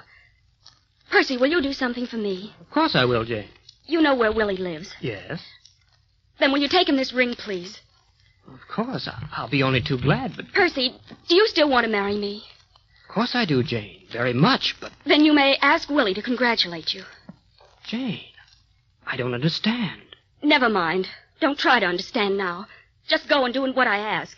But, Jane... Will you please go? Yes. Yes, of course, dear. There, my darling. Don't you care. Don't you care. He's not worth it. Don't touch me. How dare you? He isn't worth it, is he? But you wanted him, didn't you? Oh, Jane. Don't talk to me. I hate you. Do you hear? I hate you. Jane, dear. What on earth are you saying? Yes, surely that's no way to talk to your cousin. Why did she have to come here? Cousin? Why did she have to come here and ruin my life? What are you talking about? I've just broken my engagement, and I'm going to marry Percy. Now are you all satisfied? She wanted Willie, and she's got him. I shall be unhappy all my life. Now, darling, come along. You're going to lie down and have a nice rest. Come along with me. Come along. Are you disgusted with me, Uncle Tom? My child, I don't even know the facts. Jane told you fairly. I've stolen her young man. He was coming to Paris to see me. I never would have thought it of you. I did it so she'd give him up. I didn't want him. I'd rather have Jane's love than his. Then why did you do it? You were against the marriage? Yes, certainly I was. I thought they would never be happy. So did I. Really, my dear, I'm her father. Yes, you're her father. I made up the address I gave him. Why should you, a distant cousin, go to all this elaborate trouble for us? Don't ask me any more questions, please. Very well, my dear. When Jane's over this, will you tell her what I've told you? Of course I will. Tell me, are you very happy, Mr. Moonlight? Strange. You said my name just the way Mrs. Moonlight used to say it. You must have loved her very much. Mrs. Moonlight was the beginning and the end of all love for me. What was she like? Very much like you. Very lovely. And you've never forgotten her? No. There's some things you never forget. There's some things that only come once. Mr. Moonlight, may I kiss you goodbye? Of course, my dear. Goodbye, Mr. Moonlight. Goodbye. Mrs. Moonlight, wait. Mrs.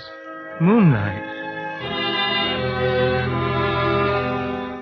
17 years between the first parting and the first meeting. 30 years before the second meeting. Mrs. Moonlight hadn't meant ever to see them again, but she went back to London and somehow she couldn't stay away from the house. By now, Jane and Percy had a son, Peter Middling, who was always going in and out, and Mrs. Moonlight liked to stand outside and watch him. Tall and handsome, much as Mr. Moonlight had been so long ago. And one day, she couldn't help herself, went into the house, and Jane and she stood face to face once more. I'm sorry. Food on you like this? Come over and sit by the fire. Be cold. Thank you. Are you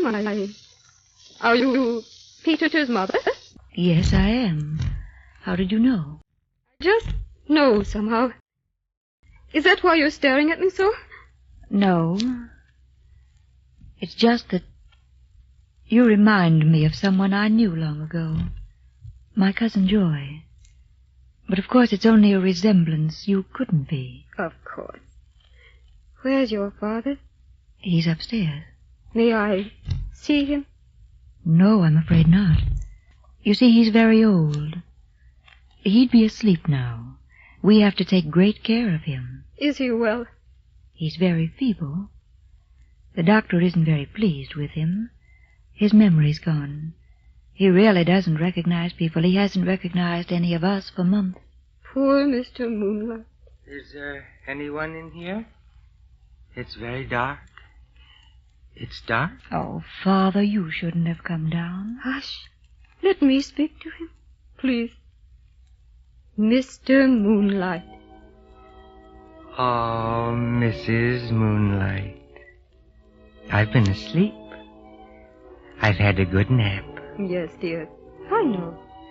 Has Edith gone? Edith? Yes, dear. She's gone. Good. I'm worried about Edith. Worried about what you told me this morning. Oh, here, my dear, sit down beside me. I've been thinking it over, and I believe you're right. Edith is in love with me. Of course she is, darling. We all are. Including you, huh? This morning you had a very different story. Then it was, except you. Was it, Mr. Moonlight? Perhaps I've grown older since then. Have you indeed? Well, I'll tell you a secret. I never believed you. You love me very much indeed. Clever, Mr. Moonlight. Am I right? Of course you're right, my darling. Hi, Mom. Hello, Grandfather. Say, who's the lady? Why, this is my wife, young man. Who do you think it is? Your wife? But, Grandpa, why should you think it's your wife? Heavens, oughtn't I to know my own wife? Who are you, anyway? I'm Peter, sir, your grandson. Grandson? Huh. I don't know you, sir, and I don't much want to. But I think your wife's very pretty, Grandpa. Do you, Mr. Peter? And she is, too. That's what they all say. And what's more, she doesn't alter. Do you know that? She doesn't alter. Doesn't alter. Now, what's that bit about altering? She's worried about that. There's something about altering. I don't like that a bit. I've forgotten. What's your wife's name, Grandpa? She's called Sarah. Sarah Jones, before she met me. I'll tell you something if you want to know. She used to say that's why she married me. Couldn't stand Sarah Jones at any price. Do you know, Mrs. Moonlight, I'm a very lucky man. And a very happy man. So am I, Mr. Moonlight. I think I shall go up to bed. I'm feeling tired and sleepy. Minnie was turning it down when I came down to see you. Are you coming up now? No, dear. Not just yet. But I won't wake you. Good night, Mrs. Moonlight. Good night, Mr. Moonlight.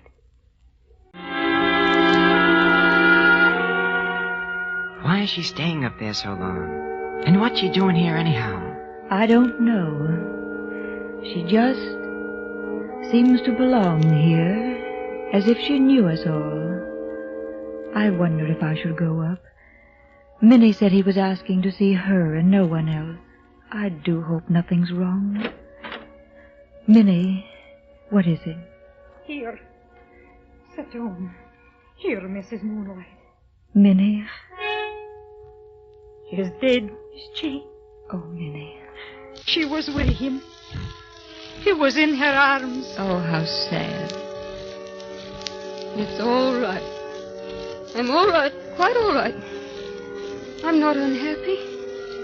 It was really very, very beautiful. It would be wicked to be unhappy. I'm only very tired. I wonder why I'm so tired. He just said to me, I love you, Mrs. Moonlight, very, very dearly. He just said that. And he looked happy, too. Jane. Where's Jane? Here I am. Where's your hand? Here. I'm so pleased with you, Jane. And I've always liked your nice Percy middling. You've done well together, haven't you? A nice boy and a nice home. I love you, Mrs. Moonlight, very, very dearly. Peter, are you listening? Of course I am. What is it? Peter, I want you always to be a very good boy. You are now, aren't you? I don't know. I know. You're a good boy. Any grandmother would be glad of you. You're the image of Mr. Moonlight. You'll make some girl very happy. Oh, I'm so tired. I love you, Mrs. Moonlight. Very, very dearly. Oh, Jane. Do I look happy? Very happy, dear. Are you? So happy. But it's funny to be so tired. Why, hello, Mr. Moonlight. You know all about me now, don't you? It doesn't have to be a secret anymore. Now, Lord, lettest thou thy servant depart in peace. For mine eyes have seen the glory of... May I take your arm, Mr. Moonlight? The curtain has fallen on Mrs. Moonlight, but though the play is over, I do not leave you. I linger in your memory to return next week to quicken your hearts with another great love story. The play that shall speak for me then is Wild Oranges, a tale of romance and adventure by one of the great storytellers of our generation, Joseph Hergesheimer. Till then, till curtain time next week, I wish you love and happiness. My name is Romance. You've been listening to Romance, a series of programs produced by Columbia to bring you the great romantic plays and love stories of all time. The play tonight was Mrs. Moonlight by Ben W. Levy, adapted for radio by Gene Holloway, with script supervision by Albert Perkins. The play was directed by Marx Loeb, and the music was conducted by Charles Paul. The part of Mrs. Moonlight was played by Julie Hayden, and Mr. Moonlight by Ted Osborne.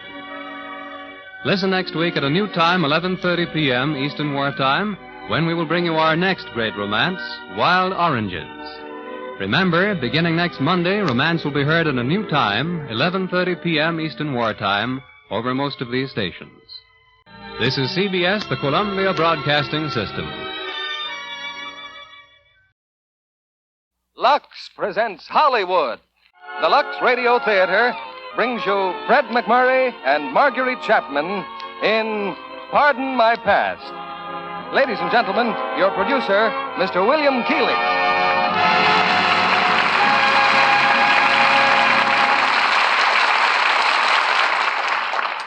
Greetings from Hollywood, ladies and gentlemen. One of the fastest growing elements of our population is the lowly mink. With care and patience, you can raise a couple of these 24-inch rodents into something glamorous and beautiful. A coat that puts a gleam in a woman's eyes and leaves a dent in her husband's pocketbook. I mention these facts because they motivate tonight's play. Columbia Pictures' recent comedy release, Pardon My Past, starring Fred McMurray as the boy with a future in mink, and Marguerite Chapman as the girl with a mink in her future. Who gets fleeced in this story of the old skin game, you'll shortly hear. But first, I'd like to thank Virginia Maxwell for a different kind of story. As a member of the Red Cross, she was present at a dance in China, given to promote Chinese-American relations, and attended by dignitaries of both countries. The high spot of the program was the presentation of 3 valuable door prizes: a lovely piece of carved jade, an exquisite heirloom teapot over 200 years old, and Lux soap. Chinese guests won all the prizes, and while the Americans were politely envious, they were also proud that an American beauty aid like Lux toilet soap should rank so high in foreign estimation. Here's Act One of Pardon My Past, starring Fred McMurray as Eddie York and Marguerite Chapman as Joan. It's a fine spring afternoon in New York City. In his lavish Madison Avenue apartment, Mr. Elias Arnold has just received 2 visitors. Behind the visitors stands a rather sinister gentleman, a gun in his hand. You may dispense with your firearm, Mr. Locke. I am sure Mr. Pemberton here and his friend will prove very reasonable. Okay, Mr. Arnold. Ah, Mr. Pemberton, how good to see you again. I tell you, my name isn't Pemberton. It's York. Eddie York. Yeah, and I'm Chuck Gibson. You got us mixed up with somebody else. Yeah. Don't holler at Mr. Arnold. Understand? What is this nonsense, Mr. Long? You got me, Mr. Arnold.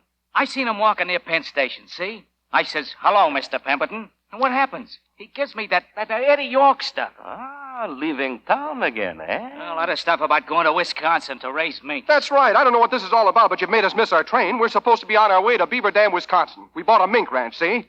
And my name is not Pemberton, it's York. Eddie York. All the way here, that's all he says. Your name is Pemberton, Francis Pemberton. And 2 years ago, you placed a bet with me for $12,000 on Pegasus in the 6th race at Hialeah. Since then, you have been a trifle difficult to locate. Eddie, the guy's a bookmaker. I have many hobbies, Mr. Gibson. Making book is one. Collecting books is another. Look about you. You see the volumes on my shelves? Every one a first edition. It costs a great deal of money to be a bibliophile.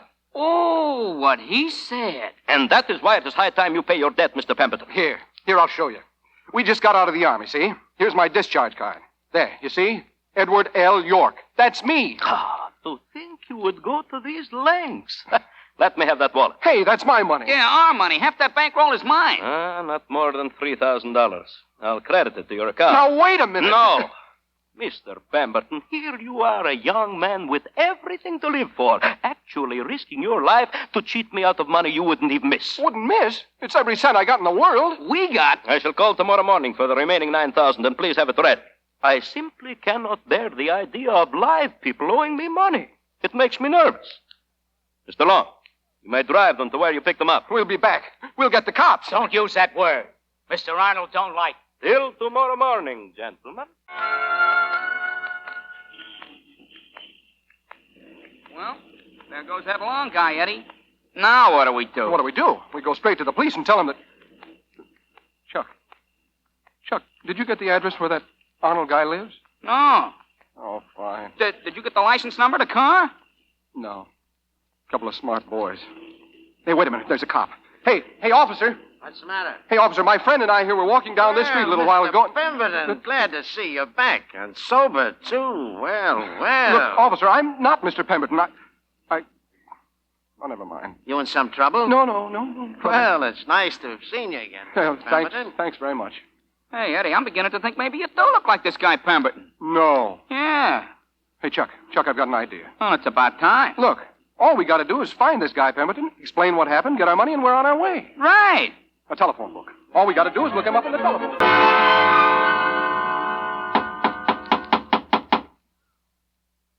Wow, this ain't no mean-looking chateau, brother. You sure it's the right place? Yeah, that's what it said in the phone book. It better be. They wasn't kidding when they named this Long Island. Oh, we want to see Mr. Pemberton. Why, Mr. Pemberton, good evening, sir. Here we go again. My, this is a surprise. There's a fire in the library, Mr. Pemberton. I'll tell the rest of the family you're home. Oh, whiskey, sir? No, thanks. I'll have a double. Very good, sir. I got a hunch I'm gonna need it. Yeah. Hey, Chuck, if the butler thinks I'm Pemberton, it's pretty clear the real Pemberton isn't here. What do we do now? Oh, maybe he's got a rich aunt or something. We ought to be able to get $3,000 out of somebody around here. Yeah. Hey, Chuck, look. This picture on the desk here. To Joan, it says. To Joan, my good right arm, Francis. Hey, no wonder that bookie collared us. This guy in the picture, he looks like you. Yeah. Sure looks like a sourpuss, doesn't he? Yeah, just like you. Thanks. Francis. Well, you might have written us or something. How was Mexico? Mexico? Well, look, I want to apologize for barging in like this. Well, it's your home. Oh, Francis never remembers to introduce anyone. Mr. Gibson, just call me Chuck. Good. You can call me Joan. Are you staying, Chuck? Chuck's just staying until... he's just staying until I can pay him some money I owe him. Yeah, you see, I'm crazy about minks. And I was going to buy a farm just as soon as I got $3,000 out of Ed. Francis. Your luck is running through the phone, Francis. Why don't you write him a check? Right. Well, I would, only... Well, Chuck wants the cash, don't you, Chuck? Yeah, there's something about good old hard cash, I guess. There might be that much in the safe. In the safe? Joan, look, I'm awfully tired. Would you just run to the safe and get $3,000 out and give it to Chuck, and then we'd be all square, huh, Chuck? And how? You'll have to give me the combination, Francis. The combination. You know, it's silly, but it doesn't seem possible, but I just can't seem to remember it.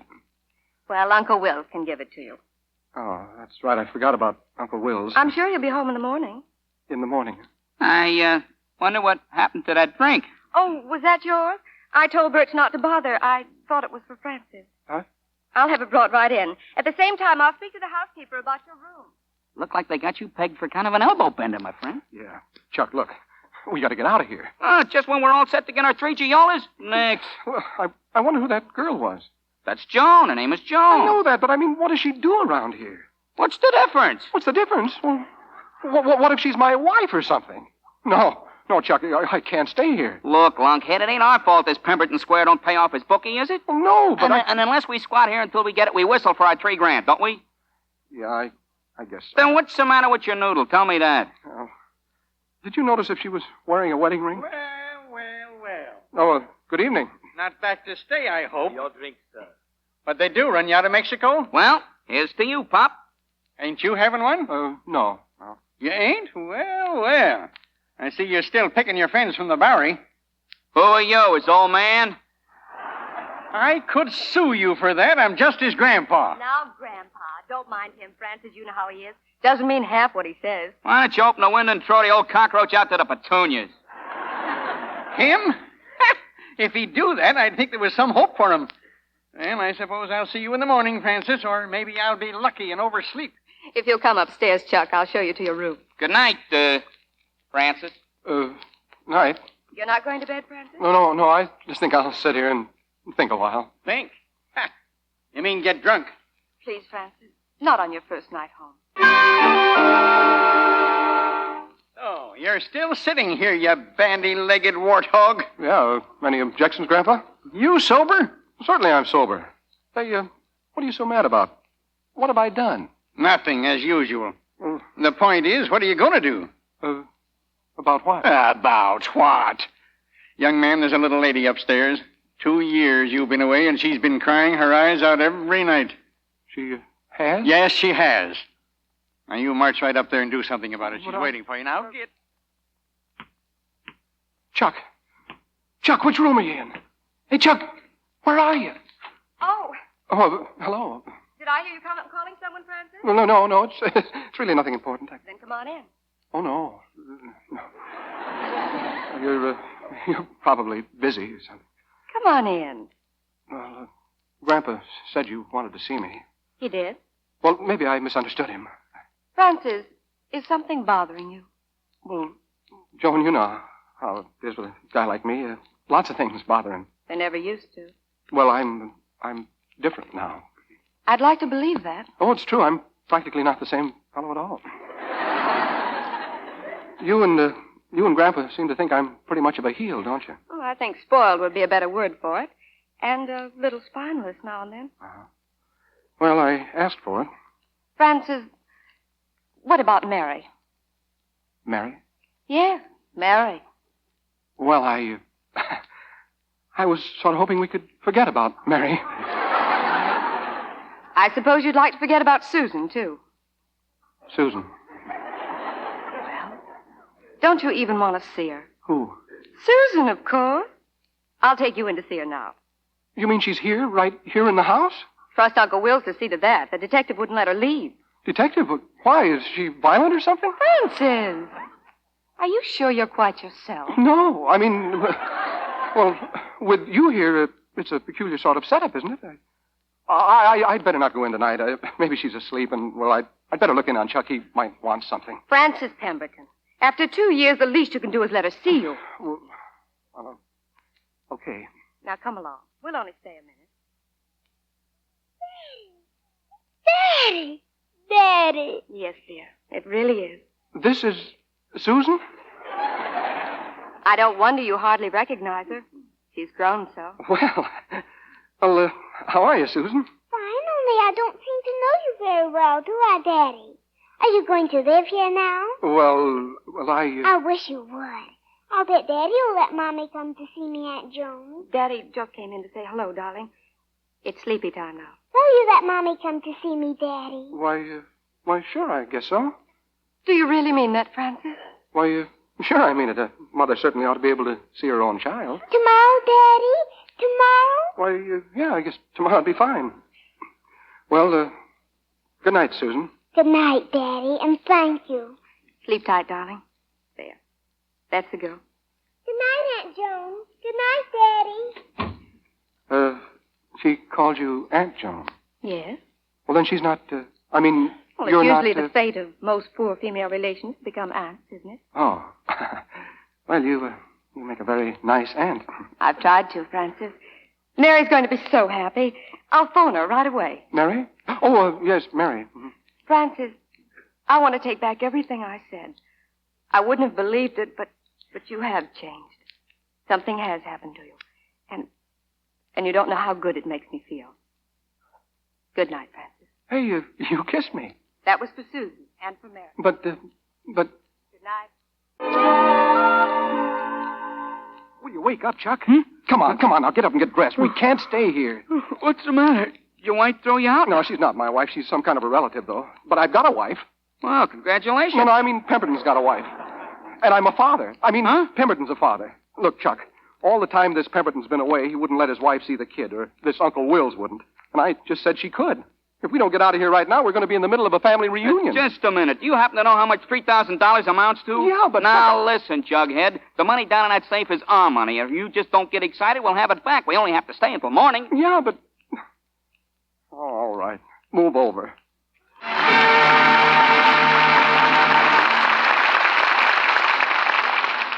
In just a moment, we'll bring you the second act of Pardon My Past.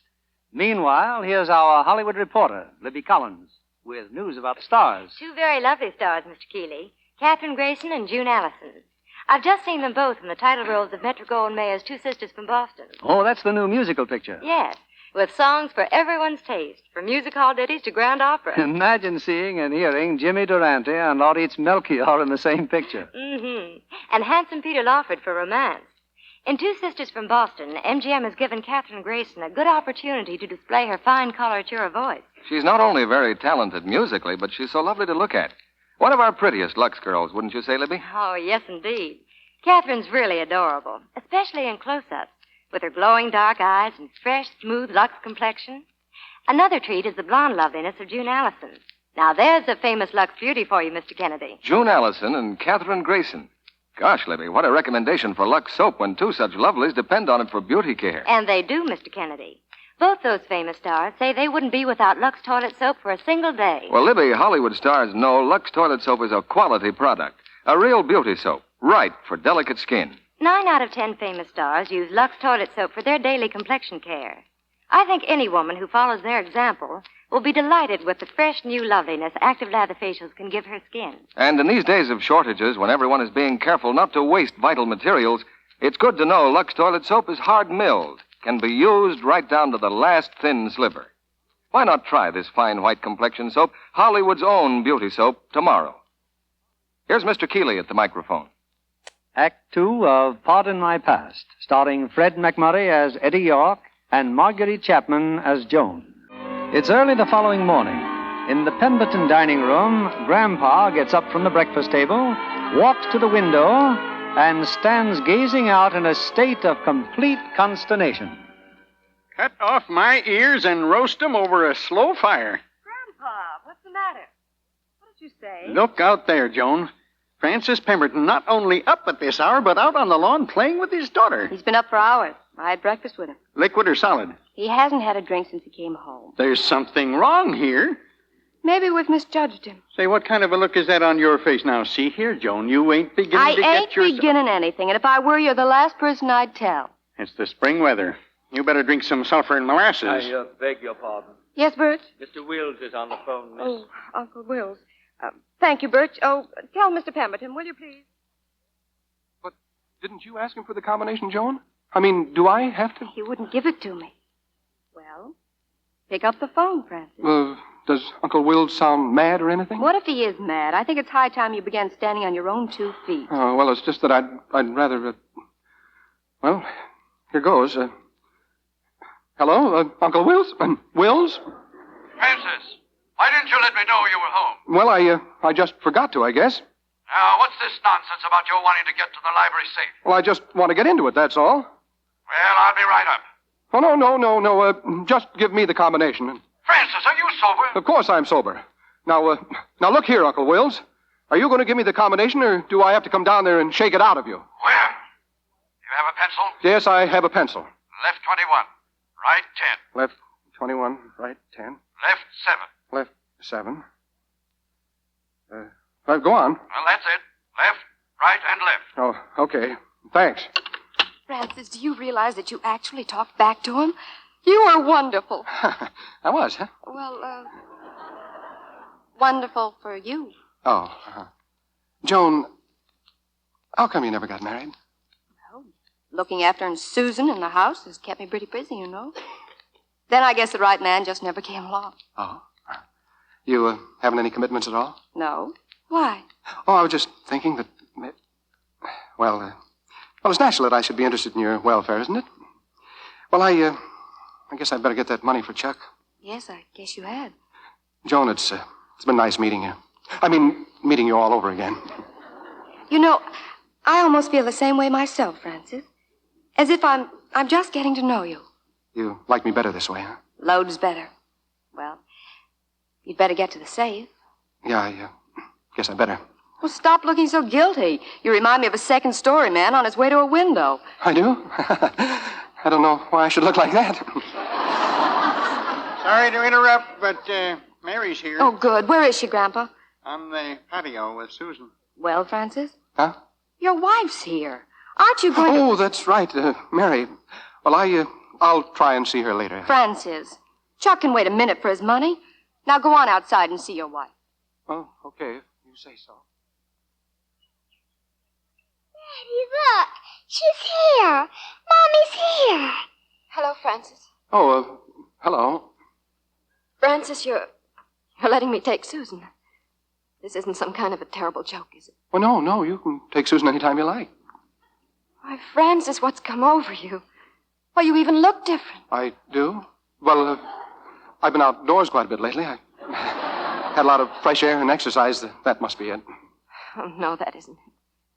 It's inside you've changed. Oh. Why didn't you answer my letters? Your letters? Didn't you get them? Oh, it doesn't matter.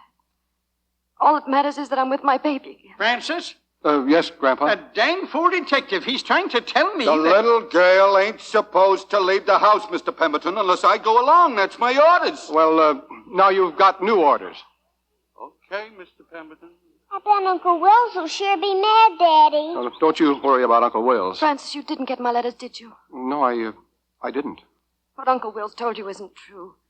Neither was the evidence they brought up in the court. You must believe me. Well, Mary, Well, we'd better go along now, Susan. Thank you again for letting me have her. You'll never regret it. Goodbye, Daddy. Goodbye, Susan. Well, son, maybe leopards don't change their spots, but doggone if I ain't seen a polecat change his stripes. Grandpa, I haven't got time to talk to you now. Don't give me that hanky-panky. Are you sure you're the same poisonous scud we used to have around here? Why, sure, I'm sure. I'll talk to you later, huh, Grandpa? You're in an awful hurry to get into that safe. Well, naturally, I'm a day late already with Chuck's money. It won't take you long? Well, no, only as long as it takes to open up the safe. That's good, because Uncle Wills is on his way over. Uncle Wills? Just phoned. Oh, and that ain't all. A couple of men just drove up to see you. Chuck's talking to him now in the library. I think Birch said the dark one's name was Arnold. Arnold? What's the matter? Oh, nothing, Grandpa, nothing. Daddy. Mr. Arnold just won't believe us. You're quite right, Mr. Gibbs. Mr. Pemberton, you have just squandered 10 more minutes of my time with your lies. Now, open that safe. For the last time, my name is Eddie York. Oh, yes, of course. That's why you spent the night here. That's also why your butler said Mr. Pemberton was in. Now, suppose we have a look at that safe. Now, wait a minute, Mr. Mr. Arnold. Arnold said he wants you to open it. Better open it, Eddie. Oh, okay. Left 21. Right 10. Left 7. There. Now then. Hey, it's empty. Rather like your head, Mr. Pemberton. Well, this brings us to a rather unpleasant necessity. Old idiot. Where's Francis? And who is that ill-mannered individual? Well, that must be Uncle Will's. People coming in and out. A most annoying household, Mr. Pemberton. Come, Mr. Long. Oh, you leaving? We will wait out here on the terrace until your uncle has seen you. But we are not finished, Mr. Pemberton. Francis! Francis! Are you in there? Is that you, Uncle Wills? Oh, here you are. Oh, hello, Uncle Wills. Who's that fool with you? Does he mean me? I want to talk to you alone. You stay right where you are, Chuck. Well, you're acting rather peculiarly, my boy. Uncle Wills, you said you wanted to talk to me. Well, go ahead and talk. Yeah, we got work to do. Well, you're not well, are you, Francis? You've been drinking. What goes on around here? Why, what do you mean? Well, the detective out at the gate and Susan not being able to see her mother. Why, those were your own instructions. Oh, that's right. Well, now look, Uncle Wills, from now on, Susan can see her mother any time she wants to. Do you understand? No, I don't. You're not responsible. You think I'd spend 2 years in court proving Mary's an unfit mother only to have you, why, you poor deluded imbecile. Unless you keep the custody of Susan, you'll lose half your entire fortune. Oh. I thought it was something like that. Look, Sir Galahad, what about the 3,000 smackers? Oh, so that's why you came back. Well, you don't think we bust into this squirrel's cage for fun, do you? You better make it 12,000. We don't want to go through that again, you know. Yeah, you better make it 12. We don't want to go through. Oh, I'll give you a check right now, $12,000, but on one condition. What's that? That you go back to Mexico and stay there. Okay, but I want Susan to be able to see her mother. Well, you have my word. That check you're making out cash, aren't you? It's all made out. Here. I'll have Joan get your reservation on the afternoon plane. Goodbye, Francis. The check. Let me see the check. Hey, check. This Chuck's no good. I mean, well, look at it. He made it out to Pemberton. Hey, Uncle Wills. Let your poor Uncle Wills alone. Just endorse. Endorse it? But I can't endorse it, Mr. Arnold. It'd be forgery. I am beginning to understand why people like you are so rich. Sign that check before Mr. Long shoots you, please. But I tell you, it won't be any good. I'll worry about that. Endorse it. Don't say I didn't warn you. I don't even know whether I spelled it right. Ah, that's fine. You don't deserve this, but I am an honest man, even among thieves. Here is your wallet back. And take my advice and burn those phony identification cards. Your 3,000 hasn't been touched. Oh, thanks, Mr. Arnold, but that check's no good. Shut up, you twerp. No good? Such a strange sense of humor, Mr. Pemberton. Goodbye. Now that Chuck and I are leaving, Joan, I just wanted to tell you that I'm glad you're leaving, Francis. You are? I just heard Uncle Will's phoning Dr. Van Meter. Francis, if you don't get out of here, they're going to put you in a sanitarium. Oh, that's swell. Francis! No, I mean, it's swell. That's why you want me to go. Hey, you're really worried about me, aren't you? Yes, I am. That's nice. Joan, do you like mink? Mm-hmm. What? You know, mink. Look, do you suppose you could sort of... Well, I mean, do you think you could take me at face value for... Well, for the time being, that isn't... Joan, I know this all sounds confusing, but you understand, don't you? No, of course you don't, but never mind. Everything will be clear to you later. Francis, perhaps you should see a doctor. No, I'm fine, Joan. And take care of yourself, huh? Well, yes. I'll be seeing you. Okay, Chuck, we're on our way. Just one moment. Francis, you're riding into town with me. I am. What for? To see Dr. Van Meter. Oh, no, I'm sorry. I'm going to Beaver Dam. No, you're not. Oh, yes, I am. Then I'll hold you here by force. You will, huh? Oh, Francis, you struck me. You mind if I leave now, Uncle Wills? Oh. Son, I'm proud of you. Congratulations. Say, Grandpa, will you kind of look after things around here till I get back? I sure will, Francis. Thanks. Goodbye, Grandpa. Goodbye, Joan. Fitch! Yes, sir? Get that detective in here at once. Why, Mr. Wills, sir, your nose is bleeding. I know my nose is bleeding. Get him in here. Now, look here, you big moose. And you keep your 2 cents out of this. I've a good mind to have you put out of the house. You can't. It says so in the will. You can't do a cockeyed thing. Somebody sent for me? I'm on Francis Pemberton. Mr. Pemberton? But he left here 10 minutes ago. I know he left. Find him and bring him back. Use force if you have to. He's stark raving mad. Well, answer the door, Bert. No. Don't worry about a thing. I'll have Mr. Pemberton back here. Look. At the front door. It's him. Well, you haven't changed much in 2 years. Mr. Pemberton, but don't stand here. Get him. Say, what's going on around here? Hey! Now, take it easy, partner. Everything will be all right. Let go of my arm. Just kind of go all limp, Mr. Pemberton. Or do I got to make you? Hey, will somebody please tell Uncle Wills, what's the matter with this lunatic? I'm loony. It's a good one. Good work. Now, hold him there. Uncle Wills, Grandpa. Hello, Francis. Hey, will somebody say something? Let go of me, do you hear? Jones, send for Dr. Van Meter at Get once. off of me, you half-witted. This is a fine homecoming. Mr. Wills, may I say something, sir? No. But what shall I tell the driver? Driver? What driver? Here at the door, sir. He's insisting that Mr. Pemberton owes him $11 taxi fare. What kind of a gag is this? $11 for what? For hauling that guy he's sitting on out here from the airport. You mean you just brought him out from the airport? You half-baked fatfoot. Get off, Mr. Pemberton. You're fired. You mean let him up? It's this fool detective, Francis. He mistook you for someone else, my boy. An imposter. I knew it. I knew it. Imposter? Grandpa. Yeah, could be. Well, Francis, my boy, welcome home from Mexico. Yes, sir, Chuck. We're practically on our way to Beaver Dam right now. There's the station down there in the next block. You know, Eddie, this is just where we was yesterday when that fella came up and stopped us. Yeah. You know, it's kind of funny at that. Him walking up like that and saying... Hello, Mr. Pemberton. You know, it was almost like... Oh, no. Anytime you're ready, Mr. Pemberton. Now, wait a minute. I'm not going to go through all that again. I think you will. Eddie, the same fella. The same gun. Yeah, it was that check for $12,000. It must have bounced. Something like that, yeah. Mr. Arnold's very unhappy. Well, tell Mr. Arnold to move over. So am I. Let's go, you crooks.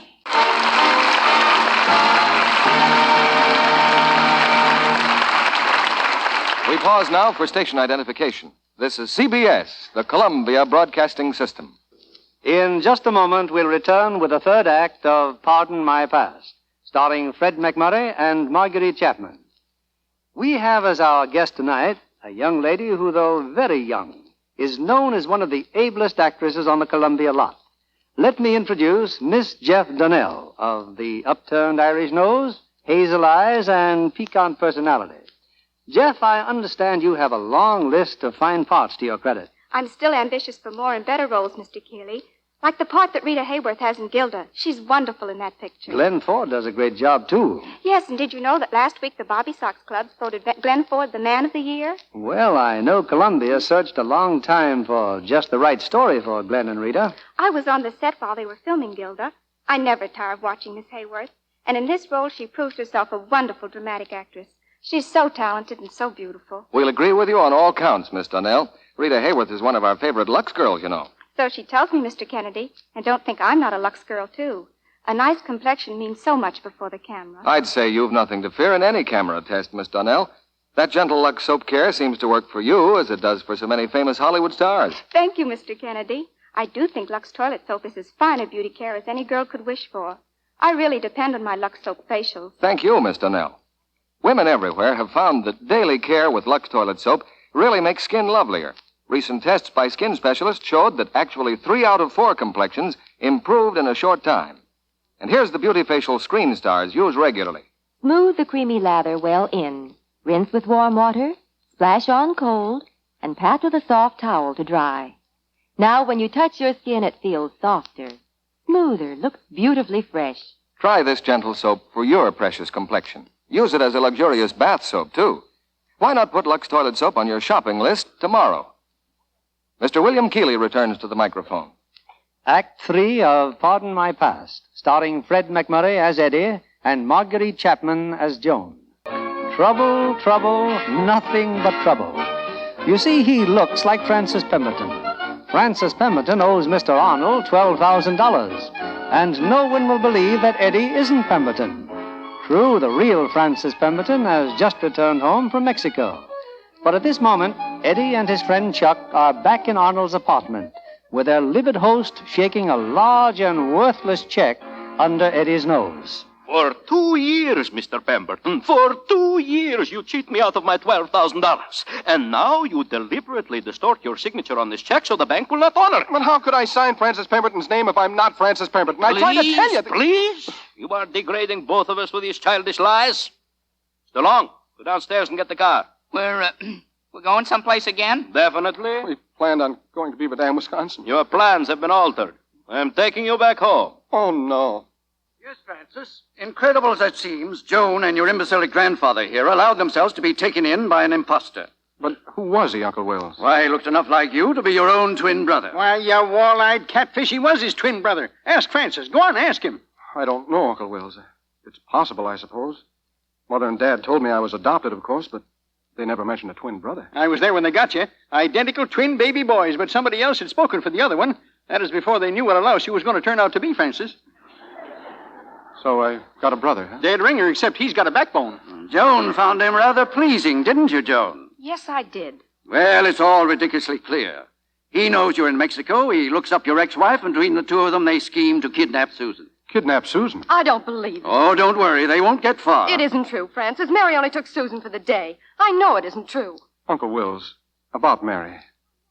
Are you sure the things that came out in court, the things you wrote me about, are true? Why, of course, my boy. I've had a lot of time to think things over. I came home because I decided that most of what happened between Mary and me was my fault. Francis. And I thought if I pulled myself together again, maybe we could make a go of it again. But I can't understand Mary doing a thing like this. Kidnapping Susan. Son, a woman like that will stoop to anything. But don't worry, I've called the police. Now you're all tired out. Francis, you'd better rest. Yes, I think I'll go upstairs. Good. I'll be back later. We'll have a nice long talk. May I come in, Francis? Joan, I just came in to tell you I'm leaving. you're leaving? I've made up my mind. Well, Joan, if it's because of what Uncle Will said downstairs, I'm sure he was mistaken. Uncle Wills is mistaken about a great many things, Francis. If you just open up your eyes, it's not true what he says about Mary. He's only trying to... Oh, what's the use? We've been over this so many times. I'll come in and say goodbye before my cab gets here. Joan... Why do you ring the doorbell? Get out your key, Mr. Pemberton. Open the door. But I haven't got a key. I tell you, I don't live here. All of a sudden, a mink farm seems like a nice place to me. Mr. Good evening, sir. Good evening, Birch. We're going into the library for a few minutes. Yes, sir. So there's no need to say anything to the family. We'll be going right out again. Yes, sir. I still say you can't do this, Mr. Arnold. I am taking the equivalent of $12,000 from among your first editions, Mr. Pemberton. If any further explanations are necessary, I will leave them to Mr. Long. Oh, Birch, was that my cab just now? It was him again, miss. Him? The other Mr. Pemberton, the bogus one. Where? They went in the library. You sure it wasn't Francis? Positive, miss. Why, I just brought Mr. Francis a tray. He's up in his room. Oh, I must notify Mr. Wills at once. You will observe, Mr. Pemberton, that I brought along a catalog. You will get full catalog price for these books. Yeah, but it's still robbery. Yeah, I'll say it is. You pay $5,000 for Shakespeare and only $900 for Dickens. Somebody's getting rooked. Oh, good evening. Oh, hello, Joan. We came back. So I see. I mean, we had to come back because, well, Mr. Arnold here wanted us to show him some books. The check wasn't enough. You had to come back with a second-hand man Please, collector. What you really mean is a receiver of stolen goods, don't you? Joan, I can explain all this. Honest, I can. It seems to me it explains itself. I was wrong, that's all. And don't let me disturb you. You'll find the jewelry upstairs and the silver in the dining room. Good night. No, Joan, wait. Even your family seems to mistrust you. Well, don't stand there looking at the door, Mr. Pemberton. Here is a pencil and paper. Make a list of these books and then sign them over to me. And please, this time, your correct signature, Mr. Here, where are you going? Joan, where are you? Get him, Mr. Long. Beat it, Eddie. I'll hold him here. Key. Give me that key. I want to play tag. No shooting, Mr. Long. No shooting in here. Get away from that window. Okay, you caught me. You threw the key out of the window. Yeah, and if I was you, I wouldn't go out the window after it. Somebody might think something phony was going on and call the cops. Boss. Get to work on the door. Quick, we've got to get Pemberton. Joan, where are you? Oh, hello, son. Grandpa, where is she? Where's In Joan? front of the house, waiting for her taxi cab. Joan! Don't you come near me. Go after her, son. Don't let her get away from you. Joan, wait, I want to talk to you. You, old man. Where did he go? So you finally got the door open, huh? Say, is that thing loaded? You'll find out if you don't answer Mr. Arnold. Well, under the circumstances, seeing that he left here in such a hurry after you were locked up in the library, I guess he went for the police. Boss, cops. In my opinion, Mr. Long, this old man is lying. Mr. Pemberton is undoubtedly pursuing that girl. Why don't you just blow, Arnold? You got your book. Shut up. Such a ridiculous household. Say, which Pemberton are you boys after, anyhow? Is there more than one? Oh, yes. That's impossible. I want Francis Pemberton, the worst Welsher it has been my bad luck to ever come across. That could be him, all right. And I do not believe he went for the police. I could be mistaken. But he may choose to go to the police on a later and equally embarrassing occasion. I cannot take these books without him signing them over to me. Then, when that is settled, nothing would give me so much pleasure as to beat your relative within an inch of his conniving life. Do him a world of good. Now, I'll tell you. You go back to the library, and I'll get him for you. You'll get him? I'll be back here in a minute. Now, don't you go away. Mr. Long, this is an experience we will never forget. All these riches and not a sane person in the house. Can you come in, Francis? Oh, hello, Grandpa. Been asleep, huh, Francis? Say, some man downstairs wants to see you. Oh? Well, who is he? Seems to think you owe him a lot of money. I can't imagine who. Well, maybe he could kind of jog your memory, Francis, boy. All right, I'll put on a robe and come down. Well, here he is, mister. Here's Francis Pemberton. Mr. Arnold. Hey, Eddie, what's the idea of the makeup? I beg your pardon. Cut it out, Eddie. These mugs ain't kidding. Mr. Arnold, what are you doing here? What am I... For 2 fantastic days I have been chasing you, and you ask what I am doing here? Oh, you must have been involved with my twin brother. He's been around here impersonating me. Oh, your twin brother. He's not Eddie York anymore, Mr. Long. No, now he's somebody's twin brother. Instead of beating you up, I should get rid of you this moment as a public service. Oh, this is good. Mr. Arnold, exactly what do you want? What do I... All right. I will tell you once again. 2 years ago, you placed a bet with me. That's right. I lost $12,000 to you at Hialeah. You act as though you hadn't been paid. As if I hadn't... But I told my uncle to pay you. He evidently overlooked it. He certainly did. Well, I'll make you out a check right now. Oh, no, if you don't mind. But why? You never refused a check of mine before. Would you mind writing your name, please? Well, not at all. There. Ah. Francis Pemberton. Are you sure this time the signature is correct? Well, of course I'm sure. You seem to have an honest face. Is this his signature? Yeah, that's his, all right. Thank you. But when are you going to beat him up? All right, make out the check, Mr. Pemberton. Hey, Grandpa, is that him? Or him? Oh, that's him. Then where's Eddie? Eddie, hey! Hey, where are you, Eddie? But, Joan, I tell you, I didn't know I had a twin brother. I had to pretend I was Francis. It was my only chance of getting our $3,000 back. You could have told the truth. Well, every time I did, nobody'd believe me. You wouldn't have believed me, would you? All right. I agree with you. I wouldn't have believed you. And furthermore, I don't believe you now. Oh, Joan, listen. Eddie, is that you? Hey, the guy is back. Pemberton. Yeah, I know. Joan just told me. He's right inside now, paying Arnold off. He is? Joan, this is what I've been trying to tell you. Now I can prove it. Well, I hope I haven't caused you too much inconvenience, Mr. Arnold. Inconvenience? No, not at all. Just here is your bum check and your wallet with the $3,000. Bum check? Wallet? Well, I can't take this, Mr. Arnold. It isn't mine. Where did you get this check? Why, you... No. Such a strange case. Oh, this must be the check Uncle Wills was talking about.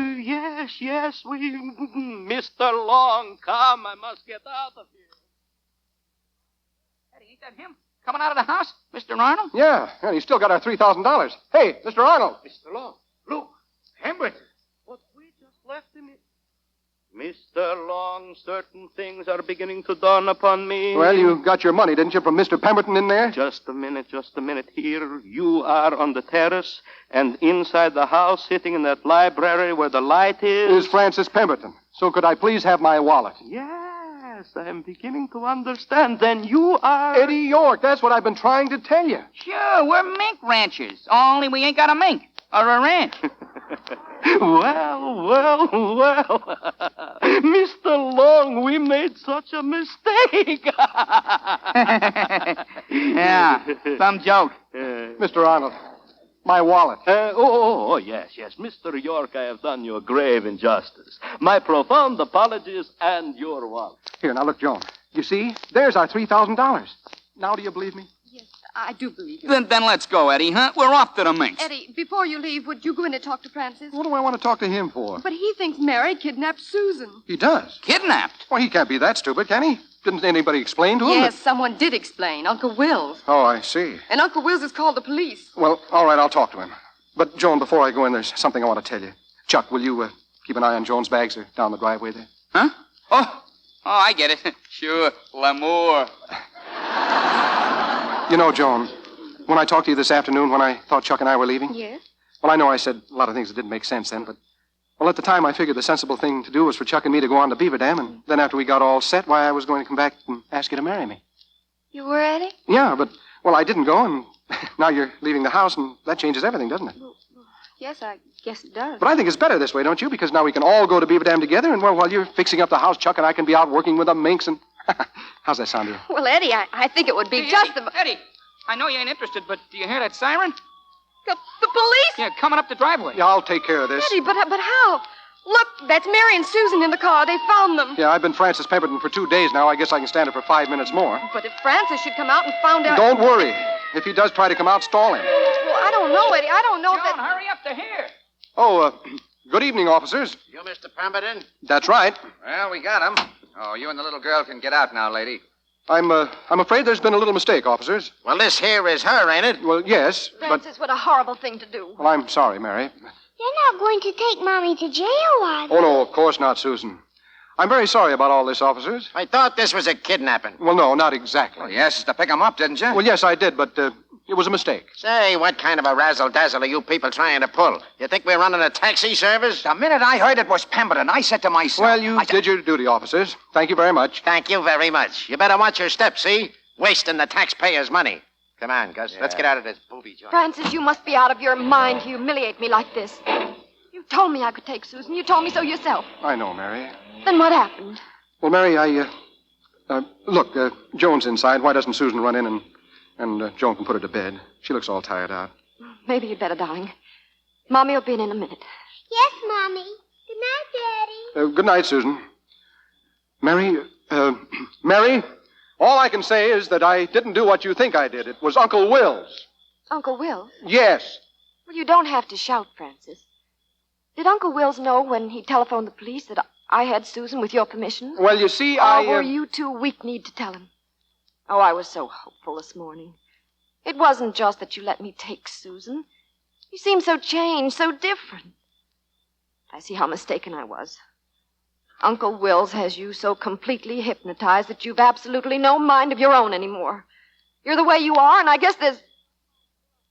Is that Grandpa there in the library window? Yes, that's Grandpa. I didn't realize we had an audience, Grandpa. Well, don't let me interrupt you, Mary. I don't know what an audience is a good thing sometime. I think maybe you're right, Grandpa. If he had any brains in that skull of his, Francis Pemberton would do a little thinking. Well, I'll go in and say goodnight to Susan, and then I'll leave. I want to talk to you again, Mary. It wouldn't do you any good. Oh, don't say that. You're a swell person, and I've treated you terribly. If I have any sense at all, and I hope I have, why, it might do a lot of good. I'll be waiting for you in the library, Mary. All right, Francis. Hello, Grandpa. Where is he, Mary? Oh, there he is. Eddie, boy, you're wonderful. Are you sure Francis heard what we said? He's no account, but he ain't deaf. I was sitting right next to him in the library. We heard every word. Now, when Mary comes down... I told her to meet me in the library. Don't worry. Francis will be there. He can pick up where you left off or not, but I still think it's best that Mary never finds out there was two of you. Yeah, guess maybe you're right. Eddie? Oh, Joan. Gramp, will you excuse us a minute? Oh, sure. Lots of things happening around this house tonight. Where's Chuck? Joan, you never did get a chance to answer him about Beaver Dam, I mean. How about it? Well, Eddie, it sounds wonderful, but getting married is something a girl ought to have a little time to think about. Oh, sure, I understand. I'll give you 2 minutes. Pardon me. Oh, Chuck. In case anybody cares, there's another car coming up. Uncle Wills! If he gets a chance to talk to Francis before Mary... Look, do you think Francis would listen if Uncle Wills told him himself? Of course he would. That's all I wanted to know. Chuck, start walking down the drive. I want Uncle Wills to see you. Oh, okay, mastermind. And Joan, you'd better get out of sight. And keep thinking about that, will you? I ain't had so much fun in years. I'll just stand here on the terrace and hope for the best. Hi, Uncle Wills, old kid. How's the old schnoz? Oh, so it's you, is it? Yeah, you want to make something out of it? I'll attend to you later. That you, Grandpa? It ain't Santa Claus. Well, did they get him, that imposter? Yep, they got him. He's in the library, Wills. We're just waiting for the police to take him away. Uncle Wills. I haven't time for you now, Francis. I've got a few things to say to that criminal in there. But I want to know what's going on. He's made some pretty serious charges. Charges? What charges? Against you. Why, that's ridiculous. And while I was away, Mary wrote me some letters. What happened to them? Well, I destroyed them. Anything I've done has been done entirely in your own interest. Now, I want you to go to your room, Francis. You just wait a minute. I found out that Mary didn't kidnap Susan. She thought she had my permission. And you knew that when you called the police. I'll explain everything later. Now, you go to your room until I call you. I have a few things to say to that imposter. Well, my fine feathered friend, it didn't work out, did it? No, I guess it didn't. Coming here posing as Francis Pemberton. What kind of a child do you think I am? But I understand you made some charges against me. There'll be a few more, too. Well, there's absolutely nothing you could do that could embarrass me in any way. It merely happens that because this stupid nephew of mine is back here mooning over his ex-wife, you have a sort of temporary nuisance value to me. Oh, I have. So I'll make you a proposition. Promise to get out of town, and I'll make good that check I gave you this morning. If you don't, I guarantee to put you behind the bars for 20 years. Do I make myself clear? Very clear. Good. Now take off that robe and get out of this house immediately. Thanks, Uncle Wills, for letting me know how stupid you think I am. What are you talking about? About a little mistake you've made. I'm Francis. Francis? I just sent Francis up to his room. I know. I heard you talking to him. Except it wasn't Francis. It was my twin brother. Uncle Wills, I don't know exactly what you're trying to pull, lying to me about Mary and sending me off to Mexico. But whatever it is, it's all over. Now, wait a minute, Francis. I can explain. You can save your explanations for the auditors. Because I intend to find out for whose benefit you've been managing my affairs. Now get out of here. But my dear boy, Francis... I said get out. Oh, stay out. Francis, you've done it, and right on the schnoz again. Francis, you... Mary. Don't say anything, Mary. Just try to forgive me. And stay here. Please stay here. Oh, darling.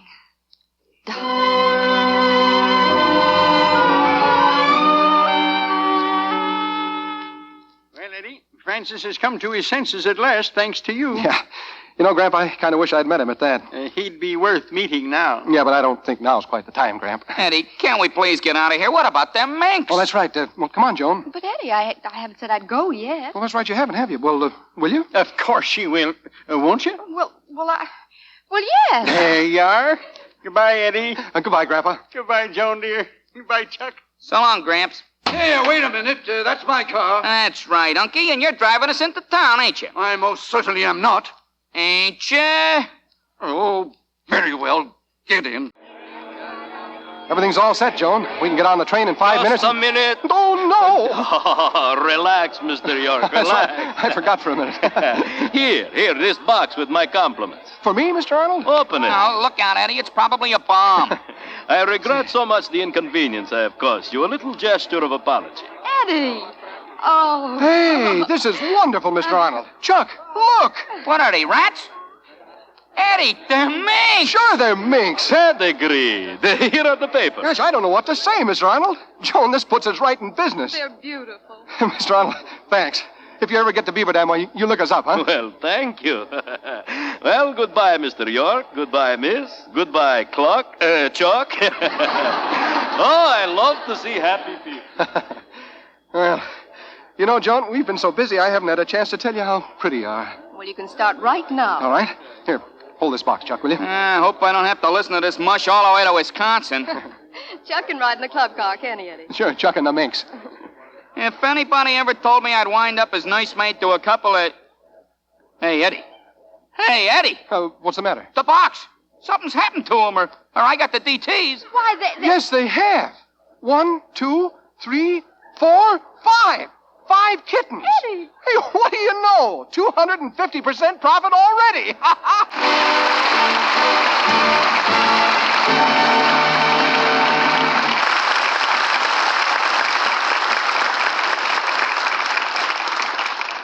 We take leave of Joan and Eddie on their way to Beaver Dam and meet them again as they are in real life, Fred McMurray and Marguerite Chapman. Fred, I don't think many of our audience know that Beaver Dam is actually your hometown. Well, that's right, Bill. It's a great place, too. I grew up there. Is that where you learned to play the saxophone? Well, let's just say that that's where I tried to learn to play the saxophone. You must have had some very tolerant neighbors, Fred. Well, I didn't have them very long, if you get what I mean. What's your hometown, Bill? Philadelphia. But my ancestors came from the English town of Keighley. K-E-E-L-E-Y? No, spelled like my own name, K-E-I-G-H-L-E-Y. I understand, Marguerite, you came from White Plains, New York. That's right, Bill. As a child, my ambitions were to become an actress. I hope in your early training you didn't overlook Lux toilet soap. As a matter of fact, I've always used Lux toilet soap for my complexion. It's a great help. And I'm sure that lovely complexion is one reason you're a star in Columbia Pictures' latest mystery. Well, that's one we'll have to see. What's the title, Marguerite? The walls came tumbling down. Well, I'll pick a seat where I won't get hit. Put a tack on the seat, Fred, and you'll have the name of your next Paramount production. Suddenly, it's spring. Sudden spring, you get the point, Fred? Well, no, but, well, while I'm working on it, why don't you tell us what you have for next week, Bill? Next Monday night, we're bringing our audience RKO's exciting mystery, Deadline at Dawn, starring Joan Blondell, Paul Lucas and Bill Williams. Take a baffling murder mystery, set a deadline on resolving it, and you can get ready for plenty of breathtaking thrills, fast action, and suspense, with more than a sprinkling of romance. I wouldn't miss it, Bill. Good night.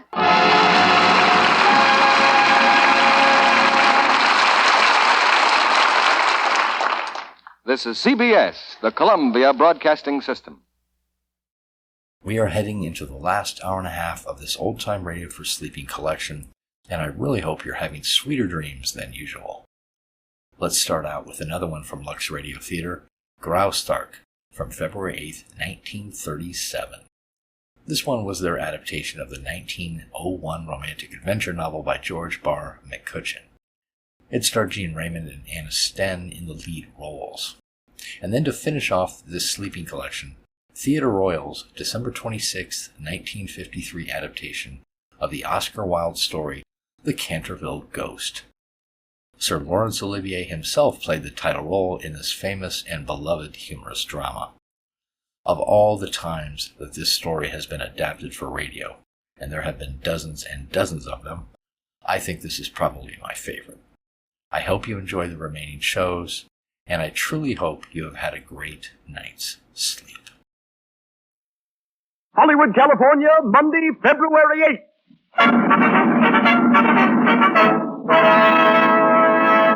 The Lux Radio Theater presents Gene Raymond and Anna Sten in Graustark with James Gleason and Moroni Olson.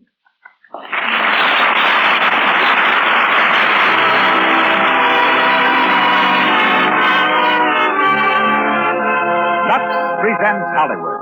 Another hour brought to you by the makers of Lux Toilet Soap, direct from the stage of the Lux Radio Theater on Hollywood Boulevard. Headlining Gene Raymond, Anna Sten, James Gleason, and Moroni Olson. Our guest, Rufus Lemaire, Hollywood's foremost starfinder. Our producer, Cecil B. DeMille. Our conductor, Louis Silver. Looking over the footlights, I see many Hollywood celebrities in our audience tonight. To them, and to our listeners everywhere, a hearty welcome to the Lux Radio Theater. Let me remind you of this, that modern complexion trouble, cosmetic skin, comes gradually. If right now you're letting stale rouge and powder, dust and dirt choke your pores, you're taking chances. Don't do it. Use rouge and powder all you like. But remember that the soap 9 out of 10 screen stars use, Lux Toilet Soap, removes cosmetics thoroughly. It guards against the tiny blemishes and enlarging pores that mean cosmetic skin. It keeps complexions lovely, the way complexions ought to be. Protection, beauty for your skin at a very moderate cost. And now, our distinguished producer, ladies and gentlemen, Mr. Cecil B. DeMille.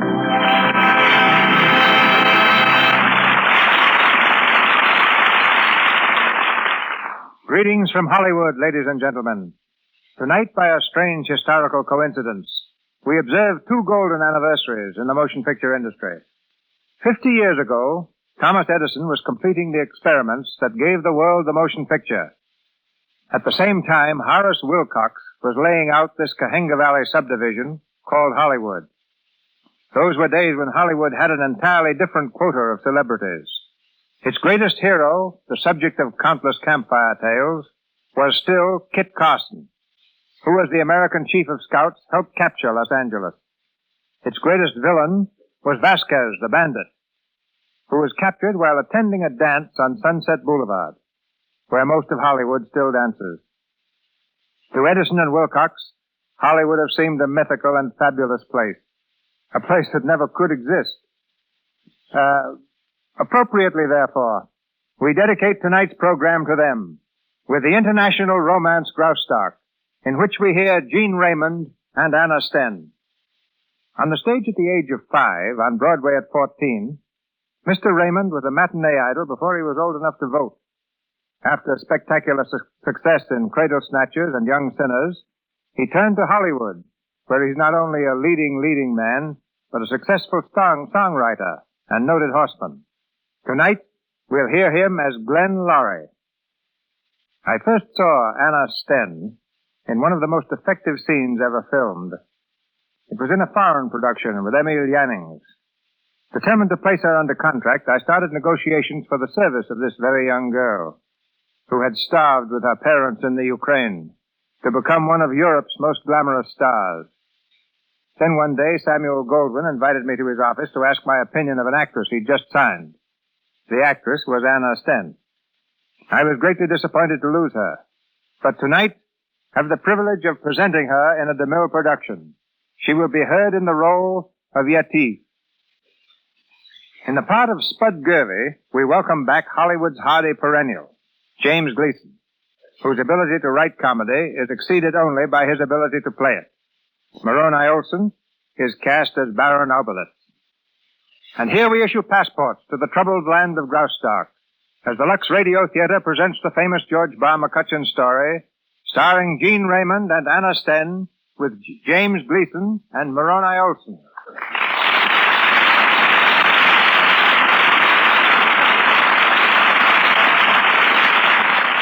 We're on Riverside Drive, a wide and impressive boulevard in New York City, overlooking the Hudson River. In the shadow of Grant's tomb, Glenn Lowry, a young reporter, is sitting on a park bench, deeply absorbed in the morning paper. Along the path comes a well-dressed, well-mannered young lady. She pauses for a moment to gaze up at the monument, then turns politely to the reporter. I beg your pardon? I said I beg your pardon. Oh, I'm sorry. Were you talking to me? Yes. Can you tell me what building that is? That? Why, that's Grant's tomb. Oh, Grant's tomb? Yeah, Grant. Ulysses S. You know, he smoked cigars. Ulysses S. Oh, of course. He was president, wasn't he? I said he was president of the United States. Hey, what are you doing? Kidding me? Kidding you? I'm afraid I don't Everybody know knows Grant, even the kids in school. He was a great man. He must have been to have such a beautiful monument. What did he do exactly? What did he... Look, miss, I'm a busy man. It's 9 o'clock and I'm due at the office at 8:30. Oh, I'm sorry. I didn't mean to take up your time. Excuse me. Say, wait a minute. Yes? Are you on the level about this? About what? Not knowing who Grant was? Well, I knew he was president. Sit down. Thank you. I don't know whether I'm making a darn fool out of myself or whether you're helping me along. A little girl shouldn't go all through life without knowing about General Grant. I know. Yeah. All right, here goes.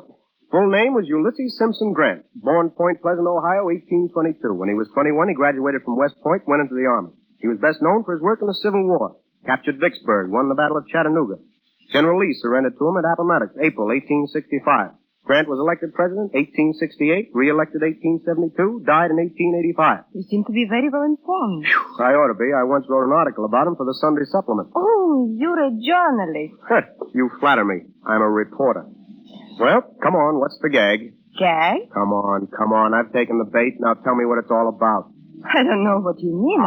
You know who Grant was. Everyone does. He's one of the idols of American history. But you see, I'm not an American. Oh, no? No, I'm Graustarkian. You're what? Graustarkian. I'm from Graustark. Oh. Well, that makes us even. Even? You never heard of Grant. I never heard of Graustark. But look, where'd you learn to speak English? My tutor, who never spoke anything but English at home. I mean, the young people, of course. Oh, of course. I'm glad I'm doing so well. This is my first trip to America. All alone? Oh, no. I'm traveling with my aunt. I see. Yeah. I just happened to be driving by here, and I saw this monument. I wondered what it was, so I got out to investigate. Well, I'm glad you did. Thank you. I didn't know you were a visitor. Say, you ought to have a guide. Oh, no. I like to find things out for myself. Sure. It's more fun that way. But don't you think that you could learn a lot more and see a lot more if you had someone to show you around? Someone like you? No, not someone like me. Me. You're very kind. You mind telling me your name? No. It's Yetive. Yetive. Yetive? Yes. That's a strange name. Yetive what? Yetive Guggenschloner. Guggensch? Yeah. That's an even stranger one. Well, it does strike these American ears with a bit of a thud. Do you mind if I call you Yetive? If you want. Thanks. I'm Glenn Lowry, Morning Star. How do you do? Fine, thanks. Now, what about that kind offer of mine to show you around? Oh, well, I'm afraid I couldn't. Oh, don't be bashful. I'd love to do it. But my aunt, she wouldn't like it. The point is, would you like it? Yes, but... It's a date. Where are you staying? The Carlton. The Carlton. What about 9 tomorrow? No, I couldn't. 10? No. 11. Well, I'll see. Good. I'll be there at 11 sharp. It's 87. You may come right up and... Native? Oh, dear. It's my aunt. I forgot all about her. Native? Yes, Aunt? I think you should come back in the car now. Yes, Aunt. At once, please. Well, goodbye. Goodbye. And thank you very much. Not at all. So long. So long. To the hotel, Hugo. The hotel, yes, madame. Native. Yes? You shouldn't have spoken to that man. Oh, Auntie, please. He was a very nice young man. I do not care. You forget your position. Auntie, listen. Is there anything wrong in sitting with a young man talking about General Grant? Who is General Grant? Oh, a soldier. President of the United States. He told me all about him. And, he wants to show me around and tell me about other things. What? He's going to call for me tomorrow morning. You cannot go. Auntie. I say you cannot go. I've never heard of such a thing, a strange man. We're in America now. We're not back in Graustark. Why can't I go? What can happen to me? Yeti, you're in my charge. I'm responsible for your safety in this country. I know. But all I want is a little freedom. Just a little bit. Please, Auntie. Please. Very well, you may go. Oh, Auntie. He can show you all the sights you want. Auntie, you're a darling. But I am going to go with you. Oh, dear.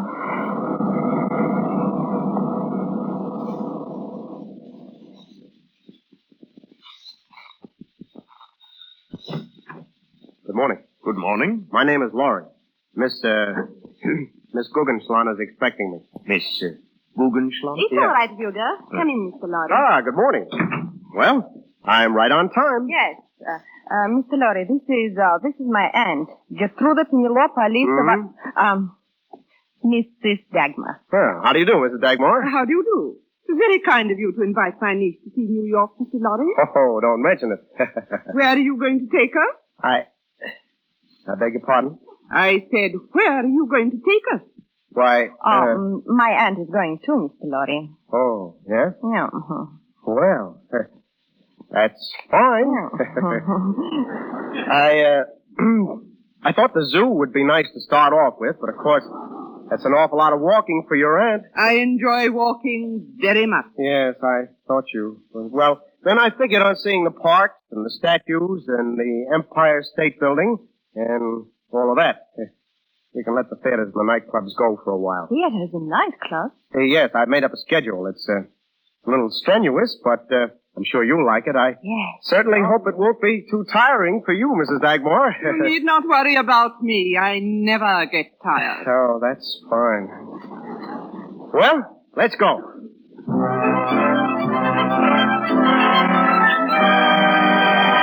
Hat check. Check your hat, please. Cigar, cigarette, cigar. Good evening, Mr. Laurie. A table for two, sir? No, 3, Joseph.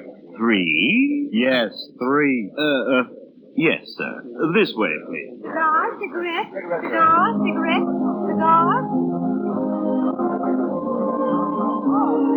Are you comfortable, Mrs. Dagmar?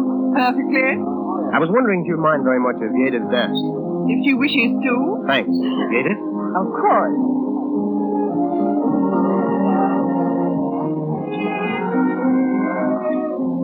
Having a good time? Wonderful. I never knew I could have such a glorious time. Oh, I wish it would never end. Must it end? They say all good things do. Look, what are the chances of our slipping out for a while? Slipping out? Yeah. Away from Auntie. Oh, very bad. Can't you manage it? You know, I hardly ever see you alone. It's been going on like this for a week. I'd like a chance to talk to you. Let's get out, shall we? You know, wait until we go home. Then, when Auntie goes to bed, I'll come down and meet you. That's swell. I'll have the car outside.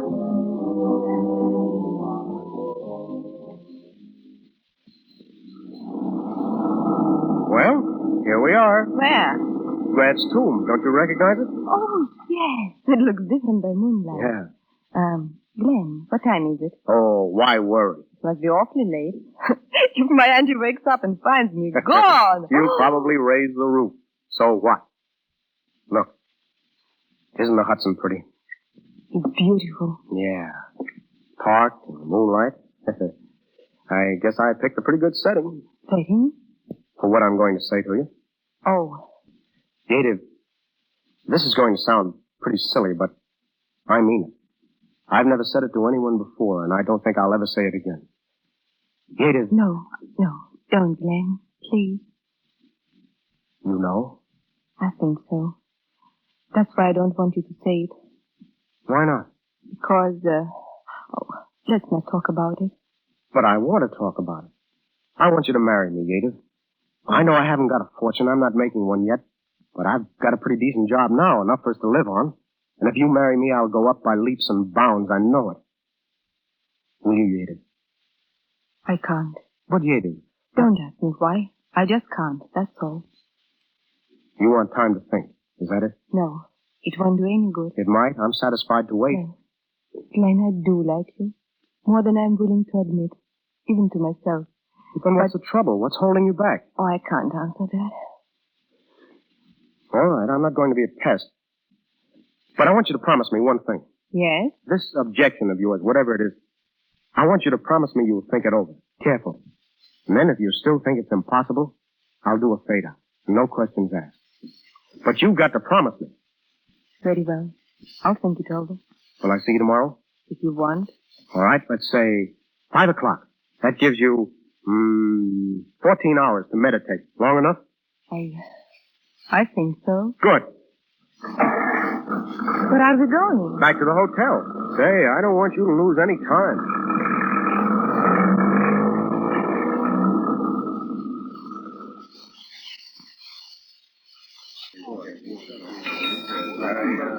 Front there.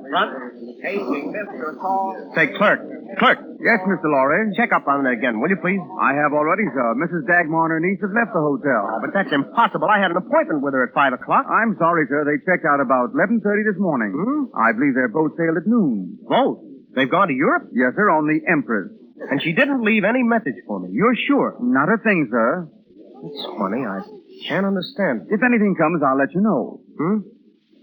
Yes, thanks very much. You can reach me at the office of Morning Star. Morning Star, yes, sir. Copy. Hey, boy, copy. Why, thing, it's all I got to say. It's a fine. Hi, Spud. Hello, What's the matter with you? Oh, I just been in with the boss. I got troubles enough. He's going to send me over to Europe to look at some more. Europe, huh? Yeah, there's a revolution starting up over there in some jerkwater country I never even heard of. A joint that goes by the name of Graustark. Can you imagine that? Wait a minute. Did you say Graustark? Yeah, but don't ask me to spell it. Revolution and I couldn't. Holy mackerel. Where's the boss now? He's in his office. Let me get by. What do you want? Get out of the way, will you? I gotta speak to What's him. the matter with that guy? Laurie, but I need you for that City Hall assignment. Oh, boss, anyone can cover that, but this revolution story is right up my alley. You've got to let me go over there. Well, I don't know, Laurie. McLean's in the Paris office. He can handle it. I wouldn't be sending Spud if I had a good photographer there now. But listen, boss. Say, why are you so anxious to get to Graustark anyway? Well, I like the place. Yeah, how do you know? You've never been there? Well, I like the pictures of it. Oh, come on, boss. Be a sport, will you? I'll turn you in some of the greatest stuff this sheet has seen in years. Well... Come on, let me go, will you? Well, all right. Swell. Your stuff better be good. Don't worry, it'll be front page. Hiya, Spud. Come in, Spud. What's the layout, boss? I'm sending Laurie over, too. Yeah. You get the story, and you shoot the picture. Yeah. Sounds like a great setup, Spud. What's so great about it? Huh? Why, the revolution excitement. We'll be right over there in the middle of it. Yeah, and Mr. Giant's opening game. Oh, forget it, will you? Well, I'm going home and get packed. Shake, boss. Thanks a lot. See you later, Spud. Well, what's the matter with that guy? He sure is excited. He must be nuts. You'd think he was going to meet his girl. I see your ticket, please. Ticket. Oh, Ticket, please. Yes, lady. Ticket, please.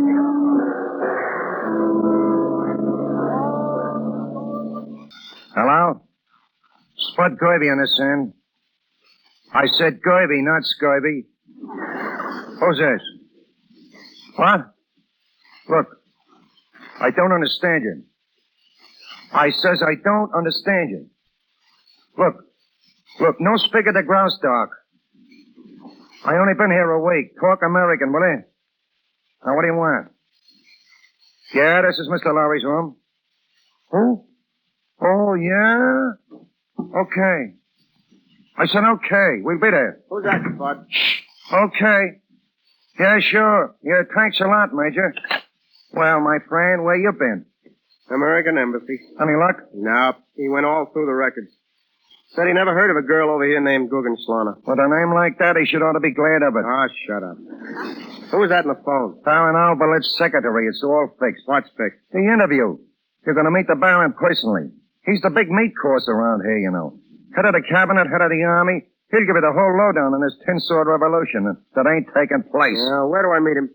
At the palace, my pal, at 4 bells. All right, order me a car, will you? They ain't allowed. Huh? It's horses over here, Fran. They ain't never heard of an automobile yet. If they have, they're not in favor of it. Oh, well, get me a carriage. Sure. And a horse. Sure. What? Hey. Hello?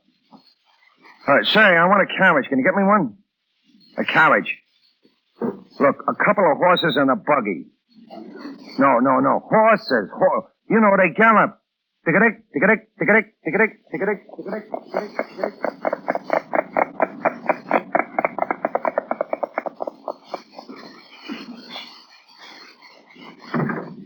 You will wait in here, please. The Baron's secretary will come presently. Thanks. Oh, Baron, if you have a moment... Glenn, Jaded. what are you doing here? Well, I could ask you the same thing. I've been looking all over for you. Oh, Glenn. You left New York in a hurry, didn't you? Yes, we had a cable. You might have let me know. Oh, I'm sorry. I thought it would be easier that way. Just to walk out? Sure, that's always easy for the one who does the walking. You know, you never did answer my question. You came here? All the way here? For that? I was sent by the paper. Oh. Well, did you think it over? Yes. That's why I didn't let you know. I didn't want to hurt you. Oh, I see. The answer was no. Well, I said I wouldn't ask any questions. I won't. Oh, Glenn, I wanted to see you that day. If I'd just been able to say no, simply, it wouldn't have been so bad. But I would have had to tell you something else. What? I'm going to be married. Oh, so that's it. I'm sorry, Glenn. Terribly sorry. What is it, Hans? The Baron has an appointment here with the newspaper reporter. Yes, Hans. This is the gentleman, Mr. Lorry. The Baron Albert's secretary, Mr. Lorry. Who, him? Well, I thought you were the secretary. No. Tell the Baron Mr. Lorry is waiting, Hans. He knows already, Your Highness. Highness? You? Yes, Glenn. I am the Princess Yeti, ruler of Graustark.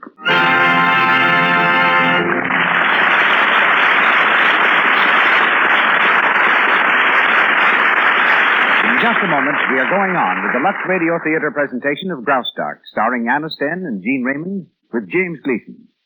Meanwhile, let's go over to the corner of Broadway and 42nd Street on the RKO radio lot. Practically every afternoon, you can see stars and extras bicycling there after work is done. It's hard exercise, too. Listen to what these extras say.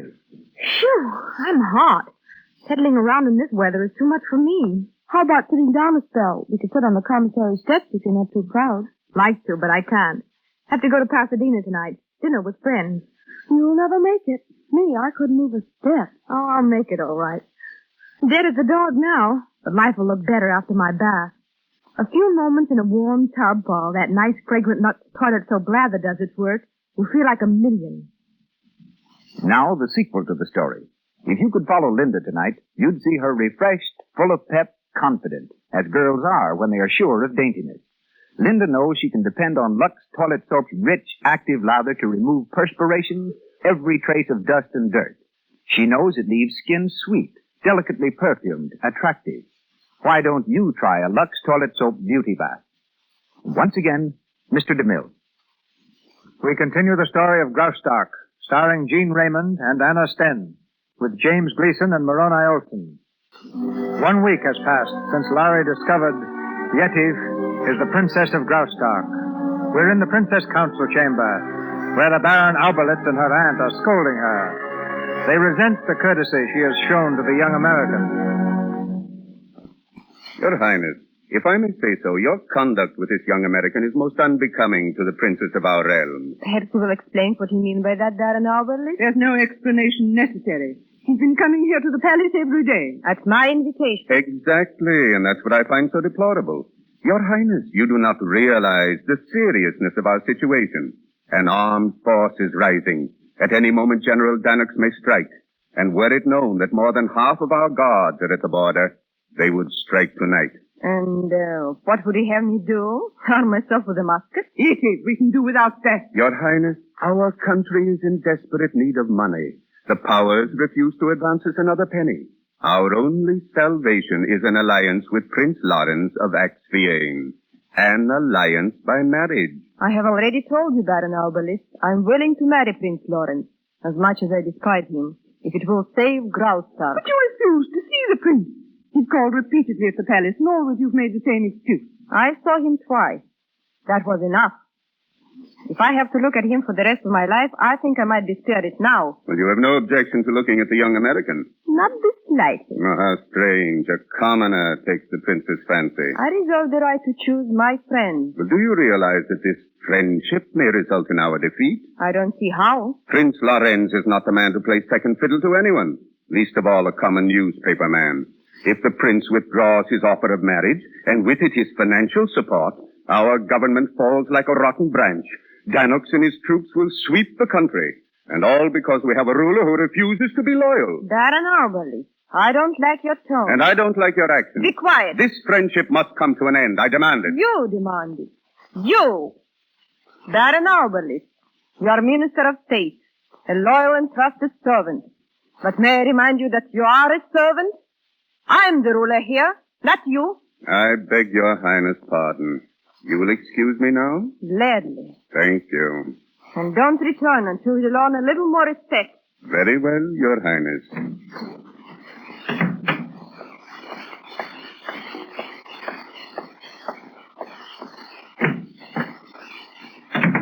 Hans. Yes, Your Excellency. Come here quickly. Yes, Your Excellency. Did we receive any word from General Dannox? No, Your Excellency. He's waiting to hear from you. And he will. Send him a message at once. Yes. Tell him that only half the guards are at the palace. And he may strike when he is ready. So soon, Your Excellency? Why not? But the people, his troops, they won't fight until they hear that the princess is to be married to Lawrence. You may tell him the date for the wedding has been settled. It has? You may tell him that it has. Oh, yes, Your Excellency. And one thing more. The American newspaper man. I want him followed day and night. Someone must watch him at all times. Yes, Your Excellency. And if he speaks to the princess, I want a complete record of everything that is said. But, may I ask why, Your Excellency? Well, he stands in the way of her marriage with Prince Lorenz. If she should decide not to marry the prince, there would be no uprising. Well, that wouldn't fit in with our plans. You understand? Of course.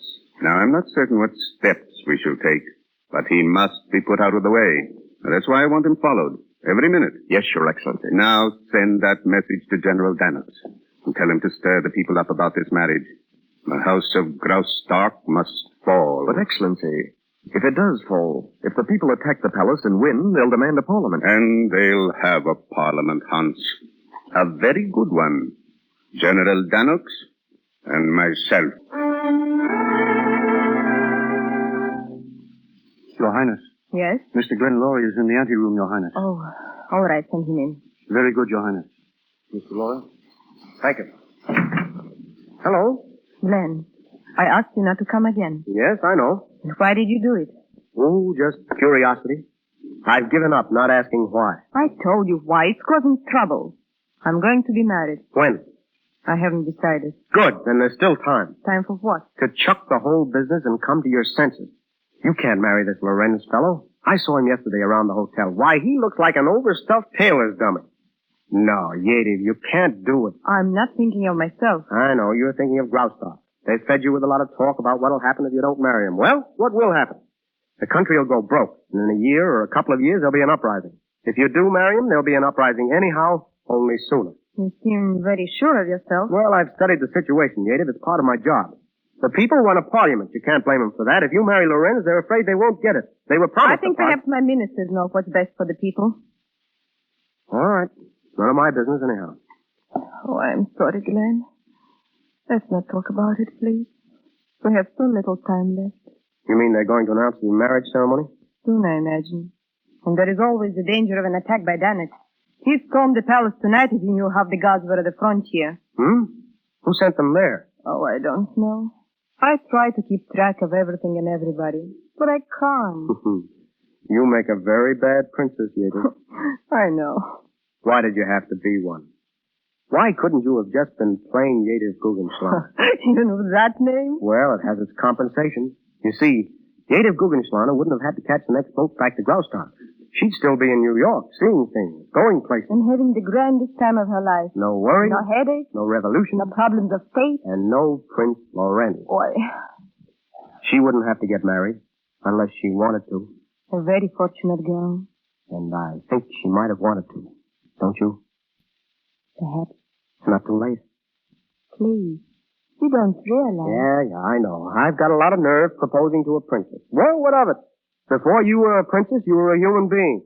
Well, I'm human, too, and I'm asking you to... You're asking me what? I'm asking you to chuck this, Yative, all of it, and get out while you still got time. What? You don't want to be a princess. You said so yourself. Then why don't you give the people a break, Let them run things the way they want. They'll be happier, and so will you. You want me to abdicate? Is that it? Right. And what do you offer in exchange? You really want to know? Yes. All right. I'm offering you a 3-room apartment in New York and half my salary every Saturday night. I'm offering you a 2x4 kitchenette where you'll have to learn how to cook and turn around without burning your elbow. I'm offering you a little bunch of flowers every payday and the movies once a week or a walk in the park when we can't afford that. In short, I'm offering you a lot of work, a lot of grief, and a lot of fun, if you'll see it that way. Oh, Glenn. Well, what's the answer? Oh, Glenn, I do love you. And I'd love that place. I know I would. But I can't, Glenn. Oh, why not? Because as still as it sounds, my people need me. Oh, Yative, they don't. They don't need anyone but themselves. My people love me. That's true, but they despise your ministers of state. The best possible thing that could happen to your people would be for you to clear out and let them run things for themselves. No. Oh, Yative, you're way behind the times. Look around you. It's a new world now. A world that has no need for kings and queens and princesses. You're outmoded, old-fashioned. You're through and you don't know it. Stop it. But the people know it. Listen, there's a revolution starting out there behind those walls. A revolution that'll sweep you and your ministers clean out of the country. I'm asking you to abdicate now before it's too late. You've said enough. You'll leave now, please. Yative. Please. All right. All right, Yative. Your Excellency. Yes, son? I have here the transcript of the meeting between the princess and the American. Oh, yes. Let me see. It is word for word, Your Excellency. Our man took it down over the dictograph. Very interesting. Then I'll look it over later. Tell me, have you communicated with General Danet? Yes, Your Excellency. His troops will begin the attack on the palace at 11 o'clock. Good. Keep under cover, Hans. Go to the west wing when the firing begins. I've told Danet that he must not shell that section. Very good, Your Excellency. Thank you. So I said, listen, Pachisi, if you think I'm going to spend $3 for a buggy ride alone... Oh, lay off, will you, Spud? I'm trying to read. Yeah, I noticed that. So what? So do you always read upside down? Huh? What's the matter, thinking about her nibs? Her nibs? You know, the princess. Oh. See her today? What you have to say? Did you date her up? Spud, for the love of Mike. Okay, my pal, okay. Hey, Spud. I got an idea that some of the people at Yative Trust are in back of this plot. Now, take that fellow Albert. Why would he send half Hey, did you ever stop to think that maybe Yative's selling Graustark shorts? Spud, sometimes you're so dumb. Okay, my pal, don't get sore. I just thought I'd ask. Oh, what time is it? Almost 11. You better go to bed. Yeah, that's about all you can do in this brig. I came over here to take pictures of a revolution. So far, all I got is the outside of the palace and a lot of horses. I ain't seen so many horses since Ben-Hur. If they're going to start something, I wish they'd start soon. I'm getting tired of this. Yeah, and so is the boss. What do you mean? A cable come for you today. Listen, When does Danik start revolution? Waiting for details. Get story at once. Oh, what does he think they do? Start revolutions just in time to make the first edition? I'll answer that. I did already. Huh? What did you say? Need $500 additional expense money, weather very warm. What's that? Sounded like thunder. Not to me, it didn't. I swear it was a gun. Yeah. You hear it? I tell you, it's thunder. Nothing could happen in this big after 10 p.m. I'll take it. Hello? Yeah. Yeah. What? Are you sure? What is it? Wait a minute. Go on. Yeah, okay. What? Will you tell me what's going on? Wait a minute. Okay, mister. Well, thanks for the tip. What's going on? It's the revolution. It's happened at last. Who's that on the phone? The manager of the hotel. All foreigners are ordered to keep in the rooms. No one allowed out on the street. Well, get your hat, Spud. We got work to do. Say, wait a minute. Where's the fighting? It's at the palace. They're shelling the palace. I'll see you later. Hey, wait. You can't get there. No, Get there. Listen, Spud, you get your pictures and dig up a story. Wait a minute. I gotta find Yates. What's the matter with that guy?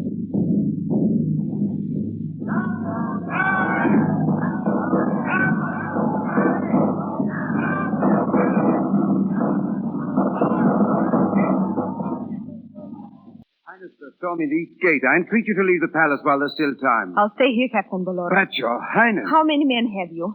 Less than 300. We can't hold out much longer. Where is Darren Alberly? Why doesn't he come here? I've looked for him, Your Highness. He's nowhere to be found. You must find him. And you've got to hold the gates. You've got to. Yes, Your Highness.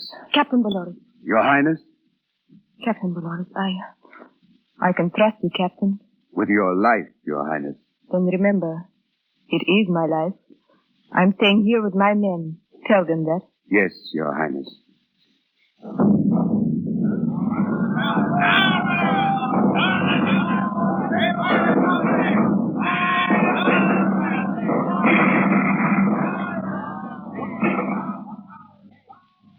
Edith! Ben!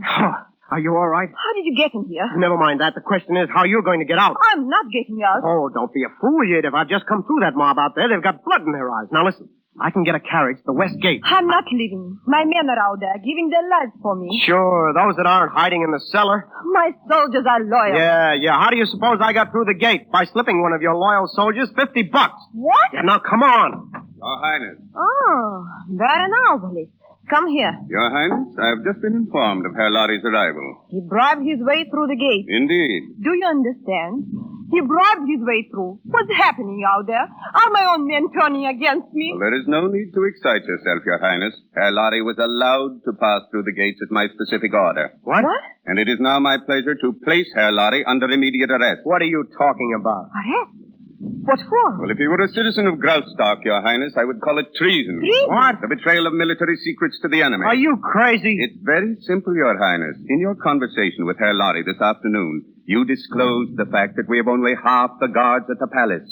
No one knew of this but you and me and Herr Lotte. I accuse him of informing General Danux as to the state of our defense, thereby provoking the present attack. Listen, you, another crack like that now... Lieutenant. Your Excellency? Place this man under arrest and confine him to the North Tower. One moment. Baron Alberly, may I ask how you knew of our conversation? Well, it is of no significance, Your Highness. This man pleaded with you to abdicate in order that you might be free to marry him. You refused, and he took the only possible course open to him. He betrayed Your Highness to the enemy in an attempt to bring about a quick overthrow of Your Highness' royal position. Say, did you ever try writing stories? You've got a swell imagination. Ben, this isn't true. Oh, what can't be true. What do you think? I don't know. You did ask me to abdicate. His exact words, Your Highness, were these. The best possible thing that could happen to your people would be for you to clear out and let them run things for themselves. You're through and you don't know it, but your people know it and I know it. Ben, you did say that. Sure, what of it? It's the truth and you know it. Be quiet. If you were out of here, I wouldn't care if they shelled this palace to pieces. Be quiet, I say. And they'll do it, too. They'll set up their own government with their own laws and their own leaders, and it'll be a darn good thing. There it is. Now, do what you want about it. You see, Your Highness? Take him away. You really mean it? You have forgotten once too often that I am Princess of Graustark. Yeah. I just can't help thinking your name is Guggenschlaner. Lieutenant? Yes, Your Excellency.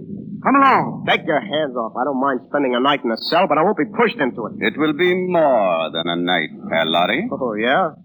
Not when the American ambassador hears about it. Think you got trouble now? Wait until tomorrow. Well, pleasant dreams. Your Highness. We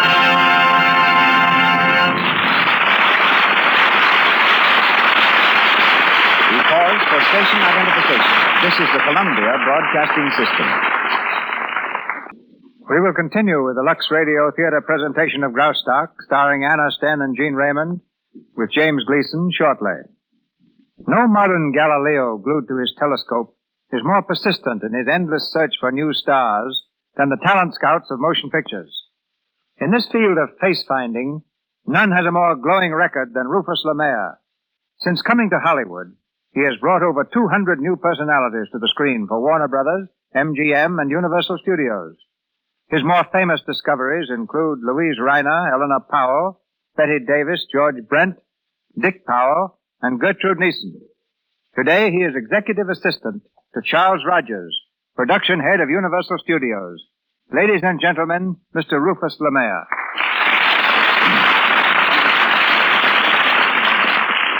Thanks, Mr. DeMille. Since there aren't any rules for turning up talent, Mr. Lemaire, how have you found your star-spangled array of discoveries? Chiefly through luck, I suppose. For example, 3 years ago, I was given a tip to look up an actress playing in a tiny theater in Vienna. I couldn't understand a word she said, but her personality spelled box office, and I brought her to Hollywood. Her name is Louise Reiner.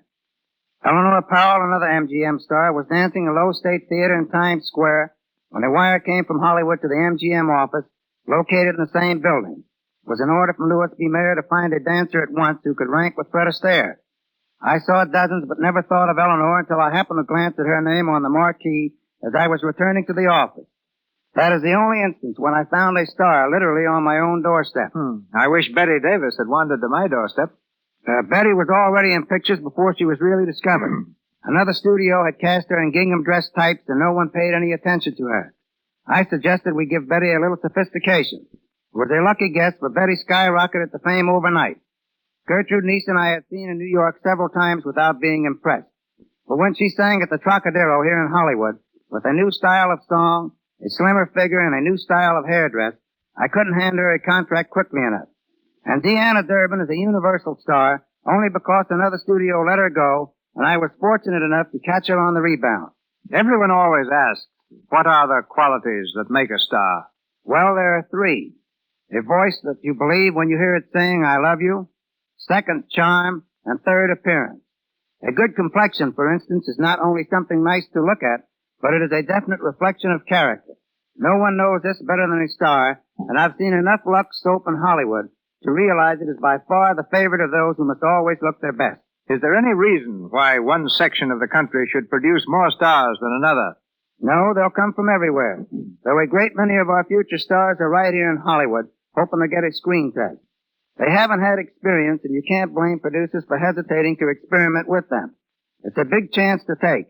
But we at Universal took it when we starred Deanna Durbin, Barbara Reed, and Nan Gray in Three Smart Girls.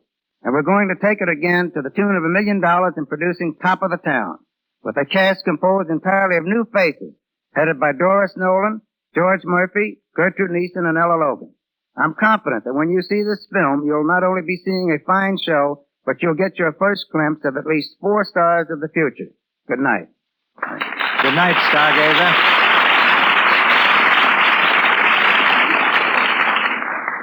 We return to our story, Graustark, starring Gene Raymond and Anna Sten with James Gleason.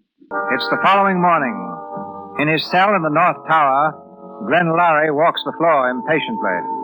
Suddenly he hears a footstep in the corridor. The door is unlocked, and Spud enters. Spud.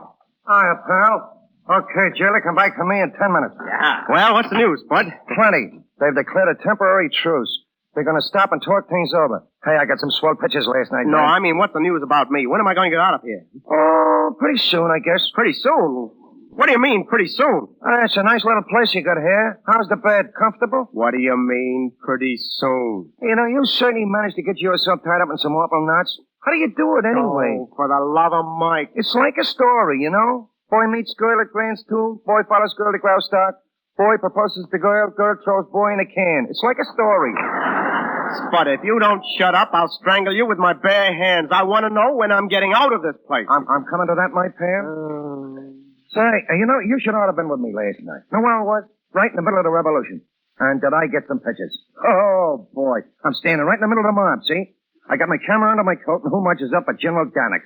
Right smack in front of me with about 10 assistants. Boy, I never see so much gold braid in my whole life. So what happened? Spud. You know what I did? What? Will you answer my question? When do I get out of here? Give me a chance, my pal, will you? So I snapped the picture. Danix and his pals. The only 10 ever been snapped. Spud, I'm going to poke that nose of yours. Okay. What's on your mind, my pal? What's on my mind? Did you go to the American Embassy? Certainly I went to the American Embassy. Good. What did the ambassador say? Well, nothing. What do you mean, nothing? He left town on business day before yesterday. He won't be back for a week. What? Yeah, that's right.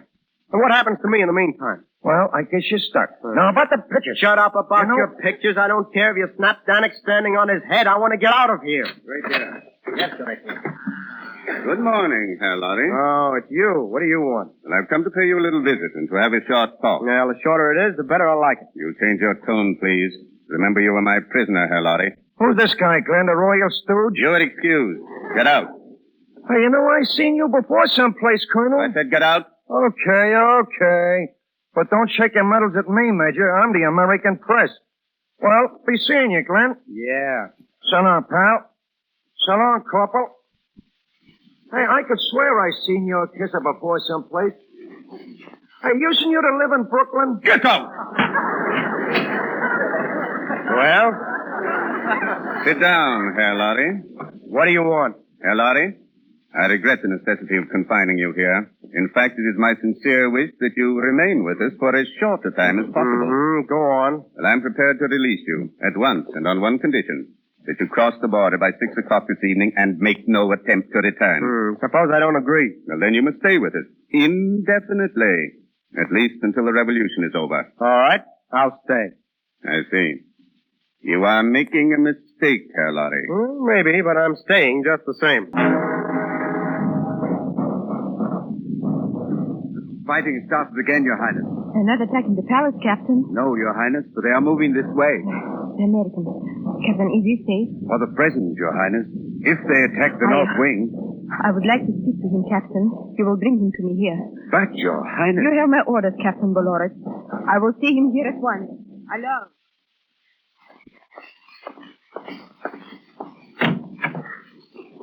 You will go in, please. Thank you. Glenn. Hello? I hear you want to see me. Yes. How have you been? Have a good night's rest? Please, Glenn. I did, too. Pillow was a little hard, though. And I suggest you widen out those cells. The ventilation's awful. Glenn, I am sorry. Really. Yes? I didn't want to put you there. Yes, I know. It hurt you worse than it hurt me. That's what my father used to say. I had to do it. Albert. I couldn't trust him. He might have done anything. At least he was safe in there. Oh. You do understand. Well, I didn't quite see it that way last night. What happens now? I'm giving you an escort to the border. You will leave in a few minutes. What about you? I'm staying here, of course. Yes, of course. Well, Albert's made me the same offer a little while ago, and I told him I wouldn't leave. But why? Because I wanted to see you again. You see, I still have an idea that maybe this is all a bad dream. Maybe we'll wake up soon and discover that Graustark never even existed. Maybe this palace is a myth and it has no princess. It's not a dream, Glenn. Oh, I wish it were. You asked me if I slept well. Shall I tell you what I did? I was awake all night, pacing my room, trying to find in my heart some justification for leaving my country. Yeah. I did not find it, Glenn. My duty is here. I've got to stay. Well? It's the escort that's come for you. Shall we say goodbye now? Yes, Glenn. Goodbye, Edith. Goodbye, dear. And think of me sometime. I'll be thinking of you. Come in, please. The escort is ready, Your Highness. Yes, Captain. Well, come on. Stand back. Your Excellency. Good morning, Your Highness. Baron Alvarez? Ah, our friend Herr Lorry. You've decided to accept my offer. It's Her Highness's offer I'm accepting and not yours. Splendid. I wish you Godspeed, Herr Lorry. I won't say what I wish you. Come on, get out of the way. Get back. You cannot go in there. Get back. Is that? Listen, I'm the American press. See, I go any place. Oh, you can't go in there. Sure, I'll take Hey, Spud. Hello, Spud. Hey, Glenn, I got a story for you. What do you mean by forcing your way in here? Well, if it ain't the lieutenant, you're just the man I wanted to see. Put this man out. No, you don't. You handle me with care, Corporal, or I'll spill my story all over the country. What story? A pet. Baron Arbalets turned traitor. Sells out to the enemy. What? Arbalets conspires with General Danix to bring about downfall of House of Graustark. Arbalets is first-class heel. You dare! What does this mean? Just what I say, lady. Glenn, remember those pictures I took of Danix Yeah. and his officers? Yeah, what about him? Well, I took a good look at him again, and who's standing right beside Danix but our pal, Corporal Arbalets? That's a lie. Oh, have you got the picture with you, Spud? Sure, here, take a slant. Good see? work, Spud. There it is. Look at him, Yative, the one on the end, see? Right. This is ridiculous. So you're the one who slipped Danix the information about the guards, huh? And you pinned it on me. Your Highness, this man is insane. Oh, pictures don't lie, even for you. Captain Dolores, arrest the Baron Alberle. God. No, you can't do this. Yeah, that's what I said last night, Baron, but I landed in the jug just the same. Take him away. Yeah, and do me a favor, will you? Stick him in the North Tower. Spud Mott. Look at him now. He ain't even a buck private. Oh, you'll regret this. Janet will sweep the country. And that's the man I've been listening to all these years. The man who spoke to me of loyalty. Now, Yative, you wanted justification. Wait. Captain Dolores. Captain Dolores, what would happen if I, abdicated? Your Highness, your people love you, but they love freedom even more. You mean, they'd get along without me? I'm not needed here. They can run things themselves? Yes, Your Highness. Oh, then stop the revolution. Tell them I'm abdicating. Your Highness, our thanks. Oh, no, my thanks. Oh, and my thanks. Spud, get those steamer tickets, quick. 3, get it? Got it, but I gotta grab one more picture before we leave. What picture? My friend the Baron sitting in the North Tower checking off the days on the calendar. See you later, folks. Well, Yative, what are you thinking of? It's all so strange, Glenn. It's a little hard to get used to at first. To think you're not needed. Why, I need you, darling. And I'll be a very willing subject. You? You'll be harder to govern than the whole kingdom.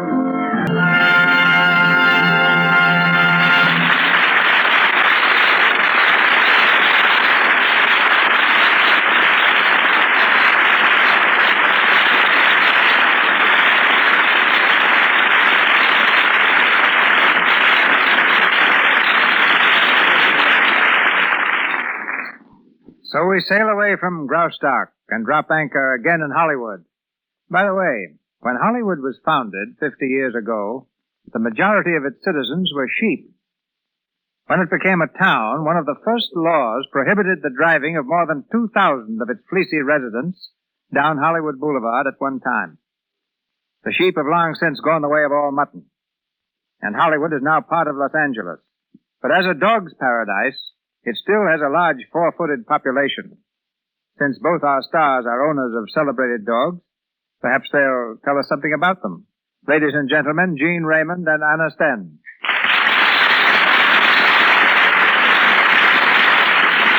Thank you, Mr. DeMille. The only claim to fame my dogs may have is the fact that they are the only ones of their kind in Hollywood, at least as far as I know. They come from Siberia, and they are known as Samoyeds. Well, since names make news, Anna, what do you call them? Well, one is Pushok, which means one down. One is Druzhok, meaning little friend. And the third is Vanka, a nickname for Ivan. Pushork, Druzhork, and Vanka. Well, it's a cinch they're not Irish like my setter. But I thought you said you had a quartet. Yes, I have. And here's where I fool you. The fourth one is named Hooligan. A harp and a Russian choir. And I suppose, Gene, that you call your Irish setter Ivan Ivanov. No, I call him Trey, after the dog immortalized in Stephen Foster's poem. But tell me, Anna, how did you happen to name a Russian dog Hooligan? Well, hooligan means roughneck in Russian, too. Oh. And my hooligan is about the liveliest dog I've ever seen. Always in a dither. Did you say lather? No, I said dither. But if you're looking for a chance to get in a word about Lux toilet soap, Mr. DeMille... Well, I am. Well, I'll say a good word for it any time. Lux toilet soap has been the favorite in my household since ever I came to Hollywood. Thank you, Anna. You two will have to bring your dogs over sometime and get acquainted with my family. There's Darky DeMille, the Cocker Spaniel, Josephine DeMille, the St. Bernard, and Lutz von Allador DeMille, a Dachshund. That Adrian, the designer, presented to Mrs. DeMille with the observation that Dachshunds speak louder than words. Oh, that's marvelous. Right now, my particular pets are a herd of deer on my ranch. After 15 years, I've tamed them to come within 10 feet of the front porch. Perhaps when you and Anna are here next, I'll be able to say that they bring me the morning paper. Well, by that time, we'll probably have a lot more puppies to talk about. And let's hope it won't take another 15 years to turn those deer into newsboys. Well, good night, Mr. DeMille, and my appreciation to you and the Lux Radio Theater. Good night, Mr. DeMille. Good night, Anna. Good night, Jean.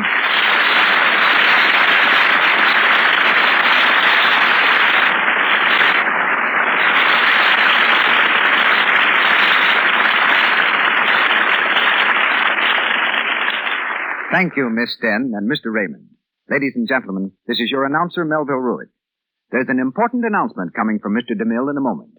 In the meantime, may I say that our stars tonight were assisted by Moroni Olson as Baron Oberlitz, Winifred Harris as Countess, Frank Nelson as Hugo and Secretary, Lee Millar as Higgins, Leo McCabe as Captain Beloritz, Eddie Kane as Lieutenant, Lou Merrill as Waiter, David Kerman as Soldier, Ross Forrester as a footman, Margaret Brayton as cigarette girl, and Mary Lou Fisher as hat-check girl.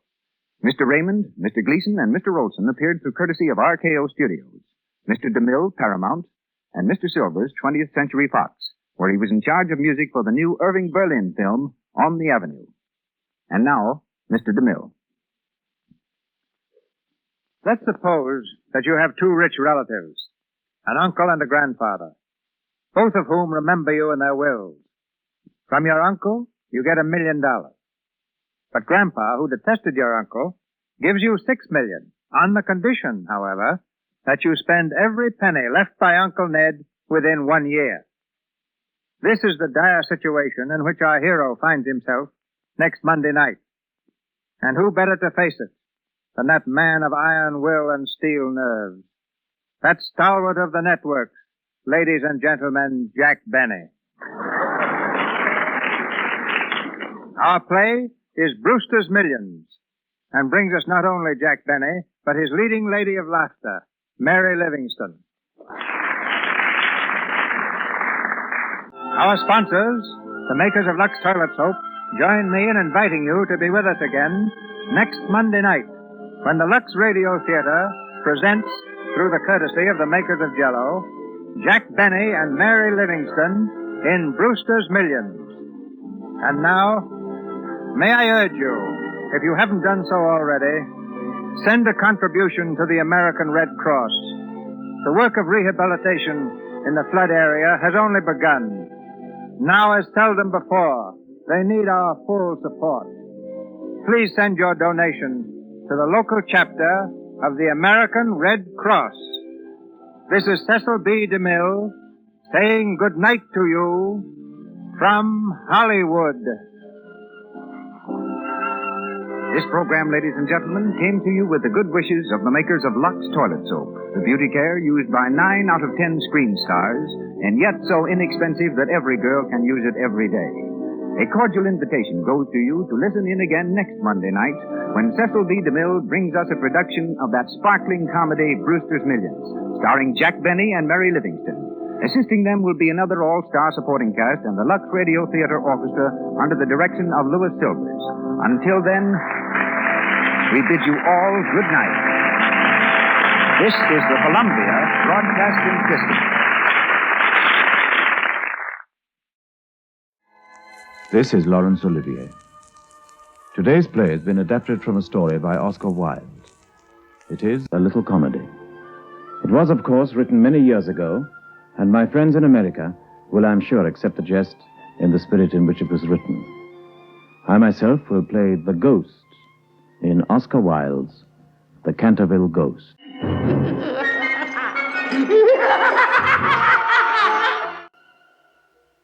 Allow me to introduce myself.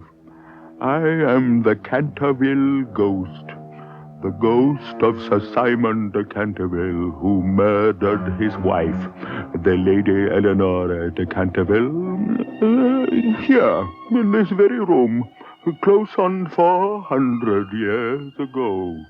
Through 13 English reigns, I had haunted the halls and corridors of Canterville Chase, and from generation to generation I had struck terror into the hearts of the English nobility. Lords had been driven out of their minds by me. Ladies had died of fright. My career had been brilliant and uninterrupted.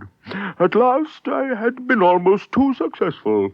No more tenants for Canterville Chase could be found. I had only the housekeeper to frighten. And then, one day, in 1888, the shutters were flung back again. Canterville Chase found a new tenant. Well, Mr. Otis, I'm glad you like the old place. Quite a few hundred years of history have gone to the making of Canterville. My ancestors have lived here since the days of Richard Coeur de Lion. Is that right? Yes.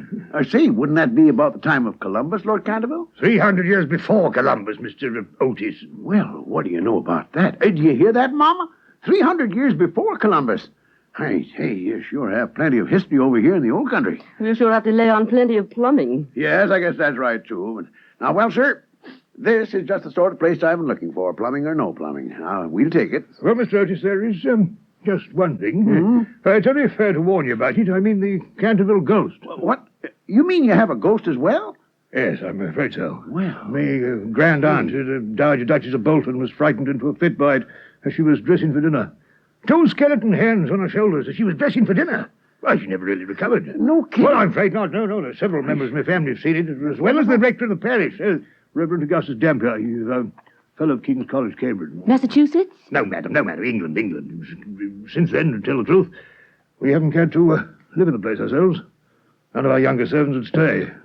There are mysterious noises in the corridors and here in the library. Mrs. Umney here will bear me out. Horrible noises, Sir groans, and horrible ghostly laughter. Well, Lord Canterville, I'll take the furniture and the ghost and a valuation, eh? Now, I come from a modern country where we have everything that money can buy, and I reckon that if there were such a thing as a genuine ghost in Europe, we'd have it at home in one of our public museums, or in a roadshow by now, yes. Well, I fear that the ghost exists, Mr. Otis. It's been well known for centuries, since 1584, in fact. It always makes its appearance before the death of a member of the family. Well, so does the family doctor, for that matter. But, sir, there's no such thing as a ghost. And I guess the laws of nature are not going to be suspended for the British aristocracy. Lord's sake, what was that, Hiram? Oh, one of the kids, Mama, trying to throw a scare into you. They're out back there in the lobby, I guess. Well, right here, Pop. We didn't do nothing honest, Pop. Eh? Well, you're not scaring me any, son.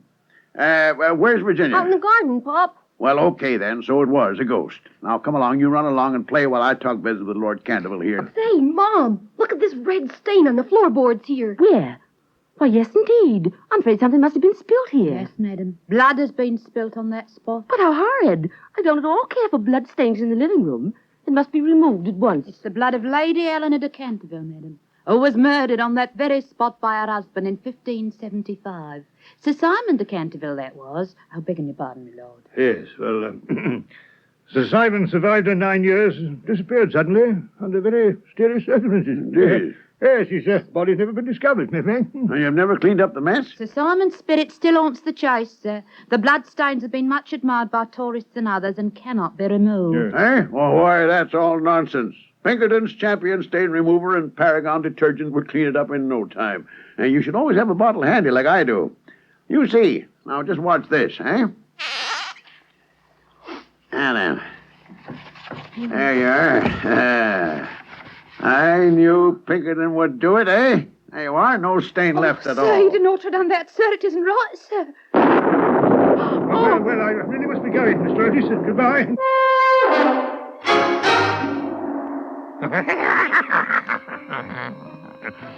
Yes, Canterville Chase had some new tenants at last. And as the Americans would say, my business was looking up again. All my greatest successes came back to me again. The Dowager Duchess, Madame de Tremouillac, who had seen me reading her diary by the firelight. The beautiful Lady Stutfield, who wore a black velvet band round her throat to hide the burning mark of my skeleton fingers. She drowned herself at last in the carp pond at the end of the King's Walk. Oh, yes, indeed. New tenants were here, and every morning I had a surprise for them. Hey, Pop! That stain's back on the floor again, Pop, just like it's been every morning. Eh? Well, son, that's mighty queer. Mighty queer. Darn it, I've locked this room every night. And every morning the stain's back there on the floor, just like we never rubbed it out each time. You know something, Pop? It's a different color again. Eh? Why, now that's queer, too, son. First dark red, then scarlet, then sort of purple. See what it is today, Pop? It's bright green. For heaven's sake, whoever heard of green blood? Oh, that's right, Mom. This is getting monotonous. Well, it's lucky we still have a lot more bottles of Pinkertons, so here we go again. That very night, I made my first appearance. I chose my role very carefully. Mad Matthew, the starveling ghoul, with eyes like burning coals, long grey hair falling over my shoulders in matted coils, my garments of an antique cut, soiled and ragged and phosphorescent. From my wrists and ankles hung heavy manacles and rusty gyves, and then, dragging my chains along the cold stone floor, I made for the corridor outside the American's bedroom. Hiram, there's someone out there in the corridor. Huh? Now, this is too much.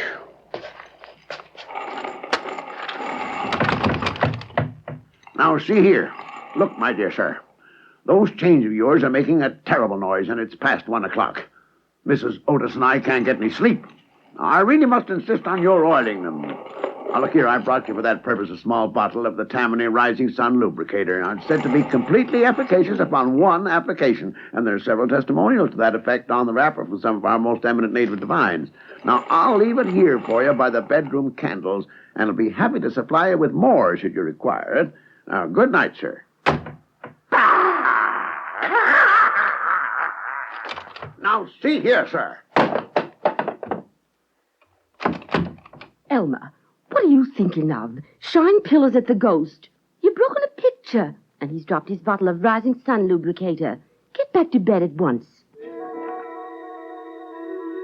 Oh, never in 300 years had I been so grossly insulted. As there was evidently no time to lose before further indignities, I adopted the fourth dimension and retired through the wainscoting.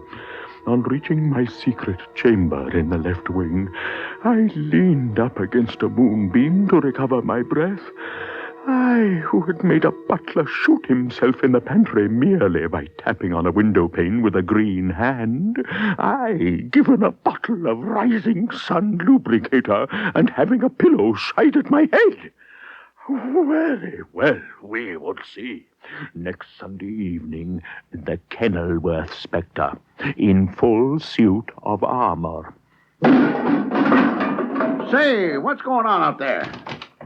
Hey, put up your hands there.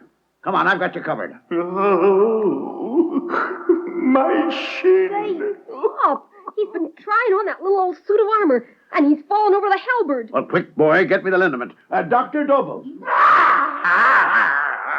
Are you all right now? For heaven's sake, it must be something internal. Now, you try some of this tincture. If it's indigestion, it'll cure it as quick as quick.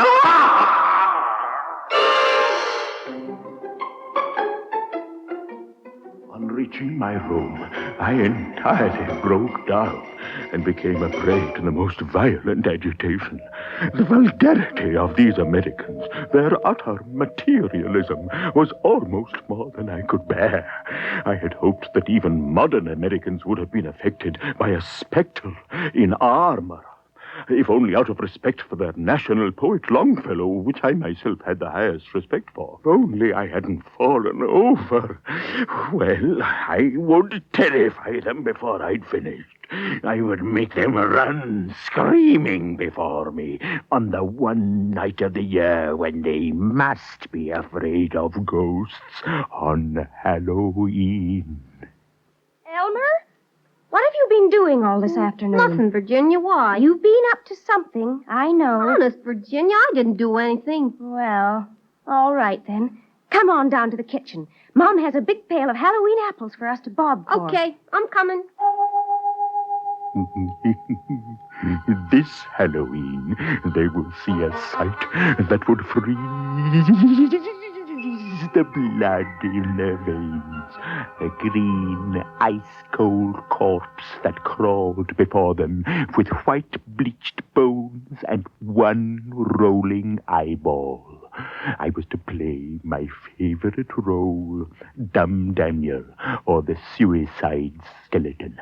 Making my way silently down the corridor, I followed them towards the stairs.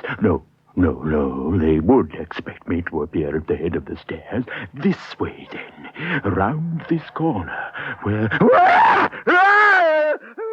It's a ghost! What's the matter? What is it? Well, I'll be doggone. Look at that. Did you rig this up, son? Yeah, Pop. Well, now that's mighty smart. A real Halloween ghost of your own, eh? Sure, Pop, a sure pumpkin thing. head with a candle in it and a bed quilt on a broomstick. Well, what do you know? What's this notice say here? Read it, Pop. Oldie Otis Ghosty. Yeah, Ye yeah. only true and originally spook. Well, now that's mighty smart work, son. Well, it sure scared the pants off the Canterville ghost, Pop. I guess you can say that again, son. He sure did yell, didn't he?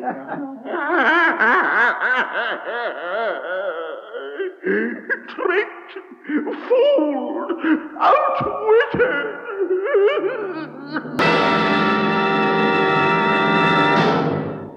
In a moment, we continue Theatre Royal with Sir Laurence Olivier.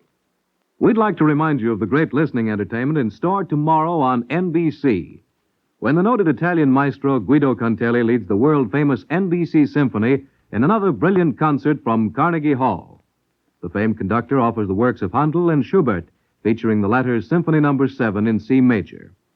Later Sunday, NBC invites you to hear a special resume of the year's history-making news on Voices and Events 1953. You'll hear the voices of such world figures as Eisenhower, Churchill, and Stalin as top NBC commentators bring you news highlights of the year on Voices and Events 1953. And remember to join NBC's Sunday newspaper of the air, Weekend, the only paper you can safely enjoy while driving in your car. Top notables from the news and entertainment world join to bring you all the news of the week in review, along with feature items on home, fashion, and sports. You'll meet Merrill Muller, Elmo Roper, and Earl Godwin with commentary on local and world news highlights, while Earl Wilson covers the Broadway beat, and Mel Allen reports on what's new in sports. And there's a special feature in store on NBC Star Playhouse tomorrow when film star Margaret O'Brien portrays the title role in the whimsical Lewis Carroll tale Alice in Wonderland. Later, enjoy the make-believe tale A Stroke of Fate, a special historical series that shows how a single event may have altered the entire course of a nation. Try to imagine what might have happened if the famous Battle of Hastings had not succeeded during that all-important Norman conquest of England. That's Stroke of Fate, part of your fine listening entertainment tomorrow on NBC. And now we continue Theatre Royal with Sir Laurence Olivier. On the day of All Hallows, I must admit that I was very weak and tired. The terrible excitement of the last 4 weeks was beginning to have its effect. My nerves were completely shattered, and I started at the slightest noise. For 5 days I kept to my room, and at last made up my mind to give way over the bloodstain on the library floor. If the Otis family did not want it, they clearly did not deserve it. The question of my appearances was another matter, and really not under my control. As I saw it, it was my solemn duty to appear in the corridors once a week and and to gibber from the large oriel window on the first and third Wednesday in every month. I could not honorably escape from the obligations. I determined on one last fling.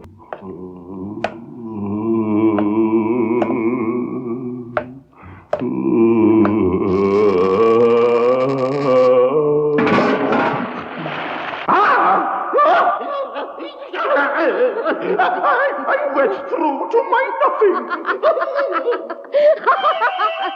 This was becoming intolerable.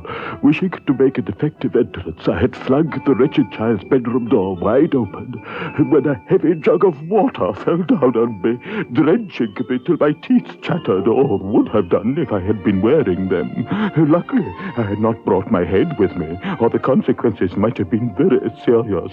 As it was, I suffered a severe shock to my nervous system and was laid up for the next few days with a very bad cold. That poor ghost. It's gotten an awful cold. He sure has, Bob. I think you're downright mean, Elmer, fixing booby traps on the bedroom door. That's right, Virginia. Just think if I'd been the one the water fell on. Mum's got something there, Elmer. Yes, Pop. Well, I'm going right upstairs and leave it a bottle of Dr. Smedwick's Ever-Ready Cold Cure before we've all gone and caught it. It was useless. I gave up all hope of ever frightening this rude American family. From then on, I had to content myself with creeping about the passage in borrowed slippers with a muffler round my throat on account of the draughts. I also thought it advisable to carry a small arquebus in case I should be attacked by the boy. Many a time, as I happen to know, he lay in wait for me, the corridors and stairs bestrewn with nutshells, but in deference to my self-respect, I positively refused to appear. At last, when I did appear, or materialize, I took good care to do so in private, merely to stretch my legs, as I did one sunny morning in the tapestry chamber. Poor Mr. Ghost. Sir Simon. You look so sad. Who wouldn't be a little depressed the way I have been treated? I know. But my young brother, that's Elmer, he's going to school soon, to Eton. To Eton? But that's my old school. Well, he's going anyhow, and then nobody will bother you. If you behave yourself. It is absurd asking me to behave myself, quite absurd. After all, I am the Canterville ghost. I must rattle my chains occasionally and groan through keyholes and walk about at night, if that's what you mean. It's my only reason for existing at all. It's no reason at all for existing, and you know you've been very wicked. Mrs. Umney told us the first day we arrived here that you had killed your wife. That I admit. It was purely a family matter and concerned no one else. But it's very wrong to kill anyone. You know it is. Oh, how I hate the cheap severity of abstract ethics. My wife was very plain, never had my ruffs properly starched, and knew nothing about cookery. Why, there was a buck I had shot in Hogley Woods, a magnificent pricket, and you know how she sent it up to table? Oh, well, it doesn't matter now, I suppose. It's all over. And I don't think it was very nice of her brothers to starve me to death, even though I did kill her. Starve you to death? Yes. Oh, Mr. Ghost, Sir Simon, are you hungry? Is that why you groan so much? Oh, no. Look, I have a sandwich in my case. Would you like it? No, thank you. I never eat anything now. It is very kind of you, all the same. And you're much nicer than the rest of your horrid, rude, vulgar, dishonest family. Stop it. It's you who are rude and horrid and vulgar. And as for dishonesty, you know you stole the paints out of my box to try and furbish up that ridiculous bloodstain in the library. Yes, but what was I to do? It's a very difficult thing to get real blood nowadays, and your father began it all with his Paragon detergent. I certainly don't see why I shouldn't have taken your paints in the circumstances. As for color, that's a matter of taste. The Cantervilles, actually, have blue blood, the very bluest in England. Of course, I know you Americans don't care for things of that kind. You know nothing about it. And the best thing you can do is to emigrate and improve your mind. Emigrate? What? To America? Yes. Don't think I should like America. Really, I don't. I suppose because we have no ruins and no curiosities. No curiosities? You have your manners. Good evening. I will go and call my brother. No, please don't go, Miss Virginia. I'm so lonely and so unhappy. And I really don't know what to do. I want to go to sleep, but I can't. That's quite absurd. You've merely to go to bed and blow out the candle. It is very difficult sometimes to keep awake, especially in church. But there's no difficulty at all about sleeping. Why, even babies know how to do that, and they're not very clever.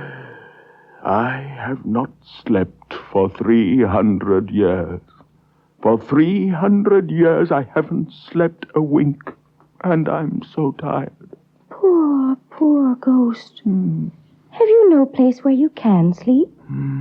Far away beyond the pine woods, there is a little garden. There the grass grows long and deep. There are the great white stars of the hemlock flower, and the nightingale sings all night long.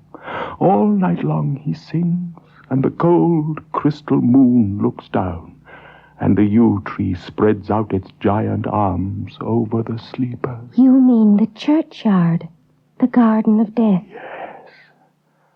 Death must be so beautiful. To lie in the soft brown earth with the grasses waving above one's head and listen to silence. To have no yesterday and no tomorrow. To forget time. To forgive life. To be at peace. You can help me. You can open for me the portals of death's house. For love is always with you. And love is stronger than death is. But how? Tell me how. Have you ever read the old prophecy on the library window? Oh, often. I know it quite well. It's painted in curious black letters, and it's ever so difficult to read. There are 6 lines, aren't there? Yes. Do you remember them? I think so. When a golden girl can win prayer from out the lips of sin, when the barren almond bears, and a little child gives way its tears, then shall all the house be still, and peace come to Canterville. But I don't know what they mean. They mean that you must weep for me for my sins, because I have no tears, and pray with me for my soul, because I have no faith. And then, if you have always been sweet and good and gentle, the angel of death will have mercy on me. You will see fearful shapes in darkness, and wicked voices will whisper in your ear, but they will not harm you. For against the purity of a girl, the powers of hell cannot prevail. I am not afraid, and I will ask the angel to have mercy on you. Then take my hand, Virginia. Have no fear. Come through the wainscoting with me. Quickly, or it will be too late. Don't take on so, madam. I'm sure Miss Virginia's all right. But how can you say that? It's 11 o'clock. It's nearly 6 hours since anyone saw her. Poor little Virginia. Oh, Hiram, is there any news of her? No, Mom, I'm afraid not. We've combed every inch of the grounds. Half the village has been in to help us. We've been down to the depot. She didn't take the evening train. She's just vanished. Oh, whatever shall we do? What can have happened to her? She isn't in the carp pond, Mom. They've dragged it. Now, quiet, son. Now, don't frighten your mother. Oh. Now, the first thing in the morning, I'm going to telegraph for Scotland Yard. I'll have a posse of detectives set up to comb the entire district. Now, don't worry more than you have to, Mom. She's probably just got lost in the woods picking flowers or something like that. Well, there goes midnight. I guess we'll just have to turn in for the night.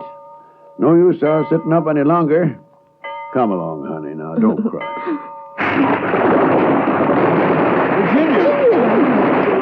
Good heavens, child. Where have you been?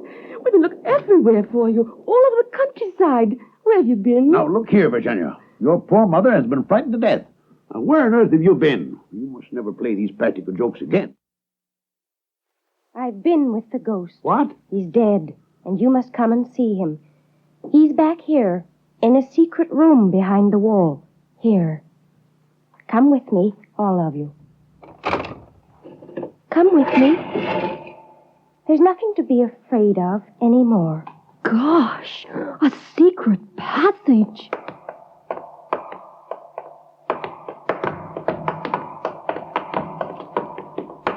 There is the ghost. Or rather, there is his body, where he died 300 years ago. Gosh, a skeleton chained to the wall. This is where his brothers-in-law starved him to death because he had been very wicked and murdered their sister. But he was very sorry for what he had done, and after he lay down, I stayed with him till he fell asleep at last. And he left me this box of beautiful jewels before he finally died. Well, what do you know? Those must be worth 10 grand. I prayed for him, like he begged me to do. Poor Sir Simon. Poor, poor ghost. Hey, Pop, look out of this grating here. You know that withered old almond tree in the courtyard? Yeah? Well, it's all covered with blossom. I can see it quite clear in the moonlight. Then his soul is at rest. God has forgiven him.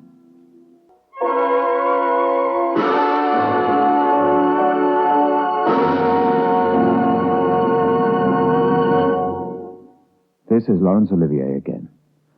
I should like to extend my thanks to the cast of this week's program, who included MacDonald Park, Francis Hyland, Howard Marion Crawford, Thelma Ruby, Natalie Benish, and Lois McLean. I shall be back with you again next week when I look forward to the pleasure of both introducing the play and appearing in it myself. Until then, au revoir, and thank you. Sir Laurence Olivier starred in today's transcribed program. The script was by Derek Patmore. The music was under the direction of Sidney Torch. Theatre Royal is an NBC presentation, produced and directed by Harry Allen Towers. Tonight, hear Hollywood Story on the NBC Radio Network.